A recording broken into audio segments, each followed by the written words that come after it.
Newcastle in their black and white striped shirts, and Newcastle United just looking to carry on that momentum from last season, because they were one of the form teams. They were brilliant. As soon as Eddie Howe came into the football club, he changed the culture, he changed the environment, and you can see what he's trying to build here at Newcastle United. I mean, when they get the fans behind them, when they get them behind this team, they could become unstoppable. I fancy them to go high up the table, European places. They've bought well, and they'll keep on buying as well, Deno. The referee is Simon Hooper. Both sides at the moment are just forming a huddle. Nottingham Forest will be defending the Gallowgate end in the first half. And it's 8,483 days. It's the longest ever gap between Premier League seasons, but the long wait is over for Forest. In fact, Newcastle United have dipped twice into the Championship since Forest were last in the top flight.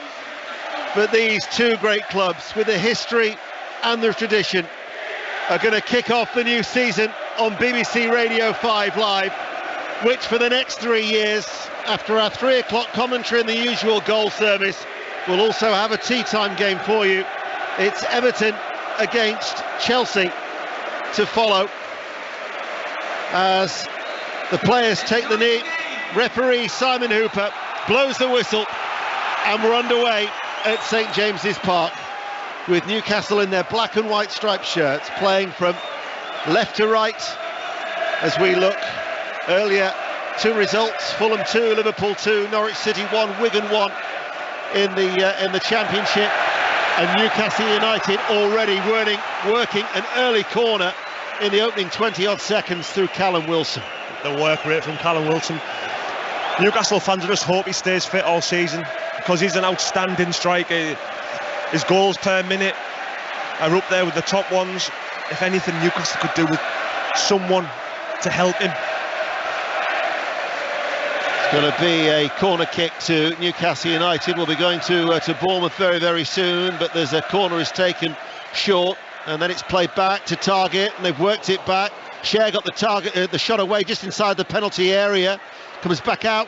Target lifts the ball high and towards the penalty area. Byrne heads it and gathered in by Henderson. Goal at Bournemouth then, Aaron Paul. Bournemouth 1, Aston Villa 0. Marcus Tavernier's corner played in from this near side, headed down, and there was Jefferson Lerner to drill the ball home. Bournemouth 1, Villa 0. So that's a surprise. Bournemouth, who are tipped by many to be going straight back down, one of the relegation favourites, but they are leading. And Connor Shaughnessy has been sent off inside the opening minute for Burton Albion at home to Bristol Rovers. So Burton are down to 10 men in League One. 0-0 here.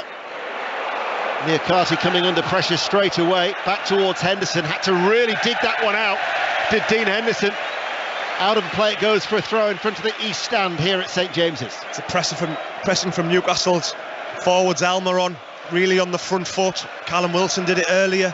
But you can see how Newcastle want to play right on the front foot and pressing. Toffolo with the interception. Forward now on this near side, the Forest left. Ahead of him is Surridge, blonde-haired striker. Used to play, of course, for Bournemouth. Guimaraes with the interception. Coming forward now out of midfield, tracked by Colback, slides into the challenge, wins the ball fairly. O'Brien is on hand now, out towards Williams. Nico Williams, the signing from Liverpool, forward ball. Brennan Johnson was on that right-hand side, but he'd stayed out wide, and the ball went through in towards the penalty area, and it's gathered by Nick Pope in his yellow goalkeeping jersey, short sleeves. Not surprising on a day like this, although there's a little bit more cloud cover now above St James's Park, but still the sun is shining here in the northeast of England as Joel Linton passes the ball back to Dan Byrne, goes across the front of his penalty area to Fabian Cher. Ball forward up towards Williams, trying to roll away from Niakate. Ball played back by Niakate to Henderson. Told by scouts that have seen Niakate from his time in France and Germany, he likes to be aggressive, he likes to get touch tight, but of course you've then got the worry that your striker will be able to roll you. Yeah, and if you're doing that against Callum Wilson, who's naturally strong, chases everything, he will find it difficult. But you can see what Newcastle are trying to do. They're drawing the wing backs in, and then they're looking to play it around the corner. to Callum Wilson, who's fantastic at holding the ball up, and he's a difficult player to play against. Ball played forward. That was a very good interception by Trippier, because Surridge was looking to make that run in between the right back and Cher. Trippier just stepped forward. Now Saint-Maximin, you can hear the roar of the crowd. Saint-Maximin in off the left touchline. Worrell backpedaling, twisting and turning, plays it inside. Willett out from underneath him, shoots, takes a deflection, and behind and out for a goes before and out for a corner kick, as we welcome listeners to the BBC World Service. As always, wherever you are in the world, it's a pleasure to have your company. The opening day of the Premier League season, you haven't missed anything. 4 minutes played. Newcastle United 0, Nottingham Forest 0. Forest back in the Premier League after an absence of 23 years. However, they're coming under early pressure from the home side. Corner kick to Newcastle in front of the Gallagate end. Black and white striped shirts playing from left to right. Trippier near side, right arm aloft. Trippier right-footed corner kick. It's an outswinger, helped away by O'Brien on the edge of the area, only as far as target, right side of the centre circle. Forward ball to Joel Linton. Joel Linton along the ground, out towards Trippier. Trippier with the cross is very, very deep, takes a deflection, and there was another header away. Joel Linton will head it forward, and then the ball is hit by Trippier up into the air. We're going to Ellen Road in a moment, but Saint-Maximin, couple of touches. The crowd enjoyed that, keeping up from Saint-Maximin, and then he's brought down quickly to Ellen Road. Goal, Vicky Sparks. Wolves lead by a goal to nil. Daniel Perrins, after Hwang headed it back to him, down into the ground. Past Meslier, in off the bar. Leeds 0, Wolves 1. And there's been a goal at Turf Moor, Juliet. And Luton lead Burnley by 1 goal to nil. Dan Potts, the goal scorer, taking advantage from Bell's cross. Burnley didn't clear. Potts stabbed home to give Luton a 1-0 lead here. Free kick then to Newcastle United, left-hand side, level with the penalty area. Forest have every red shirt back in and around their penalty area. Target's going to take it. Number of players to aim for. In it comes now. Joel Linton gets his head onto it. Colback heads it away. Almiron back pedals away from the ball, plays it out, reverse ball to Cher, unmarked, right hand side, delivers the ball. Byrne up towards the far post, directs his header off target, goal kick. And another goal. It's at Bramall Lane. Lee Blakeman in the Championship. Sheffield United 1, Millwall 0. Illiman and Dye in behind, right side of the area, drilled it hard and low. Great finish. Sheffield United 1 up. Forest play out from the back. Then they give the ball away. 0-0 here. Bristol City 0, Sunderland 1 is the latest score in the Championship. Ellis Sims, their new signing, has scored for Sunderland down at Ashton Gate. Trippier's forward ball strikes Surridge, will fall actually quite kindly to the feet of Callum Wilson. Colback doing his industrious job there, combative midfielder helping out for Forest. Bruno Guimaraes though picks it up for Newcastle United, out towards target. Jonathan Woodgate said that the home side were on the front foot. Here they come again. Saint-Maximin, left corner of the area, into the box he goes, left hand side, cuts it back, takes a deflection, and behind for another corner kick. You can see what Newcastle are doing. They're keeping Saint-Maximin really high, and on the other side with Almiron keeping him so high so that the outside centre-back has to really get over, and they're struggling with it. Joe Worrell's struggling on that side with Saint-Maximin. He's finding it difficult. We mentioned that Burton were down to 10 men. Bristol Rovers have taken full advantage. They're now leading by a goal to nil at the Pirelli Stadium in League One. Corner kick. Trippier rolls it short into the penalty area. Saint-Maximin back towards Trippier, goes deep towards the far post. Byrne was there again, comes off the top of the head of Byrne and out for a goal kick. But Forest are going to have to dig in these early stages. But the ball's going in the box. That's 6 crosses gone in the box already. They'll do it all day long with the likes of Trippier, with his distribution. Puts very good balls into the box. Likewise on target on the other side. Got to say, Cardiff have enjoyed a good start to life in the Championship this season. They beat Norwich last weekend. They're leading now away from home at Reading by a goal to nil. Let's go back to Bournemouth, Aaron Paul. Bournemouth 1, Aston Villa 0. Bournemouth so close to the second. Jordan Zamora with some neat work after a drill cross into the area. He controlled it.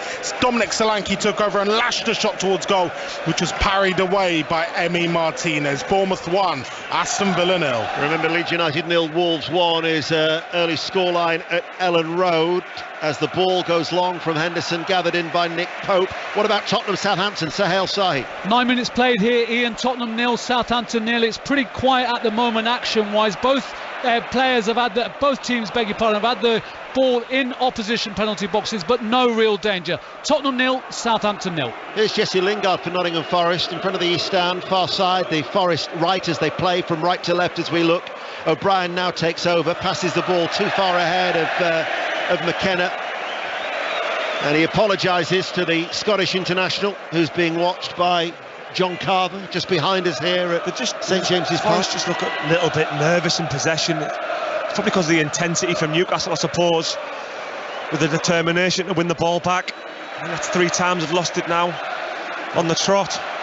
It was Lingard on that occasion as Willock passes the ball out towards target. Saint-Maximin ahead of him. Peterborough United 1, Morecambe 0 is the latest score in League One. It's a throw to Newcastle United. Saint-Maximin will take it. Bruno Guimaraes now coming forward. The Brazilian, left-hand side of the penalty area, goes down towards the byline, challenged by Worrell. Last touch came off the Forest central defender. It's another corner kick to Newcastle. You can see how much they adore him. The Newcastle fans, he's got that X factor. Sits in the middle of the park for Newcastle and really can dominate the game. Contributed a number of goals last season, 4 in fact in his last 7 appearances. 5 goals actually was his best scoring season for the 24-year-old Brazilian international. Bristol City have equalised at home to Sunderland in the Championship, 1-1 at Ashton Gate.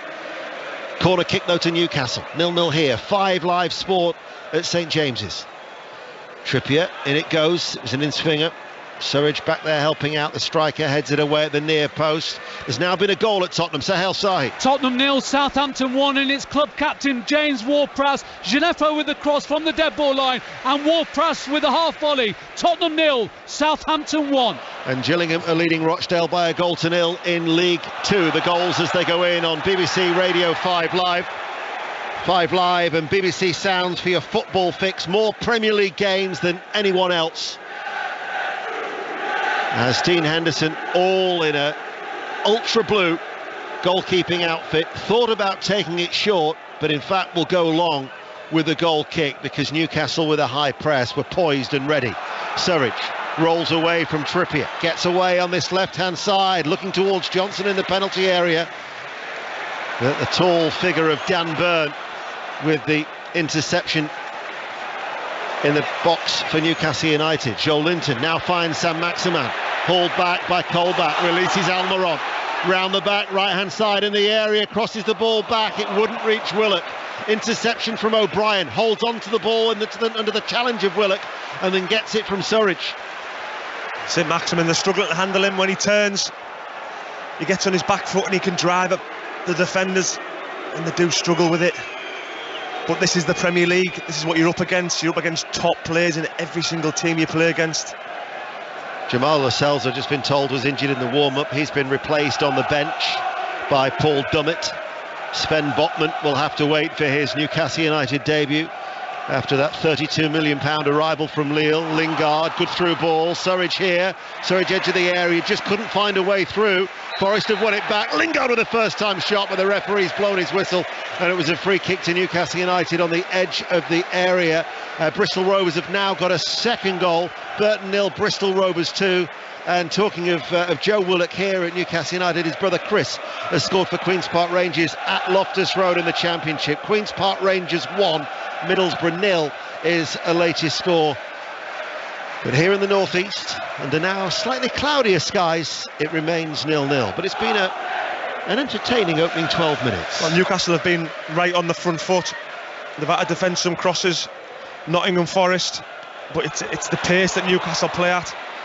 Here is Almiron up against Niakate, but the central defender, French defender, 26 years of age, £9 million from Mainz for a 3-year deal, playing in the centre of that back three, held him off and did well. Just as a reminder with the new Premier League season about what the referees will be looking to clamp down on, the time wasting, they're keen to minimise that. Last season, 55 minutes and 7 seconds the ball was in play as an average out of the 90 minutes, so as a result they're going to be keen to try and hurry up goalkeepers. You've got the multi-ball system with the 10 balls available that's in operation, and of course 5 substitutes are now permitted to be used on the 3 occasions, plus of course at half time. So just some of the new rules introduced for this new Premier League season. And of course, after this game, Goodison Park, Everton, Chelsea at 5:30. But we'll keep you up to date with the goals as they go in. We've got regular reporters around the ground, such as Pat Murphy at Stoke City. It's 0-0 here against Blackpool. Bright start from Stoke though. They've been camped in Blackpool's area just now. Good move, chest down from Brown to Gale, 20 yards out. Didn't quite get hold of it, straight at the keeper though, but a chance. Stoke 0, Blackpool 0, Ian. Saint-Maximin forward, brought down, just pulled back a little bit and might well result in a yellow card here with the referee, Simon Hooper. He's just having a look, and in fact Worrell is booked. Joe Worrell has been shown a yellow card, the Nottingham Forest captain. You could see it for the first 2 minutes, so when Neco Williams is pressing high on the target, Worrell's having to get across to then mark Maximin, and he's finding it difficult to play against him, like a lot of centre-halves would do, having to go out in the far space and try and defend against him 1v1. It's difficult for him. It's 0-0, but Newcastle have this free kick. The majority of this first half has been spent in the Nottingham Forest half. 15 minutes played, target walks away. It's left now to Kieran Trippier. So just away from the left corner of the penalty area, the England international might well have a dig here at this free kick. Saint-Maximin is square to him just outside the D, but Trippier takes 4 or 5 steps back. He's side on to the ball now. Trippier hits a 3-man wall, comes out towards Willock, thought about the shot, decided against it, instead plays it to Guimaraes, plays it in low and strikes Toffolo, and out of play for a Newcastle United throw. We'll quickly nip to Swansea and Laura Kenyon. Swansea 0, Blackburn 0. Best chance so far fell to Blackburn. Sam Gallagher had a shot comfortably saved by Andy Fisher. Pretty cagey overall. Swansea 0, Blackburn 0. Newcastle United then with a throw on this near side as they attack the Gallagate end.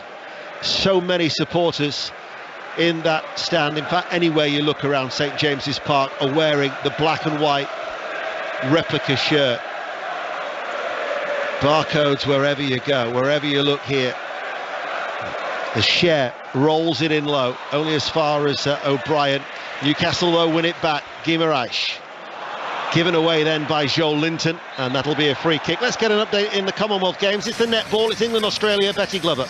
Half-time here in this semi-final. England 23, Australia 29. Strong first half for Australia, who are blocking out the echo of boos every time they touch the ball. England need to be more clinical in attack. The Aussies have been marking them out of the game. Shooting star Ellie Cardwell has come on though and did inject a bit of pace. Big second half coming up in this semi-final. Half-time, England 23, Australia 29. Toffolo with a cross, cleared away on the half volley by Dan Burn. It's interesting when Nottingham Forest have the ball. Alan Saint-Maximin's not going all the way back defensively, so it's making Neco Williams sometimes drop back, because if it drops to Saint-Maximin, he's running again at Worrell, who's on a yellow card. Did you notice that when Byrne cleared that ball out of play for a throw which has been taken, he just held his left shoulder as if he was wincing? It might have been nothing, but maybe just something to keep an eye on for Dan Byrne. Preferred as the partner alongside Fabian Cher at the heart of the Newcastle United defence. Sutton United are leading at Doncaster Rovers away from home by a goal to nil in League Two as O'Brien picks it up. He served his time in the Football League with a loan spell at Bradford City and did well for Huddersfield Town. Out towards McKenna. Almiron sliding back, wins it back for Newcastle. Now it's with Guimaraes midway through their own half. Forward ball, and that was Worrell coming across to cover to head it away. And out of play it goes, and out for a throw that Linkard tried to prevent Trippier from taking quickly. Didn't succeed. Newcastle trying to keep this momentum going. The pressure on the Premier League new boys. Target on the overlap, delivers the cross, turn behind for a corner kick. How many corners have they won in this game so far, Newcastle? I think with Forest, it's just a shock to the system. The intensity, I think it's a shock. I've counted now, I'd say 5 times of either give the ball away through pressure or being caught on the ball. It's just the Premier League is a different animal. It's the pressure, it's the intensity to the play. Well, they only conceded 12 goals in the Championship in 2022. That defensive record will certainly be tested here, is being tested here. Corner kick, it's an outswinger. Byrne again was up there. O'Brien just inside his penalty area heads it away, helped further on by the Welsh international Brennan Johnson. Lingard couldn't hold on to it. Newcastle will come again. Guimaraes just comes away from a challenge of Toffolo, threads it through. Both Almiron and Wilson were trying to get round the back, and Nottingham Forest again have put the ball out of play, and they are being stretched, the Nottingham Forest defence. 0-0 though it remains, 19 minutes played. Colchester United lead Carlisle United by a goal to nil. You're up to date with the goals as they go in. It's another corner kick that in front of the Gallagate end on this near side, the right, Trippier will take. Byrne, arms aloft, stands by the penalty spot. Joe Linton and Cher just behind him. Ball floated over from the right. Byrne now again gets his head onto it and cleared away by McKenna. Brought under control well by O'Brien. Unfortunate that he slipped and presented it back towards Joel Linton. There's been another goal at Tottenham. Sahel Sahi. Tottenham have equalised. It's Tottenham 1, Southampton 1. Kulusevski with a deep cross, and Ryan Sessegnon was there at the far post. It's Tottenham 1, Southampton 1. Henderson has just been tested. Joel Linton's let one go from long range. It was parried by the England international. Newcastle though again. Trippier inside. Bruno Guimaraes waits. Short ball, Almiron lays it out towards Trippier, down the right-hand side of the penalty area for Almiron, back with Trippier level with the area, scoops the ball inside, Willock takes it on the chest to get past O'Brien, works over the cross, but it drifts out of play. It's a nice idea, it's a goal kick, but it's all Newcastle. I think it's only going to be a matter of time if Nottingham Forest keep on giving the ball away so cheaply like they're doing, and he keeps on landing to Trippier. He will produce balls, and Callum Wilson will eventually score. They're knocking on the door. They are knocking on the door. Bolton Wanderers 1, Wycombe 0 is the latest score in League One. Forest have lost each of their last 6 away league games at Newcastle United, all the way back since 1988 when Lee Chapman scored here in a 1-0 win. Mind you, they have won on their last visit. That was a League Cup tie in 2017 by 3-2. But as far as their league record is concerned, it's not the best. In fact, Newcastle have faced Forest more often without losing than any other opponent in the Premier League. Mind you, their last game was 1999. But it's 0-0, and Forest are certainly having to try and keep at bay the wave after wave of pressure from Newcastle United. Chances at Ellen Road, Vicky Sparks. Leeds 0, Wolves 1 it still is, but the debutants of Leeds looking bright. Brendan Aronson's gone close. Rasmus Christensen's been clattered into by Jose Sarr after winning a header. Leeds fans screaming for VAR, nothing doing at the other end. Hwang has sent a good chance straight at Meslier. Leeds 0, Wolves 1. And you could have had more than the one goal at Dean Court, Aaron Paul. Yeah, Bournemouth 1, Aston Villa 0. Ian Jefferson Lerma's goal still separates the two sides, but Villa have had their chances. Danny Ings and Jacob Ramsey have both seen long-range efforts, well saved by Mark Travers. Bournemouth very, very aggressive in their ball recovery though, and they lead Aston Villa here by a goal to 0. Old habits die hard. Dean Court, Vitality Stadium. Place, of course, that Jonathan Woodgate knows well as Almiron charges down near Kate, and in the end Dean Henderson, who was wandering out of his penalty area, had to all of a sudden turn and dart back into his penalty area to slide on the ball. Again, the pressure, Deno, the pressure that Newcastle are putting him, Nottingham with the Forest is huge. Toffolo lifts it forward. Cher with a header away, headed back by Toffolo. The complaining Forest that he thought he was pushed from behind. Near Catty then will head it back forward. Another goal at Bramall Lane in the Championship. Lee Blakeman. Another one for Sheffield United. Mistake by Millwall's Charlie Cresswell, who got both last week. Sander Berger pounced, slotted home this week to make it Sheffield United 2, Millwall 0. And Sheffield Wednesday are leading by a goal to 0 in League One. MK Dons 0, Sheffield Wednesday 1. You're up to date with the goals as they go in on BBC Radio 5 Live. Of course, you can listen through the BBC Sounds app as well. 5 Premier League commentaries that will bring you over the course of the weekend. Tomorrow, 5 Live Premier League Sunday from midday. Manchester United Brighton, followed by West Ham Manchester City, Leicester Brentford on Sports Extra. Meanwhile, another goal at Ellen Road. Vicky Sparks. 1-1, Rodrigo, tight angle, beat Jose Sarr at his near post. He got a hat-trick in their final pre-season friendly. He's drawn them level with Wolves today. Leeds 1, Wolves 1.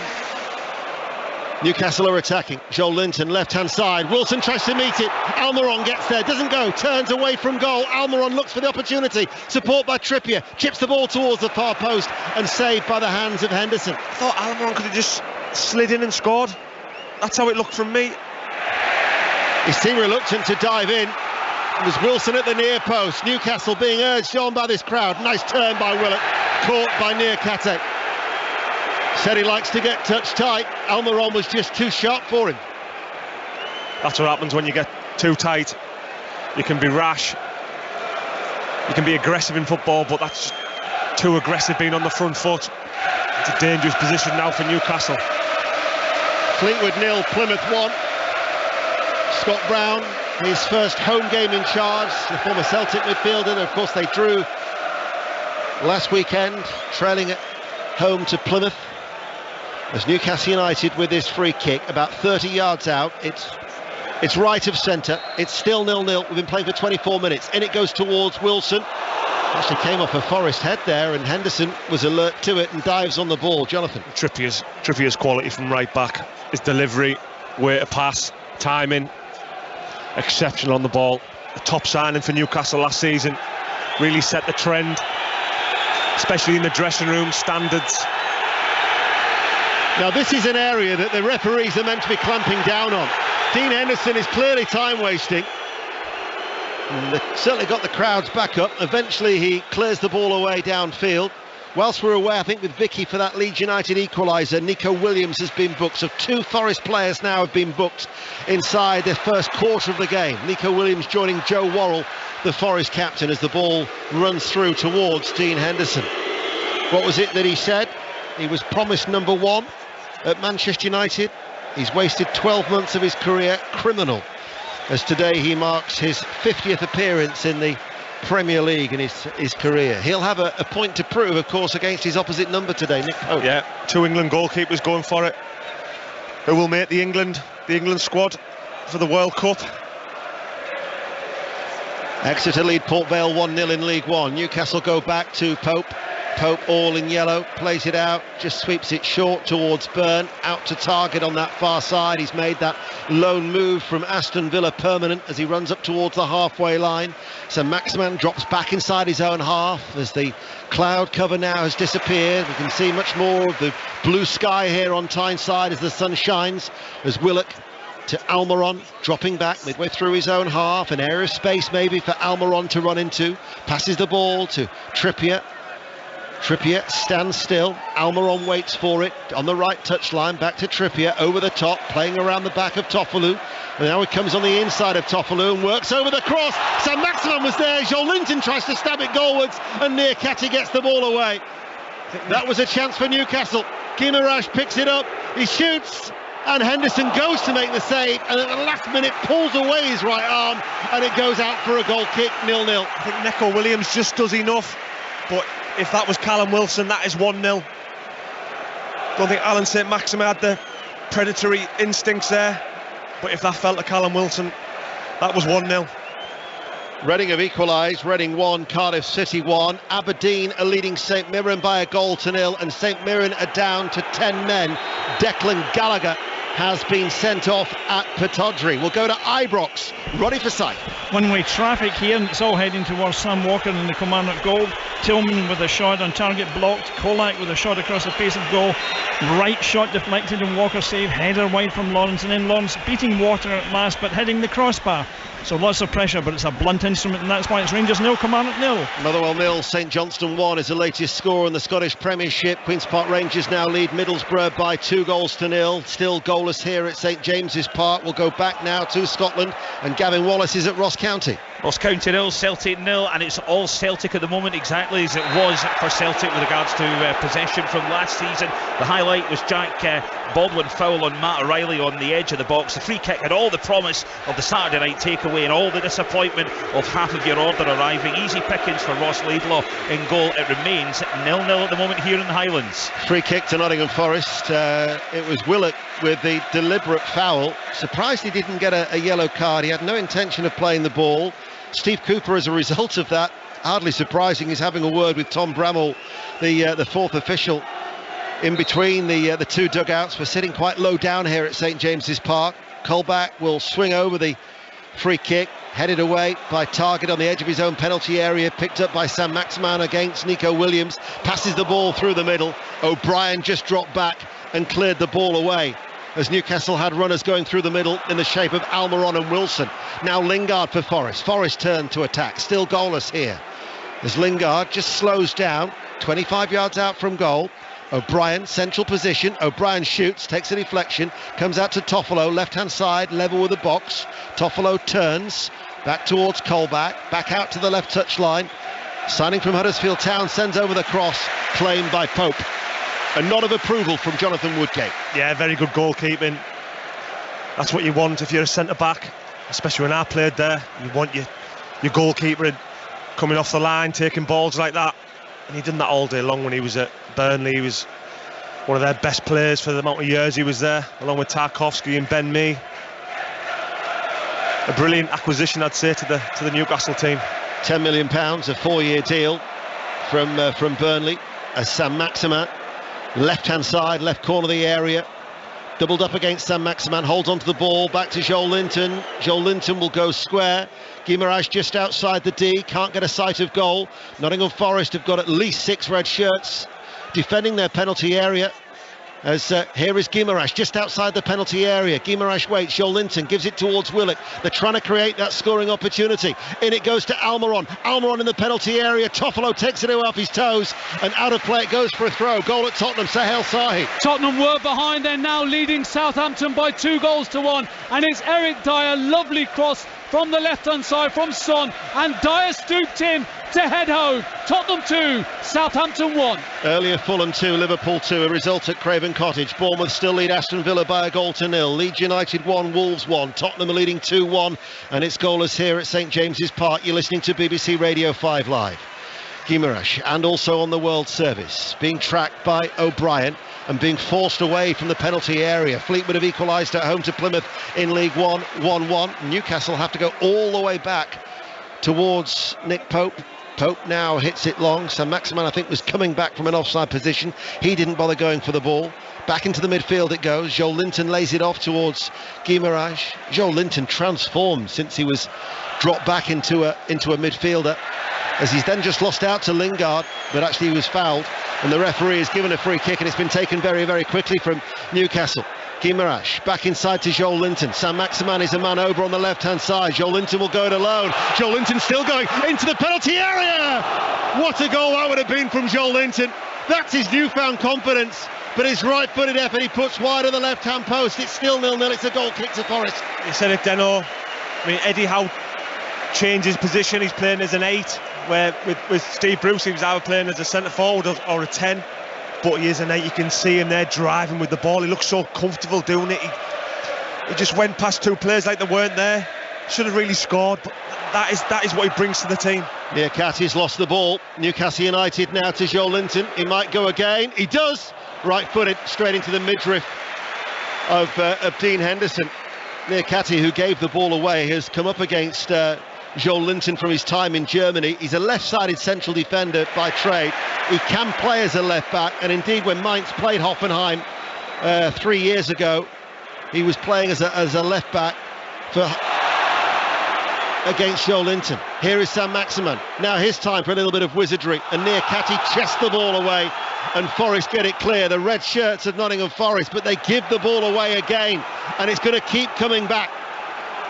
It's the pressure Newcastle are putting them under. It's fantastic to watch. Well-oiled team, out of possession Newcastle.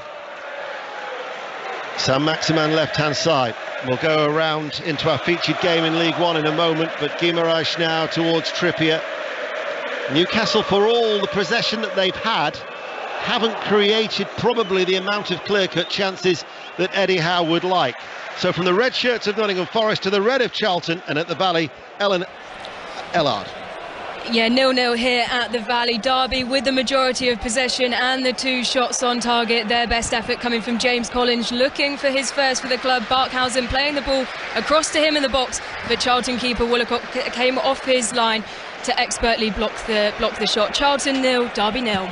Goal at Stoke City, Pat Murphy. It's gone to Stoke City at the far post. A fine header, really good header from Harry Clark. A good flowing move from Stoke. They deserve to be ahead. They lead Blackpool 1-0. Throw to Newcastle United. We'll go to Crewe. Shojo Saka. Well, it's Crewe 0, Harrogate 0. Crewe's Callum Ainley's had an attempt just inches wide. Lachlan Brooks also just produced an excellent save from the Harrogate keeper. It's still Crewe 0, Harrogate 0. Still goalless here too. 12 minutes to go to half-time on 5 Live in the World Service. Share forward of the centre circle.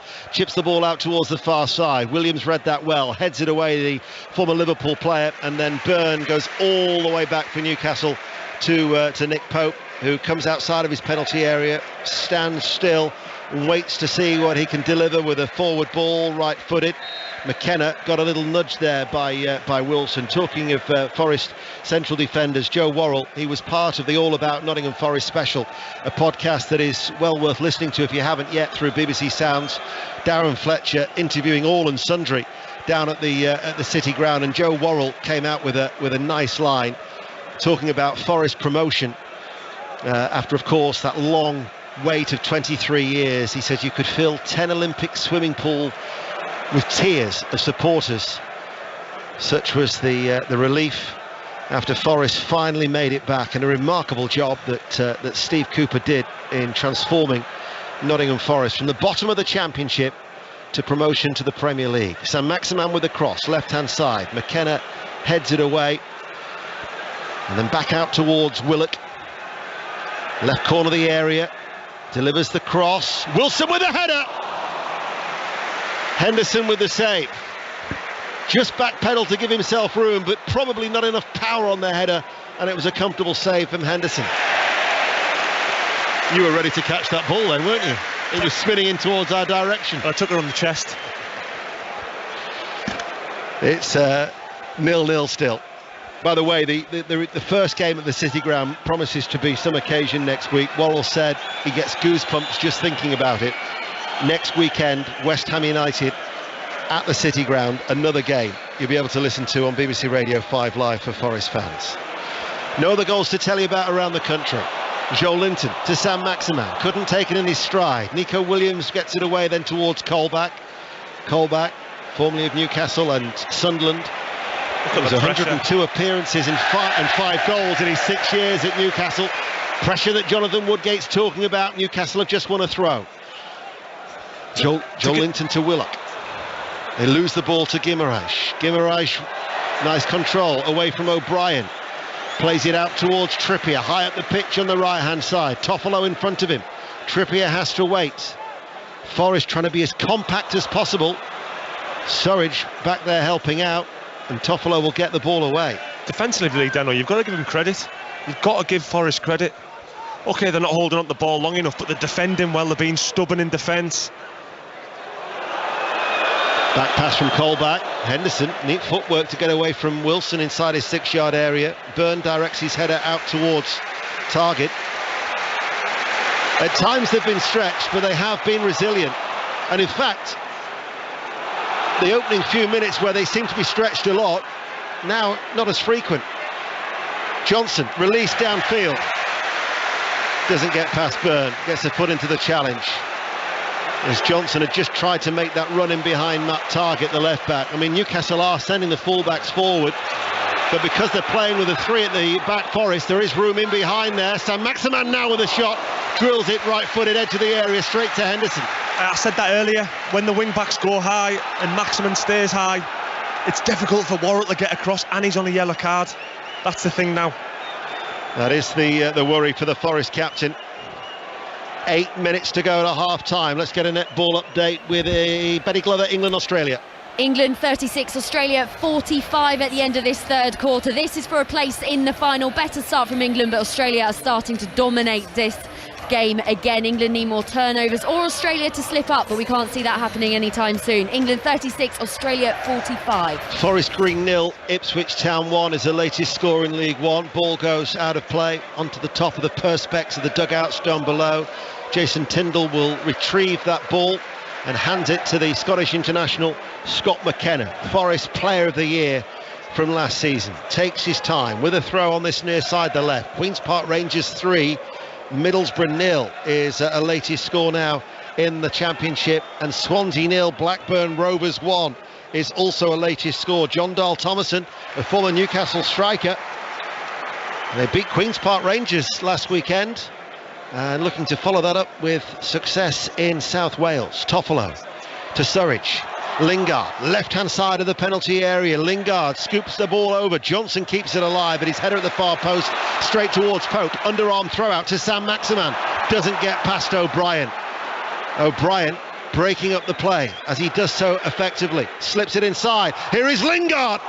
Block comes in from Cher, and then the loose ball fired back in by Nico Williams. And it's off target, and it's a goal kick. Forest's best opportunity. That's their best opportunity so far. But Newcastle will be disappointed that they haven't created more clear-cut chances, because Forest could quite easily do that, go down the other end of the pitch and score. Quite easily could have done it there with Jesse Lingard. Cher, fabulous tackle. Told you about that goal at the Liberty Stadium. Details of it from Laura Kenyon. Yeah, Swansea 0, Blackburn 1. A defensive mistake by Swansea. The result, Sammy Smodix gets a goal on his debut for Blackburn, a side foot. Pretty uneventful game thus far, but it's Swansea 0, Blackburn 1. McKenna turns away from Almiron on the edge of his penalty area. Exeter City have got a second goal at home to Port Vale. They lead 2-0. Colback dropping back to help out as Niakate had moved into a midfield role temporarily. Good awareness there from the very experienced Jack Colback, as now Worrell plays it short and simple to Williams in the centre circle. Searching diagonal ball, cut out by Trippier on the edge of his area, and then plays it forward to Guimaraes. She's got time to turn, a lot of space there for Guimaraes to Joel Linton. Aberdeen have got a second goal at home to the 10 men of St Mirren. 2-0 at Pittodrie, they lead. Sam Maximan now waits midway through the Forest half. Guimaraes tracked by Lingard, forced out wide, holding on to the ball. Got great quality, hasn't he? Guimaraes, fantastic player. Playing as a 6 today, normally plays as an 8. Yeah, and he'll only get better as well. This, of course, his first full season since he arrived for £35 million from Lyon in the January window. Middlesbrough got a goal back. QPR 1, Middlesbrough 3 is the latest score in the Championship, and Burton 0, Bristol Rovers 3 is the latest score in League One. Burton ruining the dismissal, sending off inside the opening minute or two. Almiron makes the run right hand side for Newcastle, still 0-0 here at St James's Park on 5 Live. Willock, Guimaraes, so much space, threads it back into the penalty area. Almiron with a cut back in towards the near post, and actually Henderson does very, very well, down to his knees, turns it behind with his hands for a corner. The pass by Guimaraes there, the weight of it. Almiron looks like he's gone at the advertising boards. Henderson does well to get across. He's going to be tested in this team, that's for sure. Deno, he will be tested. It's good strong wrists from Dean Henderson. An awkward fall, as Jonathan says, from Almiron, just wincing a little bit there, feeling the effects of clattering into that advertising hoarding at the Gallagate end of the ground, where Newcastle have got another corner kick. Must be 10 corners at least. Yeah, I'll try and find that out for you as well. Got a job on keeping an eye on all the scores without the corners as well, Woody. Trippier with the corner on the right hand side, 0-0. Trippier right-footed, headed away by Niakate, comes out to Almiron, and up and under from him, out towards Trippier, bounces away off his right foot, prevents Toffolo with an opportunity to clear the ball out of play for a throw. 6 corners, I'm told. Feels like 12. Must be all the crosses they've put in the box. But as you say, though, I mean, maybe 2 really good opportunities that Newcastle have created. I'm sure that's one thing to look at half-time. Eddie Howe, Jason Tyndall, how can they test Henderson more with the chances that they've had? Because he hasn't had like unbelievable saves to make. They've all been quite routine. The computer was on a go slow. It hadn't updated. That was the 7th. But it's still 0-0, and we're edging towards half-time on 5 Live in the World Service. Newcastle 0, Forest 0. Bournemouth still lead by a goal to 0 at home to Aston Villa. Leeds 1, Wolves 1 at Ellen Road. Tottenham have come from behind, as that'll be a free kick on Guimaraes on the edge of his area. So Tottenham are leading Southampton 2-1. Everton, Chelsea will have commentary from 5:30. Let's get an update in the Championship from Bramall Lane. Lee Blakeman. Sheffield United should be 3 up, but Ollie Norwood's just had a penalty saved by Bartosz Białkowski. Great stop, bottom corner, palmed it behind for a corner. Sheffield United still 2-0 up against Millwall. Well, I'm sure if you'd have spoke to Steve Cooper ahead of the game and said you're going to be 0-0, he would have taken this. Yeah, he'd taken it, but he will be disappointed how quickly they've lost possession. A lot of the time they need to be more cool in possession. Listen, it's easy for me to say that I'm not out there, because the Nottingham Forest players are getting put under intense pressure by a Newcastle United team. There is you can't help but feel with the amount of players that have left the City Ground and arrived at the City Ground. I think it's 19 have left and 12 arrived so far. There is going to need to be that bedding in period for a lot of these Forest players. 6 debuts to today as Guimaraes looks for the run round the back of Almiron, finds him as well. Almiron with a cutback near Catty, sensed the danger, sliding inside his 6-yard area, cuts it out of play for a throw. We'll go to Vicky Sparks at Leeds. Still 1-1, but Jose Sarr, what are you doing in the Wolves goal? Takes 1, 2, 3 touches on his goal line. Bamford dispossesses him, pulls it back to Harrison, who can't work the shooting opportunity, and Bamford's just missed as well, just misconnecting, sliding in at the far post. Leeds should be ahead, it's still 1-1. Peterborough 2, Morecambe 0, Colchester 1, Carlisle 1, and Burton Albion 0, Bristol Rovers 4, and Swindon are down to 10 men. Harry McCurdy has been sent off. They're currently drawing 0-0 at home to Salford City. Goal now in our featured game in League 2 at Gresty Road. Shojo. Crew 1, Harrogate 0. It's Daniel Aguiyi. He scored last week, he scored this week as well. It came from a corner, bit of chaos, and he came in far post, headed in. Crew 1, Harrogate 0. Not missing any of the action whilst we go away. Any of the key action, that is, to our various reporters up and down the country to provide you with the usual goal service on this Saturday afternoon, as we are about to find out how much stoppage time there will be in this first half. As Surridge lifts the ball into the penalty area, it looked like he was going to struggle to keep the ball in play on the left-hand side. Newcastle then go long. 2 minutes have added on time, a minimum of 2 minutes, as Worrell clears long for Nottingham Forest. What would your assessment be of this first half then, Jonathan Woodgate? Just the pressure that Newcastle are putting on Nottingham Forest. They can't handle it. When they get possession of the ball, Nottingham Forest, they give it away too easily, but they have defended well. And for the possession and the chances Newcastle have had, they should have worked Dean Henderson a lot better. Here is Almiron, right side of the penalty area at the Gallagate end, and as he goes down towards the corner flag, it goes out of play for a throw to Nottingham Forest. And quite rightly, from their point of view, they're just going to take a little bit of time in this stoppage time. That have spent a lot of energy on this warm afternoon in the northeast to try and keep at bay this home team. Bolton 2, Wycombe 0 is the latest score in League One. You're up to date with the goals as they go in. Because of the nature of that 5:30 commentary on 5 Live later, Everton-Chelsea will be a condensed sports report into half an hour. We'll try and bring you as much live reaction as we can from the various games on the opening day of the Premier League season. Here is Willock. 30 yards out from goal. Almiron on the overlap. Trippier delivers it in low, too close to the goalkeeper Henderson, who gathers it in safely. That might well be the last bit of action of this first half. Henderson, a couple of bounces of the ball, and happy to see those red shirts clear away downfield for Steve Cooper's side.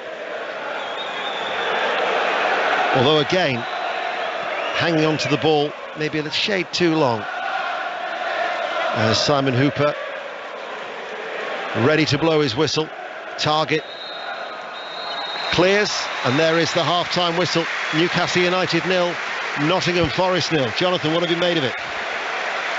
Just if you look at Newcastle, for the possession that they've had, that they'd like to create more chances in the game, Nottingham Forest have to do better on the ball. But if Newcastle don't end up scoring the chances, you can see Nottingham Forest coming into the game, and you can see if they've got Lingard and O'Brien, if he starts pulling the strings in the centre of the pitch, they might get chances.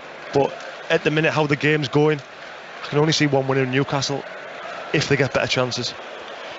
Half time then here at St James's Park. Newcastle United 0, Nottingham Forest 0. Mark. Thank you very much, Ian and Jonathan. Aberdeen have got a third in the Scottish Premiership. They lead St Mirren, who are down to 10 in that game, by 3-0 to Tottenham, where the home side have turned it round. Sahel Sahi. Yeah, half-time here, Mark. Tottenham 2, Southampton 1. A good response then from Tottenham. A goal down after 12 minutes. James Ward-Prowse on the half volley, putting Southampton into the lead. And then a pair of unlikely goal scorers, and both from good old-fashioned headers. You'd have liked to, Mark, being a centre-half yourself. A superb cross from Kulusevski, picked out Ryan Sessegnon, who scored his first Premier League goal for Spurs with a bullet header. And then a Son cross was cutely headed home by Eric Dyer. Son blazed over from 7 yards, and Harry Kane had a close-range effort saved. Half-time, Tottenham 2, Southampton 1. Pub centre-half, in case you're a first-time listener. To Ellen Road. Vicky, I've just seen a tweet from somebody watching this game in America saying, I'm exhausted watching Leeds and it's just half-time. Half-time, 1-1, and it was Dendoncker who almost gave Wolves an undeserved lead on the stroke of half-time. Big save by Meslier, although offside would have been tight. The visitors have been poor. Leeds, though, I'm not surprised it's breathless for that fan. They look very good. Rodrigo's low drive beating Sarr at his near post to equalise midway through the half after Podence had put Wolves ahead inside 6 minutes. Debutants Aronson, Adams and Christensen, who had Ellen Road screaming for a penalty when he was clattered by Sarr. Those three have all impressed for Leeds, but it's 1-1 at half-time. Crewe have got a second on the stroke of half-time at home to Harrogate in League 2. They lead by 2-0, and Ipswich have just doubled their lead at Doncaster in League 1. Forest Green Rovers in League 1. Forest Green Rovers 0. Ipswich 2, England 45, Australia 51 with 7 minutes to go in the netball semi-final at the Commonwealth Games. To Aaron Paul at Bournemouth. Bournemouth 1, Aston Villa 0. Mark Jefferson Lerma's goal inside 2 minutes was the perfect start for the Cherries on their return to the top tier. Marcus Tavernier played the corner from this near side. Lloyd Kelly brought it down with Lerma lashing past the goalkeeper to break the deadlock. Bournemouth could have had a second as Dom Solanke forced Emi Martinez into a solid reaction save with a powerful shot just inside the D. Villa struggled initially with the aggressive nature of the Bournemouth press, squandering possession in midfield on more than one occasion, but they've had their chances. Danny Ings and Jacob Ramsey have both seen shots saved by Mark Travers, whilst John McGinn curled a long-range effort wide of the post. Bournemouth came ever so close to another just before the break as Dom Solanke drew the ball across the face of goal, but Kiefer Moore couldn't get any purchase on it. Half-time here on the South Coast, sun beating down. Bournemouth a goal to the good here against Aston Villa. Fulham 2, Liverpool 2 is how it finished at lunchtime. In the Championship at lunchtime finished Norwich 1, Wigan 1. To the 3 o'clock games, Jules. Where Luton lead Burnley 1-0 at half-time at Turf Moor. We knew this was going to be a stern test for Burnley. Luton ahead inside 5 minutes after Burnley made an absolute mess of a clearance. Dan Potts slammed home. Burnley started to control the game after going behind. They're up on corners, absolutely nowhere near quick enough after the build-up we gave them before this kick-off. Burnley 0, Luton 1. Next to Laura Kenyon watching Swansea Blackburn. We're at Swansea 0, Blackburn 1. Not a classic, but came to life end of the first half when Sam Smodix capitalised on a Swansea mistake. His first goal for Blackburn and on his debut as well. Early signs suggest the Blackburn rebuild is going pretty well. It's Swansea 0, Blackburn 1. Good first half for the home side at Bramall Lane. Lee Blakeman. Absolutely. Millwall have been the architect of their own downfall here. Sheffield United 2-0 up after 2 Millwall errors. The first goal, the ball was allowed to bounce, which enabled Illiman and Dye to pounce. The second, poor back pass from Charlie Cresswell. Sander Berger got on the end of that one. Easy finish. Home team could have 3 or 4. Ollie Norwood has missed a penalty. Millwall must do better. Sheffield United 2, Millwall 0. And the home side are ahead at Stoke as well. Pat Murphy. Deservedly against Blackpool. Fine goal after half an hour. Clark header at the far post after an excellent cross from Tynan. Earlier, Carey crossed for Blackpool just in front of the diving Yates, and before that, Laurent hit the Blackpool bar from 20 yards out. It's an open game, but Stoke deserve to be leading 1-0. Elsewhere in the Championship, Bristol City 1, Sunderland 1. Sunderland took the lead there. Ellis Sims on loan from Everton scoring on his debut. Bristol City equalising through Andreas Weiman's second of the season. Preston 0, Hull 0. Great first half at Loftus Road for Mick Beale, the new QPR manager. 3-1 they lead Middlesbrough. Chris Willock, Jimmy Dunn and Lyndon Dykes with the goals for the home side. Matt Crooks has pulled one back for Chris Wilder's men. Reading 1, Cardiff 1. And as you've heard, Swansea 0, Blackburn 1 with Sammy Smodic with that goal. Let's go into League One and our featured game here, Charlton against Derby. Ellen Ellard.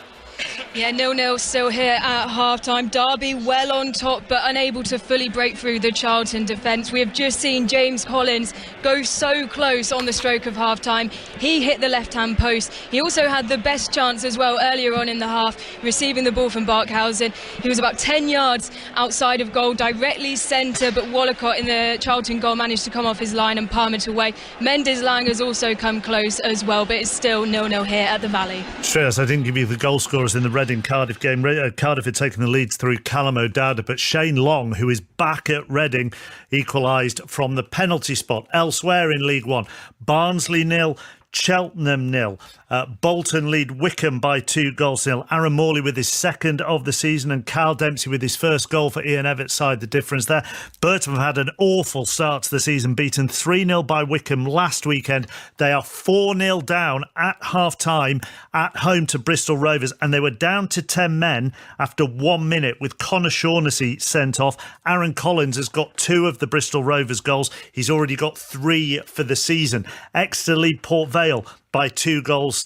It's Fleetwood 1, Plymouth 1. Ryan Hardy from the penalty spot for the visitors. Dan Batty's second of the season for Fleetwood means that is all square. Forest Green Rovers 0, Ipswich 2. Marcus Harness, one of the Ipswich goal scorers after he joined from Portsmouth in the close season. MK Dons 0, Sheffield Wednesday 1. Josh Windass with the goal there. It's goalless between Oxford and Cambridge. Peterborough lead Morecambe by 2-0, and it's goalless as well between Portsmouth and Lincoln. So that's Danny Cowley up against his old side, and Shrewsbury and Accrington. Into League Two, Shojo Saka watching Crewe against Harrogate. Crewe 2, Harrogate 0. Crewe deserved their lead. They had carved out 3 decent opportunities before Dan Agyei scored with his head. Kelvin Meller then headed in another from a corner. Both those goals just before the break. It is Crewe 2, Harrogate 0. Not many goals in League Two this afternoon. It's goalless between Barrow and Bradford. Colchester 1, Carlisle 1. Colchester taking the lead through Noah Chilvers. That's 2-2 for him. But Christian Dennis has now got 2-2 for Carlisle, and he got their equaliser. Goalless between Crawley and Leyton Orient. It's Doncaster 0, Sutton 1. Gillingham lead Rochdale by 1-0. Scott Cashket with his first goal for the club there. And all the other games in League Two are goalless. So that's Grimsby against Northampton, Hartlepool against AFC Wimbledon, Mansfield Tranmere, Newport Walsall, Stevenage Stockport and Swindon against Salford, although in that game Swindon are down to 10 men. Harry McCurdy has been sent off for 2 yellow cards. Into the Scottish Premiership, let's start with Roddy Forsyth watching Rangers Kilmarnock. I've got a sore neck, and that's from craning to my left at the Kilmarnock box, where Sam Walker has been almost ceaselessly busy, as Tillman, Kolak, Wright, Lawrence, Goldson have all seen attempts saved or blocked, or in Lawrence's case, crashing back off the crossbar. Rangers 7, Killie 0, that's corner kicks. Rangers 16, Killie 1, that's shots on and off the mark. But the stat that matters, Rangers 0, Kilmarnock 0, half-time. Celtic goalless as well at Ross County. Gavin. Yeah, similar story here, Mark, to be honest. When you think of things, the Mr. Prob song, Wave After Wave, is what has been happening here, and that's what Ross County have had to endure. All one-way traffic. Balls going over the bar, and Celtic may rue these chances. Kyogo, on 11 minutes, set himself up for a great strike on the edge of the box. However, it landed in the hot tub of the house behind the goals. Cue another one a little bit later on when Maida jumped above everyone else, but his header was that high and wide, it went over the bar as well. Matt O'Reilly had a really good chance. Free kick had all the promise of a Saturday night takeaway and all the disappointment of only half your order arriving. And right on the death, Jason Maida had a really good chance. He got in the end of a Greg Taylor cross with the outside of his boot, though, forced that great reaction save from Ross Laidlaw. All one-way traffic, but 0-0 here in the Highlands. Aberdeen 3, 10-man St Mirren 0 and Motherwell 0. St Johnstone 1, the other half-time scores in the Scottish Premiership. The National League half-times and the rest of Scotland to come after details from Betty of England going out in the netball. Yeah, full time here, Mark. England 51, Australia 60. England's defence of their gold medal is over. No back-to-back titles, no history made in Birmingham for the Roses. Australia, the world number ones, came into this after a shock defeat in the group stages and just dominated the game from start to finish. England struggled slowing the Aussies' attack down, ultimately couldn't move around their defence, and they had no answer to Australia's shooter Gretel Bueto, who stands at 6'4" and shot 98% in this game. And despite England cutting the goal difference down from 9 to 5 at one point in the final quarter, it just wasn't enough. It finished here, England 51, Australia 60. And elsewhere at the Commonwealth Games earlier, England went out to the cricket as well in that semi-final, beaten by India in the T20. In the men's 100, Birmingham 143 for 7 off their 100 balls. Trent Rockets are yet to bat. That is on Sports Extra. Back to the football. Scottish Championship half-times. Arbroath 0, Inverness 0, Morton 0, Cove Rangers 0, Partick Thistle 0, Hamilton 1, and Dundee, who were relegated last season, lead 1-0 at Wraith. In League One, Airdrie 1, Falkirk 0, Alloa 1, Kelty Hearts 0, Clyde 2, Peterhead 2, FC Edinburgh 0, Dunfermline 2, and Edinburgh down to 10 in that as well, and Montrose 0, Queen of the South 0. Albion are also down to 10 as we begin League 2, but they're holding Dumbarton 1-1 at half-time. Annan leads Stenhousemuir by a goal to 0. Bonnyrigg Rose promoted to League 2 this season, are 2-0 up at East 5. It's Forfar 0, Stranraer 0, and Stirling 0, Elgin 2. And in the National League this afternoon, first weekend of the National League, Aldershot 1, Solihull Moors 2, Altrincham 1, Maidstone 1, Barnet 1, FC Halifax 0, Dagenham and Redbridge 1, promoted Gateshead 2, Dorking 0, Chesterfield 2, but Chesterfield are down to 10, Notts County 2, Maidenhead 0, Southend 0, Borehamwood 1, Torquay 0, Oldham 0, Wealdstone 1, Bromley 2, Wrexham 0, Eastleigh 1 at half-time, and York, another promoted side, are ahead at the break. They lead Woking by a goal to 0. The late kick-off in the National League, Scunthorpe against Yeovil. It's exactly 4 o'clock. Here's John Mackenzie. Listen on BBC Sounds. This is BBC Radio 5 Live. Archie Battersby's mother has confirmed that her 12-year-old son has died after his life support was withdrawn this morning. Judges ruled it wouldn't be in Archie's best interests to continue his treatment or move him to a hospice, and he died at the Royal London Hospital.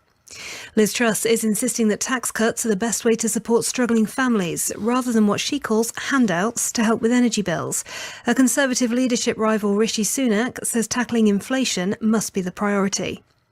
6 people have been arrested on suspicion of murder after the death of a 58-year-old man at a holiday park in East Sussex. Emergency services attended the park in Camber Sands after reports of an altercation involving a group of people. And a security issue affecting the NHS 111 helpline may not be fully resolved until next week. The company that provides the software has confirmed that the problems are related to a cyber attack. This is 5 Live Sport with Mark Chapman. And the leaders are underway at the Women's Open in Muirfield, Ian Carter. To be greeted by freshening winds, so it's going to be a testing afternoon for those players at the top of the leaderboard. And In-Ji Chun, 3 times a major champion, the reigning PGA champion as it stands at the moment, has company at the top of the leaderboard because Ash Buhai, inspired by Ernie Els 20 years ago, her South African compatriot, has birdied the second to get to 8 under par. So the leaders both at 8 under par. The leading Britons are at 2 under. They're midway through their back nines, and that's Charlie Hull, Mel Reid and Jodie Hewitt-Shadow. Thank you very much, Ian. So this is how it pans out now this evening across 5 Live and the BBC in general. We have the 5:30 now, and for the next 3 years in total. So commentary of Everton against Chelsea from 5:30. We'll still do Sports Report, though, at 5 o'clock. You'll still get all the results and all the reaction from all the leagues, and we'll round up the day's other sport as well before we get to John Murray at Goodison for the 5:30. Chris and Robbie in 6:06 follow the conclusion of that game. And then, as ever, every weekend, Match the Day to watch all the goals. Tonight, 10:20 on BBC One with Alan Shearer and Ian Wright alongside Gary Lineker. So in the Premier League so far today, Fulham 2, Liverpool 2. And at half-time in the 3 o'clocks, Tottenham lead Southampton 2-1. Leeds and Wolves are level at a goal apiece. Bournemouth lead Aston Villa by a goal to 0. And at St James's Park, we still wait for the first goal of the afternoon. Newcastle 0, Nottingham Forest 0. Let's rejoin Jonathan and Ian. Thanks, Mark. Newcastle United actually haven't been involved in a goalless draw since March 2021 in the Premier League. Newcastle and Liverpool were the only two teams throughout last season in the top flight with no goalless draws. It's 49 Premier League games. Now, will there be a goal in this second period? I hope so. I think there has to be, Deno, the way Newcastle are applying pressure to Nottingham Forest. All Newcastle need to do now is get more bodies in the box, and Callum Wilson getting across the centre back. That's what needs to happen, because the balls are going in the box, just haven't got the numbers in there at the minute. Well, neither side has made a change, so Pope is in goal for Newcastle United. It's a back four of Trippier, Schär, Byrne and Targett. Joel Linton, Guimaraes and Willock are the three in midfield, and the three up front, Almiron, Wilson and Sam Maximin.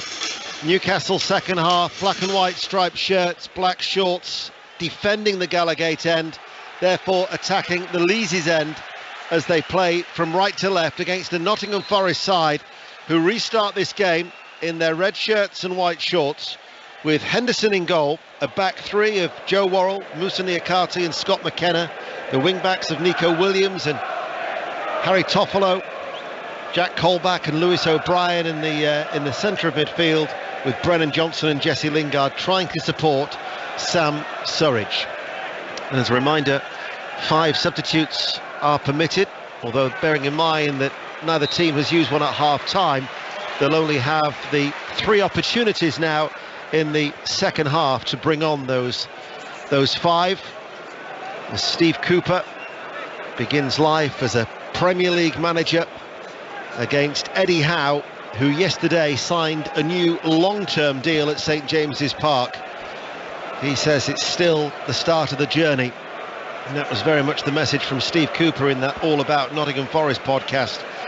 He wants the club for a city to be proud of, but we're not starting anything new. It's a continuation, I think, were his words that he used, Steve Cooper, looking to build on what he achieved. Because when they took over, Nottingham Forest were struggling, bottom of the Championship. They had failed to win any of their opening 7 in the Championship last season, actually equalled the club's worst start to any season.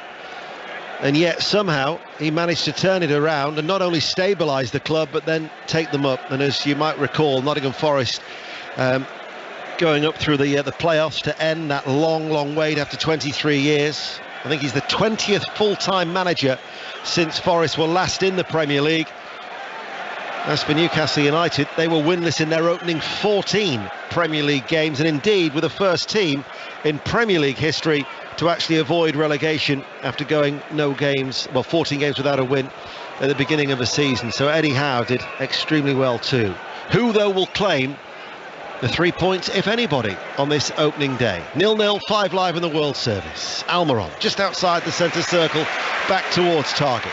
Eddie Howe watching on with his arms behind his back, alongside Jason Tindall, his assistant. Joel Linton holds on to the ball and then gives it away to Toffolo on that far side. He goes forward to Lingard, out now towards Surridge on that left-hand side. Brennan Johnson waits, back heel though towards Toffolo, and then Toffolo's low ball easily dealt with, and Newcastle United will bring the ball away, and it's Willock who's surging forward, held up by Colback, going with him stride for stride, and then Willock stops playing, as if to say I was being impeded by Colback, but played to the whistle, and in the end he runs it out of play for a throw. I didn't think Colback done anything wrong. He just matched Willock stride for stride, and Willock just seemed to give up. What you're saying there about the two managers, 2 British managers as well, even better for the football in this country. 2 exceptional managers in my view. I rate them both very highly in my view. I think Eddie Howe will one day manage this country. I really do. I rate him so well. I've seen him train. I went to watch Newcastle a couple of times last season, but his training methods are second to none, and he's shown that now with this Newcastle United team. I think Steve Cooper likewise could be destined for the top. Eddie Howe at 44, Steve Cooper at 42. So they've got plenty of time ahead of them in the managerial game should they want it. It's still goalless. Was this the start of the Premier League season? And in fact, last night on Drive with Tony Livesey and Claire, we had our first fact of the day. which is a regular thing that we do with John Murray and Alistair Bruce Ball. And we sometimes fear that I might forget, so I'll get it out now. There was a Doctor Who once played for Nottingham Forest. And as the reigning champion of Fact of the Day, I got off to a winning start. Christopher Eccleston, Paul McGann or Matt Smith. I correctly guessed it was Matt Smith. So there is the Fact of the Day that you can hear every Friday on Drive on BBC Radio 5 Live with Tony Livesey and Claire McDonald. This is 5 Live Sport. We're at St James's Park. Trippier on that right corner of the penalty area, waits to deliver the ball, has some support from Saint-Maximin. Saint-Maximin now up against Toffolo, chips over the cross, tucked in was Nico Williams to head the ball away. Lingard runs it away from the penalty area to Brennan Johnson, who's got pace. Byrne holds off Brennan Johnson. Brilliant defending. Got his arm out there on a 1v1. Brennan Johnson's so quick as well. Very good defending by Byrne. Here is Saint-Maximin to the edge of the D, slips it into Almiron. Almiron checks back onto his left foot, can't get the shot away, loses momentum, tries to win it back, cleared by O'Brien. Goal at Ross County, Gavin Wallace. And it's for Celtic. Callum McGregor slipping in Jota onto the left-hand side of the box. He cut it back, and Kyogo was the quickest on the scene to slot home from 8 yards. Ross County 0, Celtic 1. Still Rangers 0, Kilmarnock 0 at Ibrox. Trippier's delivered a cross from the right. Saint-Maximin was always struggling to get on the end of that. Did you think again Almiron should have hit it again first time? He seemed reluctant as he did in the first half. I think it's his weaker foot. I think he's scared to do it with his weaker foot, Deno. But he just got to strike through it. That's how I look at that situation. Into the Championship, a goal at Turf Moor. Juliet Farrington. Burnley a level. It's Burnley 1, Luton 1, and it's Josh Brownhill on the volley on the edge of the D that struck into the bottom corner to get Burnley level in this game at Turf Moor. It's Burnley 1, Luton 1. Here is O'Brien for Forest in the midfield on the halfway line, out towards the left-hand side to Colback. Nico Williams edging his way forward as a right wing back. Colback now out towards Toffolo, who's quite high on that far side as the left wing back. Lingard now with a cross in towards the penalty area. Surridge with a header. Flag was up anyway. So we know that Celtic are ahead at Ross County. Now a goal at Ibrox. Roddy. Yes, indeed. And the Rangers appear to have heard Gavin's report, because Antonio Kolak promptly put Rangers ahead with a low-angled shot after his first clear sight of goal in this game. So it's now Rangers 1, Kilmarnock 0. Thanks, Roddy. Wilson makes the run in behind, over on that right-hand side. Ball has stayed in play. Wilson now will win a corner kick off McKenna, who went to close him down. That's where they're getting a little bit of joy. Newcastle United now have a corner. Almiron looks like he wants to take it quickly, but nobody's alert to that fact. And in the end, he has to wait for the black and white shirts to trundle forwards. It's always difficult when you're the outside of the three centre-backs, because you can guarantee balls are going to go down the side, and you've got to be quick to play on that side, and you've always got to be space side, so the striker can't run down the side here, and you're in a good position. Crawley 0, Leyton Orient 1 is the latest score in League 2. Corner kick then to Newcastle United. Right hand side, Target's going to take it. Should be an in-swinger. Almiron had offered himself as the short option, not required. He now runs away. Target sweeps it over from that far side, and Worrell did ever so well there to head it away at the far post. There might well have been a clash of heads too. Was it Fabian Schär who was coming round the back? Worrell looks a little bit groggy. He's just on his haunches, but the Newcastle player's flat on his back. Bristol City, meanwhile, are back in front. Bristol City 2, Sunderland 1 is the latest score. Stoppage in play then here at 0-0. Bournemouth 1, Villa 0, Leeds 1, Wolves 1. What's the latest at Tottenham, Sahel Sai? 10 minutes played in the second half, Ian. It's Tottenham 2, Southampton 1. Tottenham have come out in the second half in a positive move. Ryan Sessegnon had a goal disallowed for offside. Emerson with a header over the top, and then a Kane Kulusevski Sessegnon move. Sessegnon was denied with a last-ditch defending by Kyle Walker-Peters. Tottenham 2, Southampton 1. Play yet to resume to Ellen Road. Vicky Sparks. 1-1, but this is better from Wolves. Couple of nervy moments in the Leeds penalty area, mostly caused by Hwang Hee-chan, but Meslier still yet to make a real save in this second half. Leeds 1, Wolves 1. Schär is back on his feet, but whether he's able to get back onto the playing field in time for this corner kick as Trippier at the Leazy's end 0-0. We'll go to Bournemouth in a moment. Still goalless though here at St James's Park between Nottingham Forest and Newcastle United. Trippier wants to take it short. Joelinton is there. He then decides against it. Cher still unable to come onto the field of play. Trippier, right arm aloft, in towards the near post, cleared away by Nico Williams. Back to Bournemouth. Aaron. With 1 Aston Villa 0 here, Ian. Steven Gerrard has made a change at the break. He's brought Emi Buendia into his attack, but Villa still struggling with the Bournemouth press, and they're not at the races. Bournemouth 1, Aston Villa 0. Earlier Fulham 2, Liverpool 2, Norwich City 1, Wigan Athletic 1 with the results. Match of the day tonight, BBC 1 at 10:20. You can have your say. 606 at 7:30 on 08085 909 693 as Ellis Sims has bagged a second of the afternoon for Sunderland, who are level at Ashton Gate once again. Bristol City 2, Sunderland 2. 606 at the later time this season because of our 5:30 commentary, Everton against Chelsea, and when the team news is in from Goodison Park, we'll bring it to you. Targets forward ball, Wilson makes the run, Henderson comes out of his penalty area, clears the ball out of play for a throw. Doesn't seem to have been the same intensity this second half, does there? No, they haven't really got hold of the ball in this half, Newcastle, but this man can bring something to life. St Maximin. He does. Instead he passes the ball to Target, low ball easily cleared with. He gets the crowd off his feet. Yeah, he does, doesn't he? When he gets the ball, they're excited by him. Difficult to play against as well. I wouldn't like to play against him, then, I'll be honest. No, he can. Almiron was having his shirt clearly pulled by O'Brien. That'll be a yellow card. It'll be the third Forest player to be booked, Lewis O'Brien. The 10 men of St Mirren have got a goal back at Pittodrie. Aberdeen 3, St Mirren 1, and Middlesbrough staging a fight back. They were 3-0 down in West London, but it's now Queen's Park Rangers 3, Middlesbrough 2. St Maximin, who Jonathan Woodgate was just talking about, can't thread it through.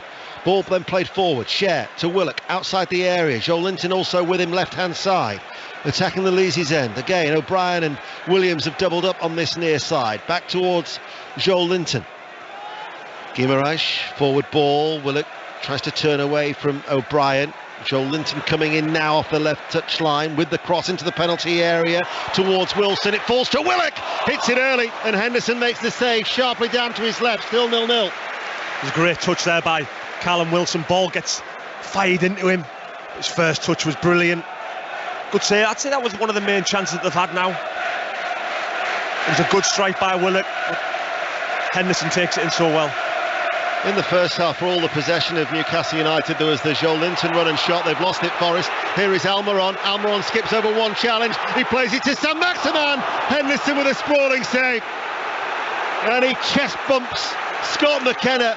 Henderson knew that was a big moment, and he was quickly off his line. Really did make himself big. Excellent save by Henderson. Saw the danger, dealt with it very early. Corner taken short.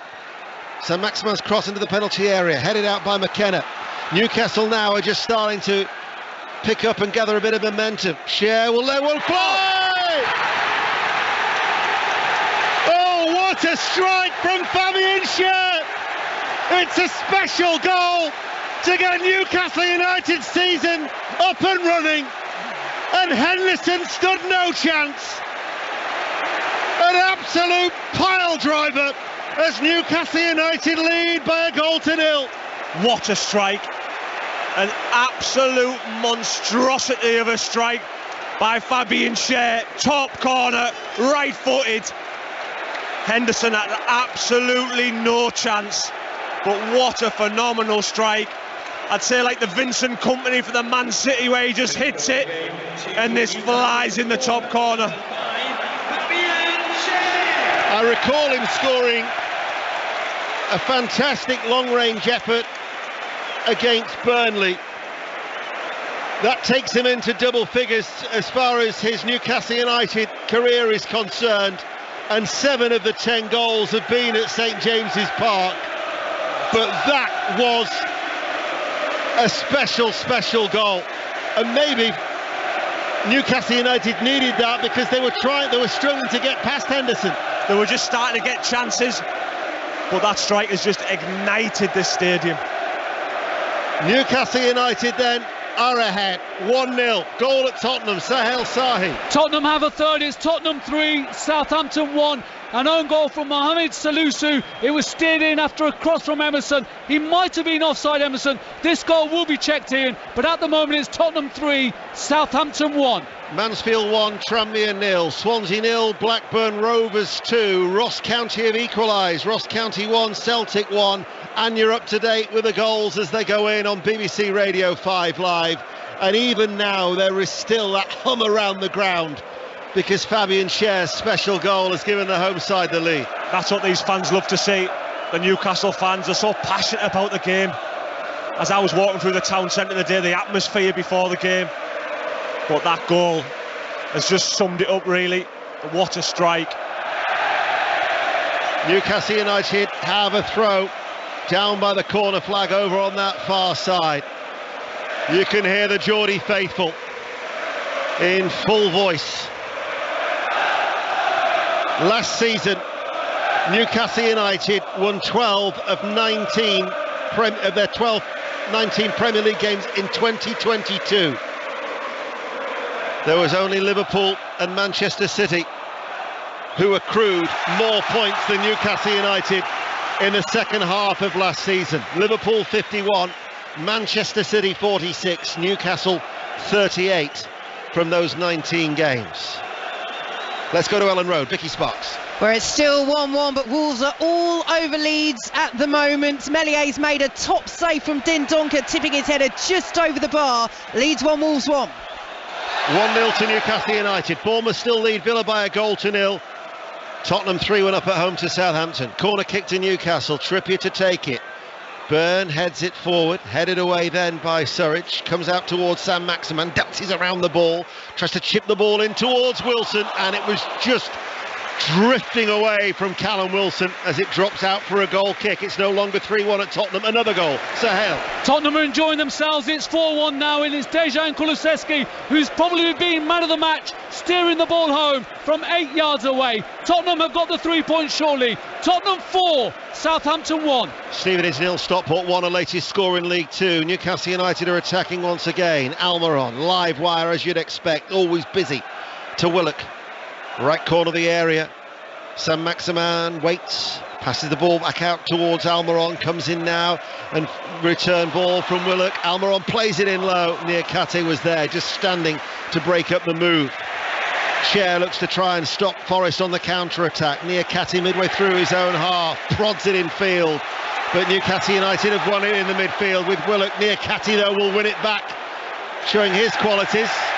And then he's lost the ball, and all of a sudden Newcastle United are on the front foot once more. Here is Sam Maximan to Wilson, tees at Willock, shot blocked, comes out to Lingard, and Lingard to Nico Williams, clears the ball up towards Brennan Johnson. Tight behind him was Byrne.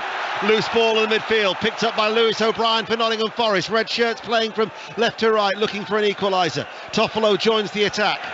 Worrell now strides forward. Worrell passes the ball out towards Williams. The right wing back goes on the outside of target, delivers a good ball into the penalty area, and the downward header from Surridge is off target. Let's get news of that equaliser from Ross County. Gavin Wallace. Alex Iacovitti was the man who got above everyone else from a Ross County corner, and he headed it down into the ground towards Joe Hart's left and left him with absolutely no chance whatsoever. It's Ross County 1, Celtic 1. Tom Flanagan has been sent off for Shrewsbury. They're at home to Accrington Stanley 0-0. We'll go to Swansea. Laura Kenyon. Swansea 0, Blackburn 2 was against the run of play, but a brilliant solo effort from Ben Brereton Diaz. Shrugged off the last defender, chipped the keeper. We've seen him do it before, his first of the season. Swansea 0, Blackburn 2. So Nottingham Forest are making a change here, and it is another debutant in Taiwo Awoniyi, who has come onto the field of play. Awoniyi, meant to be a little bit raw, £17 million that they've signed him for, and let's see what he's able to do. A Nigerian forward who scored 15 goals in the Bundesliga for Union Berlin last season. In fact, his record was 20 goals in 43 appearances. Awoniyi. Here is Bruno Guimaraes to Almiron. Barrow are leading Bradford City by a goal to nil. What an excellent start they've made to the season. They beat Stockport last week. Pete Wild, their new manager, 3-2 at Edgeley Park. Now beating Mark Hughes' side by a goal to nil. That's in League Two. As Guimaraes plays the ball back. Newcastle still leading 1-0. They have, you feel, an element of control in this game. Yeah, they do. I think now Nottingham Forest will start going for it as well, so the game should start opening up. Beautiful touch that by Bruno Guimaraes. Starts running the show from the 6th position. He's a joy to watch. So good. The Newcastle fans will absolutely adore him. It was Surridge who went off for Owoniyi, as so still like for like, but probably a little bit more pace on the counter-attack for the Nigerian, who's 24 years of age.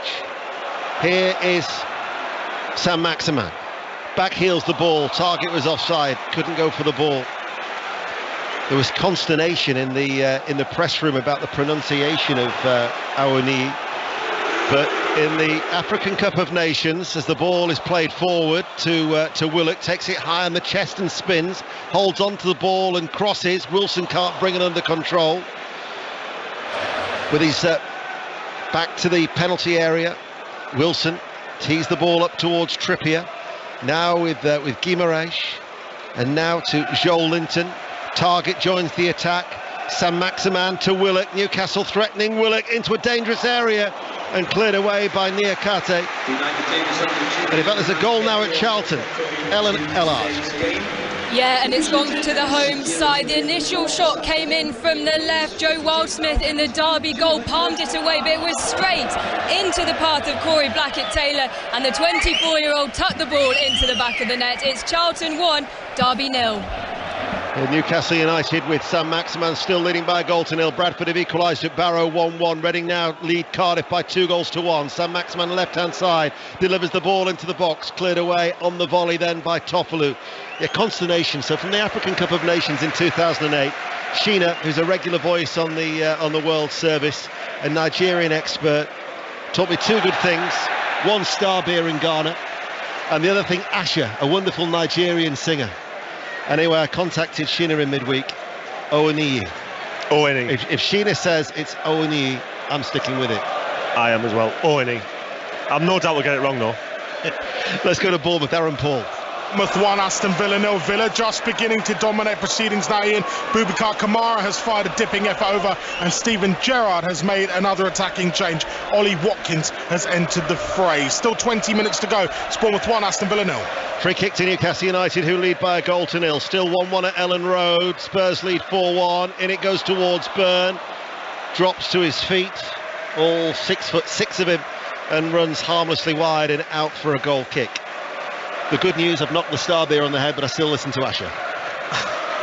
And you've lost £3 this week. Four £4. Pounds. Brilliant. Yeah. No longer will Mark Chapman refer to me as a fat oaf anymore. I've seen him with his app, tracking his food. We had a caramel shortbread for half time, and he checked how many calories he had on it. Didn't he, know? Here is Willock. Willock with a low ball. Wilson diving forward. There are certain things that need to stay between us, Jonathan. And that's one, I guess.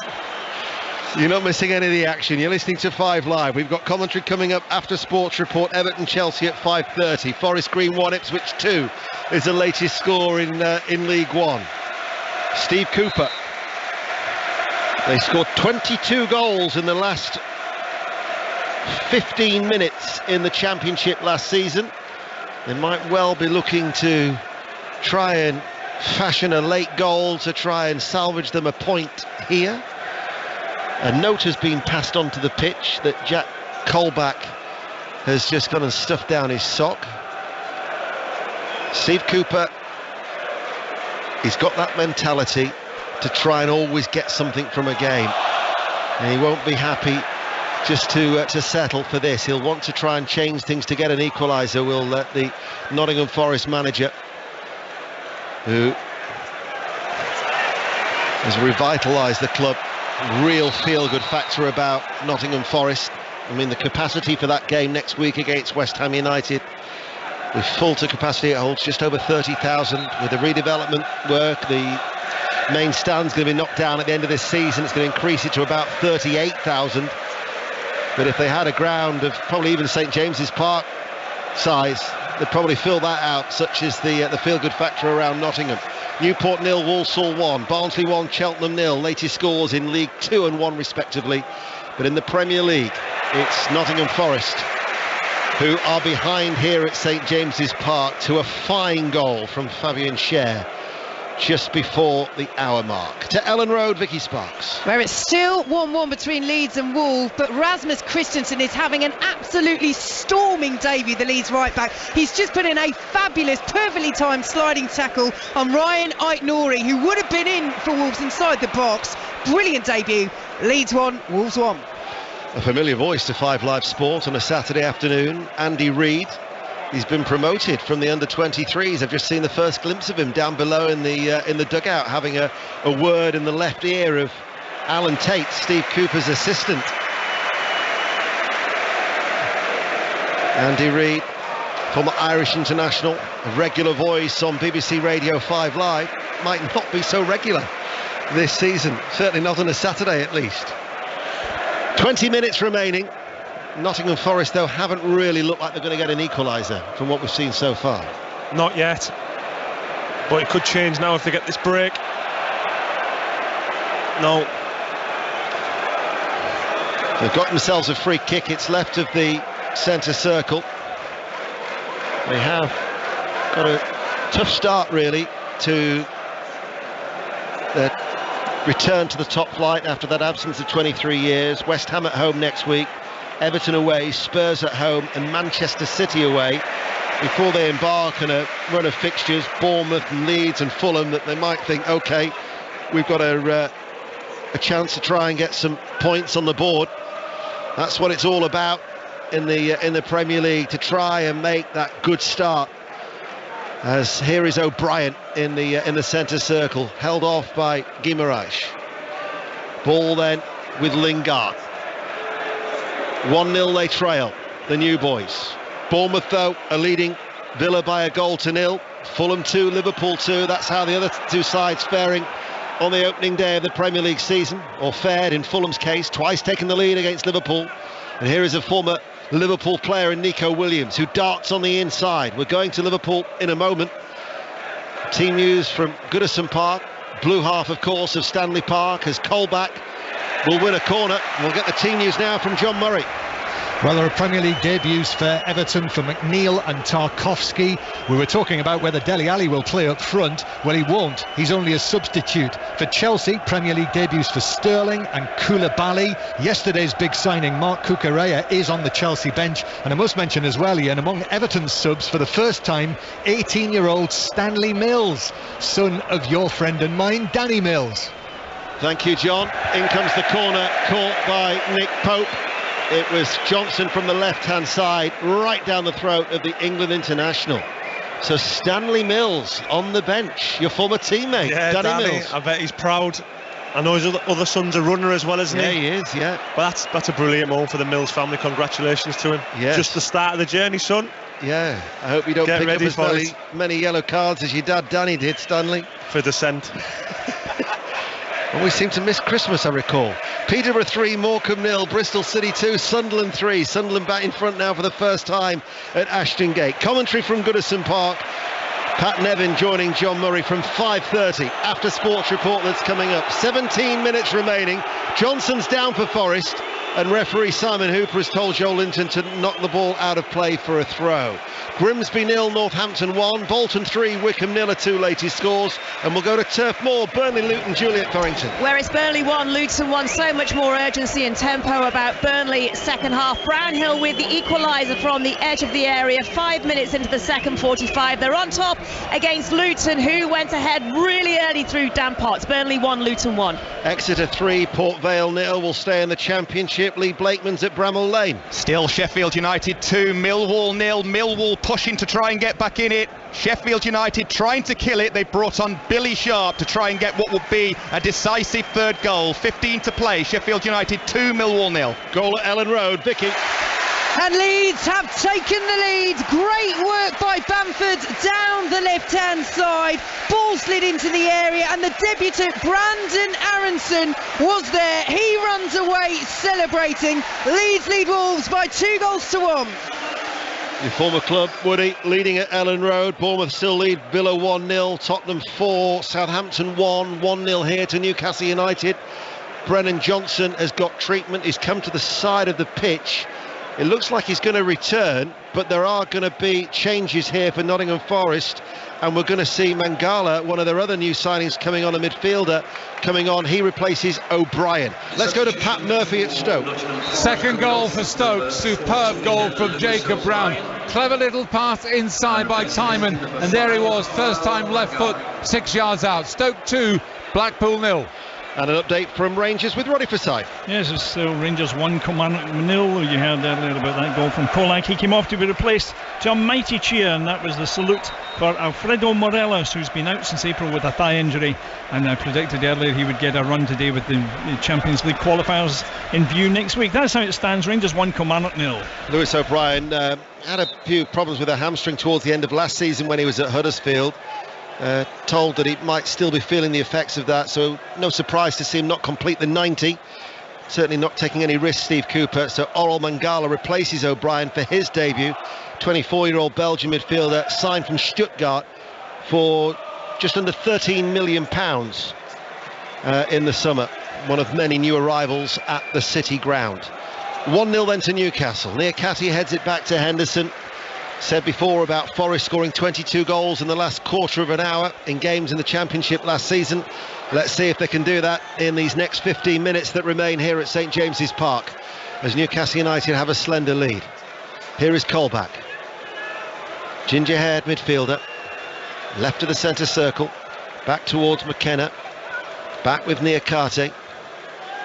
They're playing at a pace that seems to be quite comfortable for Newcastle to deal with it, isn't it? It's quite a steady pace. Newcastle look so solid. They're never look in doubt, Newcastle. This team at the minute.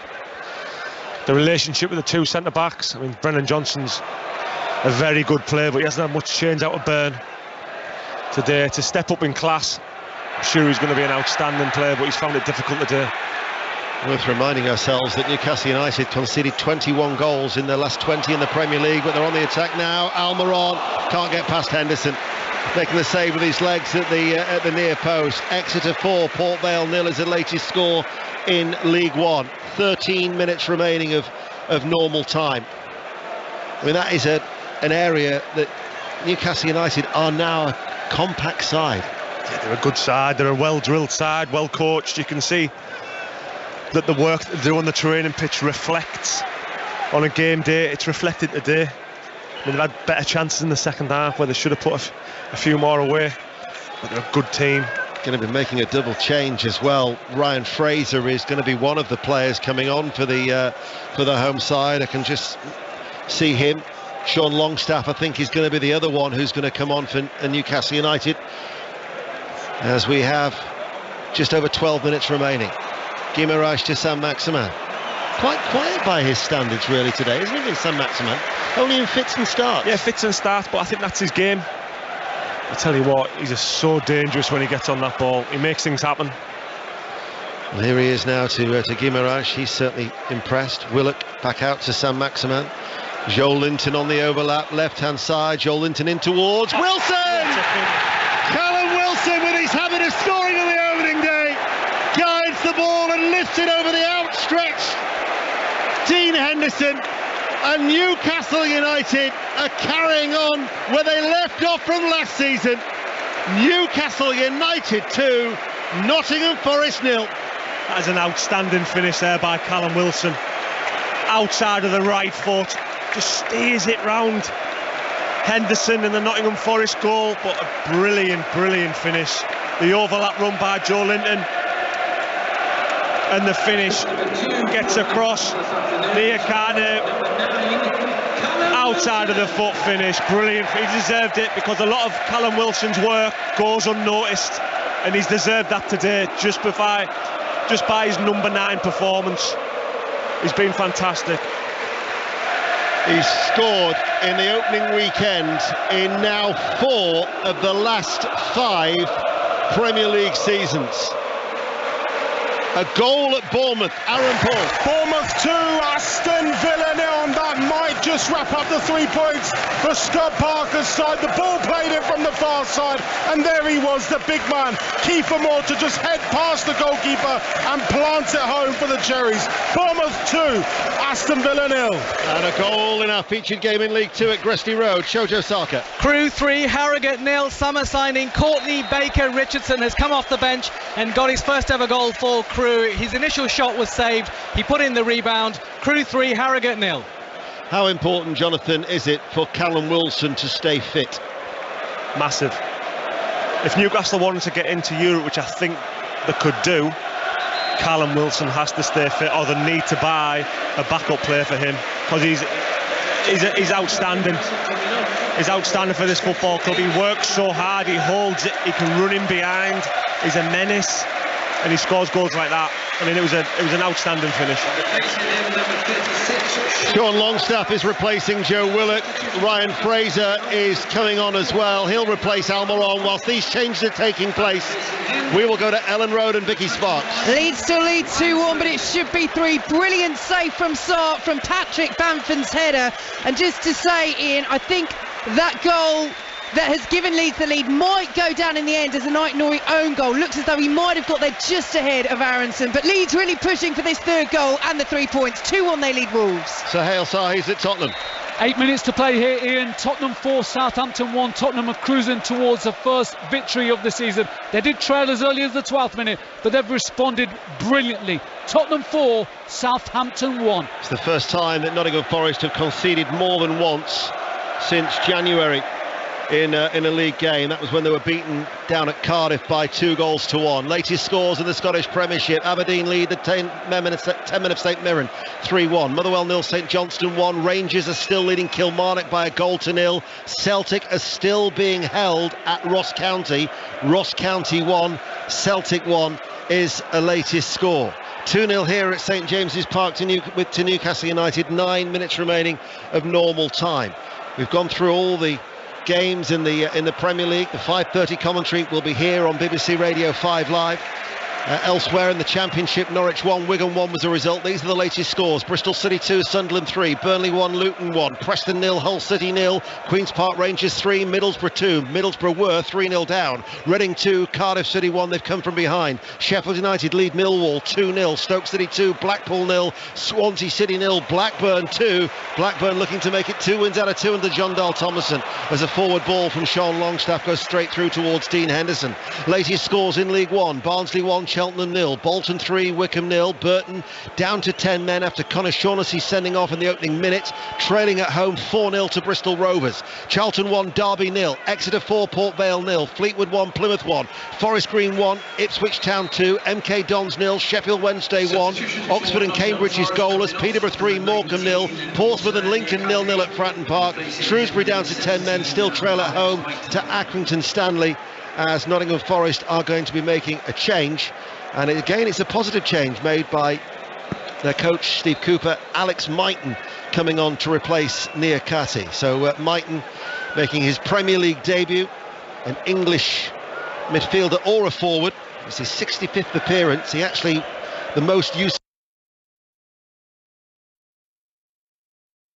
Well, we appear to have lost the line to Ian Dennis and Jonathan Woodgate. Newcastle lead by 2-0. We'll be back as soon as we can get that sorted. Elsewhere in the Premier League, Tottenham 4, Southampton 1, Leeds 2, Wolves 1, and Bournemouth are 2-0 up on Aston Villa. In the Championship, Bristol City 2, Sunderland 3, Burnley 1, Luton 1, Preston 0, Hull 0, QPR 3, Middlesbrough 2. As you were hearing from Ian, QPR were 3-0 up in that game.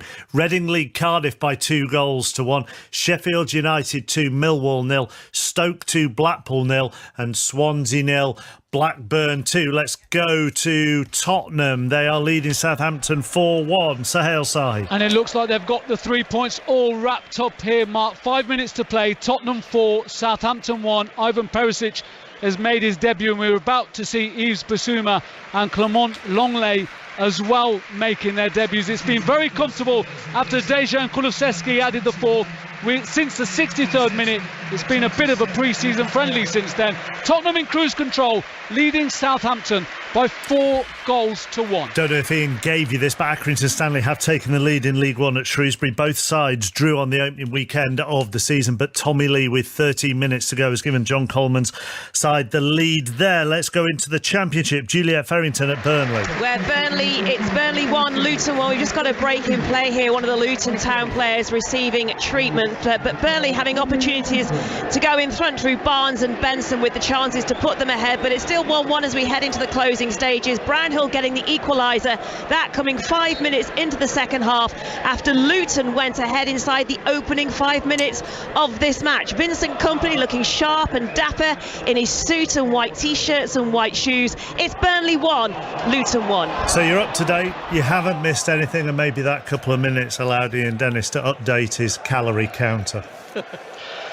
Just a few gremlins in the system. I knew you shouldn't have said anything, Jonathan. Here is Sam Maximan, and you haven't missed anything. Newcastle still lead 2-0, but Sam Maximan now is coming forward. He's got Sean Longstaff, who passes the ball towards the far post, and Wilson at the far post into the side netting. The angle was very, very tight. Yeah, it was too tight for him. I think Eddie, I would like to get him off, to be honest with you. With 10 minutes to go. Nottingham Forest are going to play out from the back. Now it was Ross County 1, Celtic 1. Late goal, Gavin Wallace. Indeed, and Celtic have went 2-1 up. A Jota cross was met by the on-loan Laurent defender Moritz Jensen on his full debut for Celtic. He thundered a header into the back post. It is Ross County 1, Celtic 2. Mighton on the attack for Forest as they trail 2-0, and they've won a free kick right corner of the penalty area. Goal at Swansea, Laura Kenyon.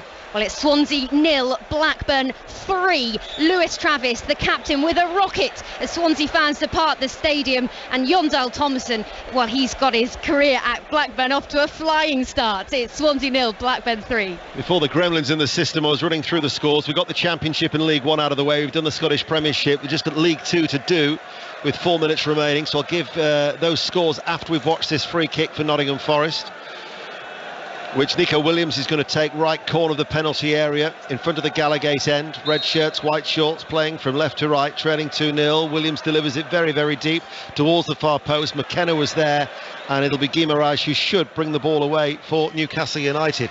So those latest scores in League Two. Barrow are back in front. They lead Bradford City 2-1. Newcastle on the attack. Wilson looking for Fraser, the substitute. Colback will marshal the ball safely back towards Henderson, who almost carried it out of the penalty area as his momentum on his knees almost took him out of the box, but he just about stayed inside the penalty area. Colchester 1, Carlisle 1, Crawley 0, Leyton Orient 1, Crewe 3, Harrogate 0, Doncaster Rovers 0, Sutton United 1, Gillingham lead Rochdale by a goal to 0, Grimsby 1, Northampton 1, Hartlepool and Wimbledon are goalless at Victoria Park, Mansfield 1, Tranmere 0, Newport County 0, Walsall 1, Stevenage 0, Stockport 1, Swindon and Salford City still 0-0, and Swindon, remember, Harry McCurdy was sent off towards the end of the first half. Here is Guimarães for Newcastle United, leading 2-0, and now with Joel Linton. Newcastle United, who've got games away at Brighton before Manchester City come here, and then Wolves away and Liverpool away. But since Eddie Howe took over, only Liverpool and Manchester City have won here at St James's Park. It's a difficult place to come with Eddie Howe at the helm, and with these fans behind them. No one will fancy coming here this season, that's guaranteed. This is a good team, this is a well-drilled team, a team that you can see it's been coached. Don't know when you see him in and out of possession, they look very good. Well, if the city of Newcastle was buzzing ahead of the game with this scoreline, it will be pulsating tonight Fleetwood now lead Plymouth by 2-1 in League One. We told you about the Grimsby equaliser, and Taylor Allen has been sent off for Walsall as they still lead away at Newport County by 1-0. Newcastle are going to make another double change, and whilst that change takes place, we'll go to Rangers. Roddy Forsyth. Well, we heard Celtic scoring their second recently, and Rangers have done the same. This time Alfredo Morelos, who's been out since April with a thigh injury. The fans were beseeching him to score. He did it with a roll-in at the far post. Rangers 2, Kilmarnock 0, 5 to go. So the players coming on are Wood and Murphy. Sam Maximan and Wilson are going to be the two players who are coming off. Callum Wilson, 8 goals he scored last season, Newcastle's top scorer, but he badly affected by injury. If he can stay fit, Callum Wilson will look to propel Newcastle United certainly towards a first top half finish for the first time since 2018. Wood and Murphy, come on. Callum Wilson, just outstanding performance, but it's the work rate that you see, that you don't see, but his work ethic, his closing down, how he holds the ball up. When the ball goes in, it sticks, he can run in behind, and he showed that today. He showed a great number 9 performance tonight. Aberdeen 4, St Mirren 1 is the latest score, and Stockport County, although they are leading at Broadhall Way by 1-0 at Stevenage, are down to 10 men for the last 3 minutes. Ashley Palmer has been sent off. We're about to find out how much stoppage time there will be here at St James's Park. And Newcastle United keeping up their excellent record against Nottingham Forest in the Premier League as Toffolo holds off the run of Murphy. Murphy was actually looking for something there from referee Simon Hooper, but nothing was forthcoming. To find out how much added on time from the fourth official, 3 minutes to go. The superb pass that by Guimaraes. He's been brilliant, hasn't he? Oh, he's been brilliant, yeah. When he gets on the ball, he just dictates. It's his tempo, how he plays that. He can quicken it up, he can slow it down. Another brilliant bit of business by Newcastle United, bringing it to the football club. That sending off of Ashley Palmer costly for Stockport. Stevenage have equalised from a penalty. Luke Norris, Stevenage 1, Stockport County 1. The results are starting to drop in now. Sports Report is coming up with Mark Chapman as Guimaraes comes forward now, wrestled off the ball though by Colback. A condensed Sports Report before we take you to our next commentary at Goodison Park, 5:30, Everton Chelsea. Don't go anywhere on BBC Radio 5 Live. Motherwell 1, St Johnstone 1. Motherwell equalising there at Fir Park. The Forest travelling support, 3,000 of them making their voices heard, undeterred by the scoreline, and still convinced that the City ground will be a real occasion next week for the visit of West Ham United. St Johnstone are now leading Motherwell 2-1, a goal in injury time as Sven Botman, the 5th substitution for Newcastle United, will be coming on for the closing stages, just to get a feel of St James's Park, a ground of course that Jonathan Woodgate has played on during his playing career. He's going to be a good player, Botman. Really like him. Can pass through the line, strong, reads it well, but he's going to find it difficult to get into this team with Dan Burn and Fabian Schär playing the way they are at the minute. Well, here comes that change, and Sven Botman making his Newcastle United debut, a £32 million signing from Lille. AC Milan were huge admirers of the Dutch defender, but it's Bruno Guimaraes who comes off to a standing ovation. And what a fine game the Brazilian has had here, Jonathan. Oh, he's been top good. He's been the best player on the pitch. Just dictated the game. Playing a deep lying midfield position, but he's been terrific. Can even make out a Dutch flag in the Gallagate end for the arrival of the number 4, Sven Botman. as Nottingham Forest have a free kick as they trail 2-0. Williams into the penalty area. Pope's come for that, didn't get it. Newcastle have cleared. A late goal at Ross County. Gavin Wallace. Leila Bada making it 3-1 to Celtic. It was a fantastic effort with the inside of his right foot, and it went well beyond Ross Laidlaw. A fantastic curling effort. Ross County 1, Celtic 3. Doncaster Rovers 1, Sutton United 1 is the latest score in League 2. Two more commentaries tomorrow. Manchester United Brighton, West Ham Manchester City. The Monday Night Club is back with Mark Chapman and co from 7, and on Tuesday night we've got the EFL Cup will go around the grounds. But here on the opening weekend of the Premier League season, Newcastle United, who've only won once on the opening day in the last 8 seasons, are going to get off to a winning start. They had to wait for their 15th Premier League match last season. Not so today, as the roar and the celebrations will tell you. They are up and running, and Nottingham Forest return after an absence of 23 years is an unhappy one. It's finished here. Newcastle United 2, Nottingham Forest 0. Jonathan Woodgate. Yeah, very good performance there by Newcastle.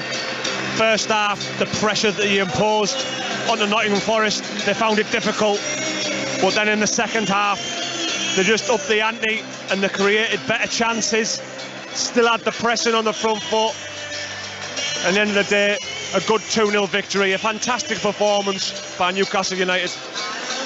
Goals in the second half, a special one from Cher after 58 minutes, and then Callum Wilson 12 minutes from time. It's finished at St James's Park. Newcastle United 2, Nottingham Forest 0. And Manchester City and Newcastle United, the only two teams in the Premier League who are yet to concede in the top flight this season. But given the fact that Manchester City have won the last 6 meetings with an aggregate score of 22-3, Newcastle United will be delighted if they can come through with that statistic still intact. In the sunshine on Tyneside, the atmosphere, as you'd expect, is cracking. We're underway. Perfect timing for listeners of the BBC World Service to St James's Park, the home of Newcastle United, for this game that is just underway, with Manchester City in their sky blue shirts and white shorts, playing from left to right and already coming under early pressure from the Newcastle press. Now, they started against Nottingham Forest with a similar intensity, as Joe Linton has done well. Out towards Trippier, cross, blocks, bounces. Ake prevents it. No, he doesn't. Goes behind for an early corner. They have come out of the traps. Yeah, they have. It's the start, exactly what they wanted. And it comes, Man City kick off, it goes back to Ake. John Stones steps in and he plays it behind him, and that triggers the press for Newcastle. Every single player going chasing the ball, and now they have an early corner that Man City will have to deal with. Corner kick then to Newcastle United, attacking the Leesy's end. It's rolled in short, and it's played back. Guimaraes to Trippier, delivers it towards the far post. Awkward one for Ederson in his luminous orange goalkeeping outfit. He caught the ball well with both hands, but as he was backpedaling, his back clattered into that far post. But it was a short handling under pressure. It sure was, and it was a short corner by Newcastle, which was surprising. You've got Botman, Cher and Byrne in there to go and attack it, but it comes back to Trippier, and Ederson had to catch that because both Botman and Cher, Byrne, coming in at the back of him. So yeah, they had to be concentrated. Probably knew he was going to take a hit off the post as well, but good assured goalkeeping from Ederson, and no less than we expect from him. That's the voice of James McFadden on BBC Radio 5 Live here at St James's, as Rodri collects that ball out to Bernardo Silva, quickly closed down by Byrne and Saint-Maximin, and then Rodri plays the ball back to Ake. He's going to go under pressure from Almiron, out towards Foden, inside to Cancelo, who just lays it off behind him to Nathan Ake. 2 minutes played on 5 Live. Leeds United 3, Chelsea 0, West Ham 0, Brighton and Hove Albion 2, and in the Championship, Bristol City 2, Cardiff 0. We'll keep you up to date with the second half of Celtic against Hearts, with Celtic leading. And then as much reaction as we can from this game into 6:06 with Chris Sutton and Robbie Savage. as Trippier plays the ball to Fabian Schär. Cracking goal against Nottingham Forest on the opening day. Newcastle trying to get the better of that ball with Rodri. Touch from Haaland to Gundogan. Haaland wants it back played. He takes it away from the goalkeeper, plays it back to Foden, left-hand side of the penalty area. Foden holds on to the ball. Gundogan gets a little touch to Cancelo. Back towards Foden with his back to goal edge of the area. Rodri shoots, and Rodri right-footed over the top. Pope had it covered. Goal kick. But a glimpse of what we know Manchester City are capable of. Yeah, that is good play from Haaland initially. Comes short, lays it off first time, he spins, and I spoke about Haaland needing space to run into. He didn't have very much, but he made a great run. It was a great weighted pass. He got there before Pope, knocks it to Foden, keeps the ball alive, and when it comes to Rodri, we know he can hit them from there, but it was never troubling Nick Pope. 4 goals in his last 8 appearances last season. Little flick on there by Callum Wilson. Ake lets it settle, plays it back. Ederson just puts his foot through that and clears it long downfield. And Sven Botman, on his full home debut here today, will clear the ball away. Saint-Maximin coming back from an offside position. And that decision applauded by Pep Guardiola down below, as Eddie Howe in his technical area, pen in his hand, which he now stuffs actually in his left side of his tracksuit bottoms, the pocket there. I'm sure he'll be making studious notes as Jason Tindall also works out as well. That doesn't need to write this statistic down, that he's lost all 12 games against Manchester City, Eddie Howe. Be hoping to try and change that here today. But I don't think anybody within Newcastle United is expecting Newcastle, despite their newfound wealth, at this stage to challenge Manchester City. It might be a reality check to know where they've got to go to, as Bernardo Silva picks it up now. They've got 2 out to his right-hand side. He uses them both as decoys, curls the ball in. Gundogan gets the ball in, flag stays down, and Manchester City score within 5 minutes. Gundogan seemed to have an age before he eventually put the wall away, but it was a composed finish, and Manchester City lead 1-0. I'll tell you what, it's an unbelievable cross from Bernardo Silva. Gundogan, we know that he goes into the area. Haaland had made the run across the front, and it didn't look like there was too much space to get it through to Gundogan, but you're right, he's in acres of space. He takes a touch and it looks a bit untidy, the finish, but nonetheless he puts it in the back of the net. But it's all from the cross from Bernardo Silva, there's no doubt about it. Incredible cross and nice composure from Gundogan to put it in the back of the net. After his first touch, 6-7 yards out, and I think he was onside. It'll be checked by VAR, but I think it will stand.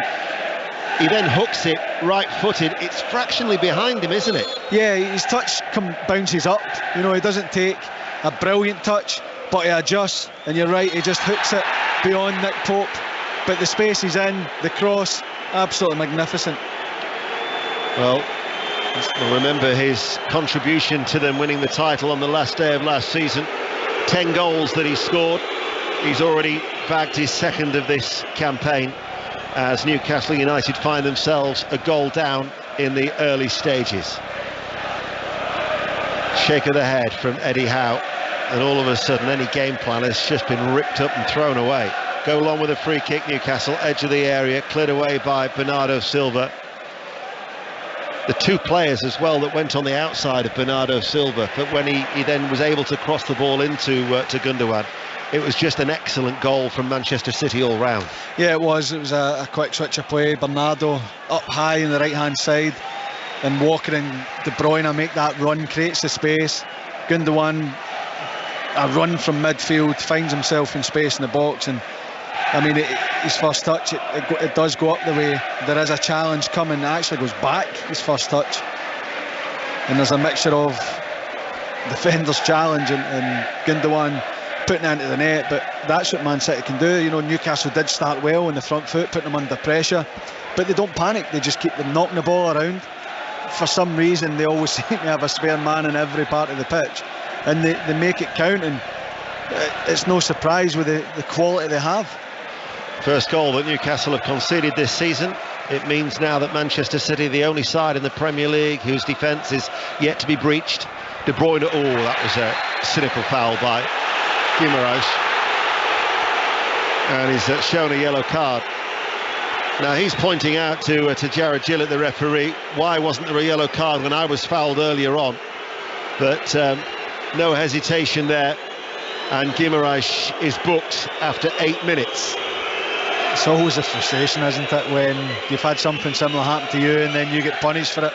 But it was totally cynical. There was no attempt to play the ball. He was just stopping De Bruyne getting at that back line, and for me it is a yellow card because it's a cynical foul. He knows what he's doing. No attempt at all, was there, to play the ball. Here is Stones, England international, back to Ake.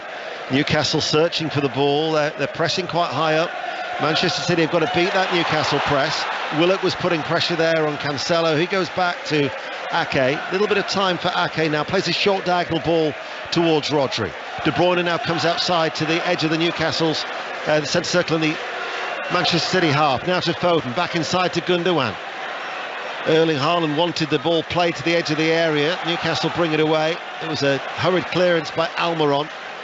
And Manchester City, it's just stroked back inside by Cancelo. Now with Rodri. Cancelo stays quite high up on that left-hand side for Manchester City. 9 minutes played and already the champions lead by a 1-0 here on 5 Live in the World Service. Look at where Kyle Walker is. You know, he's playing as a central midfielder.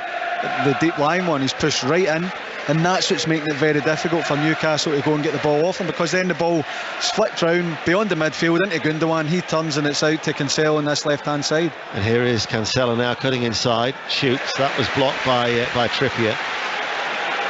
If you're listening to James talking there, you know, there's no surprise with Kyle Walker being played as an inverted fullback. The only thing is, he was actually on the left-hand side of midfield and not on the right. He's now got some defensive duties to do up against Saint-Maximin. Plays the ball back towards Byrne. Willock. Guimaraes is forward as well. Manchester City, they'll have everybody back, and Willock gives it away. Haaland now being held by Willock, uses his strength and releases De Bruyne. Flag stays down. De Bruyne enters the penalty area. Eye on goal, saved by the legs of Pope at his near post. Newcastle United almost punished on the counter-attack there by the champions. Now Newcastle try and break. Downward header by Stones. And Rodri is there to mop up before Saint-Maximin. The Newcastle crowd, though, urging Newcastle on. They are, and it's a great break from Man City, but it comes from Saint-Maximin gets 1v1 with Kyle Walker. He takes him to the byline, he rolls it back to Dan Burn, who he's expecting is going to cross it in first time. Alright, he's only got Callum Wilson in the middle to aim for, but it's a chance to put it in the box. He refuses, he passes it back, Willock gives it away. 2 passes later, Kevin De Bruyne is in goal, and he actually goes to try and put it through Nick Pope's legs. It's at an acute angle where maybe you're looking at it and saying fire it across or fire it near. Nick Pope stood, he's trying to go through his legs, and credit to him, he read it.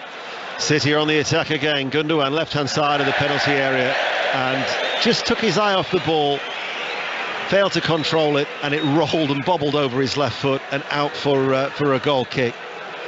You did fear the worst for Newcastle, though, when De Bruyne is herring in on the penalty area like that. Yeah, and it's going to be a problem for Newcastle. They're going to have to try and sort it out, because I mentioned Kyle Walker being in the midfield. Now, Man City are building, the 2 centre-backs split. The 2 full-backs then come inside, become a midfielder, and it's, you know, Walker, Cancelo and Rodri that's trying to build up. Newcastle are locking on, but De Bruyne and Gundogan are staying out of it. So the gap in between Newcastle's midfield and defence is where De Bruyne and Gundogan are picking the ball up. Plus you've got Foden, Bernardo and Haaland in advance of that. So when they get past or beyond the press, it's an attack. You know, it's not right, we'll keep the ball, knock it about. They're on the attack. So Newcastle have to figure out how to stop that. It's very difficult, because Man City lure you into that false sense of hope that you're going to go and win the ball, but every single player can handle it. They beat the press, and there you see it in the last couple of minutes. 2 passes, you're in on goal, and your goalkeeper's having to bail you out. Well, now they've got a free kick, Manchester City. 12 minutes played, just in from the left touchline, that front of that east stand here at St James's as they attack the Gallowgate end. Quite a high line, though, from the Newcastle defence in their black and white striped shirts. In it comes now from that free kick. That was delivered by Foden, cleared away by Trippier. To Almiron, stabs it forward. De Bruyne plays it forward, then headed on by Ake, and Newcastle now up towards Saint-Maximin. Collects the ball on that far side over the halfway line, tries to slip it on the inside, gives the ball away, and now Bernardo Silva will run forward over the halfway line. Gundogan, Foden ahead of him. Haaland lurks just outside the area. Foden waits, stands still, looks for the support. Kyle Walker again in that midfield role, wanting the ball. It comes to Haaland, misses it, and then Dan Burn plays a short ball towards Willock. He's now closed down by Kyle Walker and gets away from Kyle Walker. Good turn of pace there by Willock. Forward ball now to Wilson in the penalty area to Saint-Maximin, and cut out by a sliding Ake, but the flag's up on the far side. It was a good break by the home team. Tremendous from Willock, pacing Kyle Walker, out muscling him, and it's a great run from Wilson. Timing of the pass is excellent, and it's the right idea. He spots Saint-Maximin at the back post, knocks it across first time. He's offside, yes. Good defending by Ake in the end, but that's much better. Can Willock get driving and driving from midfield, taking on the defence, playing those defence splitting passes? Much better from Newcastle. You don't see that very often. No. Kyle Walker being outstripped like that. That will hurt him as well. It will hurt him. Here is Gundogan coming forward, the City goal scorer, stopped by a rather abrupt challenge by Joel Linton. Direct free kick awarded to Manchester City. Gundogan stays down. 14 minutes played, 5 live, and the World Service here at St James's Park on a very pleasant afternoon in the northeast. Free kick, quite a central area. Newcastle United once again will try and offer as much protection as they can with that high line from Nick Pope, who's marshalling not a wall, but he's certainly in communication with Kieran Trippier. Now at the minute, Haaland's actually standing in an offside position. This free kick, fractionally left of centre. It's a good 35 yards out from goal.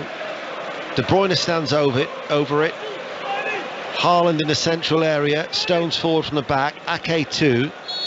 Rodri up there as well. De Bruyne now floats it in the direction of Ake. Comes out, edge of the area, lifted back into the path of Guimaraes by Wilson.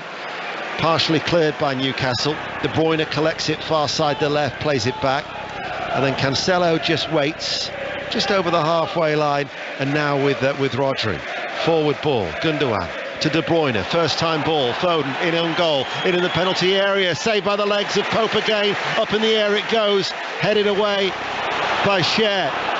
Pope twice now with his legs has prevented Manchester City from doubling their lead. Here is Saint-Maximin over the halfway line, goes away from Stones. Forward ball for Joel Linton. He's been beaten once. Kyle Walker will not be beaten a second time. Adjudged to have been fouled by Joel Linton. Free kick. Yeah, I don't think we'll see it again this afternoon. That's hurt him, Kyle Walker, but yeah, he's alert to that. Maybe a bit heavy on the pass to Joe Linton, but he does well to get back and little nudge on the back and gets the foul. Once again, the Newcastle supporters not happy with the decision making from the referee and letting their feelings known. 16 minutes played, 1-0 to Manchester City.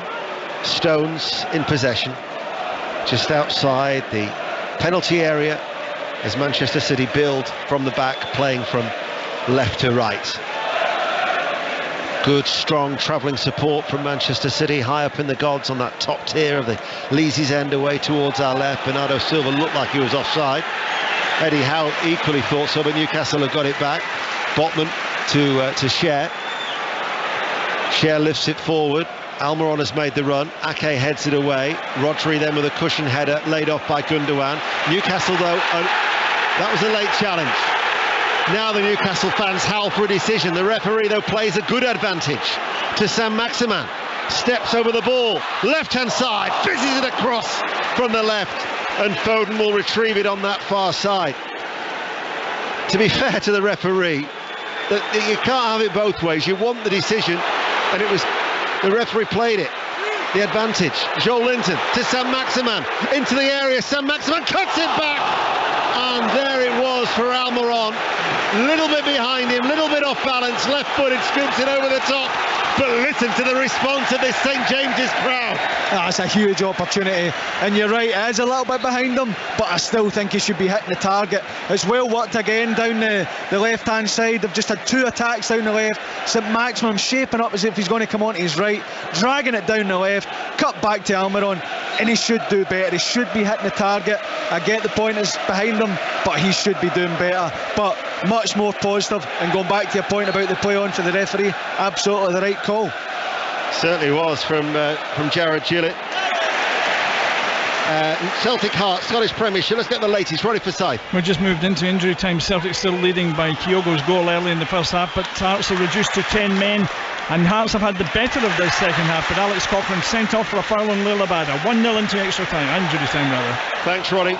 A reminder, on Wednesday, PSV Rangers Champions League qualifier will be live in Eindhoven for commentary of that game. The previous night we've got League Cup action for you. Fleetwood Everton will be our commentary on Tuesday. Here is Haaland, challenged behind by Botman.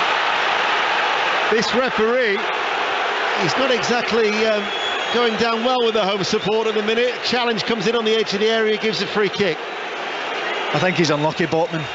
I do. I think when the ball comes in, Haaland takes a poor touch. He gets a bit fortunate, and Botman, there is contact, but the referee on the spot, desperate to blow up for the foul there. Ruben Dias is going to be coming on. Manchester City are going to be forced to making an early change. I think it's Ake. I think that he's saying I'm all right. He's putting up two fingers, but Ruben Dias is going to be coming on. Meanwhile, Manchester City have this free kick.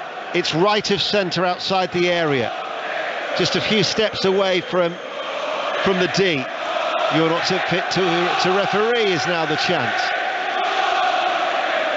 Foden and De Bruyne stand over the free kick. Left foot of Foden or the right foot of De Bruyne.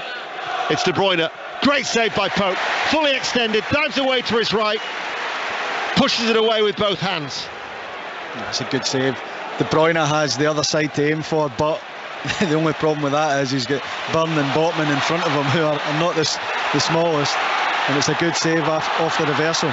Newcastle on the attack. Saint-Maximin to Almiron. Across the face of goal. Cleared away. Almost a goal line clearance by Cancelo. Not quite on the goal line, and it might have actually been arcing its way from that goal, but it is still another promising counter-attack from Newcastle United. It's excellent down the left-hand side again. Wilson, I think he's got to gamble and go a bit earlier. It's just in front of him, but the last couple have been cut back.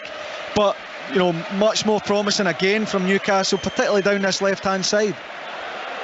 Going to be a substitution here. So what was it yesterday? Rangers finished with 9 men yesterday in that game against Hibs, and today, as the Edinburgh side travels to Glasgow, ready for side. Hearts are down to 9 men. Tony Sibbick following Alex Cochrane off the park. Another second yellow card, red card then for him.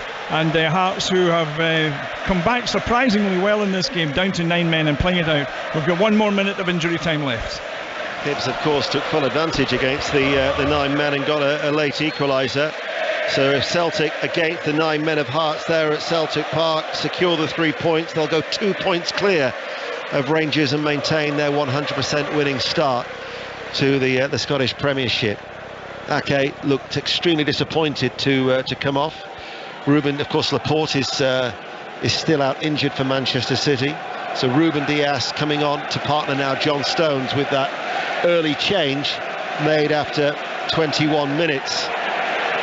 Thing is, as well, from Manchester City's point of view, they don't have any more free midweeks between now and the World Cup. This coming midweek should have been, but of course in June they agreed to play that charity match in Barcelona, and they fly out to Spain tonight. Newcastle are on the attack, trailing by 1-0. Almiron right hand side, headed out by Rodri, only as far as Trippier. Began his career at Manchester City. No senior appearances though before he left. Ball played forward by Guimaraes. Trippier clips over the cross, headed away by Rodri once more, taken high on the chest by Foden, lifts it high in the air underneath the clear blue skies at St James's Park. Midway through this first half, Newcastle are really making a fist of this. Guimaraes comes forward now, slides into the challenge, runs into Bernardo Silva, and Manchester City have the ball now with Cancelo. But Newcastle are going after them. They are. It's been a great response from Newcastle. They've created opportunities. They've shown that energy and that passion to go and win the ball back. And they've been unlucky in a couple of those occasions, but it's been a terrific response. The worry is that Manchester City look like they could score every time they go forward. You think that Pope has made 3 saves in addition to Gundogan's goal after 5 minutes. Yeah, that is the difference. You know, Newcastle are looking good going down. When the ball comes in, it's maybe just getting there or just going behind, or the chance just doesn't present itself. But Man City, on the other hand, 2 passes, 3 passes, they're in on the back line. Nick Pope's come up with a couple of brilliant saves as well, which obviously you expect from your goalkeeper, but he doesn't want to be facing too many shots. A goal at Celtic, Roddy. It's all over, as a matter of fact, but Celtic won by 2-0 because in that last period of injury time against 9 men, Georgios Giakoumakis stuck one away at the near post. Has out at 2 hearts nearly. Saint-Maximin with a shot, saved by Edison. Comes out to Almiron, couldn't bring the ball under control. Newcastle United, though, certainly playing with plenty of spirit in an attacking sense. And Edison had to make the save. Comfortable height for him. Yeah, it was terrific again from Saint-Maximin. Again, he shapes to hit it with his right, drags it onto his left, and it just doesn't go far enough forward for him to hit it first time. He needs to take another small touch, and that's what makes it probably a bit easier for Ederson to deal with, because he can't get a proper shot away. But encouraging again down this left-hand side. No surprise it's coming mainly from Saint-Maximin. Alan Saint-Maximin without a goal since January, testing Edison as Botman has the ball at the back. Had Haaland in front of him, and in the end he decides safety first, goes back to Nick Pope, all in yellow behind him. Has now shared along the ground to Wilson. Tight behind him is Ruben Dias. Wilson, though, helps Newcastle win the ball back. Bruno Guimaraes forward. Saint-Maximin lays it off. Wilson inside the centre circle. Newcastle looking for an equaliser. Guimaraes plays it out wide. Trippier high up the pitch, plays it early. Willock's making the run from midfield, won't get there. It'll run out of play for a goal kick. But the Newcastle supporters are responding to the football that's been played by Eddie Howe. Yeah, no doubt about it. When they're going in attack, they're not going in 2s and 3s.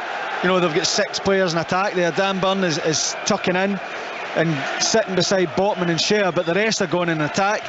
Bruno Guimaraes is sitting in midfield, but it's Willock that's making that forward run. It's Trippier that's high up on the right hand side. You've got Joe Linton that's advanced, as well as the front 3. So yeah, they are, I said it earlier, the response has been great, but they've done that as a team as well. They've not panicked, they'll continue to play, and they will get more opportunities, there's no doubt about it. And James, whilst Manchester City had that goal kick, as Joe Linton feeds the ball forward to Saint-Maximin, there's a turnover in play. Saint-Maximin's early ball. Wilson now enters the penalty area. Almiron is with him. Wilson wants to go it alone. Curls it, takes a deflection behind for a corner kick.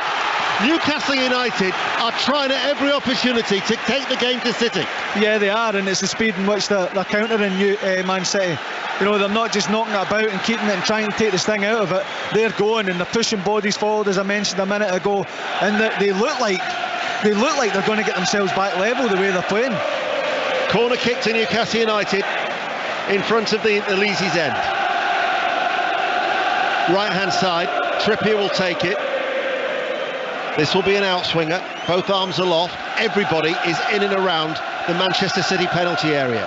Trippier floats it over now. It's delivered very, very deep towards Botman. Bernardo Silva won't get there before Saint-Maximin, who dances around the ball, turns, now delivers a right-footed cross towards the far post. De Bruyne back there. They're appealing for a handball there against the Belgian.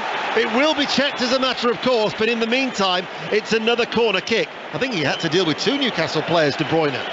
Yeah, he did. It's Saint-Maximin again. Great skill to get free of Bernardo, and then it's a deep cross to the back post, and De Bruyne, outnumbered, manages to deal with it in the end. I think it struck him on the back of the head. Play will continue. VAR would have checked it. Trippier again goes deep with a corner kick. Botman gets his head onto that, and Wilson had a little stab at it, and in the end it didn't really have the power to trouble Edison. No, it didn't, but it's good play again. You know, they're favouring that deep, straight ball to the back post. Botman getting on the end of it, heading it back across. As it's coming across, I thought Wilson could go and head it first time, but he goes to take a touch, which is a good touch, but maybe he's leaning back and it just rolls into the hands of Ederson. But if he goes with the head, then Ederson is scrambling across to try and keep that out of the net. Here is Saint-Maximin. Runs at Walker. They've doubled up on Saint-Maximin. He gets away from both, delivers a brilliant ball in, and it's in! You're never going to believe who scored. It's ruled out. War Miggy. He sees his celebrations cut short. It looks like he may well have used his hand to guide that ball in from Saint-Maximin's cross from the left-hand side. 1 goal in his previous 47, and although he's smiling, he'll be disappointed. It was a wonderful ball in. VAR will have the check. Did he handle the ball? No question of offside. Definitely onside. But did he use his hand? Very, very hard to check with the tiny monitors that we have. I don't think there can be a question of offside, can there? They're checking for offside, they say, but I thought when the ball came in, unless it's on the second phase. The goal stands. Newcastle United have equalised, and Manchester City, for the first time this season, have conceded in the Premier League. And the man who had the banner in the Gallowgate end at the start, War Miggy, brings sheer delight to Tyneside. 1 goal in 47. He's up and running for this campaign. Well, it was written, wasn't it? It was always going to be a big afternoon for Miguel Almiron. But again, the skill from Saint-Maximin down the left-hand side. They were doubling up on him. He drags it down to his left, fakes across, comes back onto his right, puts a brilliant ball to the back post. Willock's coming in to attack it. Almiron's in a great position, and it just hits off his knee and into the back of the net. And you have to say, it is no less than Newcastle deserve. They've been absolutely tremendous since going behind. They've created chance after chance, and they get the rewards in the end. I can't think of a more popular goal scorer. Yeah, listen, they would celebrate any goal, but I think when you see the banner at the start, the fact that the disrespect at the end of last season from Jack Grealish, and I know he's probably said it in jest and didn't mean anything bad by it, but it's still a fellow professional, and yeah, I think that the whole stadium would have been willing Miguel Almiron to get the goal today. And listen, maybe he's not finished. Maybe he's not. Certainly had a good pre-season. 6 goals during pre-season. He's always a bundle of energy. Newcastle are certainly playing with lots of that. Willock now to Saint-Maximin. Saint-Maximin to Willock on the overlap left-hand side. First time cross. Wilson in the penalty area. Hooks it goalwards and hooks it wide. Quite hard for him to try and get that goal bound at the height he was and the position that he was at, 12 yards out from goal. But nevertheless, full credit to Manchester City, to Newcastle, the way that they've responded after Manchester City had taken an early lead. And the point that I wanted to make to you a long time ago, and I still haven't because it's such a breathless game. Here is Foden, meanwhile, charged down there by Bruno Guimaraes, who then with clenched fist pumps up the crowd. Believe me, this Newcastle crowd do not need pumping up. But Newcastle United, when City have a goal kick, they're almost going man for man. Trippier goes high up the pitch, so City's front three, Newcastle are leaving man on man, 3 at the back. Yeah, well, they're being brave, and you heard Jermaine Defoe speak about the organisation of Eddie Howe, the triggers they went to press, and you have to take risks when you're going to go and press, especially a team like Man City. You have to either go man for man or leave someone spare, but to give yourself the best chance of putting pressure on. They probably don't expect that Man City will hit too many long balls. Now the danger is, we know Ederson's range of passing and the distance he can get on it can set up attacks, but the bravery that they've shown in the press when they've won the ball back, they're flooding bodies forward. They've really taken the game to Man City, and they look most likely to go in front. Now they've had chances. De Bruyne and Foden have both had very good chances, but the sustained attacks, the sustained pressure is all coming from Newcastle. Trippier with a free kick over the top, away from Wilson, picked up by Ederson. Certainly a very enjoyable and entertaining game. 13 minutes to go to half time. These 32 minutes have absolutely flown by. It's been incredible, and you thought, there was a possibility Newcastle don't have a great record against Man City, that Man City would just run away with it. They were getting caught in between. They weren't able to get the press right when they were going on attacks. It maybe was that 1 and 2 players and chances to put maybe the ball in the box, so you've only got one target. But they've really turned it round, and they're the ones that are posing more problems for Man City. But you know, this Man City side, they're so good at being flexible and solving problems in game. But it's been an incredible game. Well, coming across to deal with that was Cher. He's fouled Phil Foden, and he's got a yellow card now with that challenge. Earlier on, there was a foul from Rodri on Sam Maximan. Jason Tindall was querying with the fourth official why wasn't there a yellow card shown, but Cher has now been booked. That's the second Newcastle United player to be shown a yellow card. Joining Guimaraes in the book of Jared Gillette, the referee. Now it's a free kick to Manchester City left-hand side. They're playing from left to right. De Bruyne just a little bit further down from the left corner of the penalty area. Phil Foden is also there. Newcastle United have got everybody back. It's 1-1 on 5 Live in the World Service. Guimaraes is questioning with the bench, how many do you want in the wall? De Bruyne waits. Foden also there. Pope is poised. This will be whipped in, I would imagine, by De Bruyne. It'll be an in-swinging free kick. Gundogan and Bernardo Silva wait on the edge of the area. In it goes, fisted away by Pope. It was a curling ball in around shoulder height. Sam Maximan couldn't keep the ball in play. It'll be a Manchester City throw on this near side. He couldn't, but it's absolutely brilliant from him, because he's up in case Newcastle win it back to start the counter. But when you're that last man up, you need to make sure when the ball breaks you get there before, you know, the Man City player, so that the attack's not sustained. And yeah, he gave the throw in away, he couldn't quite keep it in, but he got there first and it stopped the attack. And now Ederson's just had the touch of the ball. Otherwise, Bernardo Silva would have been turning, driving into the box, maybe putting a cross into the box. It's terrific from St Maximin. Here is Walker under pressure from Sam Maximin. Bruno Guimaraes also going forward too. Wilson will trot to the edge of the area. Walker actually collects the ball inside the D and then runs away from his own penalty area towards Haaland. Tight behind him was Botman.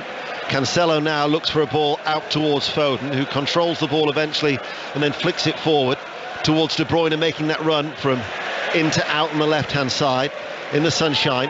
Rodri joining in the midfield now is Walker, along the ground out towards Bernardo Silva. Right-hand side level with the area, being tracked by the left-back Byrne.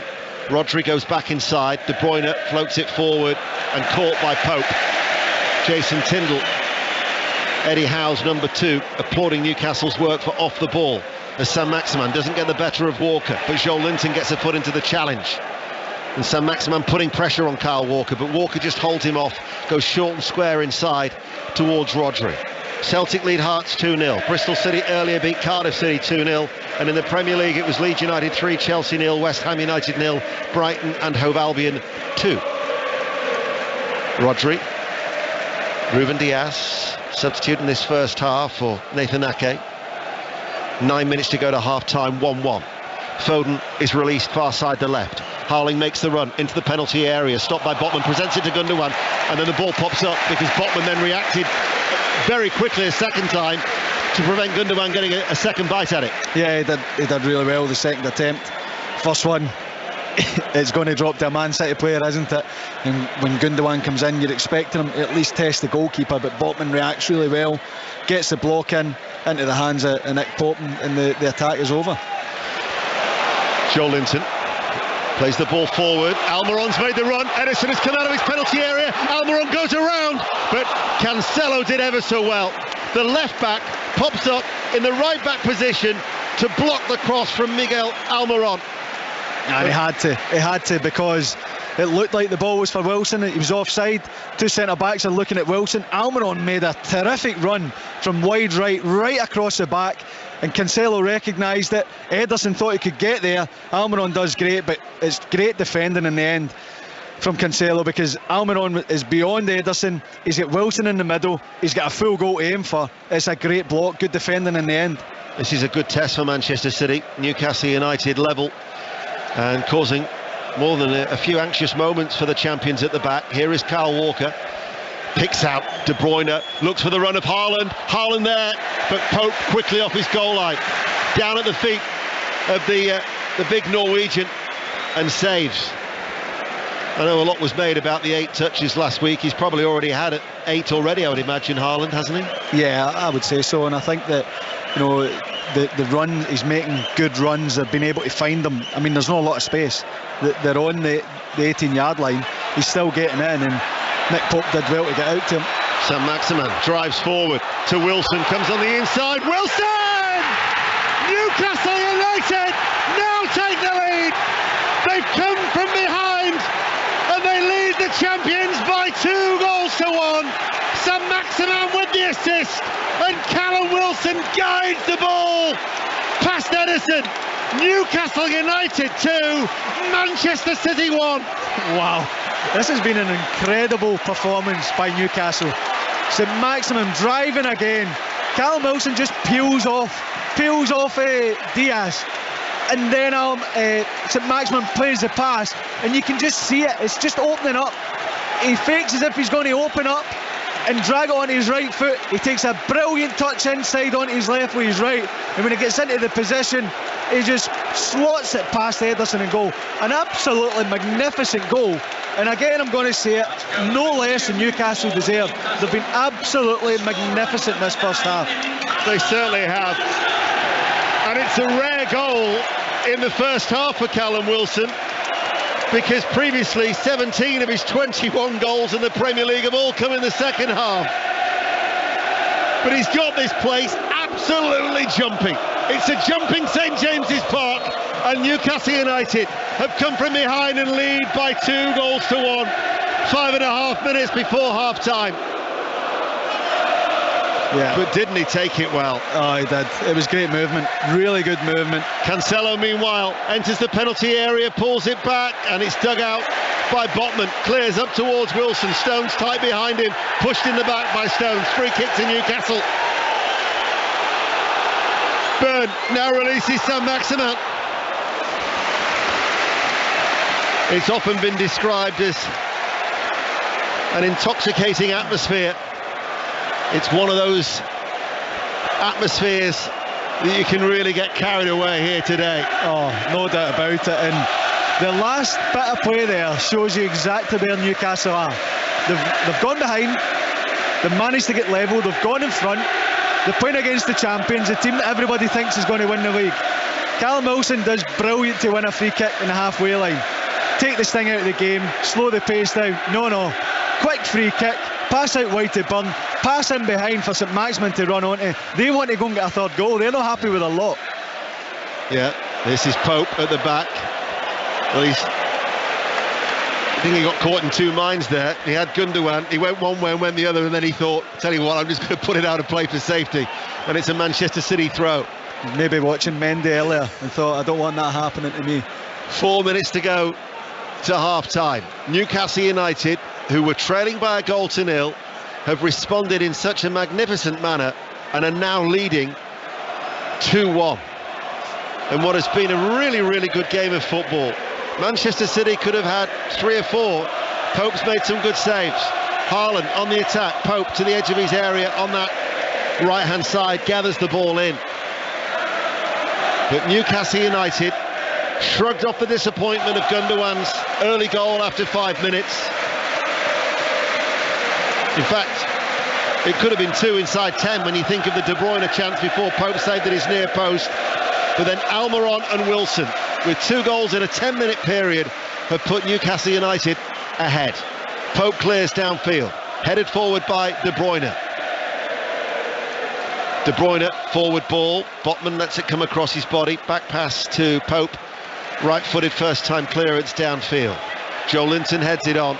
Wilson had actually also come to the halfway line, got in each other's way, and it'll be Walker to retrieve it. We can finally get a bit of a breather. I don't think he'll be breathing for long, because this has been absolutely incredible. Foden under pressure. Cancelo. Referee gives the free kick to Manchester City, which Cancelo will wait. And then it's a nonchalant little ball inside to Rodri, De Bruyne, to Walker in the centre circle, the right back. Strong run, creates the space for Bernardo Silva, doesn't use him, back heels the ball to De Bruyne. Joel Linton gets a foot into the challenge, eventually reaches Bernardo Silva, plays the ball now to Rodri, 30 yards out from goal, sweeps it across towards that far side. Cancelo inside towards Gundogan, edge of the penalty area, 1-2 from Foden, now towards Rodri. Rodri plays it in low, Pope makes the save. Seemed to deliberately try and place that rather than go for power, but Pope had it covered with a save to his left. Yeah, he did, and it was nice patient play from Man City, but the organisation in Newcastle defence is excellent. And you're right, it comes to Rodri, he went for power earlier in the game, he goes to try and just pass that into the far post, doesn't quite catch it, I would say, but Nick Pope gets across and comfortably saves it. Newcastle United 2-1 up. We're finding out how much stoppage time there will be in the next 60 seconds or so from the fourth official in front of us, who is Tony Harrington. As Manchester City with Diaz to Phil Foden. Foden making his 100th Premier League appearance for Manchester City today, the second youngest since Micah Richards burst onto the scene in 2009. Here is Manchester City now in possession with Cancelo. Now back with Foden, midway through the Newcastle half. Stops, turns, still the ball glued to his feet. Back with Rodri, out to Bernardo Silva, going to be closed down by Byrne. Runs away from Byrne, inside to Walker once again. Guimaraes is there once more. Sam Maximan's having a great game. He's picked it up, got past De Bruyne, not past Bernardo Silva, who plays it inside. Brilliant again from Guimaraes. He should have 68 on his shirt. He's playing a role of a 6 and an 8 at times, isn't he, today? Forget 39. He's here, there and everywhere. Yeah, he is. He's having a great game, as they all are. They've been magnificent. Gundogan forward to Haaland, couldn't quite take it in his stride, and it runs through towards Pope. It has been an extremely good contest. Oh, it has. It certainly has. Man City have shown that the speed and their counter is very good, but Newcastle have had more chances. The energy they've shown, the commitment to the game plan, and that chance there. Haaland's looking for a straight pass. He's made the run off the back of Cher, and he wants it played in front of him, a straight pass. Gundogan plays it straight to him, and his touch kind of takes it behind him. I think if he plays that in front, he can run onto it and potentially get his shot away. I thought was that clearance from Kyle Walker was coming towards us here. I thought James McFadden's going to pop up and show a little bit of his silky touches himself here. Yeah, I would have ducked, no doubt I would have ducked. Not taking a risk, you know. Sometimes you see it where they get up and they try and do something, either fall, hits them in the face. Nah, duck. It's taking its time to come back. We're into 3 minutes of added on time. Newcastle United 2, Manchester City 1 in this first half. Botman to Cher, sweeps it forward. Sam Maximan's coming back from an offside position. Joel Linton though will give chase. Kyle Walker under pressure, and because of that pressure from Joel Linton, concedes the corner kick. We earlier talked about the newfound confidence, about how a player has been transformed in his midfield role, chasing a lost cause, but as a result of that willingness, Newcastle now get a corner kick in stoppage time. It really is simple. Run, work hard, force your opponent to make a mistake. But this is Man City, you know, we speak about them as being one of the best footballing sides in the world, and they're getting forced into simple errors purely because Newcastle are making them, they're putting them under pressure, they're forcing these errors. Well, they've got a corner kick on this near side. Standing ovation for Kieran Trippier to take it. Delivers it right-footed. Edison punched the ball away in a crowded 6-yard area. Almiron picks it up just outside the centre circle. Hits a left-footed ball on the diagonal. Stones catches Cher in an aerial duel, who stayed down. Trippier knocks the ball out of play because Cher might well receive treatment here. I think it was a ball that Stones probably had to attack, I don't think there was anything malicious as he caught Cher, was there? No, he does have to attack it because there's an overload if Stones doesn't win it. Trippier over there, Joe Linton was there as well. It was clumsy though, wasn't it? Yeah, it was, but he has to go and attack it. I think it is just a challenge for the ball in the air, and maybe, you know, he catches him in that. It's more of a coming together rather than making a foul, because, you know, you're going to have contact when you challenge for the ball in the air, there's no doubt, and it was a genuine challenge. He just mistimes the jump and doesn't get enough on it. Well, sportingly, Rodri has put the ball back out of play for Newcastle to take the throw. It was a little bit further away than where it was initially intended, as Cancelo cuts out a ball now, and Manchester City will come out from defence, and it's Cancelo who's into the centre circle of his own half. Rodri gets a touch and then feeds it to Walker. Walker's early forward ball, one little touch there by Kevin De Bruyne. Joe Linton fouls Bernardo Silva, and that will be a free kick to Manchester City on this near side, the right, probably about 10-12 yards up from the byline, in first half stoppage time, where Newcastle United are leading by 2-1. It's just another threat, the pace that Man City break at, 1 and 2 touch passing, and all of a sudden they're in. Joe Linton feels he has to make the foul to stop the attack. So this will be De Bruyne to take it, right-footed outswinger, delivered towards the far post. Ruben Dias couldn't keep his header down as he drops to his knees, and that is the end of the first half, where Newcastle United are leading the champions Manchester City by 2-1. Gundogan gave Manchester City an early lead after 5 minutes. Nick Pope has made 3 saves, 2 from De Bruyne, 1 from Foden, but Newcastle United undeterred, back on the front foot. Almiron had a chance, Edison saved from Saint-Maximin before he supplied the cross for Almiron, and then again Saint-Maximin with the assist for Callum Wilson to make it Newcastle United 2, Manchester City 1. James, I'll ask you about a couple of the individuals in a second, but let's just say it how it is. Incredible atmosphere, outstanding game. This is what we're here for. Absolutely. I think that, you know, Newcastle found it very difficult at the start to get that press and to put pressure on Man City, and they obviously fell behind, and at that point you think Man City are just going to run away, they're going to take control of the game. But how Newcastle have come back, the manner in which they've been able to put pressure on, the manner in which they're attacking Man City, putting them under pressure, creating opportunities. It's been an unbelievable turnaround for Newcastle, a brilliant performance, and the atmosphere that they're enjoying what they're witnessing, because this is not a team that's sitting back and absorbing pressure and trying to hit Man City on the break. This is a team that's taking the game to Man City and trying to go and get goals. It's been really, really impressive. Yeah, Ian, the Almiron story was just waiting to happen. Football will always come back and bite, won't it? It certainly will, and you know, as soon as I saw that banner, well, first of all, today I was thinking, is Jack Grealish playing? Yeah. And the fact that he's not involved, because I think a lot have been made about it in the press coming into the game. You know, will Jack Grealish get rough treatment? Because when Manchester City played Club America in a pre-season game, because of it, it was sort of like they said, oh, the Paraguayan teammates of Almiron had a go at Jack Grealish. The only thing is, there's only 2 Paraguayans who actually play for Club America, and Jack Grealish dived very early on in that game again, and he had a bit of a shoving match with the goalkeeper Ochoa, and I would imagine that probably sparked the rough treatment more than anything else. But you know, James said it himself, that it was disrespectful. It has been picked up on, and Almiron isn't known for his goals. He's only scored 1 last season. Yeah, he had a good pre-season. It's only his 15th goal he scored in his 126 appearances, but the one thing he always gives you is effort and endeavour. Plays the game with a smile on his face, and when he scored there today, as you say, it was in the script, I think. Yeah.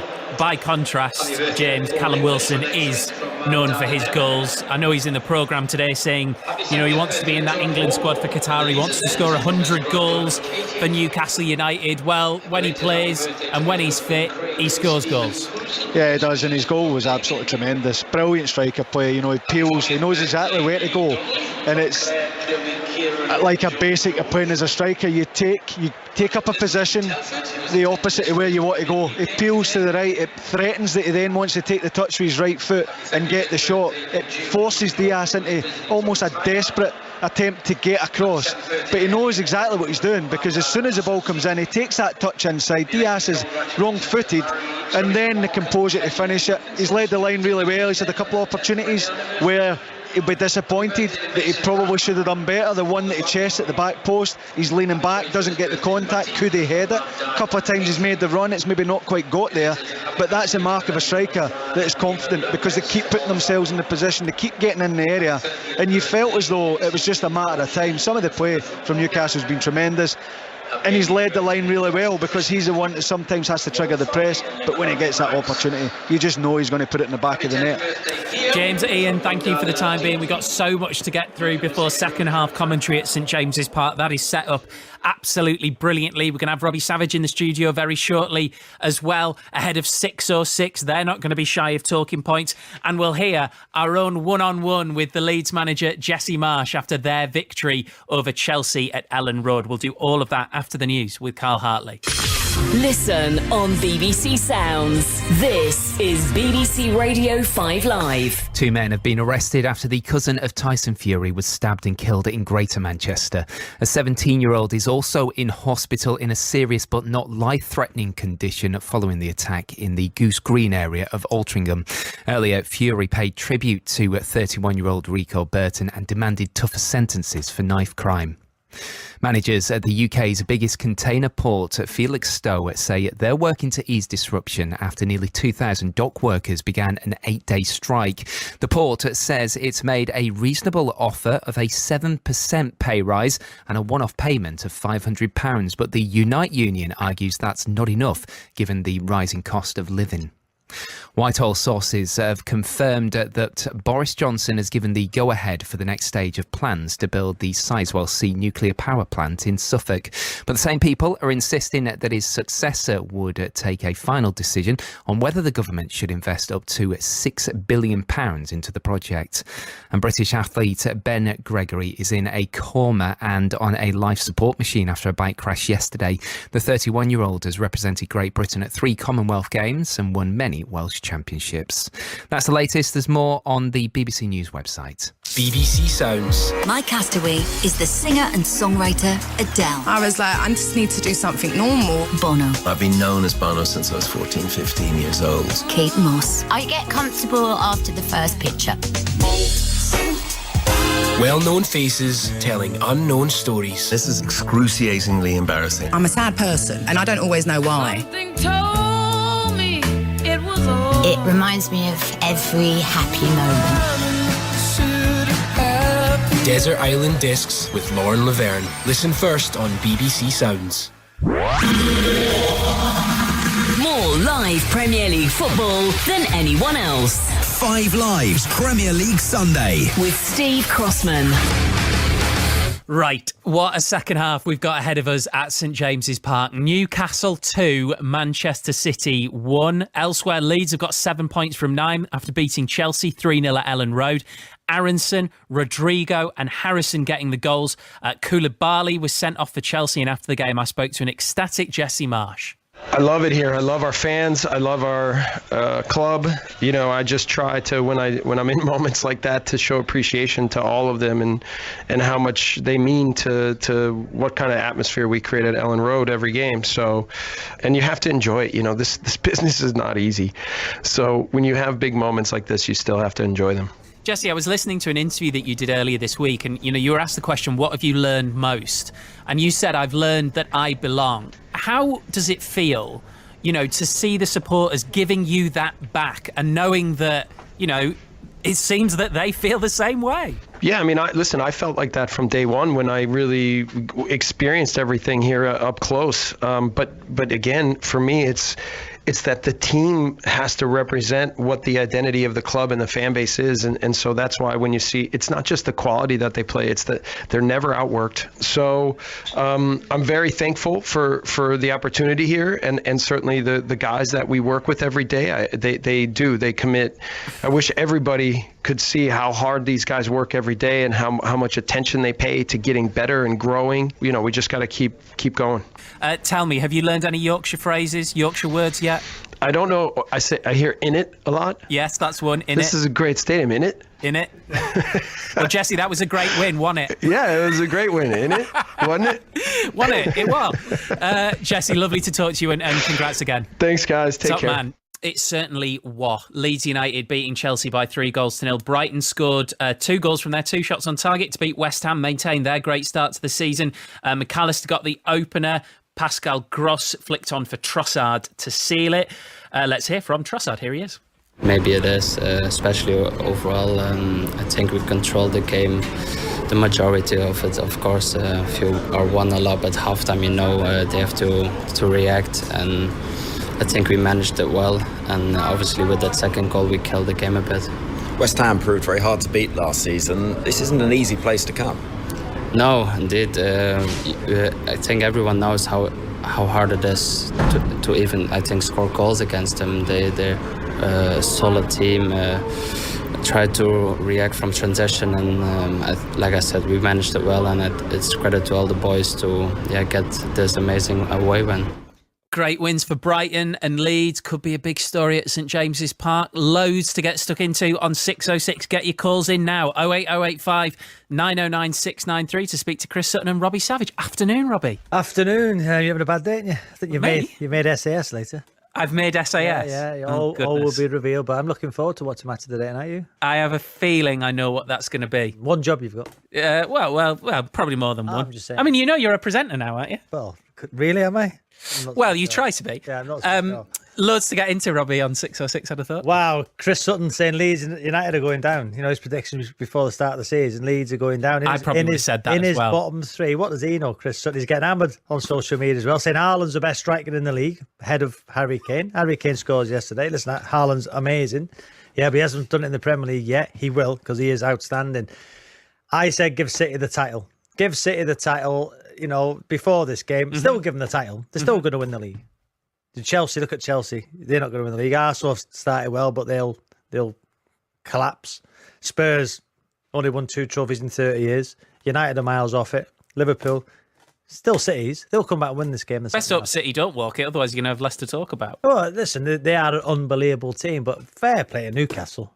Wow, Newcastle for Eddie Howe. What a job he's doing at Newcastle. I love it, Robbie, when you get little moments in football where something comes back to bite you. So we've had all that chat about what Jack Grealish had said previously about Miguel Almiron. I think Deno said he'd scored 1 goal in 47 games before then. Yeah. But I couldn't believe it was, they were checking VAR. It was clearly onside. It wasn't a handball. It was, but again, we spoke about VAR yesterday on last night's show about Chelsea, and Mike Dean coming out and apologising or saying that Anthony Taylor should have gone to the screen. That cost them, but just goes to show VAR works well when it works. Are you going to be doing any Man United Liverpool, do you think, as well ahead of tomorrow? I'm going to the game tomorrow. Looking forward to that game. It's a huge game. Casemiro, is he the right type of player? But you just can't understand the project, the targets, because they've gone for a certain type of midfielder in Frankie de Jong. They chased him all summer. Casemiro is a fantastic player. He's an upgrade in the team, but he's a different type of number 6. What are you laughing at? No, I'm just imagining being on SAS later. Sorry, that's what it is. Right, you're laughing. But listen, everybody makes mistakes. Yeah. Everybody you're doing great at this. Cheers, you're doing great, but it was a bad mistake. Whose name did you get wrong the other week? Was it Steve Bauer? I couldn't say Connor's second name last night, could I? No. Connor McNamara. I've learned it. Yeah. See? There you go. Yeah, so that might be on it as well. So we both might be featuring. Oh God, I'm in a boat with you. What about Bristol City? Yeah, big win in the derby. 2-0 against Cardiff. FA Cup prelims. I was at Bury today. They were beating Widnes 2-0. What happened when you were at Bury? Yes. Some lovely gentleman come up to me and he said, I remember watching you play for Leicester against Bolton 2-2. I had 2 Bolton players sent off, and he said, you were taken off in that game. He went, when was it? Mid-70s? I went, really? I was with Danny Whittaker, our manager. I went, really? Mid-70s? Do I look that old? No comment. Robbie, thank you very much. What's the number? 08085 909 693. Get your calls in now to speak to Robbie and Chris. And unfortunately, you might hear a bit of me as well. But hey-ho, that's how it goes. We got coverage of the final day at the European Athletics Championships from 8 o'clock tonight on 5 Live Sport. Let's bring in Alison Kirbishley, European bronze medalist. Ali, good afternoon. Good afternoon, Steve. What's the star attraction tonight? Well, final night, and we're already topping the medal table, so let's just add some more, eh? We've got Great Britain and Northern Ireland presents in all 5 track finals and some real chances of gold.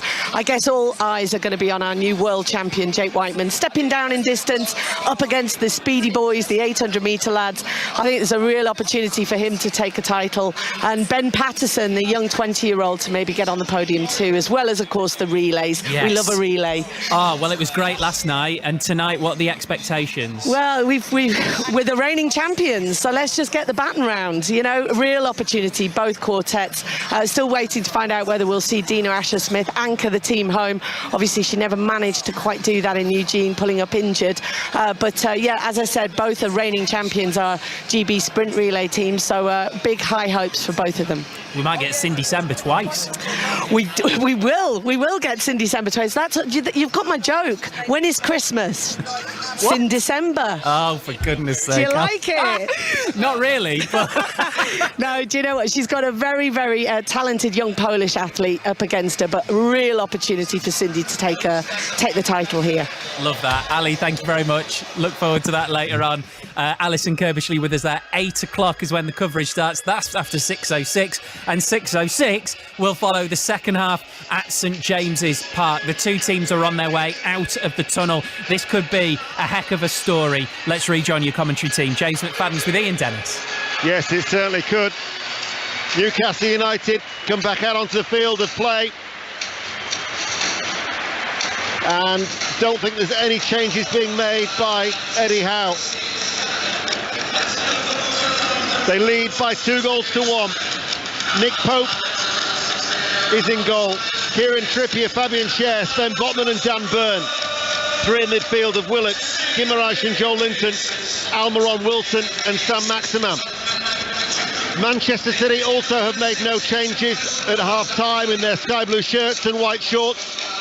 Edison in goal, Walker, Stones, Diaz a first-half substitute for Ake, Cancelo at left-back, Gundogan, Rodri, Bernardo Silva, Foden, Haaland and De Bruyne. And from a neutral's point of view, James McFadden, more of the same. Yes, please. Yes, please. What a game it's been.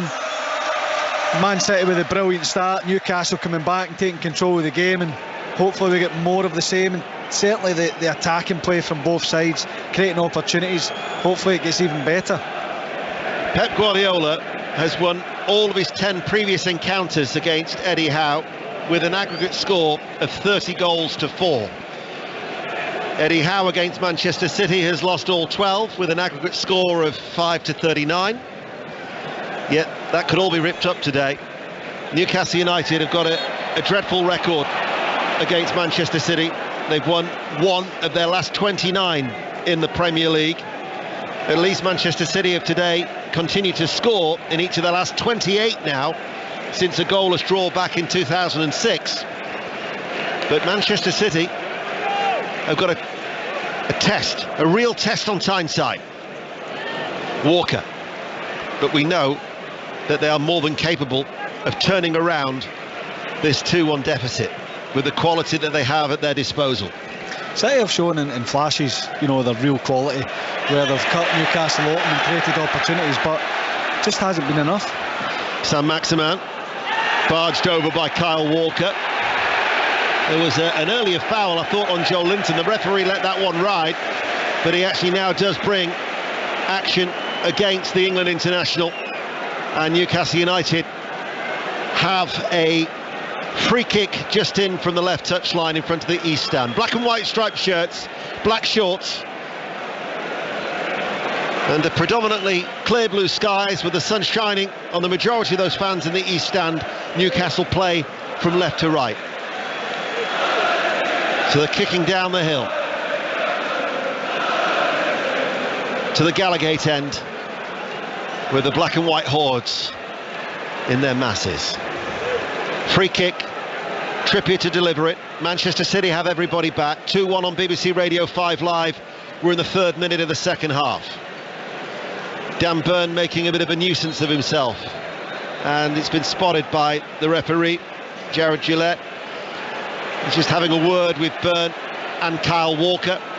The Newcastle left back towering over the England international. Still it continues to go, a little bit of jostling. I don't know why he's getting involved. Just stay off him and get a run at it. Trippier to deliver it. Arced its way in. Rodri twice deals with it. First with a head, came back quickly to him, cleared it away right-footed. Out towards the Newcastle left.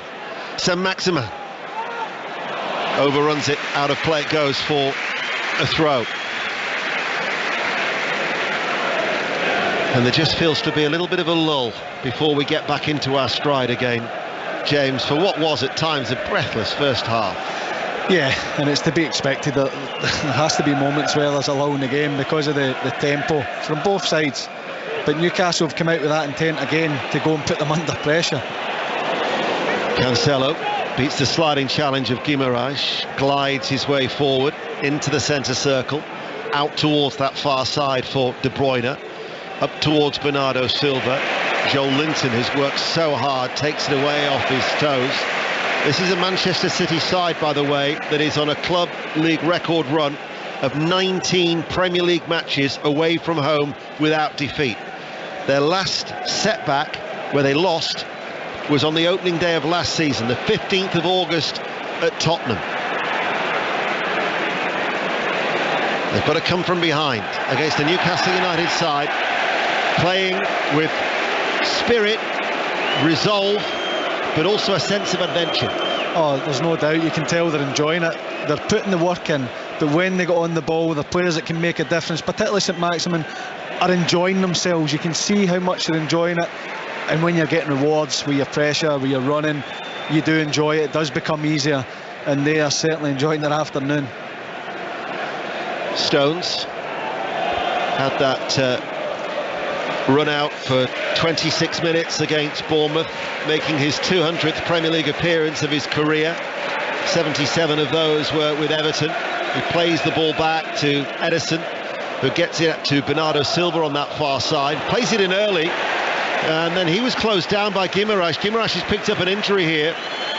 Rodri had to clear it early because he was under pressure, and maybe on the follow-through, accidentally, he's caught Bruno Guimaraes. It might be just the force in which Guimaraes just went in, and Rodri's kicked the ball. I don't know if there's a great deal of contact in terms of Rodri kicking him, but it's a dangerous one. 30 seconds before it, John Stones is stepping out, looking for a pass. He's got his hands up in the air. He plays it back to Ederson. It goes wide. It's then a square ball into midfield, which encourages the press.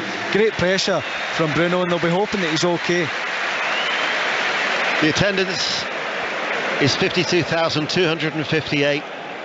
It's a sellout. But the days, I think, of empty seats at St James's Park have long gone. The apathy under the reign of Mike Ashley has disappeared. That's gone down the Tyne. That's somewhere now in the North Sea. Some may even want to make a correlation between Mike Ashley and sewage. I'll leave the Newcastle fans to do that. But now all of a sudden there's a feel-good factor around Newcastle United. That toxic atmosphere at St James's Park has dissipated. Now all of a sudden there is a feel-good factor around the city, and it's going to be a test for everybody to come to St James's Park, because under Eddie Howe, only Liverpool and Manchester City actually last season were the teams to actually win here since he's been appointed. Haaland takes it away from Cher. Haaland, oh unlucky, hits the post, comes out to De Bruyne, challenged by Joel Linton. That was great footwork by Haaland, got it out from underneath his feet, right-footed low, hits the bottom left-hand post, and then the ball was quickly back towards De Bruyne, but there was Joel Linton just to make the interception at the right time. And Newcastle now on the counter-attack. And it's Saint-Maximin, and the black and white shirts are flooding forward, and it's Saint-Maximin with a strong run, brought down by Stones. Clear yellow card. Oh, wow. I was just getting ready to describe what Haaland had done, and then Newcastle are hitting back on the break. Saint-Maximin, what a game he's having, driving at the heart of that defence, committing defenders. John Stones he isn't going to catch him, he has to bring him down, and it is a foul. But wow, and that is exactly what Newcastle need, because Man City have just gone close to equalising. They've hit back straight away, and they've managed to do that all afternoon. from a neutral, you feel that the one goal will not be enough for Newcastle United? No, and they're not settling for the one goal lead either. They are trying to extend it. It's been breathtaking stuff, and that is it. You know, Man City on the attack straight away, in Newcastle down on the attack, particularly down that left hand side with St Maximin, and we know that Newcastle have players that can hit them from this area. Trippier's over it. Well, it's a direct free kick. It's a central position. It's 2 or 3 yards outside the D. Ederson has got 5 sky blue shirts in the wall. Trippier is eyeing this one up. We all know about Kieran Trippier's quality. Cher is the other player who's there. There is an air of anticipation inside St James's Park. Trippier or Cher? It's Trippier. Right footed! Oh, what a free kick! What a glorious free kick from Kieran Trippier! Right footed, over the wall, top left-hand corner. Newcastle United lead the champions by 3 goals to 1. That was stunning. Oh wow, just listen to this place erupt. He steps over it. It's probably in a position for a left footer to hit it over the wall and away from Ederson. He's got a big wall in front of him. He leaves a big gap for him to hit it over, but Trippier steps up and just reverses it into the top corner, side net, and Ederson absolutely no chance. Just listen to this place in here. Quality, sheer quality from Kieran Trippier. He's actually unbeaten in the Premier League with Newcastle United. His debut was against Cambridge. They were knocked out in the FA Cup. And it is a deafening roar inside St James's Park.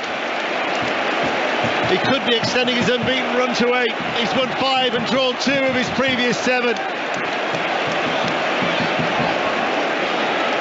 What noise! Incredible. I've just had a chance to see the free kick back. Ederson takes a slight step to his left, but he doesn't move a great deal. And Trippier, so much confidence, so much pace on it, leaves him absolutely no chance. De Bruyne, how does City respond? Early ball comes in. You can hardly hear yourself think inside St James's Park. And I think before it as well, the chance that Haaland has, he does really well, takes a great touch onto his right foot, passes it towards that back post. I think Nick Pope gets a touch to it and helps it onto the post, and if he does, what a save it is. I'm deliberately being quiet just to let the atmosphere come through the good old wireless. In comes the corner, flicked on, not dealt with, now it's cleared away. Only as far as Bernardo Silva, on the half volley, back out towards De Bruyne, right hand side, outside of his boot, delivers the cross. It's going to come out towards Cancelo. He waits, doesn't shoot, goes back out towards Bernardo Silva. Bernardo Silva, now towards Cancelo, onto his chest. Held up a little bit by Guimaraes. Still not running freely after that knock earlier on. They switch play out towards the right, give the ball away. Now the counter-attack for Newcastle, up towards St Maximin. Roared on, attacking the Gallagate end, looking towards Almiron. But there was Walker with a clearance, out of play, goes for a throw. Wow, honestly, I thought the first half was good. My word, what a second half we're having. The pace and the intent in Newcastle's counter-attacks.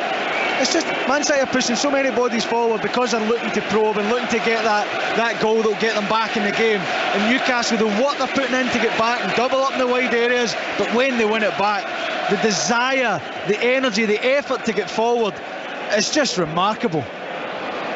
Well, in his pre-match interview, Eddie Howe was talking with Steve Crossman, and he was saying he wants to play a brand of football that the Newcastle fans enjoy, can associate with. They are certainly doing exactly that here today.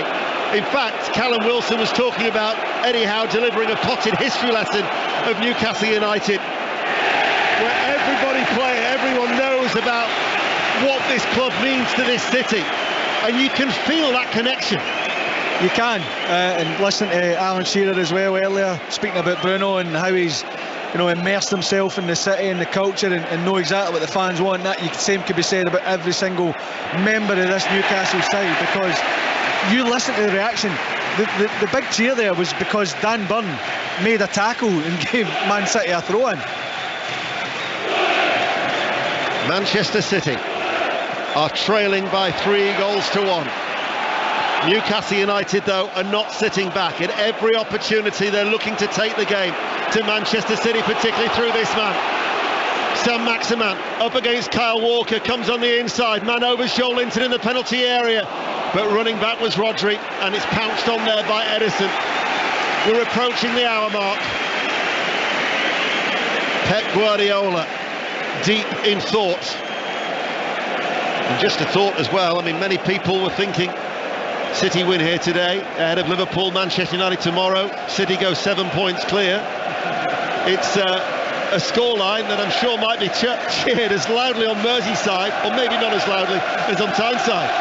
Yeah, there's no doubt about it. I mentioned it before the game that many people had already given the title to Man City, but this just shows you, Leeds getting a result against Chelsea, fantastic performance. Newcastle today have been outstanding. They certainly have. Wilson to Almiron.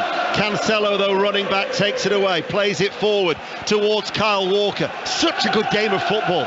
Walker now towards De Bruyne. De Bruyne lets it come across his body. Diagonal ball towards Foden. Foden left-hand side, forced away from the penalty area, quickly closed down by Trippier, plays it back towards Gundogan. De Bruyne is there if he wants him. He does. Here is the Belgian international. Left corner of the box finds Foden. Foden turns 360 degrees. Back to Gundogan once again. Manchester City with Cancelo. Diagonal ball. Gundogan left-hand side. Plays it in low. Cut out by a sliding share. Behind it goes for a corner kick. Newcastle 3. Manchester City 1. 31 more minutes still to enjoy. Yeah, certainly, and I think we've spoke about the pace and the Newcastle counter-attack, but you have to say the defending has been absolutely magnificent as well. Corner then going to be taken short. James McFadden, Scottish international, former Scottish international, with us here at St James's. Gundogan leaves the corner kick, outswinger from the left by Foden. Good save to keep out the Diaz header. Back to Gundogan, fires it in low, takes a deflection, runs out towards the far side. What a reflex save that was from Nick Pope. Again, he's done it all afternoon, carrying on from last week. His performance again has been magnificent. Good header, straight at him really, but the reactions are very, very good. Corner comes in, Haaland! Manchester City have a goal back. The corner was taken very short on the far side, delivered by De Bruyne, knocked down within the far post. Erling Haaland pounces from close range. The champions could stage a fight back. They've reduced the arrears. Newcastle 3, Manchester City 2. This is absolutely brilliant, isn't it? Chance after chance.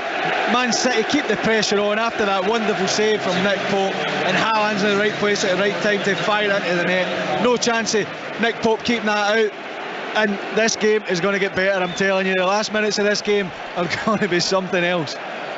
It was Haaland on the volley, left-footed inside the 6-yard area. Newcastle 3, Manchester City 2. What a game. Scintillating stuff here in the northeast. Graham Jones now having a word with Jason Tindall and Eddie Howe. I remember a real humdinger back in the day under Alan Pardew, where Newcastle United were 4-0 down to Arsenal, and they managed to bring it back to 4-4. You wouldn't be surprised if we were having the same level of goals here today, because we could already have had that, to be fair, to both goalkeepers with the saves. Yeah. Still 30 minutes remaining. Oh, it's incredible, honestly. I think when you play against a team like Man City, very often it's sustained pressure for Man City. You hit them on the break and you have to be really clinical with your finishing, but Newcastle have really taken the game towards them, and this second half it's opened up. It's been end to end, so exciting to watch, and I think there will be more goals in it. There's still loads of time left. Here is De Bruyne, forward ball, Haaland in on goal. Haaland with his strength gets away from Botman. Haaland, good save by Pope. Haaland got it onto his left foot. Guardiola puts his hands on his head. I think he thought that was the equaliser. Haaland did ever so well. He shrugged off Botman. but Pope was quickly off his goal line with the block.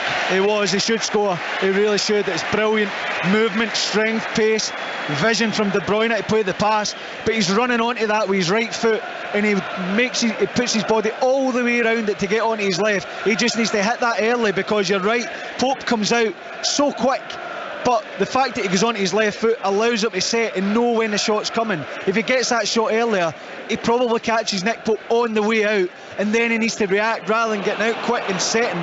It's a chance for Man City that he really should be putting in the back of the net. Well, all 3 of his Manchester City goals have been with his left foot, but if you look at his Bundesliga record, 47 of his 62 came off his left foot. Newcastle meanwhile are attacking. Willock, edge of the area, they lead 3-2. Willock delivers the cross, headed out by Stones, hooked away by Bernardo Silva. Now Haaland with a layoff to De Bruyne. Manchester City on the counter-attack. Scythed down by Dan Burn. Well, I've got to say, I thought that would have been a yellow card. But no yellow card was shown. Instead, Manchester City take the free kick. Walker out towards Bernardo Silva. A pulsating game here at St James's Park. Bernardo Silva on that far side to right to Rodri. De Bruyne wants it in field. De Bruyne slides it in. Beautiful ball. Bernardo Silva. Brilliant finish. What a beautifully crafted goal by Manchester City. De Bruyne right at the heart of it. The architect, and Bernardo Silva with a tidy finish. That was sumptuous. And they've brought it back to 3-3. What a goal. I didn't think Kevin De Bruyne could surprise me anymore, but that pass is absolutely incredible. He looks like he's shaping to shoot, and he just plays a slide rule pass. Unbelievable weight of pass. And talk about the composure and the finish. Incredible. I thought there'd be more goals. I think there'll be even more goals in this game. But what a response from Man City. I spoke about the response from Newcastle in the first half. Man City's response since going 3-1 down has been equally, if not more, impressive. And Newcastle need to regroup now. They have to respond to this, because Man City have now clicked into gear. Haaland should have equalised a couple of minutes ago, and now they've got themselves level, and I expect them to raise the tempo again, and Newcastle have to respond to it. As a neutral now, Manchester City have the bit between their teeth. You're thinking they're going to go on and win this. Yeah, they look massively in the ascendancy. I've just got another chance to see that pass. I mean, I couldn't see it from here, so I don't know how De Bruyne has seen it from where he is. Incredible vision, but to execute it as well, wow. Here is Foden. So when we said that 1 goal might be enough, I think it's fair to say that 2 goals is not enough when you're playing against the quality of Manchester City. Newcastle 3, Manchester City 3, and still 25 minutes remain. Here is Rodri, curling the ball out towards Bernardo Silva. Left-footed finish to level about 10 yards in the central area in the penalty box. Now he is right-hand side, pulls it back to De Bruyne once again. De Bruyne lashes it wide.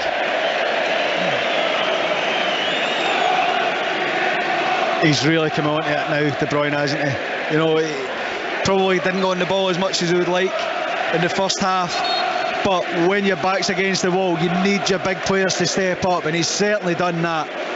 I've just got another chance to see that pass, I swear to God. Wait till you see on Match of the Day 2 tonight. It is absolutely incredible, the weight of pass. He has to pass it through 3 bodies. The timing of the run's superb. The touch and finish is incredible, but what a pass it is from De Bruyne. Oh, it's a goal that you will not tire of watching time and time again, both with the pass that pierced the Newcastle defence, but also the finish. Stoppage in play, Pope's getting some treatment. A lot of the City players are taking some liquid refreshment on board. Guardiola is having a word with Haaland. He's getting his instructions across. Eddie Howe and Jason Tindall likewise. Kieran Trippier now is having being embraced by the Newcastle manager, just to have his say with his captain, because we're not even midway through the second half yet, and it's 3-3. Yeah, still a long way to go in this game, no doubt about it. Man City really piling on the pressure, but this is a game that Newcastle are in. They're not getting blown away here. Yes, Man City are looking really impressive at the minute, but they've still got the same players on the pitch that have caused all these problems for Man City all day in Newcastle. St. Maximin, can he burst into life again? Can he drag them forward? Can he create an opportunity? there is still plenty more drama left in this game.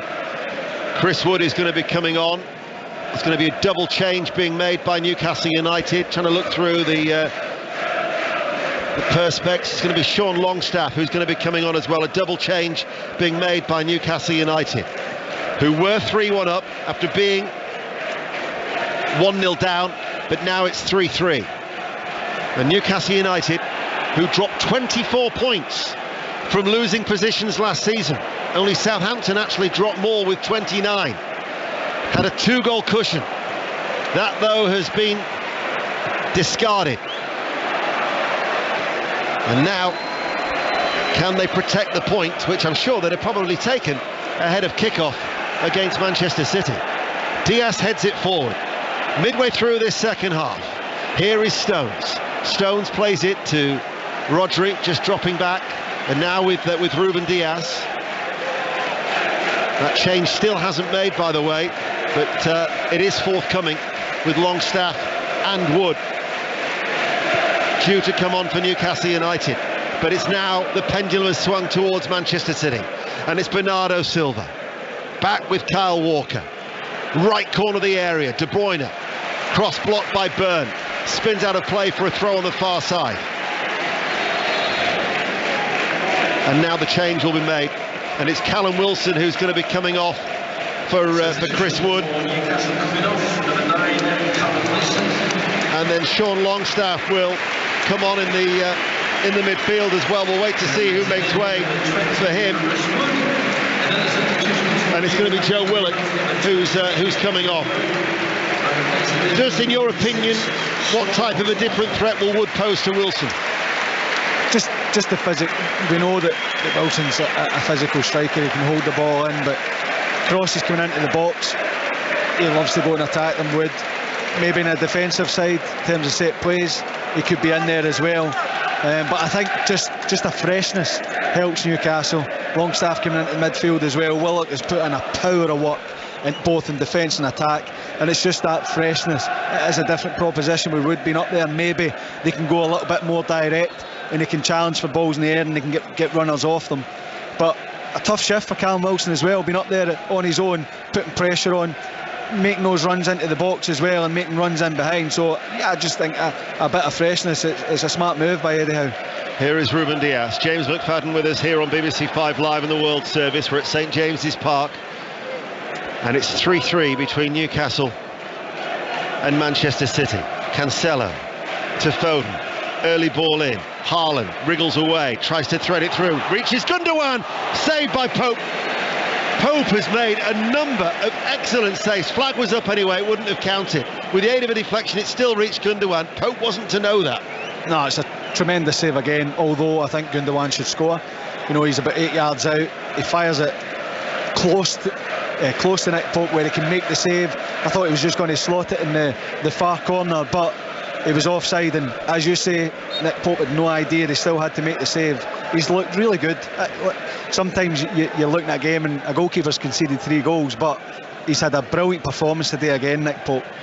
Well, he was terrific against Brighton last weekend, and he's certainly been busy here today for a game that has swung from one end to the other. And with 19 minutes remaining, we wait to see where the next shift comes from. 3 apiece, 5 live.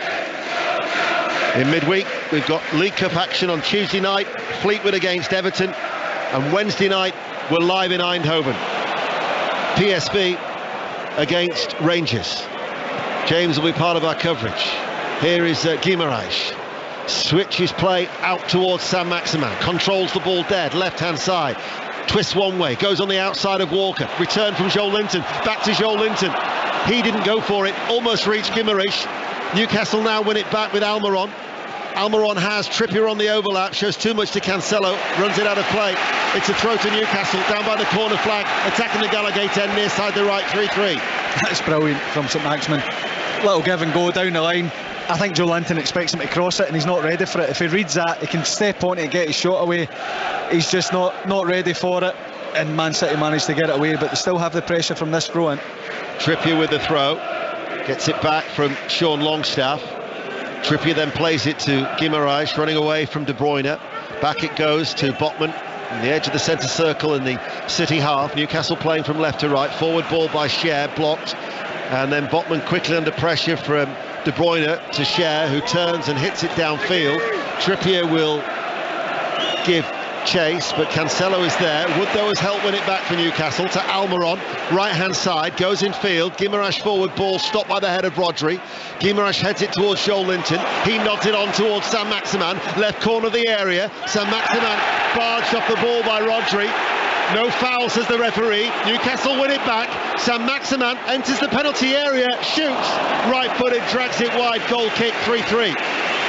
Yeah, they're screaming for a foul in here. I think it's the right decision, but what Maximan does is get himself back up. He's causing havoc again. Oh.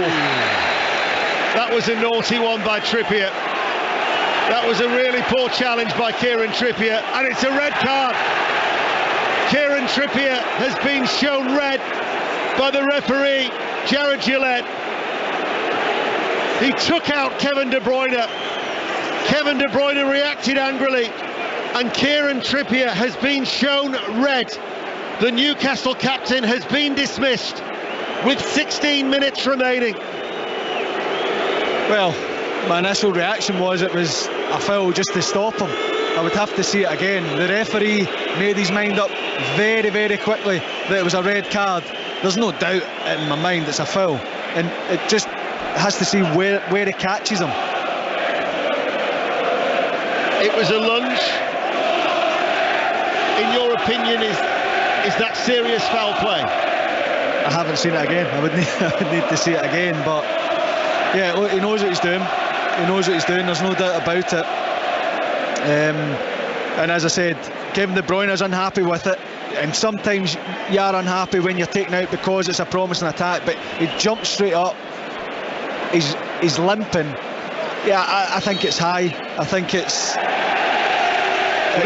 going to get overturned because the VAR, Peter Banks, has instructed Jared Gillette to go across towards the monitor. There hasn't been one occasion yet where a referee has stood by his initial decision. So therefore, no red for me. No red for me. It looked, I think the referee's on the other side of De Bruyne, and it looks like he comes through with his studs and catches him on the knee. He does come through, he is high, but he kicks him on the knee to stop the attack. I don't think there's excessive force in it. I don't think it's endangering Kevin De Bruyne. I think this will get overturned. I mean, it's a very, very clumsy tackle. Here comes the decision, and the red card has been rescinded, and instead Kieran Trippier is shown yellow. Newcastle still have 11 players on the field.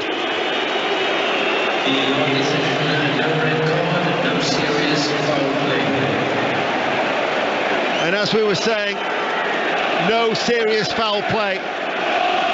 Peter Banks instructing Jared Gillette to change his mind.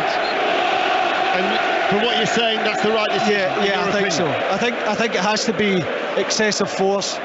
I think it has to be endangering an opponent. I don't think it's either. So I think that's the beauty of VAR, where you do get a chance to go and look at it. And I know you're saying it's never been upheld, the decision when the referee goes to the monitor, but the beauty of it is it gets a chance to see the full challenge and see exactly what's happened. I think that's the right decision. Cancelo stooping, heads it forward, still 3-3. That was a lengthy delay. We've got 14 minutes of normal time remaining, but there will be, I would think, 4, maybe 5 minutes of added on time still to come on BBC Radio 5 Live in the World Service here on a sunny evening on Tyneside. Diaz to Cancelo. Cancelo lifts it forward. I'm just pleased that De Bruyne was able to get back to his feet, because he's obviously had time out through injury in the past. Such a gifted footballer. Here is Gundogan, and in excellent form as the pass for the goal for Bernardo Silva to level it, to make it 3-3 after 64 minutes proves. And it just shows you as well, if it doesn't go and get overturned, or if there's no VAR, the momentum swing straight away to Man City, but now that's kind of gone because it's been overturned and because of the time it took. The momentum's with them now. It's with Bernardo Silva towards De Bruyne onto his left foot. He finds Gundogan. Gundogan chips it towards the far post. Foden was in there, and it comes to Haaland inside the 6-yard area, and he couldn't keep it down. Over the top, goal kick, still 3-3. That's a good chance as well, and it's Man City at what they're used to doing. You know, they work it wide, they look for that defence splitting pass. This time it's over the top for Foden. Haaland had made the run to the near post, and it just drops in front. He just probably gets a bit too much on it and scoops it over the bar. 3-3. Pope just taking his time to take the goal kick. He's in no real hurry. Manchester City, who still have the opportunity to move to the top of the table with Arsenal. If they drop points here, Arsenal will be the only side with a 100% winning record to the top flight. Stark contrast to when they lost their opening 3 last season. Ederson to Cancelo, closed down by Sean Longstaff. Almiron head down, will chase after Ruben Dias, goes all the way after Ederson. Stop running Almiron, out towards that far side, met by the towering presence of a Burn header. Picked up by Joel Linton to Sam Maximan on that left-hand side. Rolls away from the challenge of Bernardo Silva. 25 yards out from goal. Shoots, blocked by Rodri. Cannons out of play and out for a Newcastle throw. You can't call the game. Oh, you can't. And I'm looking, think to myself, the Newcastle try and settle for the draw, and because they've obviously been in front, you're maybe thinking, well, you know, they had a chance to win the game. If they get another opportunity, they could go and win it. But likewise, you know, Man City, we know the quality they have. So it's an interesting last few minutes of the game to see how they approach it. But having said that, they are not letting up. They have continued to play the way they have since the first whistle, and I expect they will continue to go right to the end. That was Ruben Dias, who Trippier has actually gone down holding his head off the field of play right by the assistant referee. Cancelo helps him up. If there was any violent conduct, VAR would have picked that up for sure. Murphy's going to be coming on for Newcastle United. 3 apiece. City are attacking. De Bruyne, challenged by Joel Linton. Goes inside to Rodri, 30 yards out, towards Cancelo. Cancelo waits. Goes square, along the ground. Rodri lays it off. Ruben Dias towards Foden. Foden just in from the left touchline. Goes on the outside of Trippier. Looks up, delivers the cross. Cleared away by Botman. And then helped further away by Sean Longstaff. Only as far as John Stone. Cushioned finish there from Stones to lay it off then towards Ruben Dias. Nice little touch. Manchester City, with the exception of Stones, have every outfield player in the Newcastle half. They fancy a winner. Bernardo Silva goes on the outside, right-hand side. Newcastle have a lot of black and white shirts back inside the penalty area. Pull back to Rodri. Shot blocked by Bruno Guimaraes. Sam Maximan slides in. Manchester City, though, have the momentum. They seem to have the edge. Here is Rodri. Now towards Cancelo. Newcastle are being forced back by the champions. Here is De Bruyne, able to turn. Edge of the area, scoops it in. Looking towards Haaland. Blocked. Comes out towards Almiron. Almiron now will run in field, stopped by the challenge of Rodri, and it doesn't go out of play. Almiron looks tired. Manchester City, they've been tested, but from 3-1 down, they're now looking for a winner at 3-3. Foden comes in between 2 Newcastle players, runs in towards Guimaraes. Almiron now towards Joel Linton, now towards Wood. Sam Maximan is the outlet on that left-hand side, and he finds it. Sam Maximan now has Wood going on ahead of him. He drifts into a central area. Bruno Guimaraes joins the attack. 25 yards out. Sean Longstaff makes the run. Sean Longstaff now with a cross, wins a corner kick. Patient play, but a corner kick is their reward. Yeah, this has been an incredible game of football. It really has. Newcastle on the break with St Maximin there. Good play from Wood initially. And they are patient, you're right. It works it to Longstaff, and it's good defending in the end, but Wood is in the middle. He'd made a great run if he could pick him out. But what a game it's been. Standing ovation for Miguel Almiron on the score sheet today, but just for his work rate. And he acknowledges all 4 sides of St James's Park as Jacob Murphy comes onto the field of play with 8 minutes remaining of normal time. 5 Live Sport today from 12 o'clock. Started with Steve Bunce talking about the fight last night, Joshua and Usyk. And here you've had these two sides slugging it out at St James's Park. 3-3, 7 minutes remaining. Trippier to take the corner kick, right hand side. Byrne heads it back towards Botman, and Botman on the volley couldn't keep it down, left footed into the Gallagate end goal kick. That's well worked from Newcastle. They're together in a group, and Byrne makes a run to go to the back post, heads it down to Botman. He's got a lot of time as well when it comes back to him. He just slashes at it over the bar, but that's the threat they carry as well from set plays. Manchester City looking to extend their Club League record run to 20.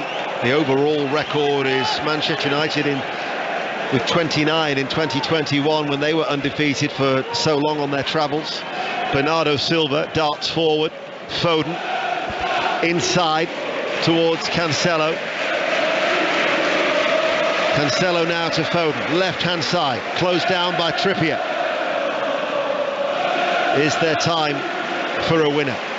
Ruben Dias, Rodri, every outfield player now in the Newcastle half, every black and white shirt back behind the ball.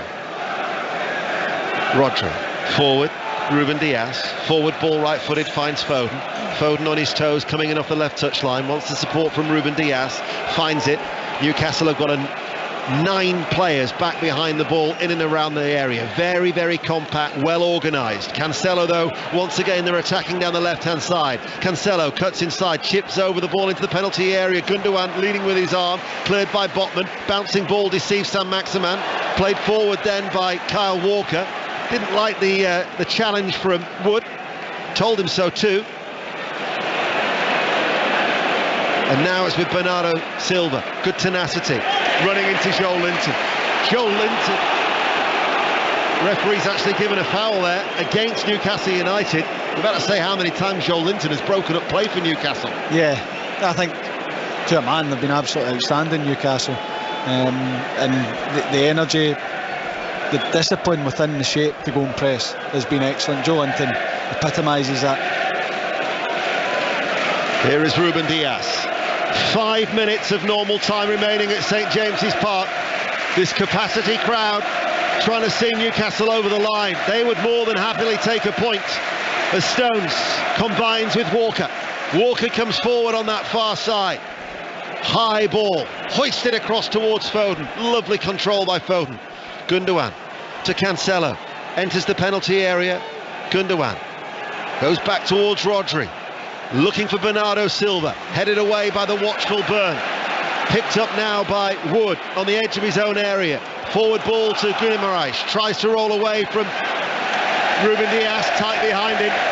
Free kick, touch of cramp there for Guimaraes. No wonder. I'd be surprised if another few players don't go down with it. The amount of work they've put in, and it's great play from him because he's under pressure from Ruben Dias. De Bruyne's getting back as well. He just takes a touch, steps as if he's going to go to his left, swivels with the outside of his right and gets the foul and takes the pressure off. Apart from that first half substitution in the 21st minute when Diaz came on for Nathan Ake, Julian Alvarez or Mahrez haven't been called upon as yet, or Cole Palmer. Jack Grealish, of course, not involved, not fully fit to be involved. They fly out to Spain tonight for that charity friendly in midweek against Barcelona. The Champions League draw, by the way, is on Thursday. You'll hear that on Drive on 5 Live.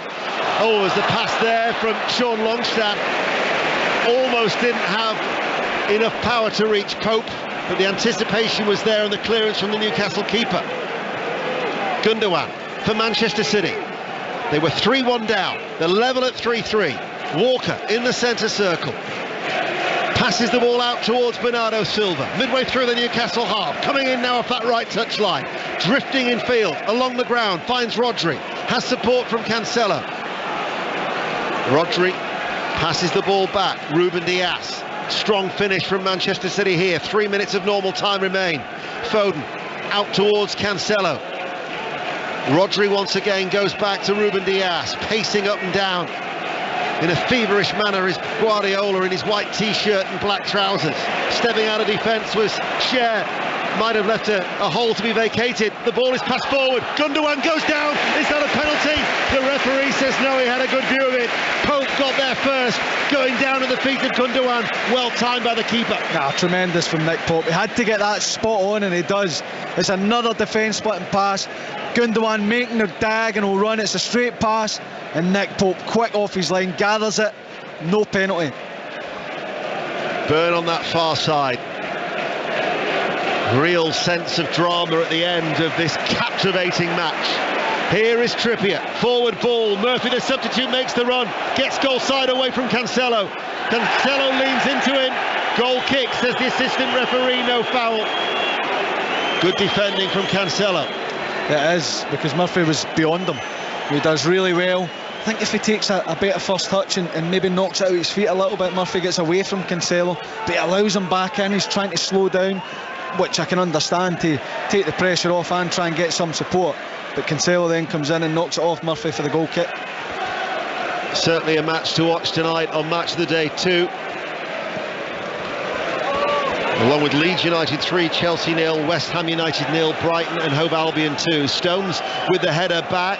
Edison a little bit away from him, but he still manages to get there, moving away towards his left-hand side in his luminous orange goalkeeping outfit. I wonder how they're going to pick the highlights of this game tonight.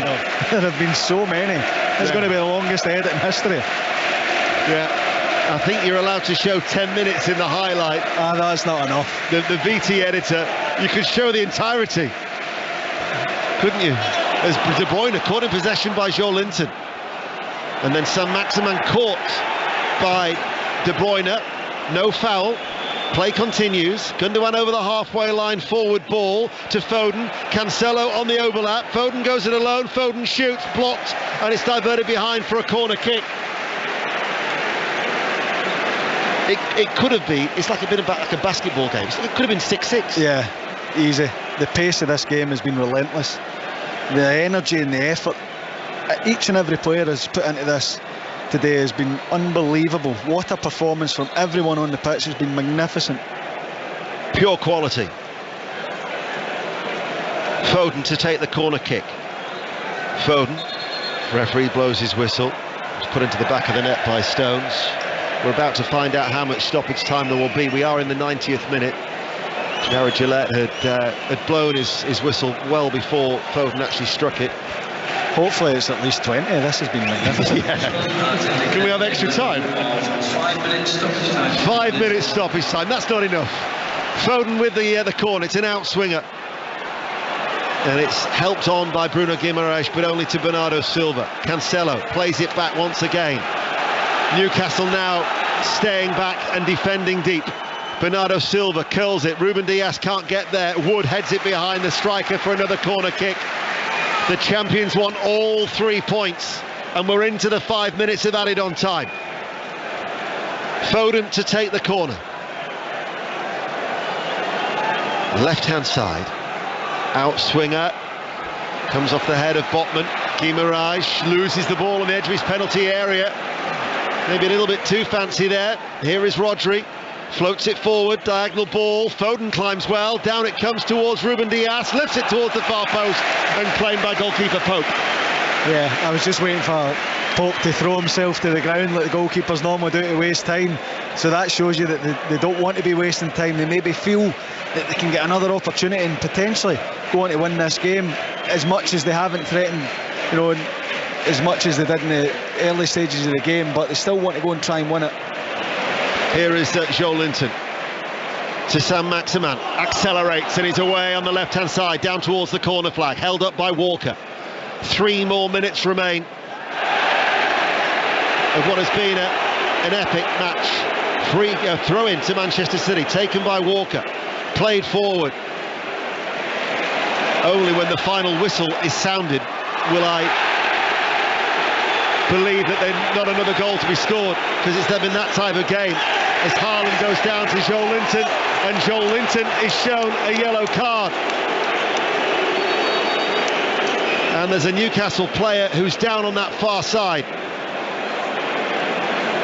Didn't see what had actually happened on that far side. I was watching the referee show the yellow for Joel Linton for the challenge on Haaland. Yeah, I didn't see it either, but it looks like it's a head knock. Dan Burn, I think it is. I wonder if the ball's been knocked off his head or Haaland's ran into him. So plenty of treatment. The medics were actually very, very quick to treat Dan Burn as well. So Ritchie's going to be coming on in stoppage time. So technically we have 2.5 minutes remaining, but of course this will be added on. Yeah, I think the ball was just smashed off Dan Burn's face from about 5 yards, full force. Well, they're keeping his head very, very still, and quite rightly making sure that every precaution is being made with Dan Burn. Ritchie meanwhile waits. Newcastle United 3, Manchester City 3. You'd be hard pressed to pick a man of the match out of this, wouldn't you? I don't have to, do I? That's a relief. Yeah, you would be. I think that all over the pitch, the performance from both teams has been absolutely brilliant. Really enjoyable game, and it's just a shame it has to end. Yeah, it is. So when you consider that last season City won here 4-0, 5-0 at the Etihad, Newcastle will be able to look back on this and gauge the progress that they're making. Yeah, I think if you look at the performance of the team, you know, they've been in the game, they've went toe-to-toe with Man City, they've caused them a lot of problems. Yeah, Man City have had chances. Nick Pope's is a great game again, but this is where Newcastle want to see themselves competing with the top sides. Now they're a bit away from doing that in a consistent level and challenging, you know, for titles, but the turnaround in this team in the last 7-8 months has been absolutely remarkable. Now, Saint-Maximin was coming off, and it was going to be Ritchie coming on. But of course, they've already brought on Murphy. So if Burn is unable to continue, this will be the third and final option to bring on a substitute. So therefore, Ritchie cannot replace Saint-Maximin. There wouldn't be another opportunity to do that. So it's going to be Kraft who's coming on to replace Dan Burn. And I think it was Jason Tindall who realised, because otherwise they were going to actually be hoisted by their own petard. So it's Kraft who comes on, because you're allowed to make up to 5 substitutions, but aside from half-time you only have the 3 opportunities to do so, and they brought on Wood and Longstaff and then Murphy, so that was their third and final opportunity to make the substitution. So it's Kraft who has come on. Saint-Maximin stays on the field of play. 5 minutes of added on time have elapsed by my watch. However, because of the delay for Dan Burn and the other substitutions, I would think we're looking at maybe another 2 or 3 minutes. Yeah, hopefully. And on the point with Ritchie Saint-Maximin, I don't think that's, and it's nothing against Matt Ritchie, but Saint-Maximin doesn't look like he's slowing down or having less effect in the game. But maybe just to use Ritchie's from more a defensive point of view, but there could still be an opportunity for Saint-Maximin to create something. Manchester City are attacking deep in stoppage time. 3-3. Foden on the left-hand side, pulls it back to Phil Foden, plays it forward, back towards Foden. Good control, drives it in low, comes out towards Bernardo Silva. First-time shot blocked, and Newcastle sweep the ball away. Wood towards Saint-Maximin, counter-attack. Saint-Maximin has got to get past 2 City players, Walker and Stones. How many City players were back there? They've swarmed back in the sky blue. Now Rodri towards De Bruyne.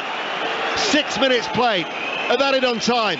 Still City want a winner. Bernardo Silva on the attack, right hand side. Coming in field, central position. Newcastle have got players back now. Cancelo to the edge of the area. Cancelo plays it in low, blocked, comes out towards Bernardo Silva. He weighs it out towards Foden. Foden left hand side. Foden goes towards the byline, stands over a cross, headed away by Trippier. It's going to come out to Kyle Walker. Kyle Walker into the penalty area, long, called by Pope. The cheers will tell you that. Drops to his knees, dives forward. Eddie Howe having a word with the 4th official. He wants time to be blown. Yeah, you feel like that's the last chance for City.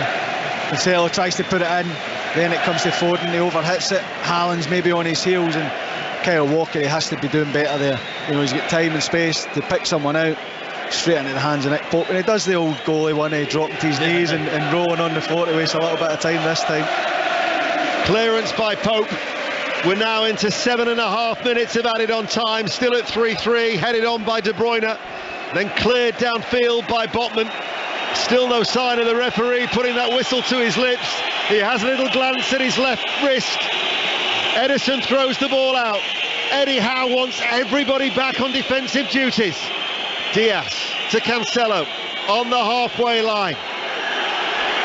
We thought there would be at least 3 minutes. This might well be the last bit of action as we go towards 8 added on time. Hoisted into the penalty area. Pope claims it. It was a high one. Pope came a long, long way, and he clings on to that as if it was some precious gem. Pep's unhappy because he's went for the high lofted one in. There is the final whistle. Manchester City, the champions for the first time this season, drop points, and Eddie Howe has ended the losing hoodoo against Manchester City. But that was a great game of football. Newcastle United 3, Manchester City 3. James. Yeah, what a game of football, end to end. A lot of twists and turns in the game. Newcastle with an absolutely brilliant performance, it really was, but Man City showing their class, their quality to get themselves back in the game from a position where we're never surprised when they do it, but the way Newcastle were playing, it was really impressive by Man City to get back in, take control of the game again, and what a game, so much enjoyment. And you have to say, the way both teams performed, a draw's probably a fair result. Well, a banner in the Gallowgate end said at the start of the game, our club, our house, our city. 3-3, that's been our privilege. Good evening from Prenton Park, where you can barely hear yourself think. It's a big night for Tranmere and indeed Newcastle in the second round of the EFL Cup. Carabao Cup Round 2 commentary live on BBC 5 Live. Alongside me is the former Everton and England midfielder Leon Osborne. Good evening. Good evening, John. How are you? Okay, thank you. Yourself? Very well. I'm good. What an atmosphere already. Yeah, it's brilliant. Exactly what Tranmere would have hoped for. That, you know, beginning of the game, there's a real intense atmosphere. You can feel what these fans are hoping for. The Newcastle fans are certainly joining in, as they always do, away to our left, and you know, the players will certainly hear what's happening when they walk out that tunnel. Yeah, the Kop away to our right is still an impressive stand. I mean, it looked good in any league, to be fair. The Kop away to my right hand side, it's very, very high, stretching right up from the bottom, must be 50 rows high, that seat away to my right. And the Newcastle fans, there's over 2,000 of them, and they're all standing packed in to my left hand side, filling one end. We're in the main stand, the Johnny King stand opposite. Pitch looks mint, sprinklers are on, kids waving the white Tranmere flags, wearing their white Tranmere shirts. The tunnel is extended in blue, either in between the two dugouts, and we're awaiting the two teams. The camera at the moment is focused on the ball right in front as the referee's about to come out and pick it off the plinth. The game is televised tonight. Loads at stake. Big night for Tranmere, but what a performance from Newcastle against Manchester City on Sunday. They've made 10 changes. Only Joe Willock survives. I'll run you through the teams in a moment as here come the two teams. Jamal Lascelles leading out Newcastle, and Kane Hemmings, the Tranmere captain, wearing the number 10, leading out Tranmere, all in white.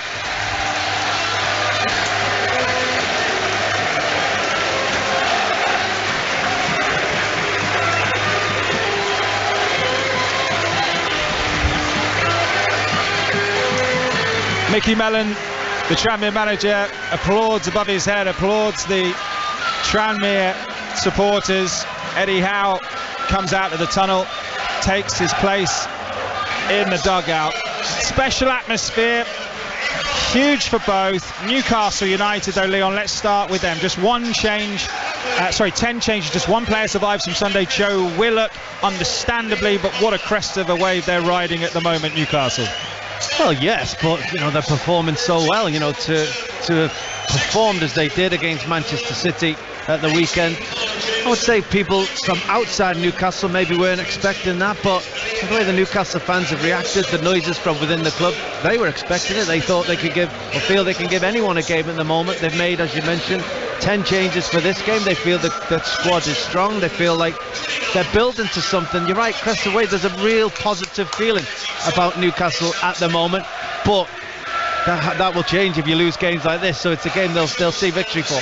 You'd have played in a few of these for Everton down the years, where you go to a lower league side. What's the feeling, do you think, amongst these Newcastle players in the dressing room, having to come here, this atmosphere, knowing that it's a cup final for Tranmere? Well, you can look at it in two ways. Some players will look at it and feel it's an opportunity to stake their claim for the first team. Others will see it as an opportunity to do their reputation some damage in a fixture where they're expected to win and expected to perform. Newcastle now, as we mentioned it, there's such a good feel around the place. There's such competition for places. The feeling should be that if they don't come and perform well in situations like this, how are they going to break into Eddie Howe's starting 11 in the Premier League? So I expect to see a competitive fixture. I expect to see Tranmere try and really go at this Newcastle side, try and put them on the back foot, but I expect this Newcastle side to take the ball, be brave in possession and try and pick apart this Tranmere team. Got a few fans in front of us who've just turned around and just pointed actually to the pair of us and gone, that's John Akers there. I saw that, John. Well, it's Leon Osman. We can see right across the rooftops here from our position. We've got a good view. We've got a post which is covering part of the 6-yard box away to our left-hand side, but we cannot complain. Floodlights on, it's the traditional pylons as well. I love these floodlights. We love these nights as well. Tranmere are going to have the kick-off all in white. Hult is in goal for them, the pole. A back five, Cogley, Byrne, Turnbull, Jameson and Bristow as the players take the knee. McClear, Nolan and O'Connor in midfield, and the front three, the front two, Nevitt and Hemmings, who are up the top. So they're going to play five at the back. That's what Mickey Mellon's been going with all season. Newcastle look like this. Darlow's got the nod over Dubravka. Then the back four is Kraft, Dummett, Lascelles and Matt Targett. Midfield, Joe Willock, who's the only player to survive the weekend. Elliot Anderson, who scored here for Bristol Rovers last season, and Sean Longstaff. As away we go, and the front three for Newcastle, Jacob Murphy, Chris Wood and Matt Ritchie, as the ball's played long into the Newcastle half by Tranmere, tussling for possession on halfway. Willock wins the ball but gives it away. Bristow for Tranmere as the ball goes into the dugout, and Matt Ritchie takes the throw, but it wasn't a Newcastle throw-in, so it'll be a Tranmere throw 10 yards inside the Newcastle half on the left-hand side for this Tranmere club that's got such a rich history of FA Cup upsets, certainly, and we'll be hoping they can do it in the Carabao Cup tonight. Haven't reached the third round, Tranmere, since 2013 when they lost to Stoke City here 2-0, and Newcastle are in possession midway inside their own half. They're wearing their blue tops, gold shorts and blue socks, and Lascelles in possession. Moves it to the halfway line to Willock, who spins away in his white boots, gives it to Dummett, playing centre back. He's had a few little injury niggles. Paul Dummett wasn't in the squad at the weekend. So Kraft is in possession. And a good press this from Tranmere. They're really putting themselves about here inside the Newcastle half, but Newcastle patient, playing their way out from the back. That's a nice touch from Josh Murphy, and a good challenge goes in on halfway. Thumping challenge, that gets the crowd up, throw into Newcastle. Yeah, good play by both teams there. Tranmere trying to just pounce on, not a sloppy pass from Lascelles, but a slightly misplaced pass to Kraft, and as you said, Tranmere to a man tried to really threaten and pressure that Newcastle side, but they kept the ball really well, moved it from one side to the other. Great little flick inside it. Ends up being a terrific tackle by O'Connor, full stretch, that stopped that Newcastle attack. Yeah, it's got a cap for Ireland O'Connor was with the United Academy. As Newcastle come forward down the right-hand side, Kraft plays the ball towards the byline, overhits it though for Willock, and it will be a goal kick for Tranmere, who've struggled this season so far. 17th in League 2, haven't had the best start, played 5, won 1, drawn 1, lost 3, and struggling for goals. I think all that sometimes goes out the window though when you get a game like tonight, Leon. Yes, it does. And then if you can come out of this game with a positive result and progressing through to the next round, then it makes an incredible difference to your season. So sure, Mickey Mellon has been in the ears of his team trying to get them up for this clash. I'm sure he wouldn't really have to for a clash of this magnitude, but it really could start their season off. Kraft on the right hand side, 10 yards inside the Tranmere half for Newcastle. Crossfield ball. It's a good knock that from Longstaff. Chance here for Murphy, but it's toe poked effort. Is straight at the goalkeeper Hult. He claims it, wearing all yellow into his chest, and stands up and waves his players forward. Hult has got a start tonight because he started against Accrington in the last round when Tranmere won on penalties 12-11. He made a couple of crucial saves in that shootout, and the manager's decided to go with him. He's from Poland, was with the Everton Academy, spent last season playing in Poland, and Tranmere have snapped him up. 25 years of age now. Good opportunity for him as well in front of the TV cameras, as he's got to deal with a back pass, which he does. Clears right-footed, high spinning ball towards halfway. Hemmings there, the Tranmere striker, got a bang in the back of the head as he went up for a header, and he's gone down, and the referee has stopped play because of it. 0-0, 5 Sports Extra from the BBC on BBC Sounds. It's John Akers and Leon Osman here tonight. It's the Newcastle fans you can hear away to my left right now. Mickey Mellon actually played against Newcastle for Tranmere, subbed on 83 minutes back in October 1998, Newcastle winning by a 0-0 here, and that was the last time these two met in the League Cup. So 24 years ago, Mickey Mellon played in this fixture, so knows what it's like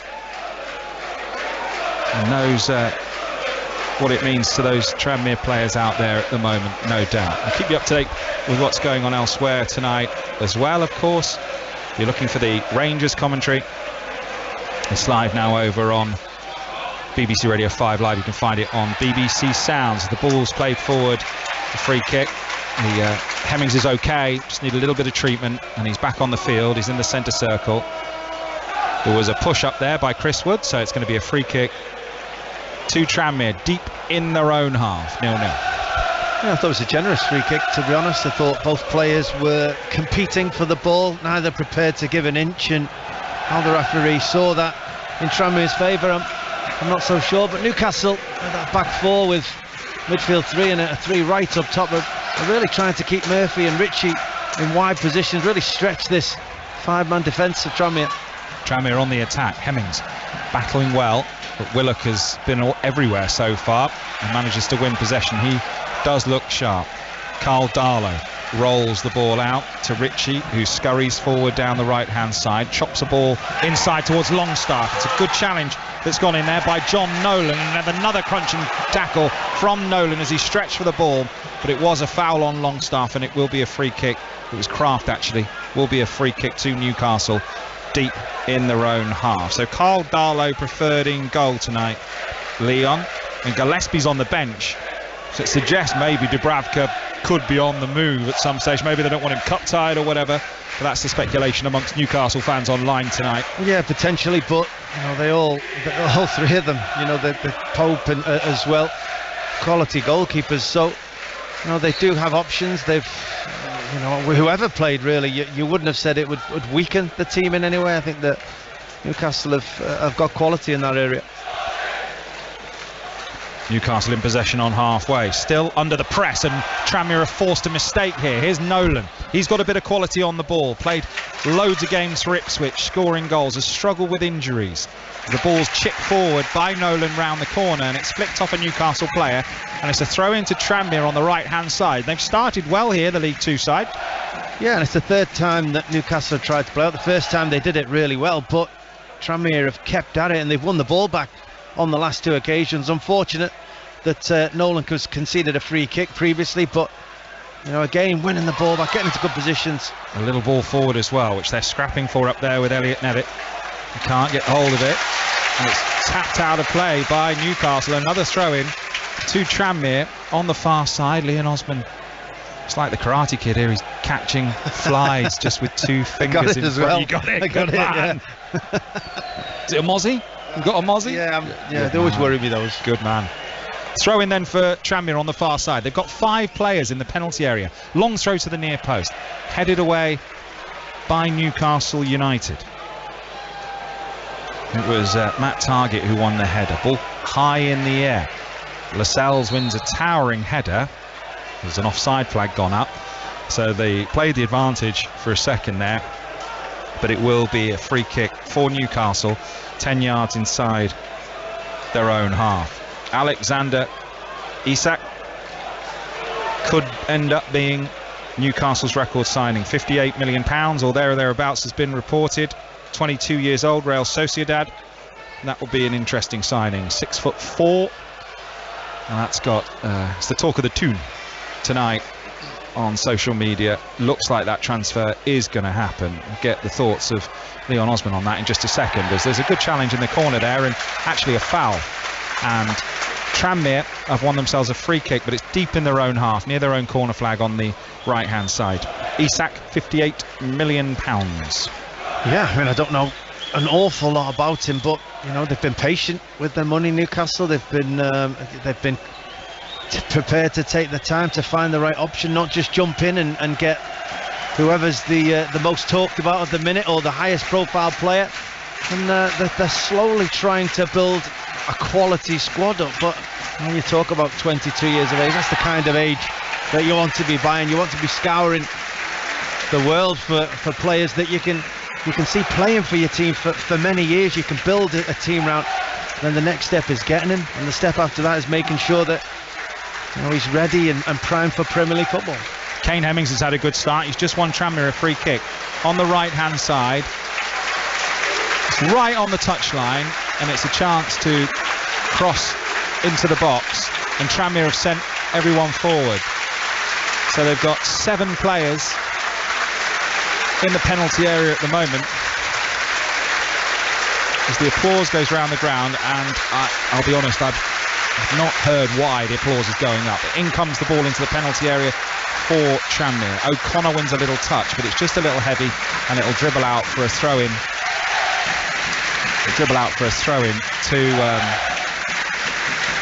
To Newcastle, midway inside the Tranmere half, left-hand side. Yeah, I just think that you'd expect usually lower league teams can be competitive at set pieces if they put good delivery in, but Newcastle tonight with Lascelles and Dummett and Kraft and Longstaff and Wood, quite a big team as well, quite physical. I just think they need to try and be a little bit more clever. They need to maybe move the ball a little bit first, or try and get a run at the Newcastle defence. Everyone was a bit static for the previous two set pieces, and Newcastle defended it easy. Ball's all the way through to goalkeeper Carl Darlow for Newcastle, all in orange, and the minute's applause was for Olivia Pratt-Corbett, who was 9 years of age. That's why it was in the 9th minute when she tragically died after a shooting on Merseyside just a couple of days ago. Heartbreaking and lovely to hear fans here on Merseyside on the Wirral marking that 9th minute. 5 Sports Extra with Newcastle in possession. Chris Wood, good strength. Willock on the edge of the D. This is a good attack from Newcastle. Curler from Murphy over the crossbar and behind into the Kop. It's a goal kick for Tranmere Rovers. Yeah, it was a good attack by Newcastle. They found a bit of possession. Willock in particular just able to get his first little bit of space in the middle of that compact midfield, and played a 1-2 with Chris Wood, played it out to Murphy on that left hand side, and he had the runner, he had Targett overlapping him into a great bit of space inside the penalty area with players attacking that 6-yard box. I feel that would have been the better option, but he tried to go for ambitious top corner one, and was never able to get under the bar. Tranmere battling for the ball after the long goal kick from Hult. Newcastle have come up with it though. We've had 12 minutes. It's Tranmere 0, Newcastle 0 in the EFL Cup second round. Bristol City have taken the lead at Wickham by a goal to 0, and Kadji has scored in that one. Still 0-0 between Forest Green and Premier League Brighton, and Leeds and Barnsley. Newcastle chip a ball forward towards Matt Ritchie. I don't think he's going to get hold of that though. He isn't. It's going to dribble out. He was overhit. When you get this many changes, inevitably, Leon, it's going to take a little while for them to gel. I mean, I think Newcastle have played the ball around quite nicely, but several of these, it's August, won't have too many minutes in their legs. No, you're right. Everyone tries to get time in pre-season, but once the league games start, you know, the first 11 is usually selected. So there are a number of players that need minutes, but they've also been playing the style of football that Eddie Howe set out all season. I wouldn't expect that style to be changing just because he's made changes to the starting 11. So the runs should be the same, the style and how he wants to move the ball around the field should be the same. Might take a couple of seconds longer. It was a bright bit of play by Anderson. First time I've seen him really try and get on the ball. Good bit of passing, good creating of a bit of space for himself. He just unfortunately overhit that pass from the Ritchie run. Kadji, who scored for Bristol City, by the way, is only 18 years of age, and it was his debut. It's 2 yards out. Pretty special moment for him. That's a lovely turn in midfield from Elliot Anderson, the 19-year-old, and Newcastle building an attack now down the right-hand side with Kraft. Little ball inside for Willock. Now Ritchie, Willock again, Kraft's outside him. Little dink ball, lovely pass. Kraft tries a little chip over the top and tries to run onto it, but is cleared out of play by Tranmere. Throw in by the corner flag for Newcastle United, attacking the goal to our right. Ritchie's going to have a chance to cross here. 3 in the middle, in it comes, headed away by one of those 3 centre-backs for Tranmere. Newcastle have picked up the second ball though. Kraft knocks it down the line for Willock. He's got 2 to aim for in the middle. Across comes Rhys McClear, Scottish under-17. Under-17, he's 20 now, signed from Norwich. And Kraft's got a chance to cross again. In it comes, good chance. Murphy at the far post jumped, didn't get much on it, maybe just a flick off his forehead. They've kept it in Newcastle on the far side. That's good skill to the byline. Can they get a ball back across? Anderson, who's looked really lively early on. He's only 19, Scottish under-21 international, and they've taken a quick corner. Anderson, he's got 5 in the middle to aim for. All waiting for a cross. They've recycled it back towards target. Newcastle still in possession, and every player apart from Darlow in the Tranmere half. Lip of the centre circle, Kraft plays a ball out to the right, to the left hand side. Newcastle still in possession, patient, got loads of players forward here. Target 10 yards inside the Tranmere half. Goes into the feet of Willock, and now Kraft, who just takes his eye off the ball and lets it run under his foot, and Tranmere have managed to press them back a bit here. In midfield it's Sean Longstaff, Ritchie again, now Willock on the halfway line, 2 men around him, crunching challenge, throw in for Newcastle. Yeah, good passage of play by Newcastle though. Tranmere doing well to keep their concentration. Just starting to see Willock and Ritchie, and as you've mentioned, Anderson in particular, just starting to show that little bit of quality, getting on the half turn, finding those spaces, starting to pick a couple of passes, and it's starting to put Tranmere on the back foot. This is a good run by Matt Target, all the way to the edge of the Tranmere penalty area, and now here is Anderson twisting and turning, trying to get the ball from out under his feet, but Tranmere have done well to win it with McClear. Then they play a ball forward and lose possession, and that's why you can hear the sighs all around us. Not quite a sellout here tonight. There are a few seats in the Kop away to my right hand side, but it's a really good crowd here at Prenton Park, and they're making a really good noise, as are the travelling Newcastle United supporters. Willock wins the ball in midfield. Longstaff, some space here for Anderson. Anderson, edge of the D, fires wide, right-footed. Good strike though. He knows about scoring here. He scored for Bristol Rovers on loan here last season, Elliot Anderson, and that was a good effort. Yeah, he's starting to pick up some really good positions. So once Newcastle get their foot on the ball and are able to pick their head up, they're able to find him. And he's a player, I've not seen an awful lot of him. He's a player that plays on the half turn. He can get He can play with his head up. He seems to know what's about him. So as soon as Newcastle fire the ball into him, he's already turned. He's already got pictures in his mind. That moment, decided to go for a shot, but unfortunately just dragged it a touch wide. Yeah, Mickey Mellon said in his pre-match notes that they'll give it a go tonight. And why not? Willock's got some space though. Tranmere have got a lot of bodies forward. Away goes Willock through the middle. He has got runners. Plays it through towards Wood. Great covering challenge. That's terrific from Jordan Turnbull, who was at Salford last season. Read it really well, Leon. Well, it took everything he had to cut that pass out. He was at such full stretch there. He gave it everything because Newcastle, as you mentioned, counter-attacked at pace. Willock running right through the middle. I think he nutmegged Jameson to try and make that pass through to Chris Wood, running off the shoulder of Turnbull, but as you said, with every sinew he had, he just managed to cut it out. Throw in for Newcastle, midway inside the Tranmere half on the right-hand side. 18 minutes of the game gone. Tranmere 0, Newcastle 0, and this will have been the plan for Tranmere. Just keep it 0-0 as long as possible. First 20 as the ball forward towards Wood. It's offside, the flag's up. It's a good move. Anderson was in, but the flag had already gone up, and it's going to be a free kick to Tranmere deep in their own half. Newcastle going out at this stage last season to Premier League Burnley. They went out 4-3 on penalties. Tranmere haven't beaten Newcastle for 30 years. It's been a long time since Newcastle won something, and Eddie Howe, I'm sure, and the owners will be keen to target this competition.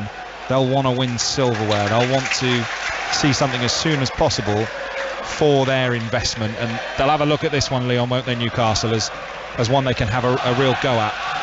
You would expect so. I mean, every team wants to win silverware. There's no surprise about that. Obviously becomes more of an issue the longer it's been without it. Newcastle, as we've discussed now, with some serious money to throw at silverware, will probably identify competitions like this, but it still make changes, Eddie Howe. League is important as well. It's up to these players to show in these type of games that they're worthy of a pick in his Premier League starting 11, and that's how you progress in these tournaments. You have to show that your whole squad is capable of playing at a certain level. They're playing well at the moment. Newcastle haven't quite created that clear-cut opening to score the first goal, but they are in control of this game, and at the moment, as you mentioned, Tranmere just trying to hang on in there. Newcastle have got to throw in their own half. Sorry, Tranmere have got to throw in their own half on the right-hand side. Down the line it goes. It's been a while since they've had some possession here. The home side here at Prenton Park. Tranmere 0, Newcastle 0. We're through the first 20 minutes. So far, so good for Tranmere. Trying to cause an upset to go along with Crawley's last night. Crawley knocking out Fulham by 2-0 as Kraft is in possession, plays the ball down the right hand side, looking for the run of Ritchie. It's not a good clearance by the goalkeeper Hult, but Tranmere have come up with possession. Lip of the centre circle inside their own half with O'Connor. Puts the ball out onto the right hand side to Josh Cogley, the 26-year-old from Birmingham City. Ball forward, that's a good ball. Flag stays down, big chance here for Tranmere. And they've scored! Tranmere are ahead! And it's Elliot Nevitt, the man who came from non-league Warrington out of nowhere, has stunned the Magpies. What a finish! Darlow got a hand to it. Prenton Park erupts. Tranmere draw first blood. Tranmere 1, Newcastle 0. Oh, what an absolutely terrific goal this is. And if you scored this in the Premier League, you'd be purring about it for many weeks to come. The movement, the precision, the passing, the rotation. We just mentioned that they haven't really been in the game. They haven't really had the option to string any passes together in the past 15 minutes, Tranmere. Well, they did then. Cogley into O'Connor, up to Nevitt, back to Nolan, played through to, I think it was Cogley, who picked his head up, took its time, knew he was in behind that defence, and just rolled it across to Nevitt, who had to semi-tackle it in the end. The goalkeeper getting there, Lascelles trying to make a difference, but he got enough purchase on it to put it right into that top corner. What a brilliant goal by Tranmere. And what a story. 18 months ago, is playing Sunday League football and Saturdays, playing Sunday with his mates and Saturdays for Warrington. He signed last year after scoring 3 in the FA Vase final for Warrington, scored 8 last season, but never will he have scored a bigger goal than that. 26 years of age, scorer against Newcastle United here at Prenton Park. It's proper Roy of the Rovers stuff. It really is. And just the awareness there from Kane Hemmings to square it. I thought Hemmings should have had to go himself, but he just knew that the run was coming, didn't he, Leon? Laid it into his pass as Newcastle come forward down the right-hand side with Ritchie. Willock, it's a good move this. Here's Anderson in the penalty area, tries a shot, cleared away. Corner, that could have ended up in their own goal there, Tranmere, but the clearance, thankfully for them, went over the crossbar. Corner for Newcastle. Yeah, Byrne nearly putting it into the back of his own goal, but good response by Newcastle, taking the ball again as they had played for the last 10 or 15 minutes, getting the ball behind that Tranmere midfield, trying to get in there. Anderson finding himself running into the penalty area, just scuffed the shot a touch. You thought it might fall to the feet of Chris Wood, who was lurking, but Byrne clears the ball. Have Newcastle got an answer? Ritchie with a cross after a short corner to the far post. Wood wins the header straight into the arms of Hult, the Tranmere goalkeeper in front of the Kop. And they're all standing there. I mean, this is what you dream of as a Tranmere fan. To go 1-0 up, see it through 20 minutes and then get that chance and take it. It's all right getting the chance. You know you might get one, but you've got to put it away. And Nevitt did, as Leon described it beautifully, as the ball's over the top to Nevitt again, and he's onside. This time Carl Darlow comes out and claims it. It's heart in mouth stuff again, and they've just made some quite nicely timed runs, the Tranmere forwards, so a high Newcastle backline. Yeah, Nevitt's just playing right on the shoulder of Lascelles, so anytime there's a bouncing ball, anytime there's a good bit of play, as Tranmere have shown on 1 or 2 occasions now, he's ready to run, he's ready to sprint in behind Dummett, off Lascelles' shoulder, and Tranmere are happy just to leave the ball in there and let him chase after it. And if they get it right, as they have done for the goal, it looks absolutely brilliant. It's unbelievable, isn't it, when you find a player playing that low down who comes and plays in the league and scores that goal. I mean, just shows you can still find them, and it's not too late to be playing non-league football, Leon. Yeah, you know, the Jamie Vardy story was the last one that we've kind of heard of finding that low league player, or that player who's playing out of league football that can step up. And you know, he managed to make the ultimate progression to play at the very top level. So you just never know, but when you hear stories like that, it just makes you believe as a player. You know, whether you're 19, 20, and you might not be playing league football, just keep trying. You just never know, it might happen. Great atmosphere. Newcastle have to respond. They're in possession on the halfway line. 5 Sports Extra. Tranmere 1, Newcastle 0. Chip ball forward. Anderson goes down under the challenge of Byrne, but it's through to the goalkeeper. He's going to take his time here. Hult. Well, you mentioned that these Tranmere fans are thoroughly enjoying themselves, and they are now.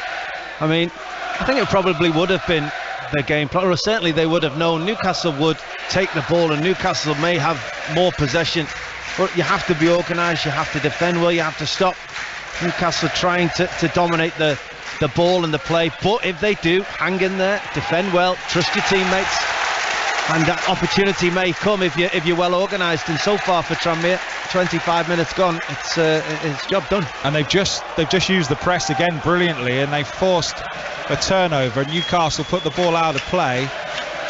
Originally it was given as a throw for Newcastle, but the assistant on this near side said no, it's a Tranmere throw, and it's level with the Newcastle 18-yard box on the left-hand side. A chance to cross maybe. Jameson puts it into the middle, and Darlow comes and drops it and then reclaims it. Second time, there was no one anywhere near him though, and he's rolled it out to Kraft. Tranmere 1, Newcastle 0. 5 Sports Extra from the BBC. John Akers and Leon Osmond. Lascelles building from the back for Newcastle. Leeds are leading Barnsley by a goal to 0. Sinistera has scored as the ball is with Anderson at the byline in the penalty area. Back to goal. Forced to go back to Jacob Murphy, who rides a challenge. He's got help. He's got Kraft 35 yards from goal on the right. Ritchie, chance to cross left-footed. In it comes. Headed by Jordan Turnbull for Tranmere. Anderson brings it down. Chance to cross again from the left-hand side. Target, Anderson. Puts in a right-footed cross, it's a good one. Again Turnbull's there. And then another clearing header comes in from Rhys McClear.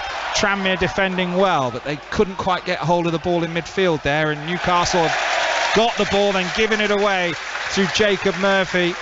And the Tranmere supporters are absolutely loving this at the moment. They want to throw in 10 yards inside their own half on the right-hand side.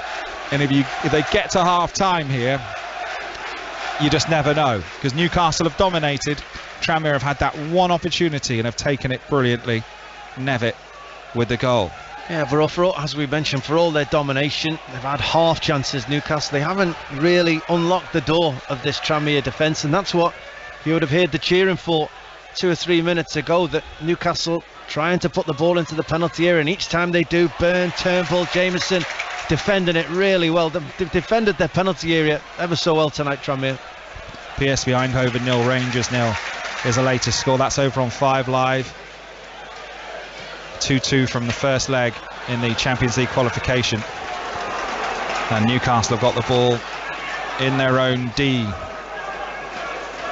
Kraft. Longstaff into the feet of Ritchie. One touch stuff. Lascelles with a little drag back. Strokes the ball along the turf to Paul Dummett.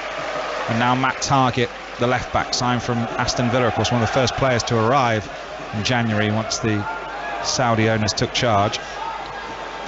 There's Lascelles, dinks the ball forward, but it's a straight ball. It's bounced once and it's gone straight through to Hult, the Tranmere goalkeeper. Floodlights really starting to take effect now. We've got a purpley, pinky orangey sky in the purplely pinky orangey. Yeah, we've got purples up the top, look, Leon. And we've got, look, pink and orange down the bottom. What do you want me to purpley pinkly orangey? All right. We've got a sky that's purple, blue, pink and orange. How's that? Much better. Oh, Newcastle just getting a bit desperate there for 2 or 3 minutes with their passing. Lascelles in particular, just instead of moving the ball around, trying to stretch the Newcastle defence, he's tried a couple of 60-70 yard passes and he's not got any of them right, trying to pick out Murphy. Tranmere will be delighted if those are the type of passes Newcastle are trying for the next 5 or 10 minutes, rather than trying to get people in the pockets of spaces as they have done. Willock, the ref has to get out of the way. Longstaff for Newcastle, 25 yards inside the Tranmere half. Murphy on the far side. It's got company. He doesn't know where to go, and the defender's done brilliantly out there. Fantastic from Cogley, but they've given the ball away, Tranmere, after winning it in a good area. Nearly an opportunity though again as they win the ball back. As we saw, Nevitt, as soon as Tranmere win the ball, he's off and into spaces. Ritchie, little reverse pass into the penalty area. Tranmere defend well, clear the ball half away. Looked like a foul on Kraft, it was, and it will be a free kick to Newcastle. It's about between 35 and 40 yards out on the right hand side on an angle, maybe a position to cross rather than shoot here for Ritchie's left foot. Yeah, possibly. I thought Hemmings was unlucky there. I thought they're coming together with Longstaff originally was a fair challenge. Then Kraft seemed to jump in and trying to win the free kick, and the referee certainly bought it. And as you say, there's now a free kick, quite central, not quite wide, bit pinky, purpley, bluey. Half 6 of one, half a dozen of the other. So I expect it's one that they'll try to deliver into the penalty, but it's quite narrow. Half an hour gone. Ritchie's over it, and so is Murphy. Ritchie's left foot, 6 in the penalty area for Newcastle. He's overhit it, and it's through into the Kop, and it'll be a goal kick for Tranmere. That's always the danger, that, because it's such a narrow angle that you're trying to cross it from. If you don't get it exactly right with regards to timings for players trying to get on the end of it, it'll just quite comfortably skip through. The Tranmere defence just hold the line, just make sure Newcastle players can't run, just block them at certain times, and that ball is always going to skip away. You have to be brave and move it a little bit wider and take a touch and deliver from much better angles. It's the voice of Leon Osman, England and Everton midfielder, as the high ball is headed away by Lascelles for Newcastle. I think he's bloodied his nose here. He's got blood streaming from his nose, Lascelles. He's trying to get the game stopped after that. I think he headed the back of Hemmings. and the referee's going to go across, and I think he's going to get some treatment here. The centre-back at Newcastle United. The referee has a look at him. He's saying it was an elbow, Lascelles. We've got no replay monitors tonight, so it's impossible for us to have seen that off the ball or have another look at it. No, he's not happy, is he? He's trying to tell anyone who'll listen to him that it was a flailing arm. He's even indicating more of an elbow than anything else. The referee's trying to make him leave the field to get tended to, and at the moment he doesn't want to step off. Well, both sets of teams now just taking that opportunity to get some drinks and also get a couple of messages from the managers. Yeah, it's a muggy night, as well as being purpley and pinky and bluey. It's pretty muggy. It's quite close. Leon's in short sleeves, and believe me, he does layers better than anyone I know. Honestly, you should see him in the winter. I've known him wear 10. I've got layers in my bag as well, but just doesn't feel like that kind of night, does it? It does feel quite muggy. Close. Yeah. Give you that. At the moment, we've got the story here of the night, because Tranmere Rovers of League 2, 17th in League 2 with only one win all season and 6 goals, including their one tonight, leading Newcastle United of the Premier League. Such a good start from them by 1-0. 10 changes, just a reminder, Eddie Howe made for this one, and he has packed the bench, as you would imagine, with players who can change it. So the bench for Newcastle tonight: Gillespie's the sub-goalkeeper, the ball's back in play, and Darlow's got it in his own penalty area. And Lascelles is still getting treatment, still trying to stop the bleeding from his nose on the touchline. So on the bench they've got Trippier, Botman, Luis Fernandez, Manquillo, Almiron, Bruno Guimaraes and Joel Linton. Wilson's injured. I think they're getting someone ready as well. I'm not sure the thoughts on Lascelles, but Eddie Howe's making sure that if he does need to leave the field to play Lascelles, that his subs are ready to go on. So there does seem to be a lot of blood that they're dealing with. Yeah, he's having to change his shirt as well as Lascelles, so maybe they've stopped the bleeding. Kitman gets out a spare shirt. Newcastle are in possession meanwhile, 5 yards inside their own half, with the lively 19-year-old Anderson. Now it's with Target. Still the doctor is with him down there. Lascelles still trying to stop the bleeding. I think he's going to end up with 2 big cotton buds up his nose. You ever had that, Leon? The cotton buds up there? Yeah, it took more than 2. I've got big nostrils, me, John. Just checking your nose though. It's all right, isn't my it? My nose isn't too disjointed. Just big nostrils. They are big nostrils. I've never noticed that about you, Leon. Well, I'm really disappointed I've given you that ammunition. That's a good interception from Tranmere Rovers, but then they've given the ball away. They've done that a few times tonight. That was Ethan Bristow, and that's a free kick. Bristow desperate to get the ball back, and he's committed a foul 10 yards inside his own half, and Newcastle have another free kick. No, you're right, they have in transition given the ball away a little bit, probably too much for Mickey Mellon's liking. Tranmere, when they've won the ball, but that first pass hasn't always been the pass into the centre forward to hold it up. It hasn't got as far as Hemmings. It's usually been cut out by that Newcastle midfield, but when it has done, Tranmere have looked bright and they've looked lively. They've looked like they can get up the field quickly and create 1 or 2 opportunities as they have the space to attack, but they have to get that first pass right. Leeds have scored another to make it 2-0, and then Barnsley have scored one straight away afterwards. So Click with a penalty on 32. Barnsley have just scored to make it 2-1.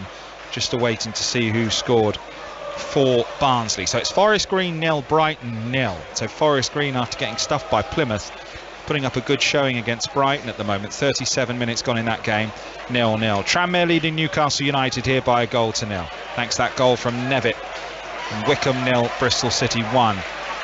Players still down for Newcastle, getting treatment here after that challenge from Bristow, and Newcastle have got their substitutes warming up.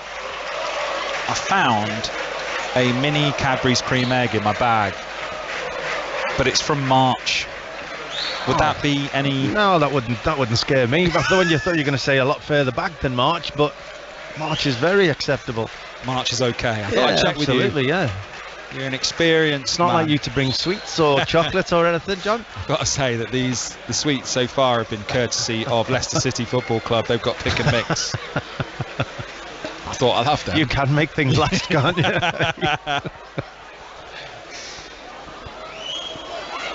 Player down, still getting treatment. It's Longstaff. Is it Longstaff or is it? I think it's Kraft. Is it Kraft? Yeah. Kraft still down, getting treatment. First meeting between these two since February 2000. That was in the FA Cup quarter-final. Remember when Tranmere made it to the FA Cup quarter-final? It's Tranmere 2, Newcastle 3 here. Allison and Jones for Tranmere. Gary Speed, Domi and Ferguson. Big dunk scoring for Everton. 3-2 FA Cup quarter-final. I remember that. I remember watching it on TV. Kraft is going to have to go off here, and they've got the stretcher for him, and he's got on it. So that is not good news for Eddie Howe. He was on the bench at the weekend, Kraft, the Swede, 28 years of age, signing from Amiens a few summers ago, and he's lost a right back. But he does have a right back who's half decent on the bench in Kieran Trippier. So Trippier's going to come on here for Kraft. Doesn't look in a good way. Let's hope it's not too serious. Warmly applauded by the Tranmere supporters as well as the Newcastle fans away to my left. And it's never nice to see someone need to be carried from the field of play. No, of course not. We wish him well. First to find out how severe it is, and then in recovery to get back fit. But as you mentioned, I'll talk about having a able replacement on the substitutes bench. Trippier able to step on in there. He'll probably get to the level of action instantly, such as his quality. He's gone straight on. He's got the set piece in his hand, and actually, despite it being in a central position, I do feel he's a bit more capable of picking out a set piece. How good was his free kick against City at the weekend? It was superb, wasn't it? Trippier, free kick, dinks it into the penalty area. It's headed back across goal. Anderson with the header and headed off the line. Really nice clearance. Bristow got good clearance on it. It's out for a corner. I think the keeper was beaten there, you know. Yeah, he was sold. He went for the first header across. As we mentioned, Trippier, brilliant free kick, putting in a really good area. It was headed right up across the penalty area, probably about 8 yards out. Anderson headed it from, but good defending. Trippier again with the corner, free header off the line again and in. Newcastle have equalised, and it's Jamal Lascelles and 2,000 Geordies celebrate, and Tranmere have been unpicked from a set piece. 5 minutes to half time. Tranmere 1, Newcastle 1. Well, that injury's changed everything. It really has. Tranmere, the pace sort of went out of the game. They've been a bit slow. They haven't started since the game took off again. Kieran Trippier's come onto the field. He's had 2 touches of the ball. He's set up 2 chances. Tranmere have taken one of them. I think Lascelles has touched it twice as well. The header, then the rebound comes back to him and he follows it in. Lascelles has touched it twice. I think Anderson's touched it once. What a difference Kieran Trippier's made to this game already. His quality. Then he also signalled everyone, get the ball, get back to the halfway line. We've got a job to do here. Real professionalism. He's been on the pitch for 60 seconds, and as Leon says, he's made a real impact. Can't work out on the line whether it just hit the keeper or whether it hit a defender just at the near post. The first time Lascelles has the effort when it comes back to him. I don't know whether it hits the keeper on the line or whether it hits a defender. They've got a bit unlucky and they just weren't tight to Lascelles. They didn't react quick enough, Tranmere, did they, to it going back to him. You're right, but it's sometimes harsh because he was marked, but the ball from Trippier was so accurate that it went over the shoulder, went over the head of the defender, and he was sprawling and stretching, and Lascelles just managed to meet it. And as Lascelles headed it towards goal, you're right, it ricocheted, but it came straight back to him as he was on the move, running forward. The defender could do nothing about it in that moment. You just hope somebody can get a second block on it, but unfortunately for Tranmere, unfortunately for Newcastle, nobody was able to. And the cotton wool up the nose hasn't affected Jamal Lascelles' finishing. Of course, he's not in the side. Botman and Cher have got the nod so far this season at centre-back as a long throw from Tranmere comes in on the far side. They've picked up the ball here with Nolan. Nice feet from him. Tranmere in possession with McClear. That's a nice turn. Good little run from McClear. Challenged on the edge of the Newcastle penalty area. They'll want to get through to half-time here, Tranmere. I'm sure at 1-1 we've got 3 minutes to half-time plus added time, of which there will be quite a bit because of the injury to Emil Kraft, who had to be stretchered off. Newcastle have a free kick 10 yards inside their own half. 1-1. 5 Sports Extra from the BBC on BBC Sounds. Take us with you rather, wherever you go with BBC Sounds. Download the app for your smartphone or your tablet, or you can just say to your smart speaker, play BBC 5 Sports Extra, and it'll do it. If it listens. Our smart speaker listens to me, but not my other half, Amber, just only listens to me. Tranmere in possession in their left back spot near the corner flag. Is that a foul on Hemmings? The referee says no, but it is a throw-in to Tranmere, about 15 yards inside their own half, left-hand side.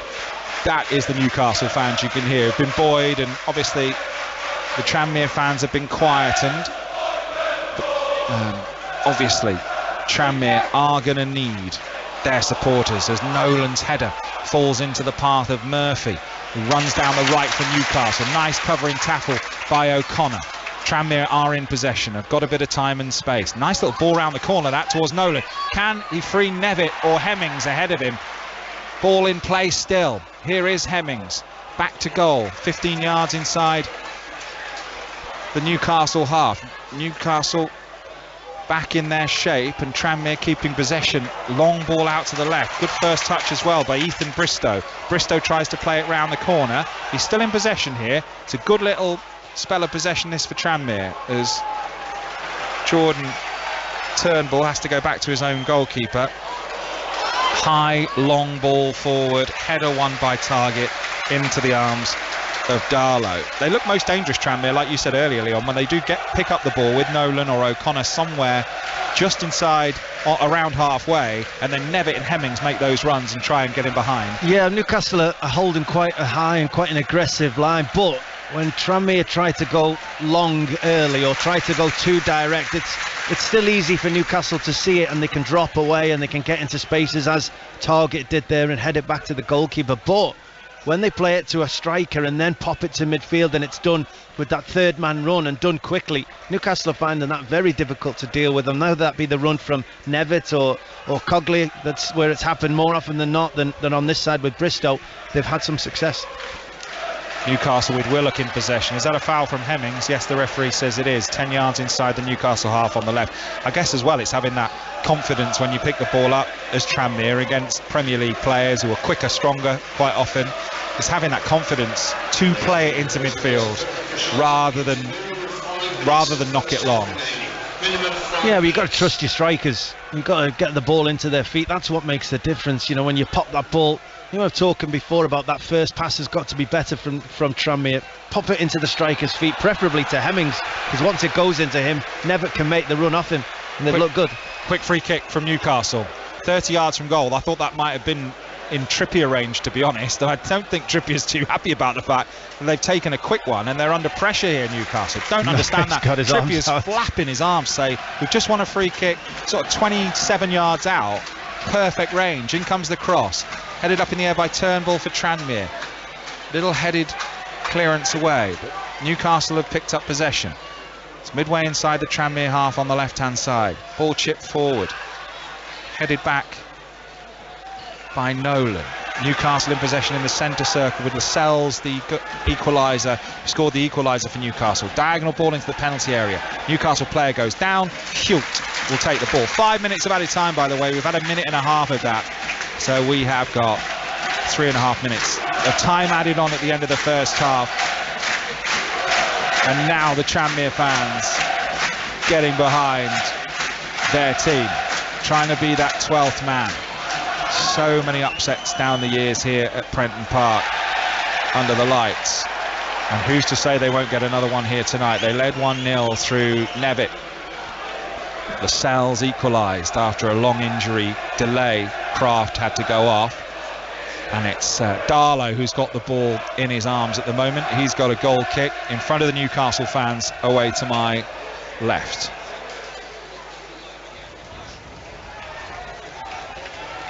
There's nothing to say that Newcastle are going to go on and win the game from here. Tranmere will be pleased to be at 1-1 at half-time. Newcastle probably relieved, if I'm being honest, that despite going behind, they've got themselves on level terms. It's all to play for in that second half. The last thing Eddie Howe would have wanted was to go in behind after the first half. It makes it such a much more difficult task in the second. So both teams will feel they're in a good position. Both teams will fancy it. Offside flag goes up against Newcastle, and it's a free kick for Tranmere on the edge of their own penalty area. Schultz goes across to take it. Got another fly buzzing around here, Leon. We need the fly catcher. We need the man with the reactions. Get it again. Like Daniel LaRusso. 1-1. 5 Sports Extra from the BBC. More live commentaries than anyone else this season in the Premier League. And we've got you covered in the EFL Cup as well. Long ball forward from Schultz. Heads go up inside the Newcastle half. Ball still in the air. Tranmere win a header. Was that a free kick? Well, they've got possession anyway. It's with McClear, who puts a little ball forward. Oh, is that an under-hit back pass? And that's a crunching challenge. Hemmings on the goalkeeper Darlow. Be interested to see what the referee does here. The ball was there to win. They both dove at the ball. Hemmings went feet first, and Darlow's come off worst. Hemmings is back on his feet. The referee wants to speak to Kane Hemmings here. He was going for the ball, but he caught quite a bit of Carl Darlow. Leon Osman. Well, I think he was going for the ball, and you want that kind of commitment. It was really poor. I think it was Dummett who just really underhit the pass back to Darlow, and Darlow had to come sprinting out to try and make it. He probably went to ground, realising that tackle was coming in from Hemmings.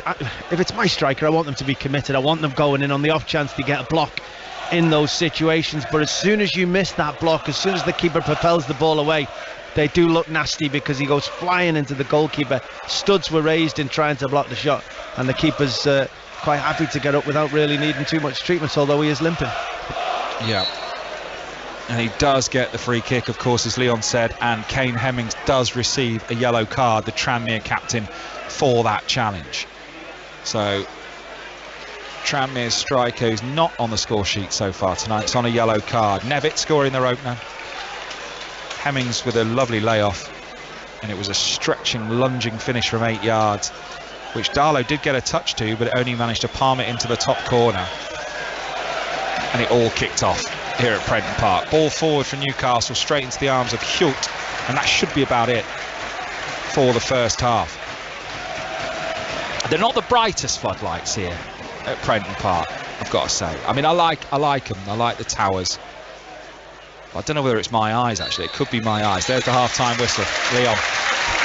Yeah, an entertaining first half. I think both teams have showed how they want to go about winning the game. Newcastle have taken possession of the ball and tried to move it around. I've not seen enough of Chris Wood. They've not been able to get balls up to him and into him, and certainly deliveries from wide areas haven't been on the money, haven't given an opportunity, or you'd say maybe he's not getting in the right positions to really attack, because that back three of Tranmere have defended that penalty area reasonably well, except for that one set piece that they conceded from. Tranmere defended pretty well for the large part. They haven't took possession of the ball, but when they've got the ball up to Hemmings and Nevitt running off him, they have caused a couple of problems for Tranmere. They scored for Newcastle. They've scored a beautiful goal, absolutely terrific goal, really good passage of play, but I want to see more from them. Live in front of the TV cameras tonight, and you know you've done something either really good or really bad, don't you? When the cameraman comes on the pitch walking backwards at the end, and he stands near you and points the camera in your face, you know you've done something good or bad. Well, when you've played well, you quite enjoy it, yeah. But when you've done something bad, you want to push the camera away. So when you played bad, they go, oh no, they know. Or you scored an own goal or something like that. You think, oh, please no. But it was on Nevitt though. Yeah, and that's nice. It's a great story. But you're happy when it's half time and there's still 45 minutes. If it's a negative, you're happy that it's half time still to turn that game around or go and achieve what you want to. And as we said, still 45 minutes to go. Either team can win this game. Both will be in the dressing room at half-time feeling that if they just raise the game, if they just change one or two things, maybe get the strikers involved a touch more or a touch earlier, create that opening, the game's there to be won. Leon Osmond, thank you for your analysis so far. We've got every kick of the second half live for you on the way. Elsewhere, Forest Green 0, Brighton 2. Brighton have scored 2 just before the break. Undav and Alzate have scored the goals there for Brighton. They lead 2-0 at half-time at Forest Green. Leeds are 2-1 up against Barnsley. Anderson it was who got one back for Barnsley after Sinistera and Click scored the goals for Leeds. And Wickham 0, Bristol City 1. On his debut, 18-year-old Kadji from 2 yards scored after 7 minutes. We'll have the second half live here. We're going to take you over to 5 Live to follow their game. They've been doing PSV Eindhoven versus Rangers, where it's 0-0. Here at half-time, it's finished Tranmere 1, Newcastle 1. Too easy for Sangari. He should have scored. Yeah, that is now the best chance, John. There's no doubt about it. He's free, no one anywhere near him. He's got a lot of time to see it, and he just scoops it high over the bar. He's trying to aim it back towards the back post, just cushion it, but he just gets it wrong, to the relief of the Rangers players. James, that's not good enough. Defending from a corner. It's not, and it's something we've obviously spoken about, Rangers will be aware of. PSV are a big side. They've got threats all over the box, Sangari on this occasion, but they have to be picked up. There can't be any free headers. Well, if you do that, you'll concede sooner or later. Rangers coming forward, but the offside flag is up, and PSV with the free kick halfway inside their own half. This is, for everything that was said before the match, this is a closely fought encounter between these sides here. Yeah, it is, and it's something that we thought would be the case. I think that PSV started better, Rangers then got control of the match. It looks like it's swung back in favour of PSV, and I expect it's going to be like this for the rest of the night. And it wouldn't surprise me if neither team finds that breaks the deadlock and they go to extra time, but it's just swinging either way at the minute. It is Wickham Wanderers 0, Bristol City 1, incidentally. We'll have more from Robin Cowan later, once the second half gets underway. PSV 0, Rangers 0. Here's Saibari away from Lundstrand down the right-hand side. Cuts in field, left-footed shot, but it comes off Sands. The top of his knee, I think, which took it wide of goal. Might have been going wide anyway, maybe not, but the touch from the defender took it wide for a corner from the left. Yeah, it's excellent play from Saibari down the right-hand side. Drop of the shoulder, lets the ball run across his body, and he's one-on-one with Borna Barisic. It's a brilliant touch from James Sands, because it's on target, and it's one that if you can stop your goalkeeper from making the save, then that's what you do. But they've got another corner to defend against here. Yes, they have. Gakpo plays it into the near post, looking for Luke de Jong. That was headed away. It comes out to Philip Max, the left back, 30 yards out, somewhere between 25 and 30 yards, and he got right underneath it, and I think he might have very nearly reached the second tier of the Phillips Stadium. Yeah, it's a goal kick. It wasn't the best effort, and I know we're speaking about Rangers and how they have to defend the corners and set plays better, but they really don't have a lot of height on their side. They've got Goldson, Sands that would pick up. Cholak is obviously tall, 6'2", I think. Lundstrom can do that job. Tillman's good in size, but I wouldn't say properly switched on defensively in that situation. So they are outmatched or overmatched with height, if you like. So they have to get tight and make sure there's no free headers. The home fans are howling. They wanted a free kick for that sliding challenge centrally by Lawrence on Gakpo, but he got the ball. I think it was a good challenge. He's okay, he's on his feet. Saibari, though, as PSV come forward again. And now the cross from Sangari from the right-hand side. That's intercepted by Sands. Comes back to Sangari again. Sangari through to Saibari. And then there is the cover there from Sands, who comes across and lifts the ball with his left foot out of play for a throw down the right-hand side. PSV 0, Rangers 0. It's not had the goals and thrills and spills of the last commentary match you were involved in on 5 Live on Sunday afternoon, but this is absorbing because of what it means. Yeah, it'll take a lot to beat that game on Sunday, John. There's no doubt about that. But yeah, this is obviously a different type of game. Each team has got something to lose, and each team has got an unbelievable reward if they win the game. And it's understandable that there's not going to be loads of goals. There haven't been yet, but it's still been a great game. Taser swings it in. That's good. De Jong with a shot, but straight at goalkeeper McLaughlin, who very gratefully, I think it almost hit him actually, and then he was able to drop on it. It was a stretch with his left foot from De Jong, probably 8 yards out, straight at the keeper. Yeah, I think it's a difficult chance because he can only take it first time, and in those situations it's about getting it on target, which he did. The movement from De Jong is outstanding, but Connor Goldson has to see him. He has to defend that better, and he'll be grateful that it's fired at John McLaughlin, who managed to keep a hold of it. Now the ball played through to Gakpo, goalkeeper comes out, Gakpo shoots over the top of the bar. There was a defender there as well. The keeper was quickly out, but that another big chance for PSV not taken. It's a huge chance, and this is one where he should do so much better. The young one, it's the only thing he can do is get something on it. Gakpo's got time, he's got a huge target to the back post. John McLaughlin has come down to narrow the angle, which has left a huge gap to his left hand side, and Gakpo with his right foot, it's a simple skill just to pass that into the net. He leans back and scoops it over the bar, again to the relief of John McLaughlin, the Rangers players.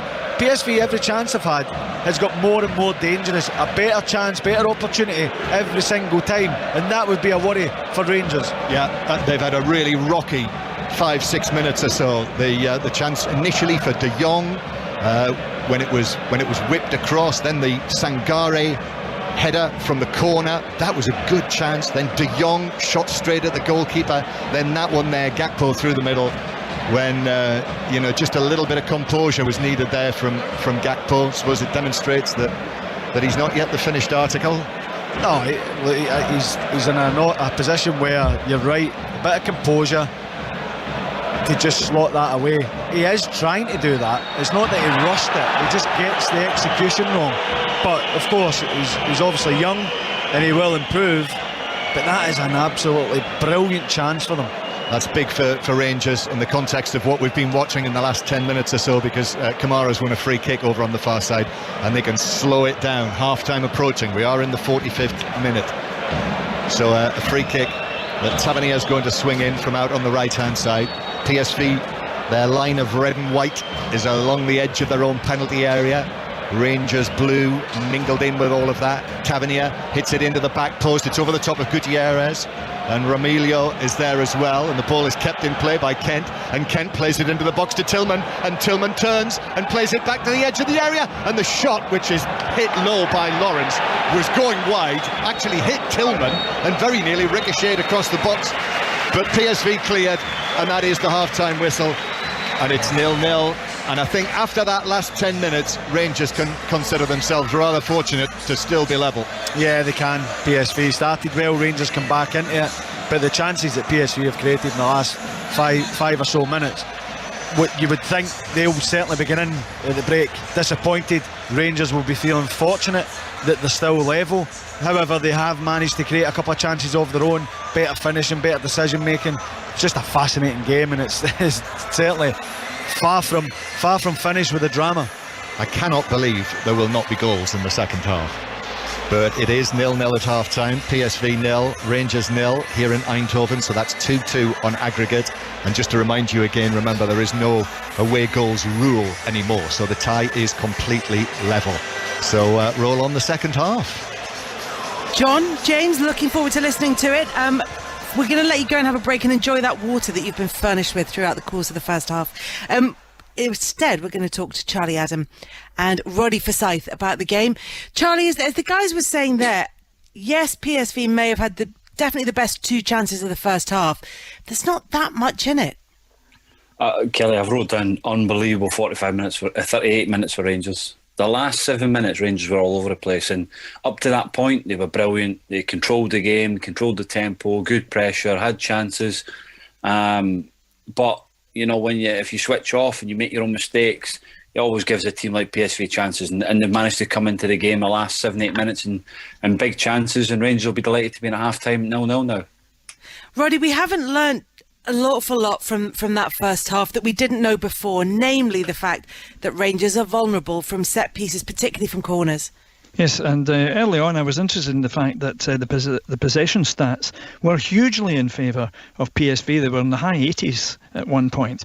And then it occurred to me, of course, that Rangers had not got the prep that they wanted. They'd asked for the kick-off to be delayed 20 minutes. And sure enough, on the 20-minute mark, Rangers began to come into it with that long spell up until shortly before half-time. But what does worry me a little bit was that Sangare should have hit the target shortly before the interval, and if, as others have noted, if he'd missed that ball, Gutierrez was there not being marked, also free, and I think that's something that Giovanni Van Bronckhorst is going to talk to his players about at half-time, because I've noticed in the last 10 minutes before the break that quite a few PSV players in subordinate positions but backup positions were free. They were indeed, and there have been issues there that Giovanni Van Bronckhorst is going to want to talk to his players about. But those chances that Rangers have given up, Charlie, Rangers could have had goals of their own, but PSV should have scored at least 2 of theirs. Yeah, Sangare had a great header, free header at the back post from a set play. Like you say, Rangers are not defending set plays, and I think it's been a problem for the last few years, really, set plays. De Jong had a big chance, a wonderful cross from Teze, the right back. De Jong just nearly got on the end of it.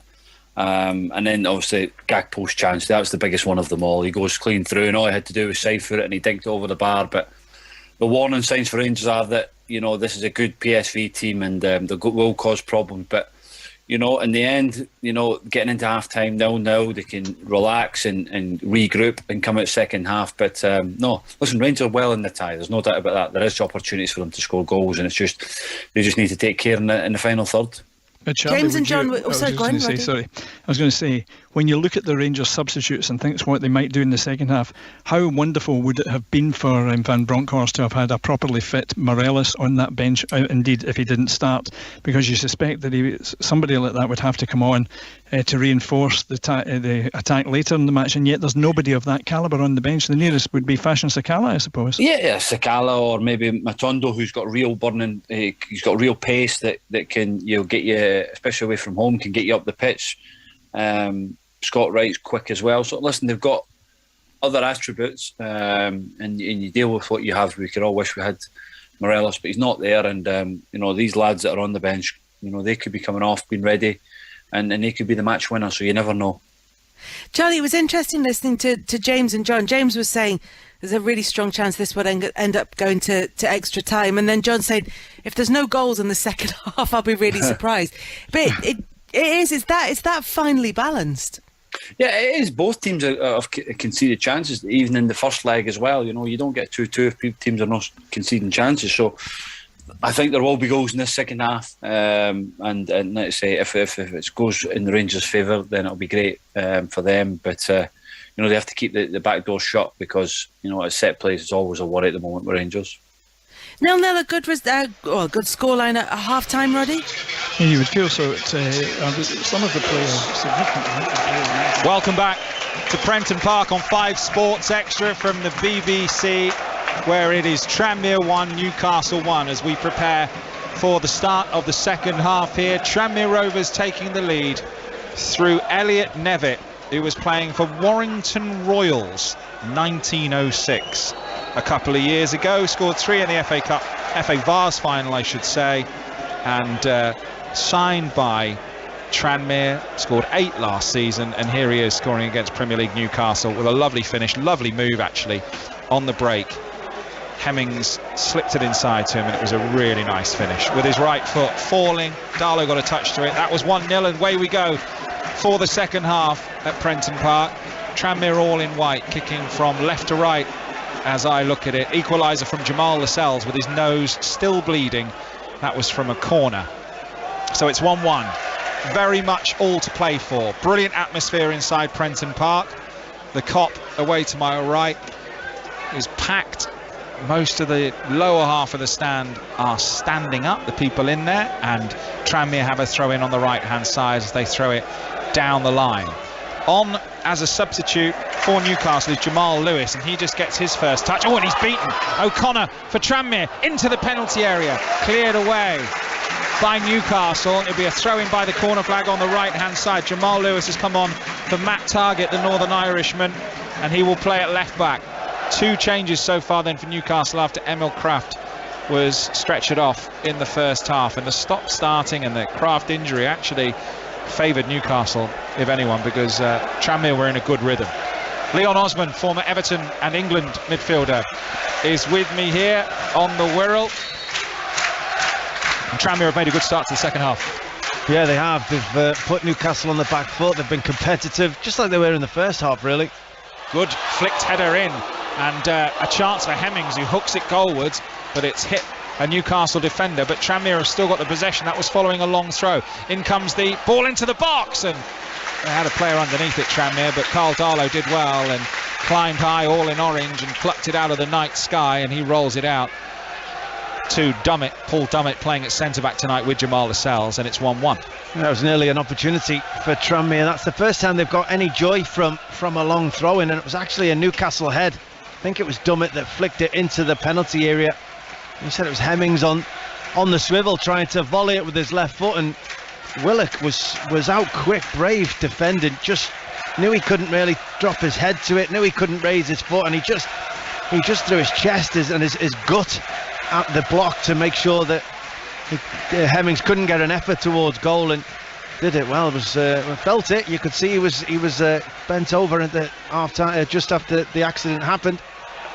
Newcastle with the ball on halfway, long diagonal ball intercepted in the right back position by Josh Cogley for Tranmere. The 26-year-old clears long down the line, little flicked header towards Nevitt from Hemmings, but he can't get there, and he got a bash on the nose for his troubles as well. Already had Jamal Lascelles with a elbow or something connect with his nose, and it's been streaming, and away go Newcastle down the right hand side. Trippier's made a big difference since he came on. He's in possession, gets it inside to Ritchie, and now it's with Jamal Lewis, who puts a cross in. It's blocked, and it's behind for a corner to Newcastle on the left hand side in front of their 2,000 plus travelling supporters here at Prenton Park. It's 1-1. Decent play on Newcastle as they take this corner quickly.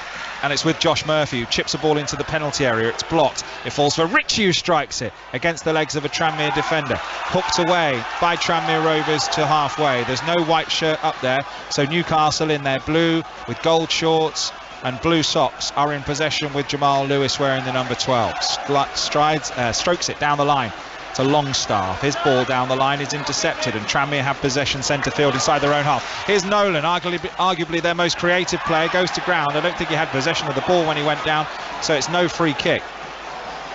Newcastle go away down the right hand side. It's Anderson on the right, crossed in. Good looking ball in, blocked. Corner for Newcastle. Yeah, they're finally starting to try and attack in the wide areas. As we mentioned in the start, Tranmere playing with a back five with wing backs that probably weakest in those wide areas, and Newcastle haven't really tried to overload them until the start of this second half, but they've moved the ball from side to side. They've tried to get their full-backs into advanced positions, and already they've won a couple of corners. There are 6 Newcastle players in the penalty area. In it comes. Good looking delivery. Lascelles had peeled away around the back again and was free, but it went over his head, and it's a throw into Tranmere on their right, level with the edge of their own penalty area. Some complaints going on there amongst the Tranmere back line. Neil Byrne just saying to the referee, I was having my shirt pulled then, but then so was I think they were complaining about the block. It looked like a really well-worked set piece at first. Trippier putting it into a great area as we expect. Lascelles looked like he'd released himself from the pack, someone blocking off in the middle, but Lascelles just didn't pick up the flight of the ball early enough. Several of those Newcastle fans in the away end are shirtless and hairy, but it is a kind of night for it. They're famed for, even in January, being shirtless, but they're enjoying it. They weren't enjoying it very much at 1-0 Tranmere, I can tell you that much, but of course they are still bouncing from the 3-3 with Manchester City when they could so easily have won it. And then given another 10 minutes in the game, maybe Manchester City would have won it, but still they took a point from the champions and scored 3 goals at the weekend and played some lovely football. It's a much changed team, 10 changes, only Joe Willock still in the team from the weekend, but they have got a bench packed with the names that you would expect who could come on maybe and change a game, although Alan Saint-Maximin is not on the bench tonight, but Bruno Guimaraes is, should they need him, as the ball's played forward by Newcastle and it's controlled by Murphy. Challenge goes in from Jameson and it's out for another corner because it flicked off Jameson last for Newcastle in front of their own fans. We've had 51 minutes. It's Tranmere 1, Newcastle 1. You know, both players are complaining. Jameson felt it should have been a goal kick. Murphy wanted the foul. I think probably a corner kick's probably about the right result, but again Newcastle running into the corner of towards the corner flag down the side of the penalty area, just starting to get a little bit of joy. Right-footed in swing, in it comes and the header's on target and it's in, and it's Chris Wood in front of those Newcastle fans, and they've come from behind Newcastle, and it's their £25 million man with his first goal of the season. Simple as you like, free header. Tranmere 1, Newcastle 2.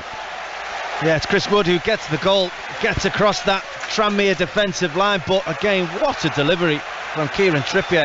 It had such power and pace and precision on it that Chris Wood just needed to arrive on cue and just direct it. He didn't have to do an awful lot more. He just had to get into the space, make decent enough contact, let it glance off his head as much as anything to find the back of the goal, and left Hult with no chance of saving it. It went past him before he'd even realised Wood had got a touch. And we haven't seen an awful lot of Wood in this game. He hasn't been in possession. He's not been able to get on the end of any delivery up till that point, but when he does, he can be clinical. That's what he can do. That's why they signed him. Gives them that dimension. Been used 3 times off the bench this season in the Premier League, but hasn't started a game, but starts and scores tonight here at Tranmere in the EFL Cup, and Newcastle look like they could be on their way through to round 3. Tranmere have fought hard. They've really put in a shift, and they've definitely carved Newcastle open at times. Played a high line Newcastle. They've got him behind a couple of times, so they'll be hoping that something will fall for them, maybe a set piece. They'll keep fighting, and at 2-1, if they can keep it 2-1 for as long as possible, Tranmere fans here will still have hope, no doubt. But Newcastle have made very good tactical tweaks at the start of this second half. In the first half, the fullbacks were getting the ball really in deep positions, making it very easy for Tranmere's wing-backs to deal with. But when they're in possession now, one of the central midfielders of Newcastle, whether it be Longstaff or Willock in particular, runs into the fullback areas. Then the fullbacks go really high up on the wing, and it's allowing Murphy to drop deeper. It's allowing Ritchie to drop deeper into spaces, and they're getting an awful lot of joy. They've just given the ball away. It's gone out for a Tranmere throw, which Newcastle have won the ball back. Ball hooked high into the Newcastle half, and Darlow, the Newcastle keeper, claims it comfortably and rolls it out underarm, and Newcastle are in possession, leading by 2-1. The wood chopper, as they call him on Fantasy 606, and you can, from tomorrow morning, or it might be tomorrow afternoon actually, download the FPL podcast from the BBC as Jamal Lewis is in possession in the penalty area. Good defending that though from Josh Cogley. Can he get the ball away? What's he won? He hasn't managed to win a throw-in. So it's a Newcastle ball in front of their own fans, left-hand side, and it's thrown into Josh Murphy. Nice little turn from Anderson. Was he clipped? Was he caught? Well, if he wasn't, I don't understand why he hasn't gone and collected the ball, because it was a lovely little turn, and it's a goal kick to Tranmere. It's 2-1 Newcastle. Yeah, you're right. It looked like for all the world he just rolled the defender and he's going to get it. There wasn't a touch. You know, you'd ask questions. He went down a little theatrically, I must say. The referee was right on cue to make that decision and call it as he saw it. But it was a good bit of play again from Newcastle, getting joy in the wide areas. You are right about Trippier's delivery. He's delivered 2 corners. They've scored 2 goals. He came on as a substitute.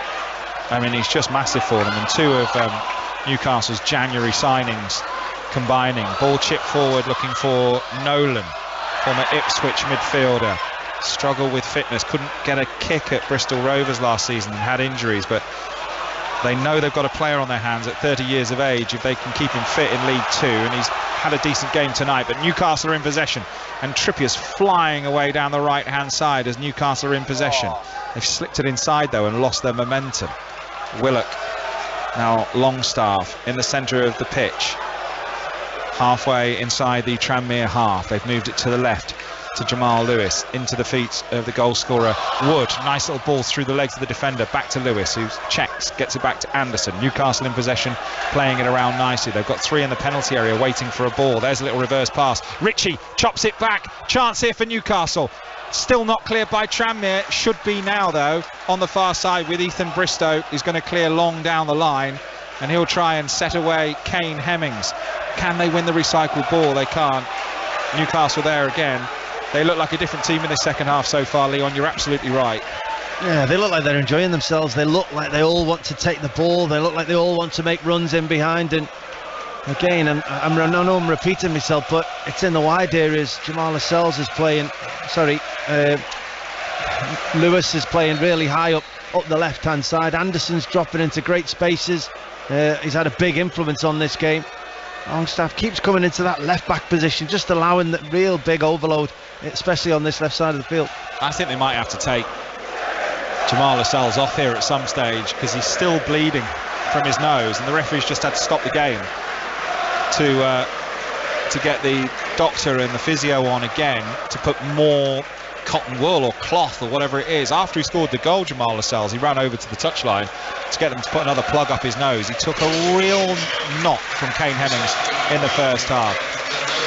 So John Nolan's going to come off. He hasn't got the minutes in his legs, and he's going to be replaced.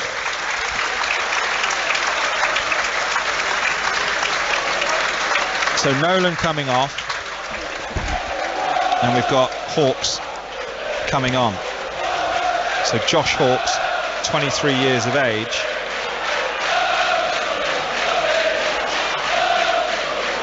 Wearing number 15. So Hawkes on. He's on been at Sunderland. And they'll just tweak the formation, Tranmere, will they, do you think, Leon? Possibly. I think they need to go in search of that goal now, obviously. I think they'll maybe put Hawkes close to the strikers if they can try and get him far up the field. They do need to figure out a way of linking up the midfield to the strikers again. As they've got deeper and deeper in this second half, it's been a lot harder to first of all pick the ball up, but second of all, once they've done that, to make a pass and to keep the ball. That first pass is always crucial. If you can make a good first pass and retain possession, then Newcastle have to start retreating. At the moment, as soon as they win the ball back, they're not able to keep the ball. Newcastle are able to get it back very, very quickly and start more attacks. So it looks like Hawkes is going to play. He can play up the front, Hawkes, but it looks like he's going to play just in behind the front two of Nevitt and Hemmings. So they're going to have a crack. Mickey Mellon said, let's throw on an attacking player, let's have a go. And that's exactly what he's done. So Willock's got it 30 yards from goal, checks back with a little Cruyff and gets it out on the left to Lewis. He puts a ball in, cleared away partially with his left foot on the far side by Ethan Bristow. Sign from Reading. With 11 appearances for Reading. St Kitts and Nevis under 20. Ethan Bristow. Quite impressed with him tonight. And Newcastle are in possession in centre field with Paul Dummett and now Lascelles, who had to come off to come back on again, and now a ball through towards Josh Murphy. Murphy on the right hand side puts in a cross. It's blocked by Jameson, who's up but he's limping. Throw in for Newcastle by the corner flag on the far side. Ritchie with a good looking ball in, and thank goodness for Tranmere that Josh Cogley read the danger and got in between the two Newcastle players in the penalty area, managed to head it away bravely. But Newcastle got it back. Lovely skill, good challenge by Byrne, hacked away by Bristow for Tranmere towards Kane Hemmings. Doesn't get any change out of Paul Dummett though, goes back to Carl Darlow. Yeah, two very good bits of defending, first by Cogley and then by Byrne. Newcastle again just stretching this Tranmere team. It's a brilliant couple of passes in, and that's a lovely ball. Newcastle on for 3. Great covering challenge, super covering challenge from Jordan Turnbull, who read the danger again and just snaked out a right boot just before Joe Willock could pull the trigger on his shot into corner for Newcastle on the far side. And he's making some really good attacking runs, is Willock. He's running beyond Wood, and he's running beyond Ritchie on that side of the field. And Tranmere are just dropping in when Ritchie comes with him, and Willock seeing that space really early, making some brilliant runs into that space, just unable to find the finishing touches at the minute. Corner on the far side, which Trippier will take for Newcastle. Again, it's good looking delivery, and Anderson volleys wide with his instep. It was quite a way wide of Hult's left hand post, but it's behind for a goal kick to Tranmere Rovers. It's 2-1 to Newcastle. 5 Sports Extra from the BBC on BBC Sounds. We've had 61 minutes. I've been impressed with Anderson tonight. I've never seen him play before. I think he's of good stature. He's got good physicality. He seems to get around the pitch pretty well, but on top of all that, he plays on the half turn. He's got really good awareness around him. He's got a good touch, and I'd be interested to see how he develops over the next 2 or 3 months. What I like about him is passion and hunger, which you obviously can't coach, but he's very, very animated out there. He's passionate, hungry, crunching into challenges. He wants the ball. He's screaming at the ref at the moment. He's screaming at his teammates, and he's 19 years of age. It's great when you see that. He's got a bit about him, and I agree with you, Leon. He's looked a player. On top of all that, I like to see attacking players, but not just attacking, those that have got good awareness, and they're clever footballers. You can see that because they know what's around them at all times, and they've got a decent touch to match it. Now, obviously it's tough to judge players after one game, but from what I've seen of his game tonight, I think he's got real potential. It's a goal kick to Tranmere, by the way, to Newcastle, by the way, after a Tranmere attack came to nothing. So, elsewhere tonight, PSV Eindhoven and Rangers still tied goalless in the Champions League qualification, 2-2 on aggregate. PSV 0, Rangers 0. That's over on 5 Live. You want to listen to it. It's Carl Darlow getting a bit of stick here for not taking this goal kick quickly enough. Brighton, he slipped as he's taken it. Hasn't really affected the distance. Flick on by Newcastle. Head tennis at the moment near halfway. And Tranmere try and flick the ball forward. Newcastle have come up with it with Trippier. Anderson with lovely chest down and then a little cushion pass out to the right and gets it back. Still in possession Newcastle, but deep in their own half. Brighton are leading at Forest Green by 2-0. Leeds are now 3-1 up against Barnsley, and Click has scored 2 in that game for Leeds, and Wickham are drawing 1-1 with Bristol City. 5 Sports Extra bring you commentary of this one tonight. 27 minutes plus added time. Added time as in stoppage time, but we'll have no extra time tonight, by the way. It just goes straight to penalties. So no extra time, it just goes straight to penalties should Tranmere find an equaliser. They went 1-0 up through Nevitt, who's still on the pitch. They worked so hard for the first hour. Newcastle have been dominant for the last half an hour at least of the game since they equalised through Lascelles. Can they have that one little opportunity to give themselves hope? An expectant Prenton Park, a hopeful Prenton Park crowd here. Really good crowd in on the Wirral. Good travelling support from Newcastle, as you'd expect. Can they find an equaliser? Or will Newcastle's possession and superior quality here tell? Chip ball into the penalty area by Newcastle. Partial headed clearance from Tranmere. They've given away a throw just near the corner flag on the left hand side. Taken quickly by Newcastle. Sean Longstaff brings the ball forward. Now to the substitute at left back, Jamal Lewis. Gives it short to Anderson. Now to Joe Willock in the centre of the pitch. Now Ritchie, who does like a shot from distance, urged to shoot by the away support, but he's gone wide. And they'll build carefully. Ritchie with a little 1-2 with, not a 1-2, but a little pass into the feet by Josh Murphy, but it was just under hit, or the run wasn't quite the right angle, and Tranmere managed to clear the ball away. But they can't keep the ball at the moment, Tranmere, for any sustained period, and Newcastle are just knocking it about at will at present. It's 2-1 to Newcastle. Yeah, they are. Newcastle seem to be in control of the game at the moment, but 1 goal isn't a comfortable lead. Josh Murphy with a low ball into the penalty area, but Schultz should deal with that comfortably. The pole. Yeah, he does, but again, good run from deep from Murphy into the wide area, straight pass, angled run, managing to get down the side of that Tranmere penalty area. But Newcastle need to get that second goal. It's just becoming a little bit easy for them, and what can happen is you just fall into a false sense of security. You feel like you're in control of the game, and if they allow this to drift, and they allow this to get to the 75th, 80th minute with one goal in it, despite how they've felt in control of that game in a cup game, last 10 minutes, and there's only one goal in it, Tranmere will feel they can get back into the game. Shouts for handball by the Tranmere supporters against a Newcastle player on halfway, not given. Throw in for Newcastle on halfway, on the right hand side. 5 Sports Extra from the BBC. Here is Lewis, knocks it back inside to Dummett.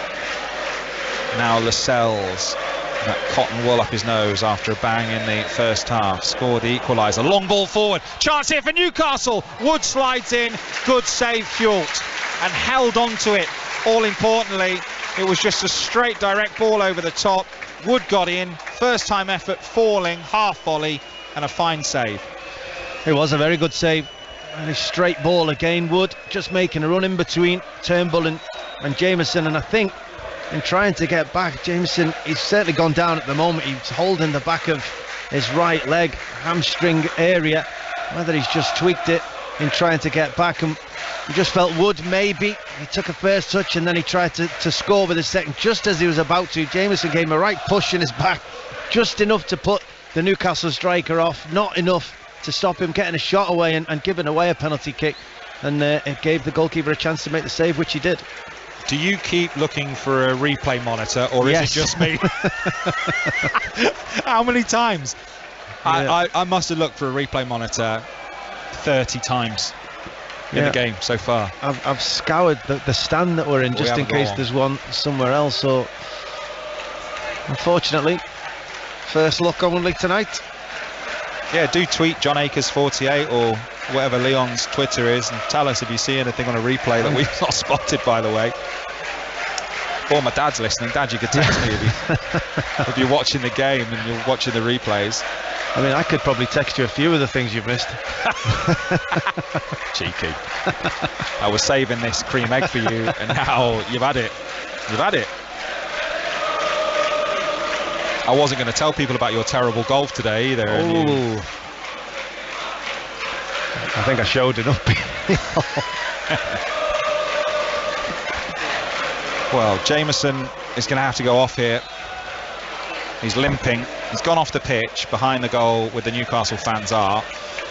And we'll have a look to see who's going to come on to take his place.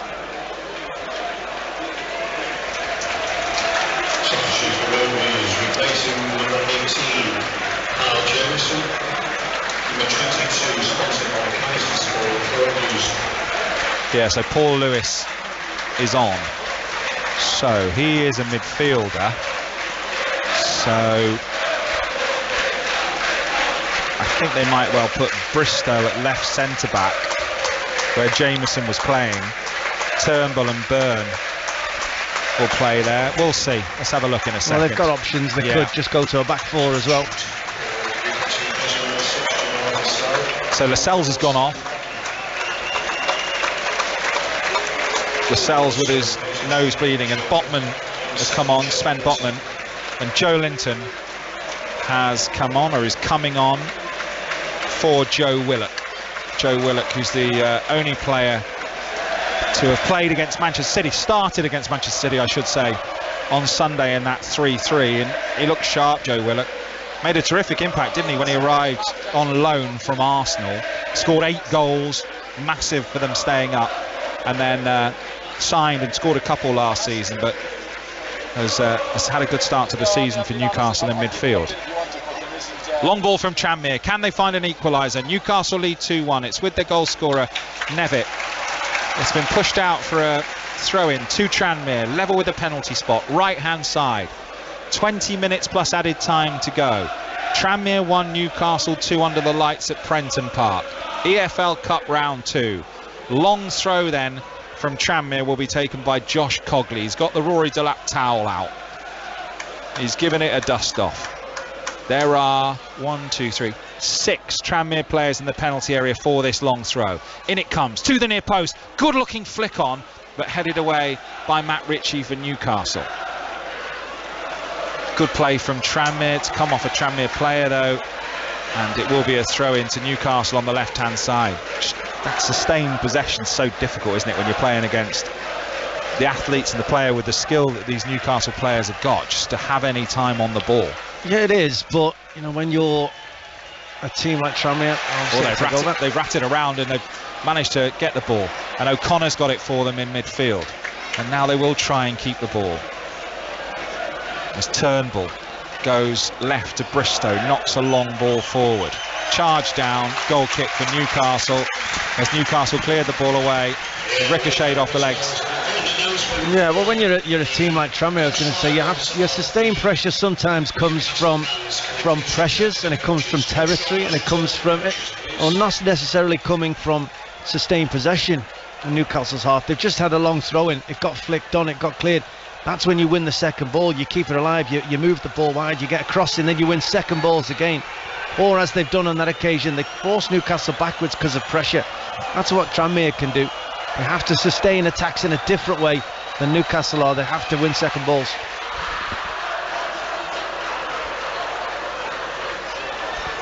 Tranmere win a header deep in their own half, but Newcastle come up with possession just inside the Tranmere half. Here is Anderson, 19-year-old, drifts forward with the ball, but checks, goes back. He had 5 players ahead of him, including Joe Linton, one of those substitutes who's just dropped in to midfield. Looks like they're going to break that transfer record, Newcastle, that they paid 40 million for Joe Linton, who just wins a header by signing Alexander Isak for around 58 million pounds, we understand, from Real Sociedad, 6'4", 22 years of age. The ball played forward by Newcastle comes off the legs of Anderson. It'll be a goal kick for Tranmere Rovers, and it's 2-1 Newcastle. 18 minutes to go. You wonder what Newcastle fans think. You know, that you mentioned that previous was Joe Linton, who didn't have a great start, wasn't the striker they thought he was going to be, hasn't scored the goals they thought he's going to be, but turned into a really good midfielder for the team. And you wonder how they feel. Would they have an opinion about just having success, or does this signing need to score the goals? Does this signing need to take them to the next level? Yeah, it's not over the line yet, but widely reported, let's just say that, the Swede. It is amazing what they've done with Joe Linton, and what a player he looks in midfield. Just looking at those stats, that when he and Bruno Guimaraes play, the win percentages, what they are compared with when they don't. He's just been absolutely crucial for them in there. Ball forward from Tranmere, away goes Nevitt, chasing after it, puts the defender under a bit of pressure there, Botman, and he's skied it, the goalkeeper Darlow, and Tranmere had a corner. It's this kind of opportunity, only 1 goal in it, 16 minutes plus added time remaining, Leon Osman, where they've got to find something, have a bit of luck. Yeah, that's it. I said if they can get to 75 minutes, Tranmere with only 1 goal in it, Newcastle would have felt they're in control of the game, but suddenly, you know, that was a really poor ball from Botman back to Darlow. Really made him deal with that knee height 6 yards out, and Tranmere have a corner. Corner from the left-hand side, the Kop urging the ball into the goal, to the far post. They've won the header. Was that handball? It looked like it could have been. The referee's going to have a chat with his assistant, but by the byline,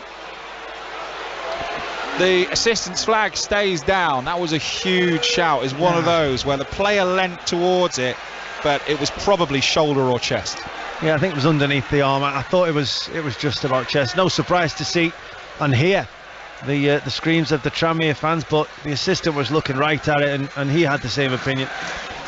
Long throw though for Tranmere. In it comes to the near post. Oh, it's bounced. Header goes in from Tranmere, but the referee spotted an infringement, and it'll be a free kick to Newcastle inside their own penalty area. Yeah, it's difficult to see from all the way up here when there's so many bodies in such a close space. Who actually gave that foul away? The referee certainly blew his whistle early. He thought he'd seen something, but you know, they just cause cause a little bit of mayhem in there, Tranmere, getting bodies forward, getting people around it, trying to get flick-ons, and as you say, when you're 8 yards out from goal, anything can happen. Joel Linton for Newcastle. Good challenge by McClear for Tranmere. And then he's fouled, and it's a free kick to Tranmere. And they're just having a little period of possession and a few attacks here, Tranmere. It looked all over this about 10 minutes ago, but as Leon said, get to 75 and just see what happens. Newcastle have had some decent opportunities and lots of possession, haven't managed to score that crucial third goal. It's Newcastle who lead at Prenton Park by 2-1. 12 minutes plus added time remaining on 5 Sports Extra. Chance to deliver. Little dink ball from McClear towards the edge of the penalty area. Newcastle head away. O'Connor nods it back. It's back to the halfway line, and that's a good charge down from Anderson. It should be Hult to deal with it. Left-footed. Puts a ball long. It's a poor ball from Botman. Can they get in here? It's Newitt. It's Nemeth. Nemeth into the penalty area. He's having to run away from goal. Good defending, but he had a little glimmer there. It's a good-looking cross to the far post. Joel Linton's there. Nods it behind. Prenton Park Risers 1. Corner. Yeah, it was a really poor free kick originally from McClear, but they kept the ball alive. They won the second ball. They moved it wide. They've forced Newcastle backwards yet again. Never nearly able to get towards goal to get a shot away. Was forced wide, but they do win a corner.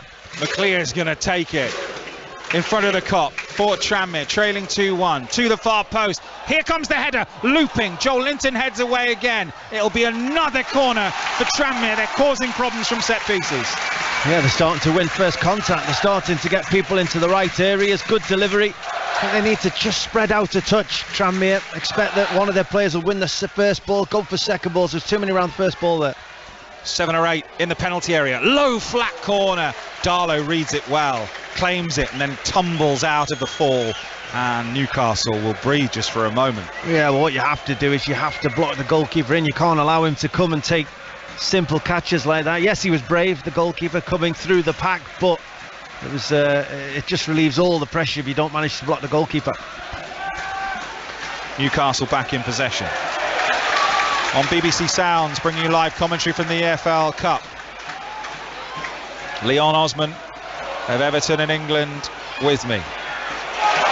Good challenge in midfield. Tranmere are away with Kane Hemmings down the left-hand side. He has got support outside him. Cross into the penalty area, misses everyone. And it's one of those. Darlow had to read it. He saw it late, and he's claimed it. First bounce away to his left-hand side on the edge of his own 6-yard box. Yeah, it was a really good ball in from Hawkes. He's over on that left-hand side. He cut onto his right foot and whipped it, and as he's done all night, never running beyond the Newcastle central defender, stretching a foot, trying to get onto it, and it made Darlow take his eyes off it momentarily, but just enough to keep hold of the ball. And suddenly Newcastle aren't keeping hold of the ball like they were. They've just launched one long, it's bounced once and gone into the arms of the Tranmere goalkeeper.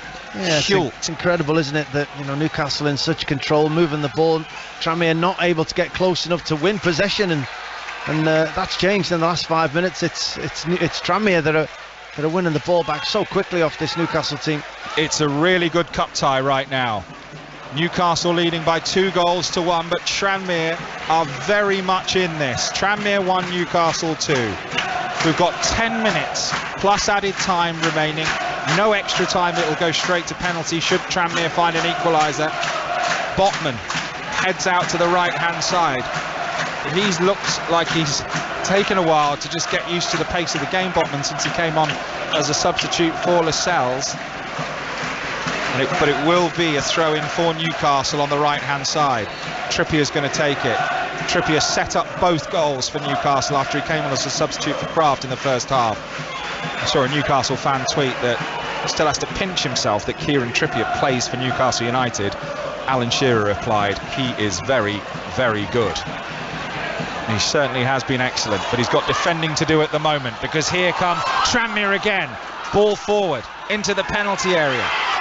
He's got 3 men around him here. It's a good piece of defending, to be fair, from Newcastle. There's a good little toe in. They're finding some energy from somewhere, these Tranmere players, but I'm not sure where. Newcastle in possession. It's a great block. It's a super block. And can Nemeth get there ahead of Botman here. Botman slides across. They're everywhere at the moment, Tranmere.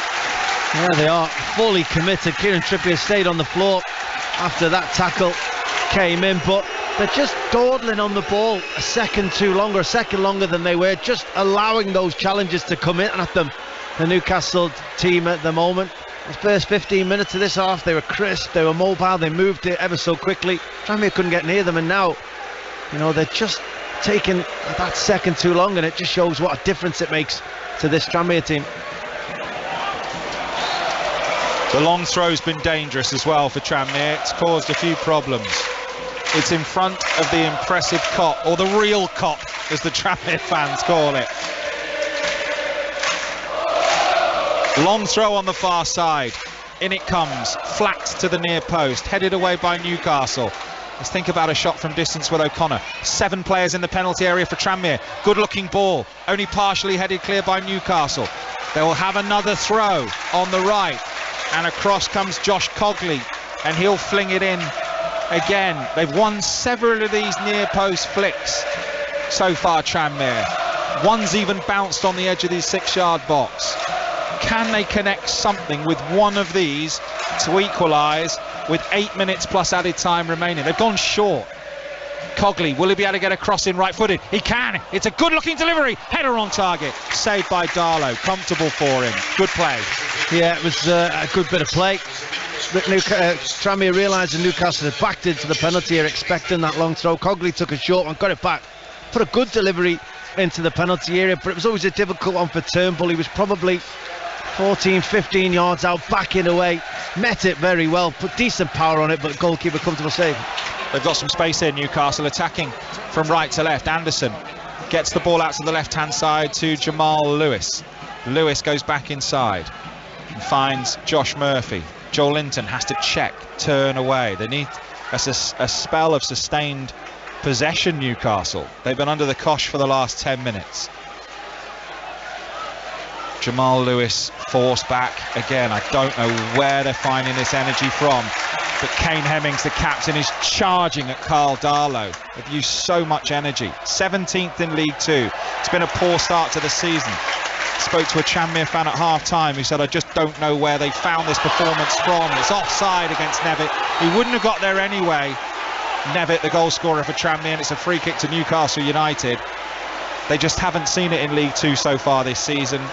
They've really raised their game against the Premier League side here tonight, and Newcastle are about to make another change. Leon Osmond's with me. Well, Mickey Mellon will hope that this gives his Tranmere team a boost to show that the levels they can play at, they compete with a Premier League team tonight, that they've caused them problems, they've defended well, they've got close, they've made tackles, and if they can do that against Premier League teams, I'm sure he'll be hoping they can do that in their current league. Newcastle are going to bring Bruno on. I imagine they were hoping that they wouldn't need to bring him on. Joel Linton in possession. Square ball into the feet of Ritchie, who's playing central midfield. Ball slid forward towards Josh Murphy, back to goal. Ritchie, nice one-touch football. Newcastle with their best attack in a while. Can Tranmere defend the attack? They have. Very, very good play. That's excellent. It's been shepherded out by, I think it was Paul Lewis, the substitute. And here we go with the change.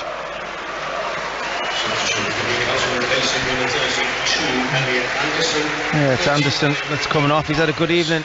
Played well, Anderson, yeah, he's just faded in the last 5 or 10 minutes as his team have struggled to retain possession, and that's why Guimaraes is joining the action, because he'd get on the ball, and that's what Newcastle have failed to do. They've allowed Tranmere to take possession of the ball. They've allowed Tranmere to get closer to them. They've been sloppy in possession, and I'm sure Eddie Howe's hoping that substitution changes that.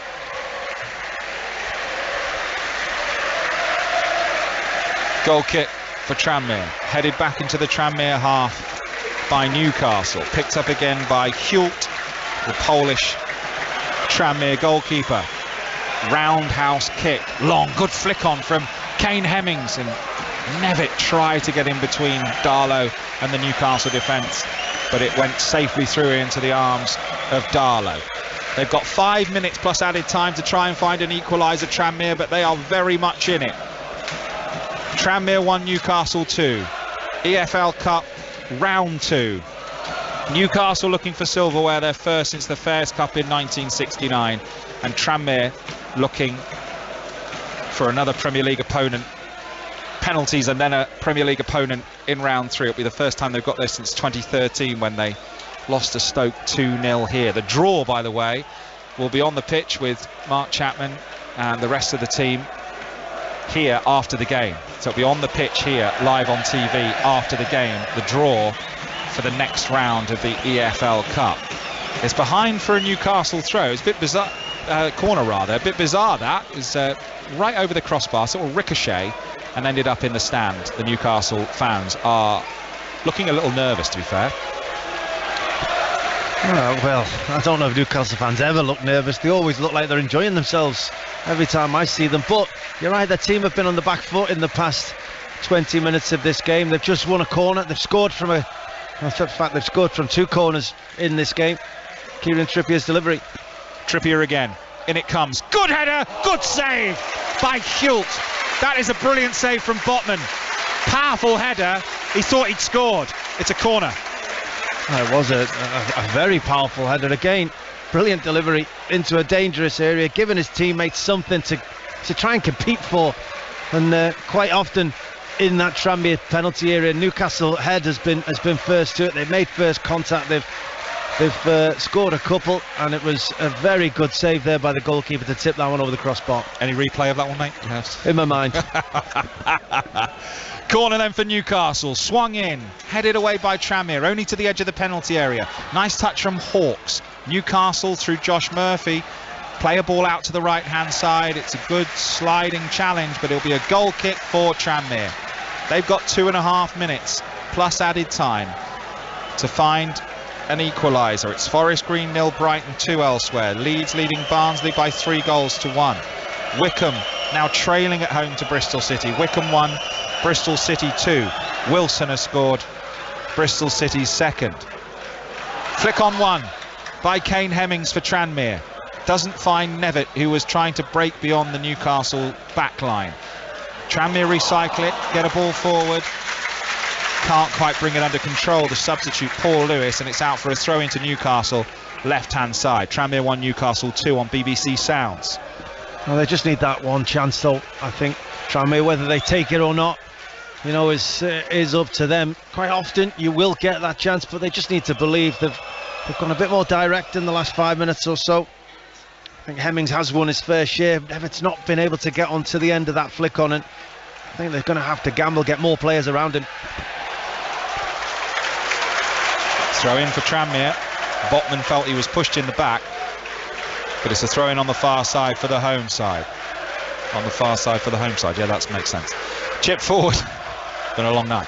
Chip forward. Newcastle in possession. Tranmere smashing the ball against the legs of a Newcastle player in midfield. Back it goes to the goalkeeper, Hult, left-footed, who chips one to the halfway line.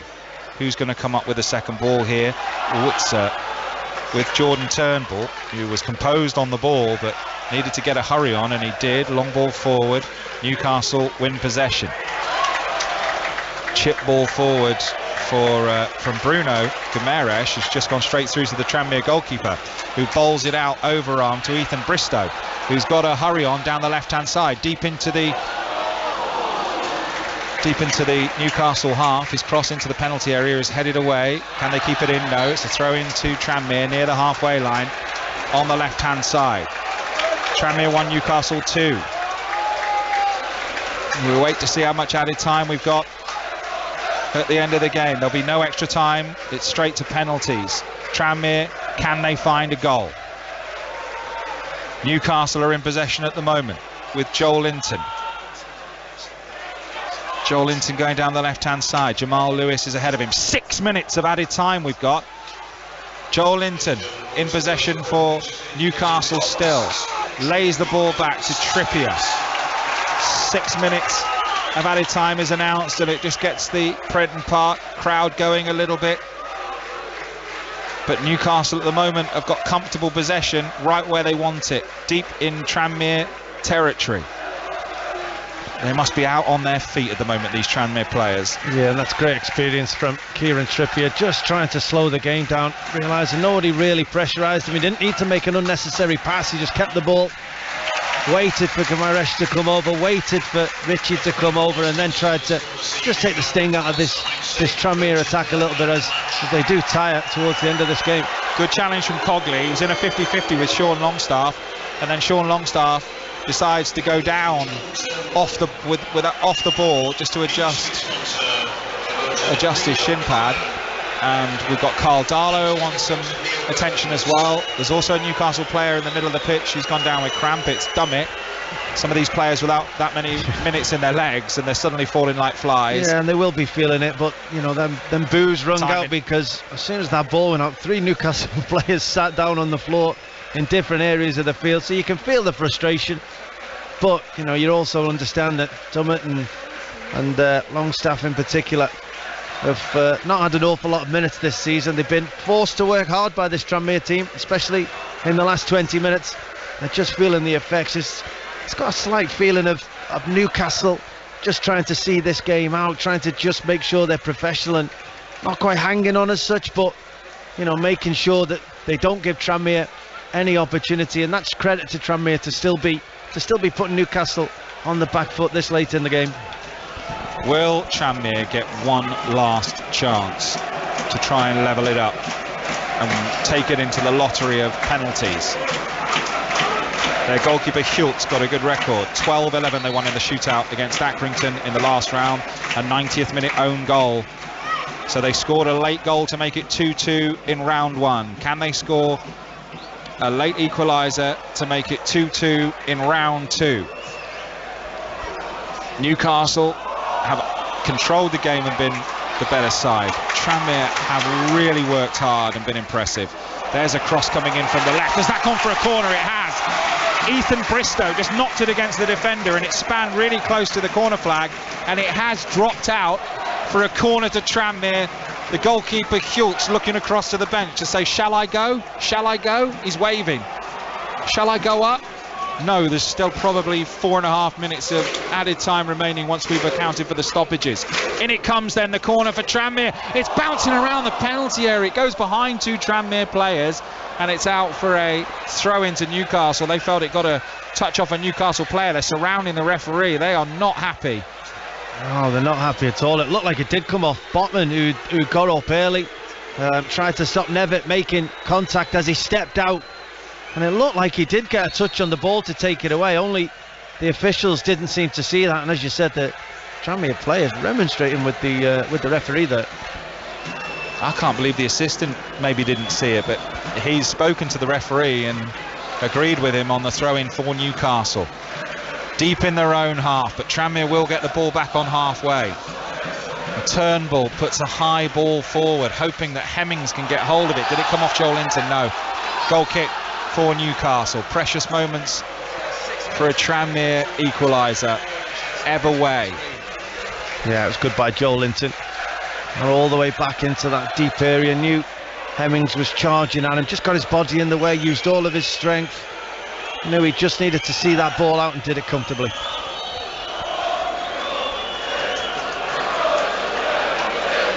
Goal kick for Newcastle United. 5 Sports Extra from the BBC.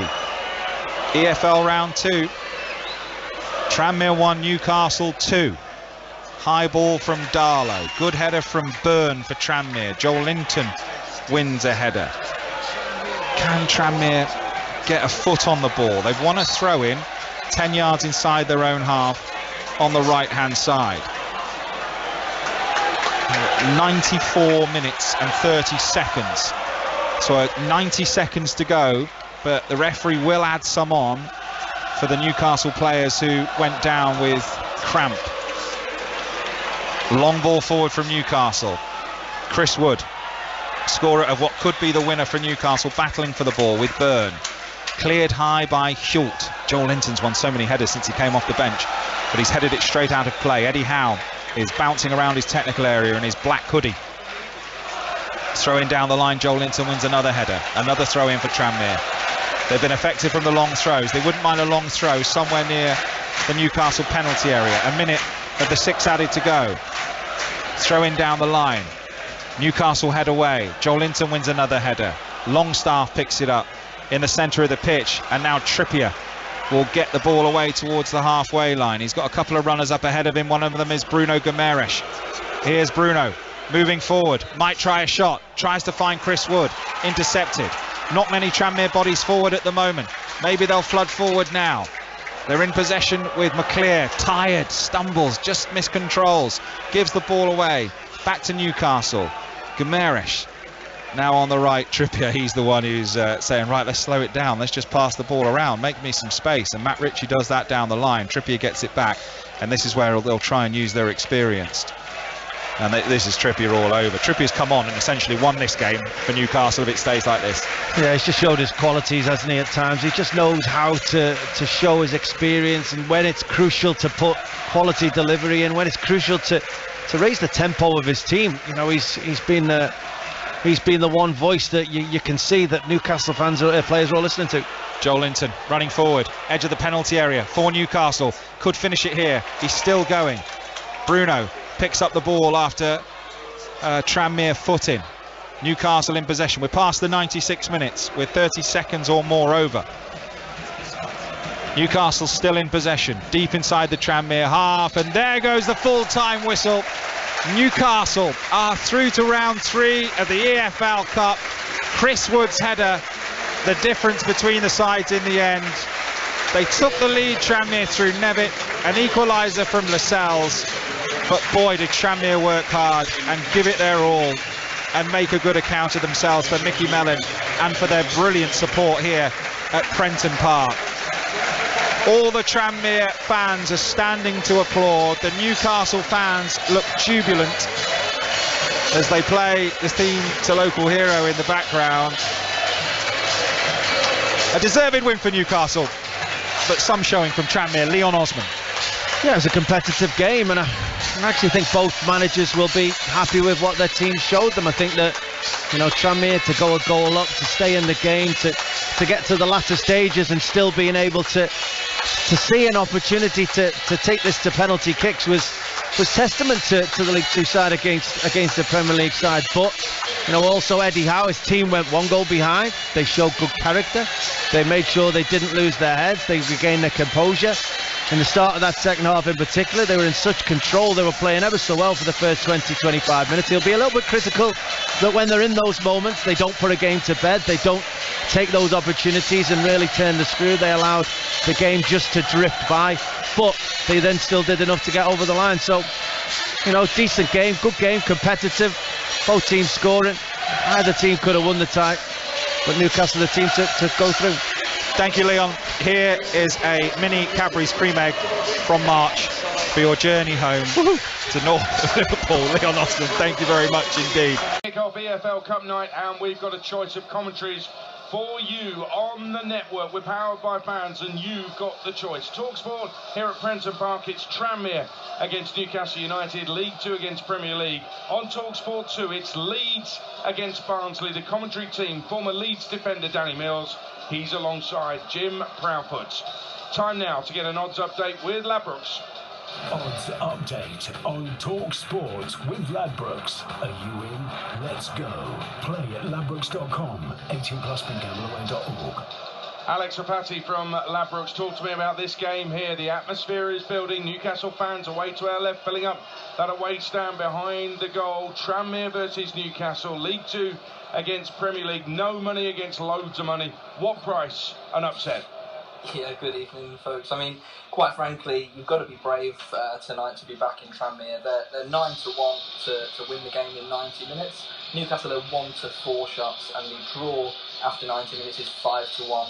Although we're no strangers to a cup set this week, are we? Obviously, Crawley knocked out Fulham yesterday, and they were also 9-1 in that game, there or thereabout. This feels like a bigger task, though, doesn't it, tonight? And Newcastle, when you look at that starting 11, and if things do go pear-shaped, there's even more than enough on the bench to turn things around. And you would think a good season for Newcastle would be, what, top 7 and a good cup run, so they'll be looking to make the most of the generous draw. My bet maybe would be either Newcastle -2 at 5-4, or just over even money on Newcastle to win both halves tonight. Well, speaking to a Tranmere fan earlier, said he'd take a 2-0 defeat, which was a little bit weird. That's Tranmere, Newcastle sorted. 3 other Carabao Cup second round ties tonight. Alex, Forest Green, Brighton, Leeds against Barnsley. We've got on TalkSport 2, and Wickham against Bristol City. Where's the value there? Yeah, it's a pretty decent fixture tonight. Local derby in there, so no, just about. Look, well, you might expect Newcastle to run riot without much in the way of a reply from Tranmere. I do fancy every other team to find a goal inside 19 minutes tonight. 3 games, 6 teams, Leeds, Barnsley, Forest Green, Brighton, Wickham and Bristol City, all teams to score is just over 5-1 with Ladbrokes. If you are pushing me for any other upset aside from tonight, which would be absolutely the biggest, of course, I would say maybe Wickham at home to Bristol City was 2-1 about an hour ago, and then now just under 5-2. So that price has drifted, so a bit of value there if you fancy an upset at Admin Park. What about the Champions League? Kicks off at 8. Rangers 2-2 from the first leg, away to PSV tonight. Listen, they need a win. Getting into the group stages would mean so much for Rangers after all these years, but it's a huge task for them. Yeah, I mean, it would be absolutely massive. Listen, if this was 2-2 heading to Ibrox, you'd assume the odds would be completely different than what I'm about to give you. It is a big ask for Rangers here. My painter is from my darts team. He's a Rangers fan, Scottish lad, Warwick. He is not confident. Based on the past couple of games, he thinks this is one too many. In terms of qualifying, PSV are the 3-10 odds-on favourites. Rangers are 9-4 to qualify, be that in normal time, in extra time, penalties.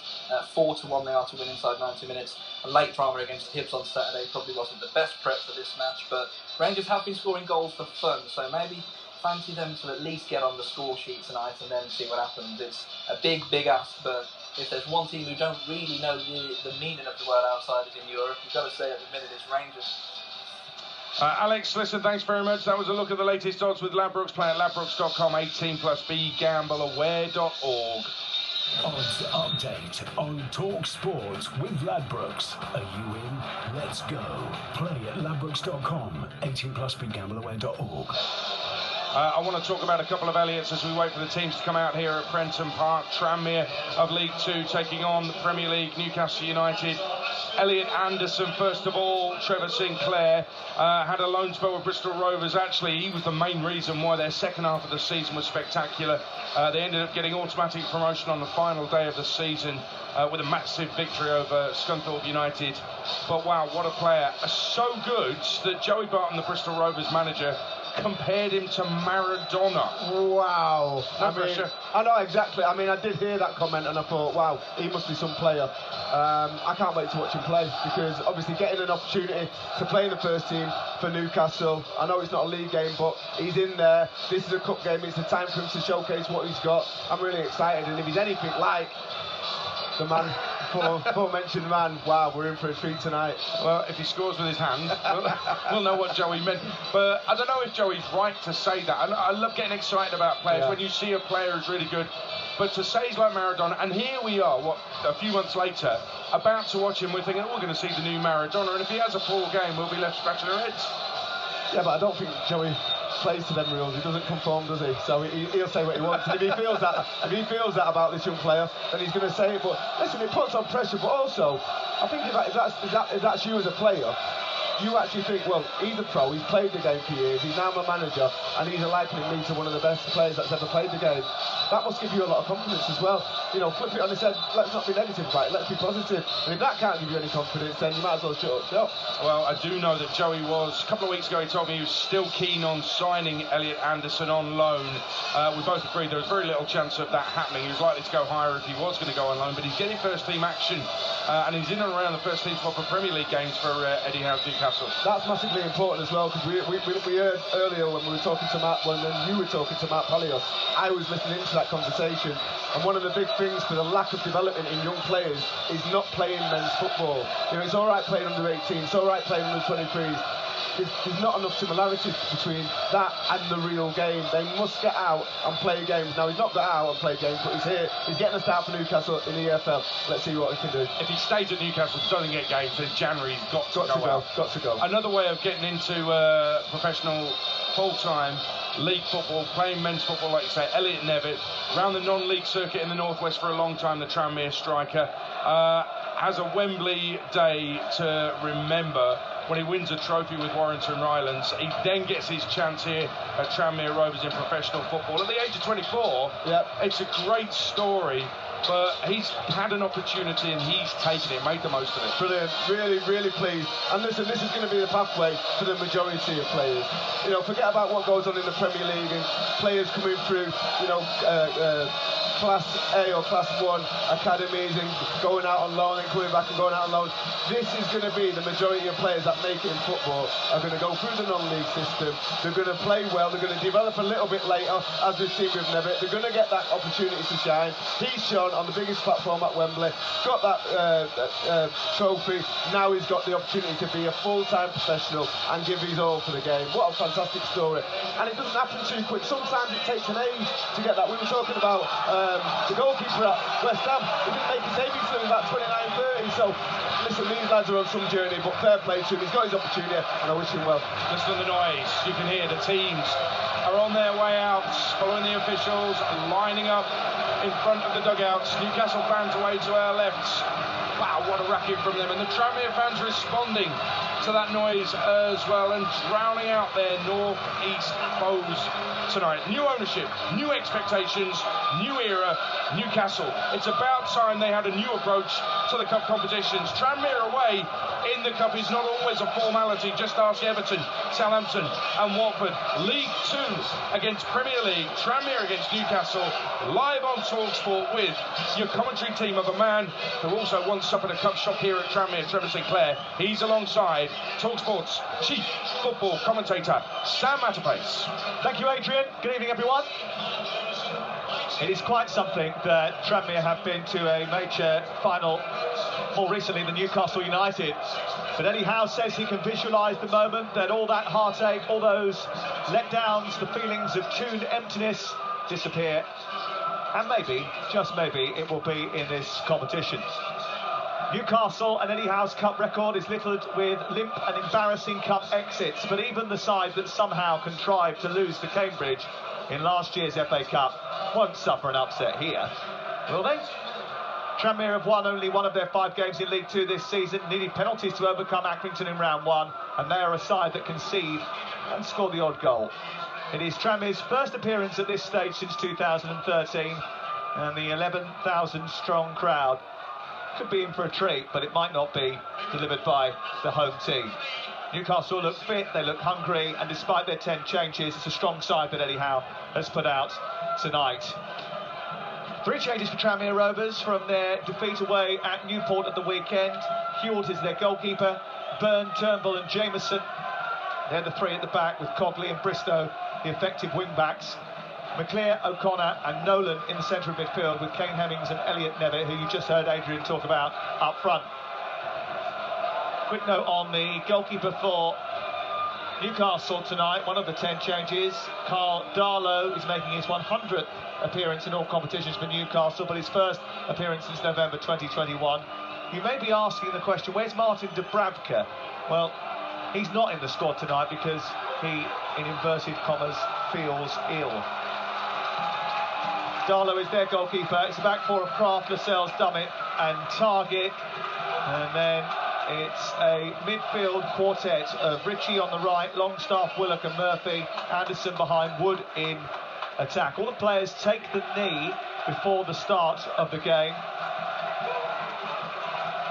And the referee, Mr. Backhouse, just checks with both of the two goalkeepers before deciding that the game should start. Tranmere Rovers, all in white, attacking the goal away to our left, the Cow Shed, where the Newcastle fans are housed, and Newcastle in navy blue shirts, gold shorts, attacking the goal away to our right, which is where the Kop is. Tranmere's huge one-tiered, big raking stand, which goes into the sky away to our right-hand side. Holds about 15,000, 11,000 expected in tonight, and Trevor Sinclair, lots of changes for Newcastle. And last night we saw across the country that mean a little bit of lack of fluency. Yeah. Are you expecting that tonight? Not really, because you look at the experienced players that Newcastle have got in the side. You know, I think there's only Willock, Anderson the rest of them have played hundreds of games, so I would expect them to understand the intensity, the commitment that's required in this game, and make ssure they do a job on Tranmere tonight. Little nutmeg from the only player who's kept his place from the weekend, Joel Willock, on halfway. Very naughty. And Newcastle signaling their intent. I thought they warmed up with a real intensity and came out with such, and Matt Ritchie was barking at everybody during the course of that warm-up. Yeah, same as Chris Wood, and I think it was the left winger, Anderson. As soon as the kick-off went, they were at it, straight on, squeezing the ball, just putting their intentions out there, letting them know that this is going to be a proper game, and if you've not got the quality and the intensity to match us, we're going to take this game by storm. Yeah, the two wingers, Ritchie and Murphy, playing really high up right from the very start, on the wide right and left, and Newcastle, with Longstaff, who's anchoring the midfield, has got 2 8s in front of him in Willock and Anderson, but Anderson will try his best to get up and join almost as a 10 with Wood. He's driving down the left-hand side, but he's thwarted by a tackle by O'Connor just on halfway. The ball goes out of play into the Johnny King stand, a very small, diminutive stand over on the far side, and behind it we can see the chimney pots of the terraced housing, which goes raking back into the evening sky here at Prenton Park. A proper old-school football ground, hosting Carabao Cup football tonight. Ball on the left, and Murphy has it on the halfway, through the centre circle to Willock, space for Ritchie out wide on the right. He's joined by Emil Kraft, who goes up on the overlap. Willock gets the ball back, gives it to the Swede, and then finds Willock again down by the edge of the penalty area, but it was a little bit heavy from Emil Kraft and runs out of play and goes out for a goal kick away to our right-hand side. Hopes of an upset look slim, but we have seen Premier League clubs, maybe because of the changes, not pull away from their EFL opponents over the last 24 hours. Maybe it might be the order of the day, and those connections that are not used to being made might take a little while to form. Yeah, but I think, you know, you look at Newcastle United Football Club now, and it's a different animal, and I'm sure Eddie Howe, Jason Tindall, the players that are not starting won't be just dismissed and left out in the cold. They'll be trained into a proper intensity, being made part of the squad, being made valued at the football club. And listen, they want to be part of the first team squad, the first team playing squad in the Premier League. Longstaff with a brilliant ball out wide towards Murphy. His first time shot, he was on the stretch as he did so, and he almost bumped into Byrne as he did it, and he angles it towards goal, but it's an easy pick up for Hewell in the goal away to our right-hand side. 0-0 the score. We played 3.5 minutes. You're listening to Talk Sport. Remember, over on Talk Sport 2, Leeds and Barnsley is also underway. We'll keep you in touch with Forest Green Rovers and Brighton and Wycombe Wanderers and Bristol City as well here on Talk Sport. Just a little connection there with Hewell, the goalkeeper, Matthew Hewell.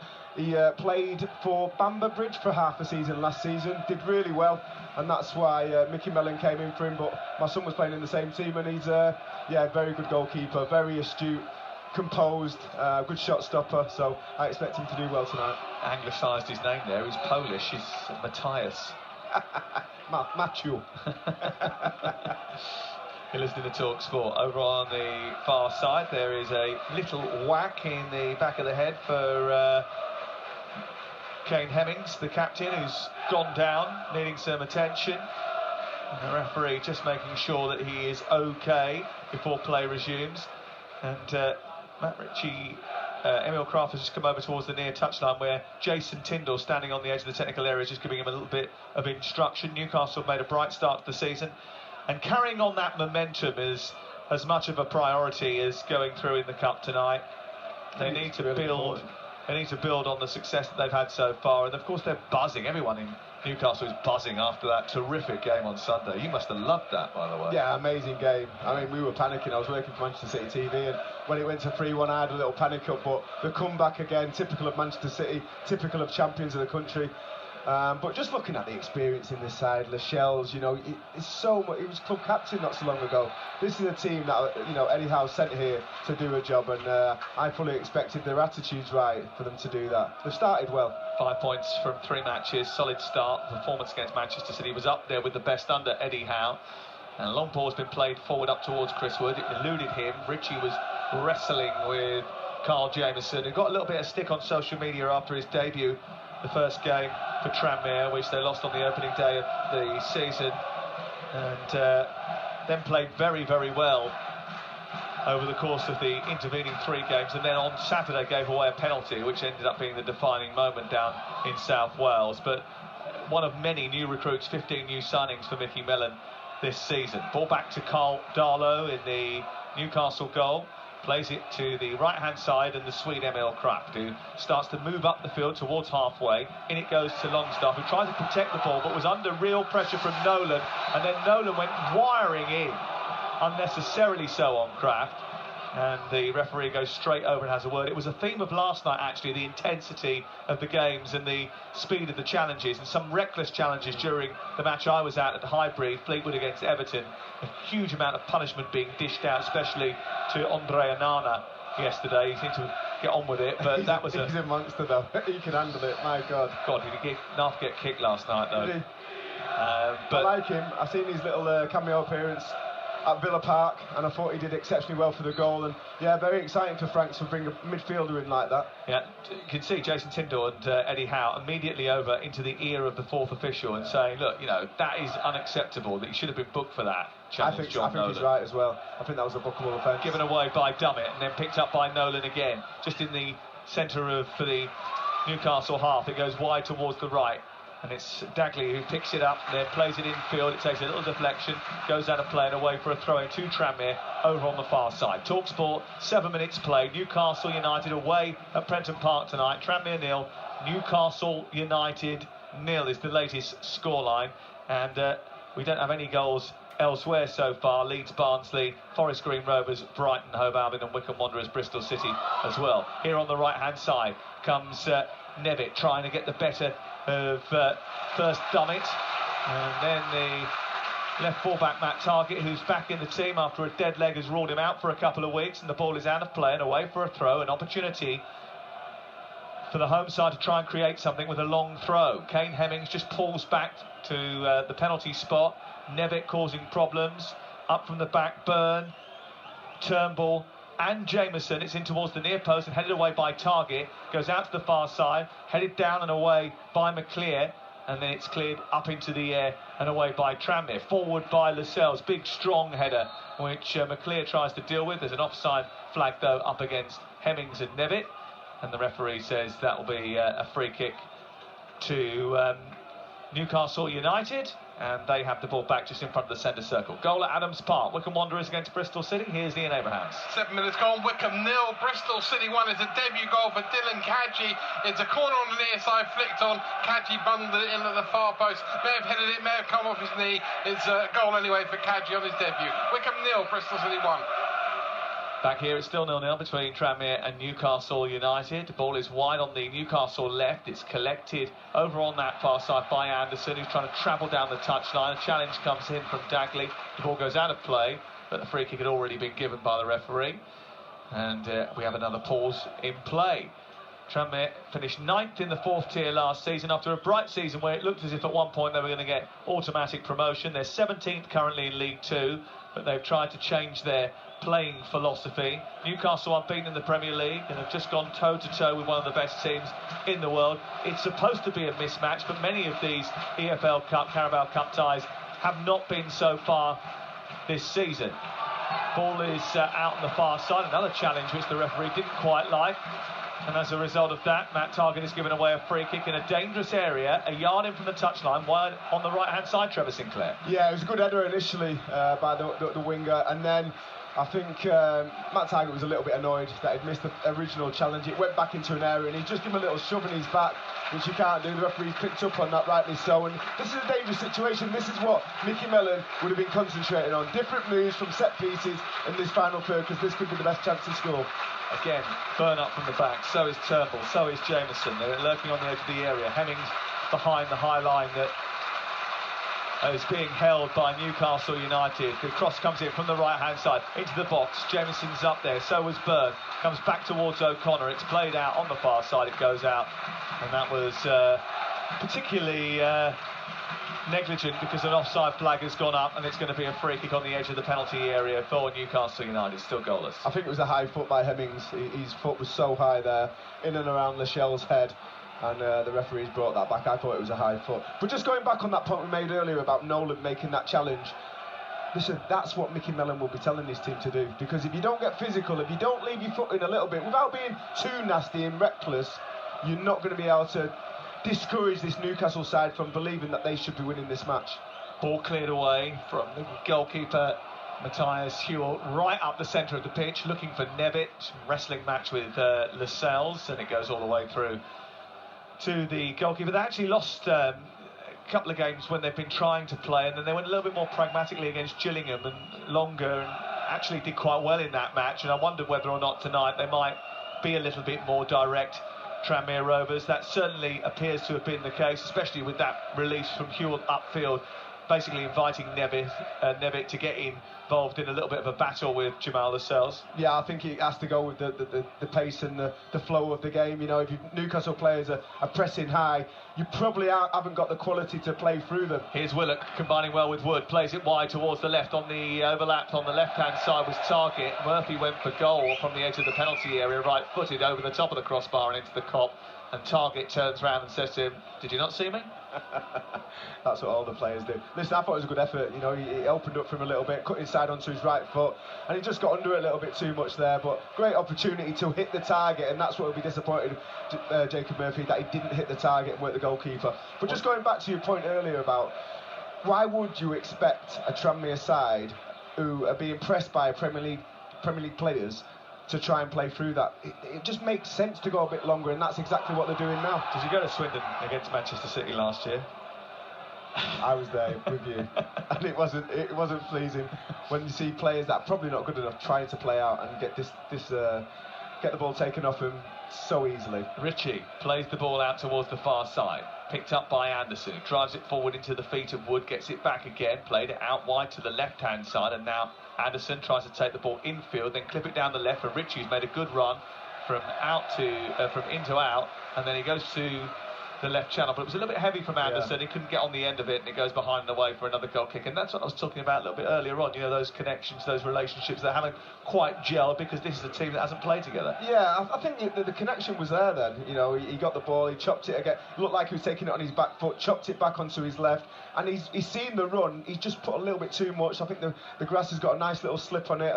I don't think Jurgen Klopp will be moaning if he played on this pitch, because it's nice and slippery, and the ball just skidded out of play, but the connection certainly was there, and the trigger to make that run when Anderson got the space to play the ball. Bit of a hybrid pitch now. After COVID, during COVID, they relaid the pitch as a hybrid pitch. It's a beautiful playing surface now. You'll remember, if you came here or you saw the pictures from the game against Manchester United, against Watford. I played it was a dreadful pitch those days. It was only a couple of years ago that. Again, that's a leveller, Sam. You know, they've not got that leveller when they play this pedigree of players against them, which is not going to happen all the time. But so one of the levellers that you can hope for is the Weber. It's a beautiful night, so they've not got that. Anderson fighting his way through, plays it to Wood, out towards the right side. Kraft takes it on, gets towards the angle of the penalty area. He's got four to aim out in the centre, hands it off to Willock, who's in the right channel. Ritchie wanted it back again, didn't get it back from Willock. They're right tied to the touchline now, and then Kraft has been released. He's trying to bundle his way into the penalty area. O'Connor away, and he nudges it out for a throw-in down by the corner flag, and Newcastle have it. 0-0 to score.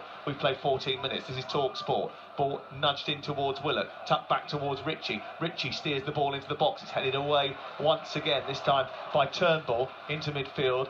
But again, Newcastle come back down the right with Kraft, and then on to Willock. Willock trying to take on the midfielder McClear, and he shuffles the ball out, and it's away for a throw deep inside Tranmere territory. So the only goal we've had so far is Bristol City leading away at Adams Park by a goal to nil in 4 Carabao Cup ties.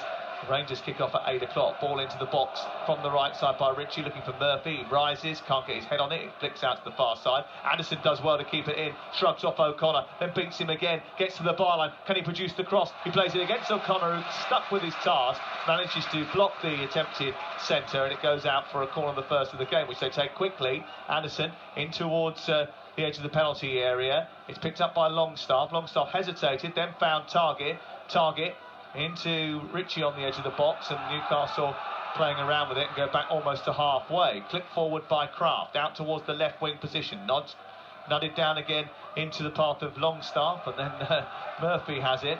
Then Longstaff, then Target. A bit of off-the-ball action involving Ritchie, who goes down. The referee didn't spot that, and then there's a miscontrol by Kraft, and it's now all the way back deep inside the Newcastle half, and I think Tranmere Rovers will be pretty happy with that. Yeah, and I don't think Eddie Howe will be too displeased with how this game's going. The dominant. Oh, that was a very, very strong challenge there by Jameson. Yeah, but I think, you know, apart from the tackle where it should have probably been a booking, which I'm sure Mickey Mellon will be pleased with that.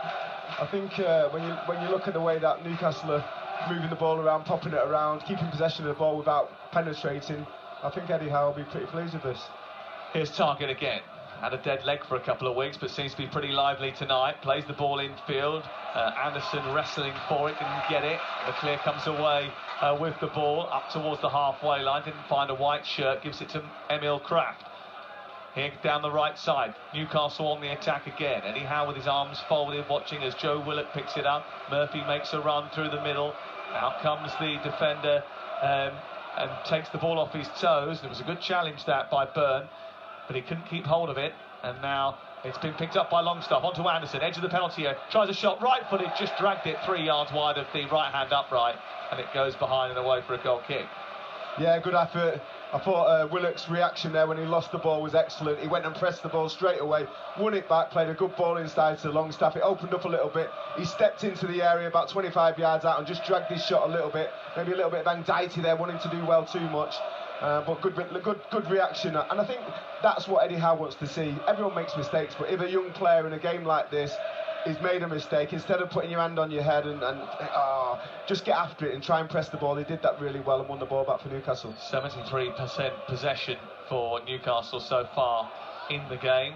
3 shots, one of those on target, picked up by Willock though. Now a little bit of space to run into, and it's 3 on 3 here. Willock is running forward, trying to slip it into Wood. Good challenge, a retreating challenge by Turnbull, who managed to stop it from getting to the New Zealander, and it's cleared away to halfway. Anderson coming back, flag goes up, so we'll go off to the new lawn and speak to Ian Danta. 17 minutes gone, Forest Green Rovers 0, Brighton and Hove Albion 0, and Forest Green have been very much on their toes and forcing Brighton back on occasion. A decent tempo that they've set. Josh Marks brilliantly retrieved a ball right on the dead ball line early on, but his cross only found Brighton goalkeeper Jason Steele at his near post. One effort for the Seagulls, and that's new signing Inciso with a low drive from the right-hand corner of the box on 6 minutes that just snaked wide of Luke McGee's right-hand post. Good, even contest, though, at the new lawn. It's Forest Green 0, Brighton 0. Cheers, Dan. You're listening to Kick Off on TalkSport with Ladbrokes. Play at ladbrokes.com, 18+, begambleaware.org. Here come Newcastle. What offside flag is up against Wood. That was about to combine well with Anderson, but the flag had gone up, and as Anderson continued, he played the ball against the goalkeeper Hewell anyway, which drew a little bit of sarcastic cheering from the Tranmere fans who are way to our right-hand side in the Kop. 0-0, 19 minutes gone. I'm starting to understand why Joey Barton maybe not likened Anderson to, who was it, Maradona, but he has got a lot of personality. He has got a lot of personality, this Anderson, and every time he gets the chance to showcase what he's got, and in the locker he does that. What was that fella's name again? You know, he's played for Argentina. Maradona. Ball cleared up here by the Tranmere goalkeeper, won by Longstaff, who hasn't played too much football for Eddie Howe. Last appearance for Newcastle was off the bench at the weekend, but his performances in the heart of midfield have been few and far between. The acquisition of Bruno Guimaraes, John Joe Shelby's return to form, all hindering his chances. His brother hasn't played for Newcastle since January 2021, but was part of the Mansfield side that got to Wembley in the playoff final last year. He struggled a little bit early on in this game, give the ball away a few times, seems to be forcing it a little bit. Just got to let it happen organically. If it's not on, just move the ball, don't take too many touches of the ball, bounce it, get it back, change the picture in front of you, and give a trigger for the forward players to make runs and start runs. Tranmere have the ball on the right side. They try and throw it down the touchline, looking for the runner for Elliot Nevitt. Flicks it on. Ken Hemmings is fighting for it with Paul Dummett. Ricochets out for a throw-in over on the far side. Tranmere shooting down the slope in the first half. There is a little bit of a slope on the pitch from right to left. Willock plays it back to Longstaff, and now they start to move forward with Matt Ritchie sliding it down the right-hand side. Kraft sliding it down for Ritchie to chase the right side, but it doesn't get there. And then the clearance by the goalkeeper hits the back of Willock and bounces into midfield, but it's a white shirt that picks it up. O'Connor for Tranmere, moves up towards the halfway line. 0-0 the score on Talk Sport tonight, and we play just a little over the 20-minute mark, and the ball's been sent down the right, and they've beaten the offside trap, and Hemmings is running through inside the penalty area, and Nevitt is there to put them in front, and he does! On the counter-attack, Tranmere Rovers have scored in the Carabao Cup against Premier League Newcastle United.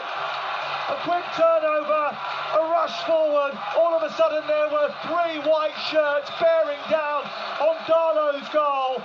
Hemmings went running down the right channel, he centred it into the middle of the box, and waiting for it was Elliot Nevitt, last year's second top scorer in the league for Tranmere, and he scored a big goal in the Carabao Cup against Newcastle United. 22 minutes gone, it's Tranmere Rovers of League 2 1, Premier League Newcastle 0. Premier League team, how do you like that? What a goal that was. Little ticky-tacky football on the right-hand side for Tranmere, getting the triangles going, 1 and 2 touch football, and then a little trigger for a runner down the right-hand side. He's in, he's beat the offside line. All he needs to do is put the right quality into the box, and Nevitt's there to put it in quite easily. It got a bit of a deflection, but an excellent team goal there by Tranmere Rovers. 1-0. Well, is history repeating itself for Newcastle, Eddie Howe and cup upsets? Maybe, just maybe. Tranmere Rovers score first at Prenton Park, and all of a sudden Newcastle United, who came into this game up at it and expecting to knock Tranmere Rovers over on their way to the third round of this competition, find themselves behind. Sinisterra scored for Leeds United on Talk Sport 2. They lead Barnsley by a goal to 0. Great goal from outside the box, and you can hear the commentary over on Talk Sport 2 if you get our app, and you can switch between the 2 stations. Willock looking to respond quickly, gets the ball on the edge of the area. It goes to Anderson, who sends a shot through a crowd of players, took behind by a falling Burn and over the top of the crossbar and out for a corner. A second one of the game for Newcastle United. Yeah, good little bit of play as well. Good reaction from Newcastle there. Getting the ball in towards the 18-yard box. Nice little bit of twisting and turning. I thought he might have just been able to slip Ritchie in down the right-hand side. Decided to go on his own and dragged his shot wide. Oh, it looked like he was going wide. Deflected over the bar. Good defending in the end. Another corner to be taken from the right. Taken short to Murphy. Back to Ritchie. His left-footed ball towards the far post. Finds Anderson, who again seems to be everywhere. Heads the ball back across the face of goal. And it's into the arms of the goalkeeper Hewitt. They've got something to defend now. Tranmere Rovers here at Prenton Park. On a beautiful night on the Wirral. Stunning. Could be a cracking night for fans of Tranmere Rovers who've got a history with this competition, of course. Gone to the final 22 years ago. Ball over the top again. Nevitt chasing. This time Darlow is out very quickly. On his last appearance for Newcastle, he conceded 3 goals. And that was a very long time ago now, though. November 2021. Yeah, important feature that, because you can see with Newcastle's high line there is space between the back 4 and Darlow. Darlow's positioning has got to be right to make sure anything slightly overhit like that ball was, he can come and collect, and he was in the right position there to take the ball. No Alan St-Maximin tonight. He was absolutely unplayable on Sunday. Electric at times in that match. Getting him to reproduce that regularly is certainly something that Eddie Howe has got to try and replicate. He's a genuine showman with a big personality to match. Not here tonight. He's probably parking his Ferrari in somebody else's parking space somewhere. As you do. He's actually very kind as well. I heard a story that he went and bought Lego for loads of fans recently. Yeah. I love that about him. Quite literally building relationships. You're listening to Kick-Off on Talk Sport with Ladbrokes. Play at ladbrokes.com. 18+, begambleaware.org. Newcastle could do with an injection of energy at the top end of the pitch, bit of quality at the top end of the pitch, because so far they haven't really tested Matthias Hewitt in the goal away to our right-hand side. Anderson's looked lively, drawn a shot down to his right, but apart from that, the final ball into the box has been a little bit aimless, and that's certainly just been the case there as Kraft elevates the ball towards the edge of the box and it goes straight through to the goalie. Yeah, I think they've got to be a little bit more intricate, a bit braver on the ball, try and get the ball in comfortable positions into that final third, and then see if you can get your little angles, your little passages of play. At the moment, the reaction has been from Newcastle just to get it forward a bit longer, and that's food and drink to these defenders in this league, because they come across that week in, week out in League Two at times.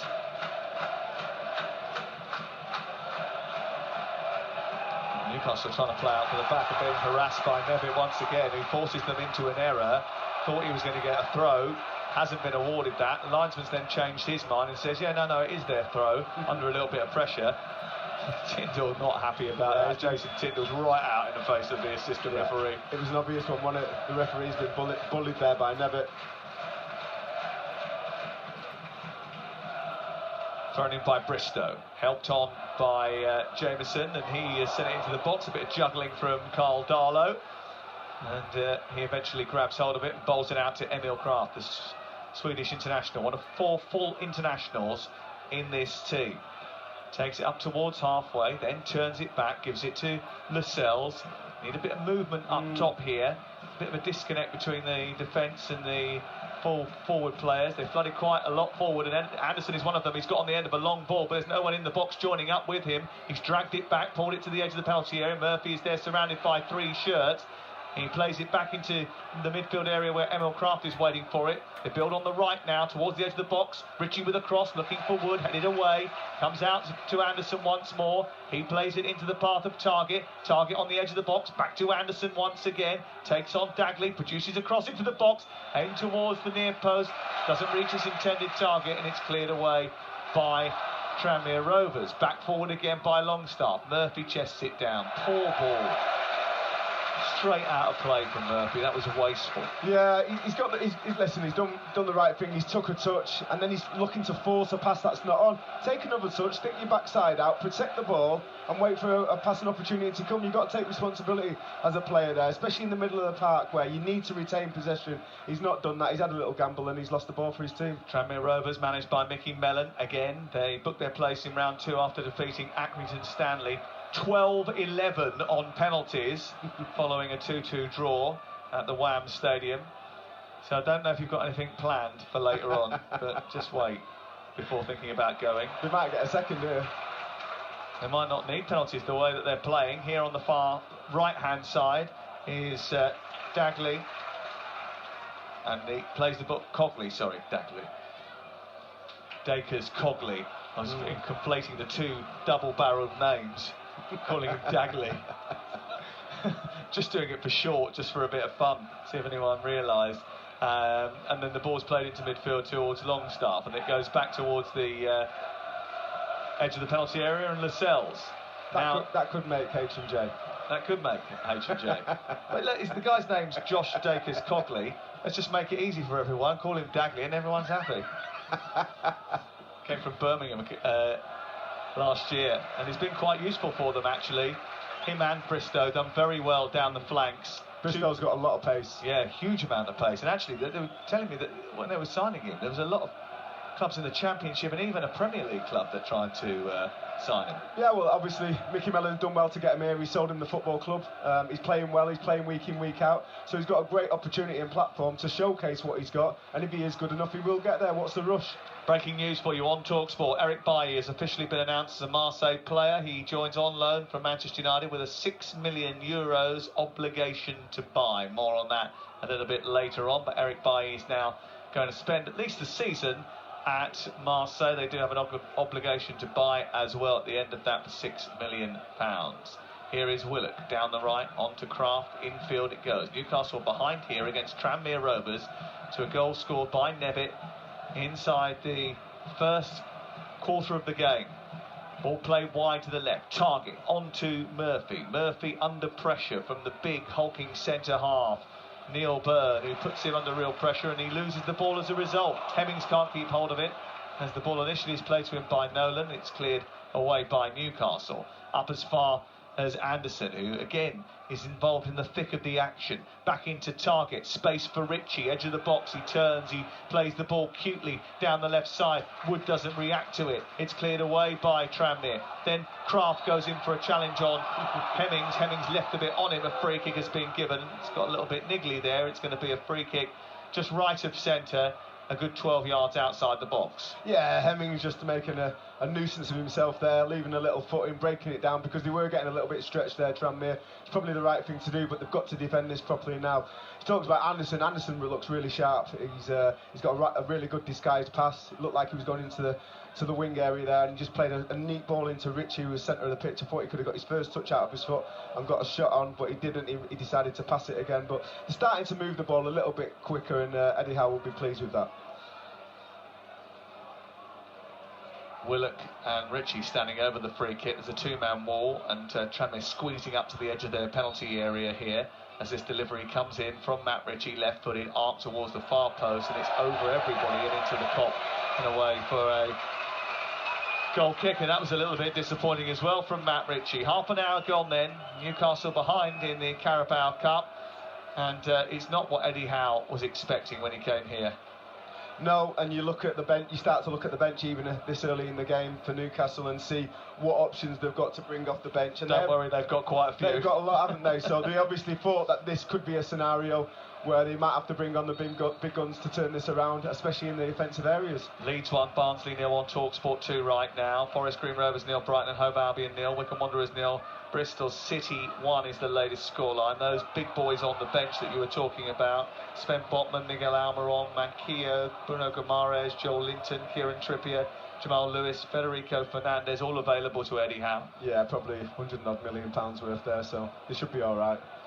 But again, it's a failure from the players that have got the starting got in the starting lineup. They've been given an opportunity to play against a League Two side that have not started the season well. Go and showcase and show me why you're at Newcastle United Football Club. At the moment, they're not showcasing that because they're losing 1-0. We're playing half an hour. I think they're going to have a drinks break. Jamal Lascelles thinks that he has been elbowed, and as a result of that, the referee is asking him to go off the pitch to get attention, despite everybody else has stopped to come over to get a drink. And I think he might even be bleeding from his nose. He was accusing the referee of missing an elbow on him. I didn't see exactly who it was. I mean, it's likely to be Hemmings, isn't it? Let's be honest, but I didn't want to cast aspersions. No, he looks a physical boy, Hemmings, and he looks like that's right up his street to get physical. You know, let centre-halves know you're there. You know, we see centre-halves leaving bits on forwards all the time. Let's turn that on its head, and you leave a little bit on the centre-halves and see if they fancy it, because they probably don't get as much of that in the Premier League. Remember, breakfast back tomorrow morning, 6 o'clock. Alan and Gabby together. Then Neil Warnock is going to join them from 8 o'clock to review all the action and maybe be reviewing Rangers' passage into the Champions League group stages. How are they getting on? David Tanner. 90 minutes gone in Eindhoven. It's PSV 0, Rangers 0. Rangers started poorly, and Cody Hapko had a shot from just outside the box. He's been targeted by Manchester United, and Ryan Kent has just had a shot from 20 yards, well saved. Very even at the moment. It's PSV 0, Rangers 0. Leeds now 2-0 up against Barnsley over on TalkSport 2, and you can listen to that if you just ask your smart speaker to play TalkSport 2. Forest Green 0, Brighton 0, Wycombe Wanderers 0, Bristol City 1, and we're just about to get back underway here after a brief pause, but still no Jamal Lascelles. He's still having treatment on that nose injury. He's still bleeding from the nose, I think, down in front of us. But we are back underway with Newcastle momentarily down to 10 men with 11 minutes before the break and trailing by a goal to 0. Yeah, listen, Mickey Mellon's going to be delighted with the way the players have played in this opening 40 minutes. You know, they've applied themselves well, they've moved the ball well, they've defended when they've needed to, got men behind the ball, but going forward they've looked a real threat at times, and the goal was an excellent example of that. Oh, they're competing so well, Tranmere. Yeah. Physical, you can see the players that he's brought in. You know, we mentioned him earlier, Bristow, very quick. The other boy, Jameson, another player that's come into the side. He's had a little bit of a, you know, he's not been all good, but you can see his physical attributes, and I think that's what we're seeing in the Premier League. Players that come into the Premier League, if they want to affect it, they've got to have physical presence where they can be mobile, get around the pitch, make challenges. And we're seeing that with the recruitment at Tranmere Rovers as well. Well, all three of those central defenders were recruited in the summer. Byrne came in from Hartlepool. Jordan Turnbull came in from Salford on a 2-year deal. Jameson is another new signing. He was at Chelsea when he was a youngster. And 15 new players, but certainly at the moment they look a more cohesive unit than Newcastle United. Here is Kraft trying to get the better of Bristow. Bristow taking no prisoners now. He wires into Kraft. He's had a bit of rough treatment. He's now holding his calf. And still Newcastle waiting to get players back on the field of play. Now I think Eddie Howe will be a little bit aggrieved. It did start, the tempo was set early on in the game with a really late challenge on Emil Kraft. And then Lascelles has come over complaining of an elbow. Now Kraft is down again after that challenge from Bristow. A free kick has been given, but nothing else. I think there'll be a little bit of frustration about the amount of spice in some of these challenges. You're listening to Kick Off on TalkSport with Ladbrokes. Play at ladbrokes.com, 18+, begambleaware.org. Yeah, no, I agree, but at the end of the day, you've got to be stood up to be counted as a Premier League player when you come to these places. And like I said at the top of the show, if you're not prepared to win them 50-50s, if you're not prepared to get physical when it's there to win, you're going to encourage them to come through you and make challenges like that. And Trevor is not just telling you that from his lofty position here in the commentary box. He's played here, done it, and you had a bruising encounter here. Yeah, we did, and we got beat 1-0. I mean, listen, I think we played quite well, and we created quite a lot of opportunities. That's and one of the opportunities that they scored a worldie from 25 yards from a corner, I think it was. Everything else was our way. The keeper had a blinder. I think he got man of the match. And you know, I remember that game vividly because it was one of the games where Rio was in the team, Frank Lampard was in the team, but Rio had a chance from about 6 yards, about 2 minutes before the end, and he skied it. And I was like, oh dear, it's just going to be one of them days. And it ended up being one of them days, and we went out of the FA Cup. But it can happen.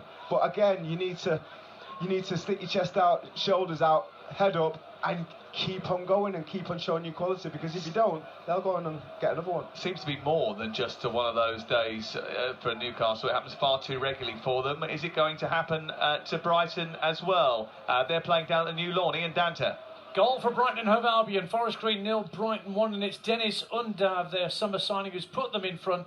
They got behind the Forest Green back three with a little wall pass that saw Undav away, and he's finished coolly past Luke McGee not long after he'd hit the post with a cheeky flick from one of the 5 corners that they forced in this first half. So League One trail here to Premier League. It is Forest Green 0, Brighton and Hove Albion 1. We're going to have a change here. Kieran Trippier is going to replace Emil Kraft, but he's being stretchered off, so we'll go off to Adams Park. Ian Abrahams. 36 gone here. Wickham 0, Bristol City 1. Still that goal of the 7 minutes scored on his debut by Dylan Kadji separates the two sides. In truth, not a lot's really happened on the pitch. In fact, I've just been kicked by Sam Vokes in the press box. That's about the most exciting thing that's happened in the last 10 minutes. Wickham 0, Bristol City 1. Oh, I wonder how hard it was and whether Ian had his shin pads on. Barnsley pulled one back over on TalkSport 2. It's Leeds 2, Barnsley 1. Remember, on TalkSport 2 on Friday night, we got Luton versus Sheffield United. Nigel Adderley and Courtney Sweetman-Kirk will be doing that one for you. On Saturday, I'll be down with Reshmin and Dean Ashton at Southampton for Southampton against Manchester United. Can Manchester United back up their victory over Liverpool? Change here. Kraft has been stretchered off, and you do not want to see that. No. He's been replaced by Kieran Trippier, and I think, you know, the referee still hasn't produced a yellow card in the game. No, and listen, it was a foul. Obviously, there's a lot of force in there. To me, that looks like it could be a fibula. The smaller muscle in the lower leg just come through his calf area, and to get stretched off for a calf strain or a dead leg in your calf is very rare. So maybe there's been a bit of colour that's come out in a certain area in that lower leg, and that might indicate that the fibula has maybe got a little crack or a little fracture in it. Dr. Trev, MD.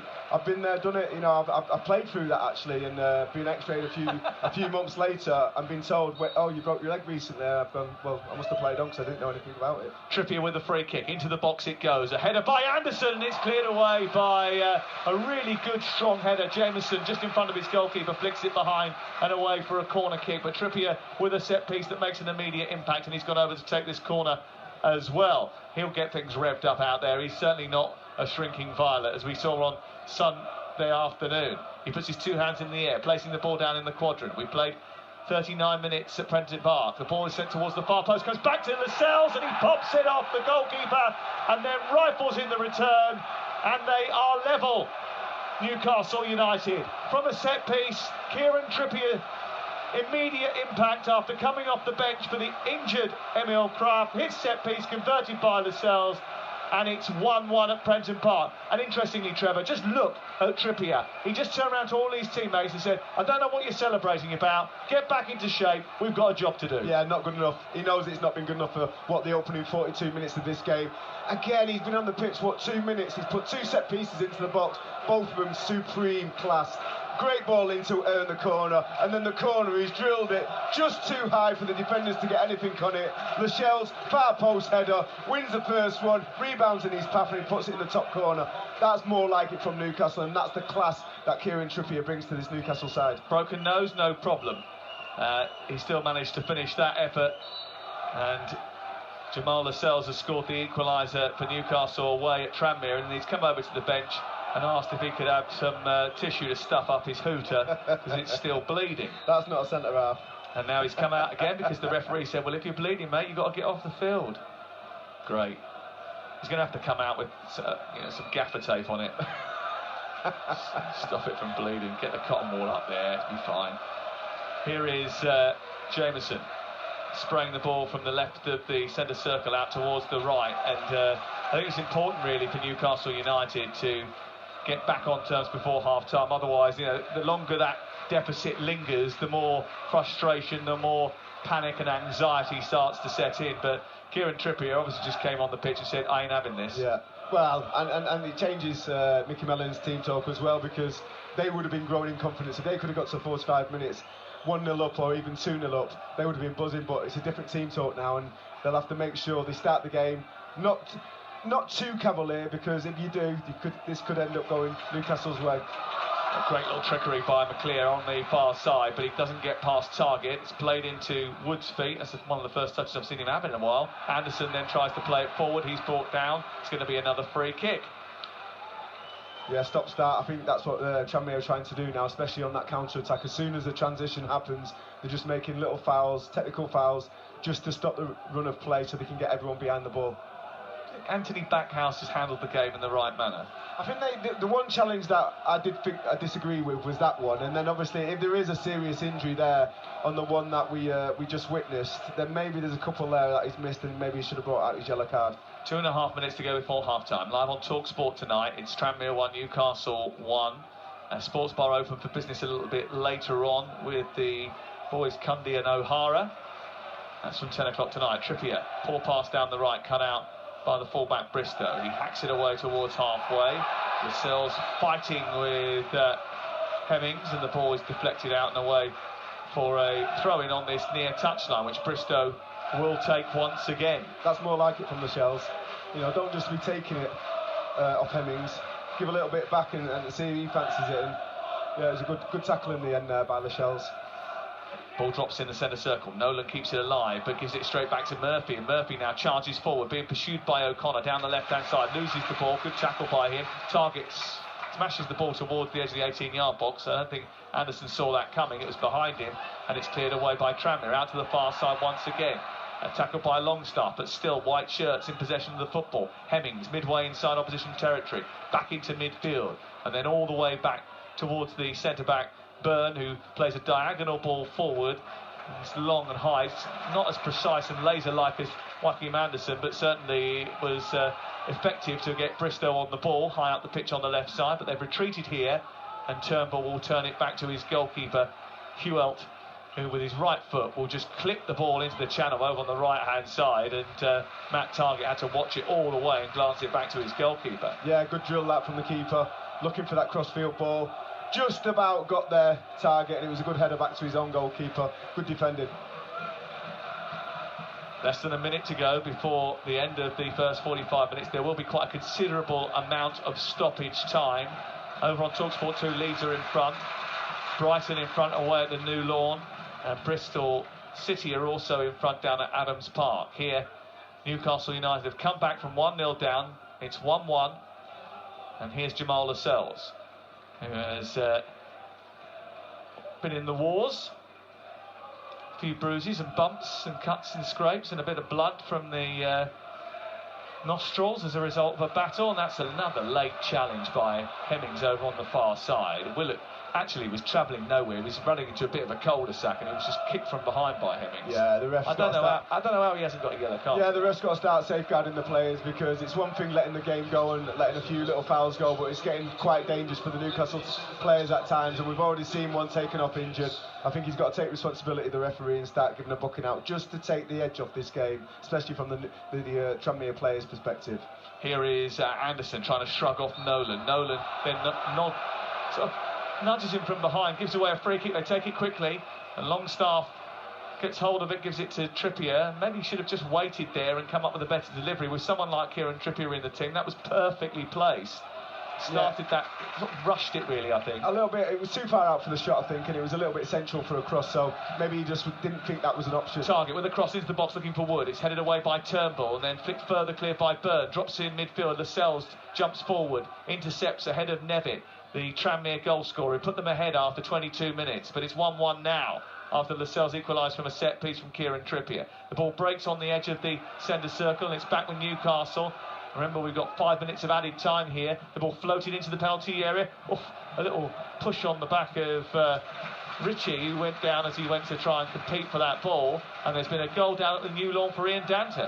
It's Forest Green Rovers 0, Brighton and Hove Albion 2, right on half-time. Stephen Alzate picked the ball up about 30 yards out, drove forward a bit and then unleashed a lovely, crisp, left-footed drive that arced away from Luke McGee's left hand and nestled in the bottom corner to put Brighton in control right at the break. Forest Green 0, Brighton and Hove Albion 2. Ian Danton is at the New Lawn for us tonight. Here it's 1-1 between Tranmere of League 2 and Newcastle, who have just competed with one of the best teams in the world.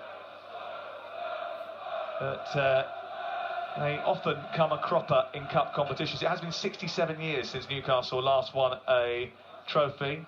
That wait since the 1955 FA Cup final is just far too long for a club of their size. 100%. I think they've approached this game well. They look like they were up for the game and up for the challenge. They've got 74% possession.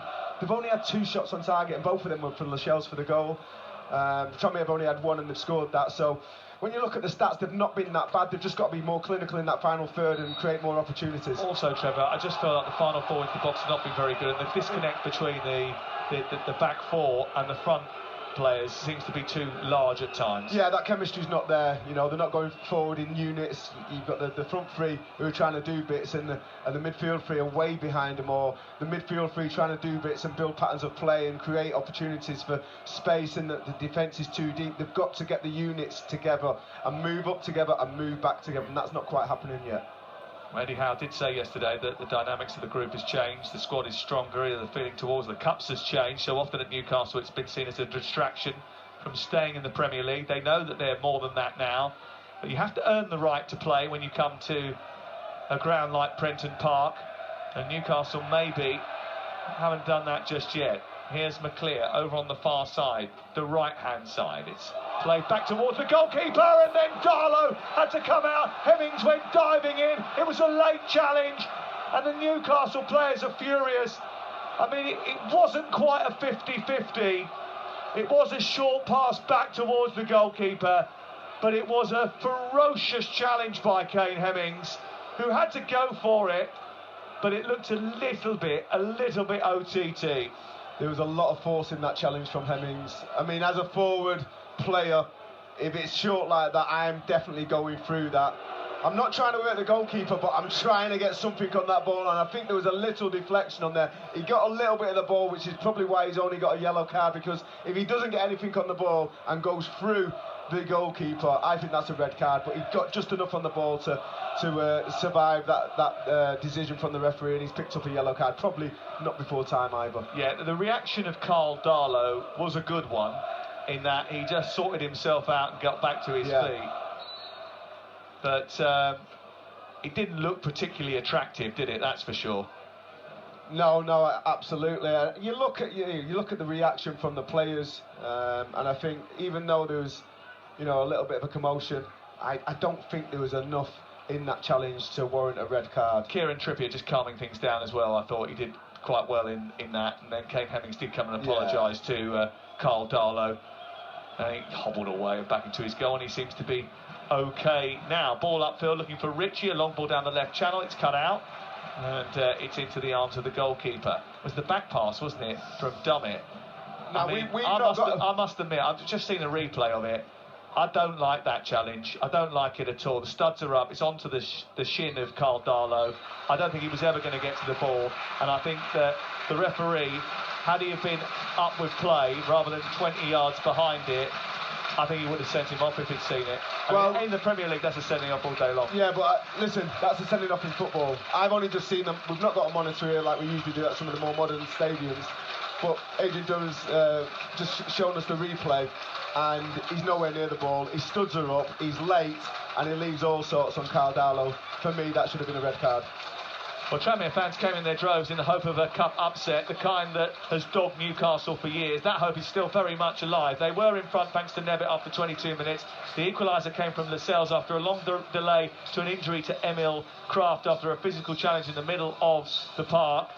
Kieran Trippier's set-piece changed the face of the scoreboard as far as Newcastle were concerned. But Kane Hemmings' challenge right at the end of the first 45 minutes on Carl Darlow will be one that is talked about after the end of the game. Just a yellow card for him, and at the break it's Tranmere 1, Newcastle 1. Well, that's redder than Jamal Lascelles' nose. I'd say that's the clearest red card I think I've seen in a long time that hasn't been punished with a red card. And actually it does sum up a little bit of the first half.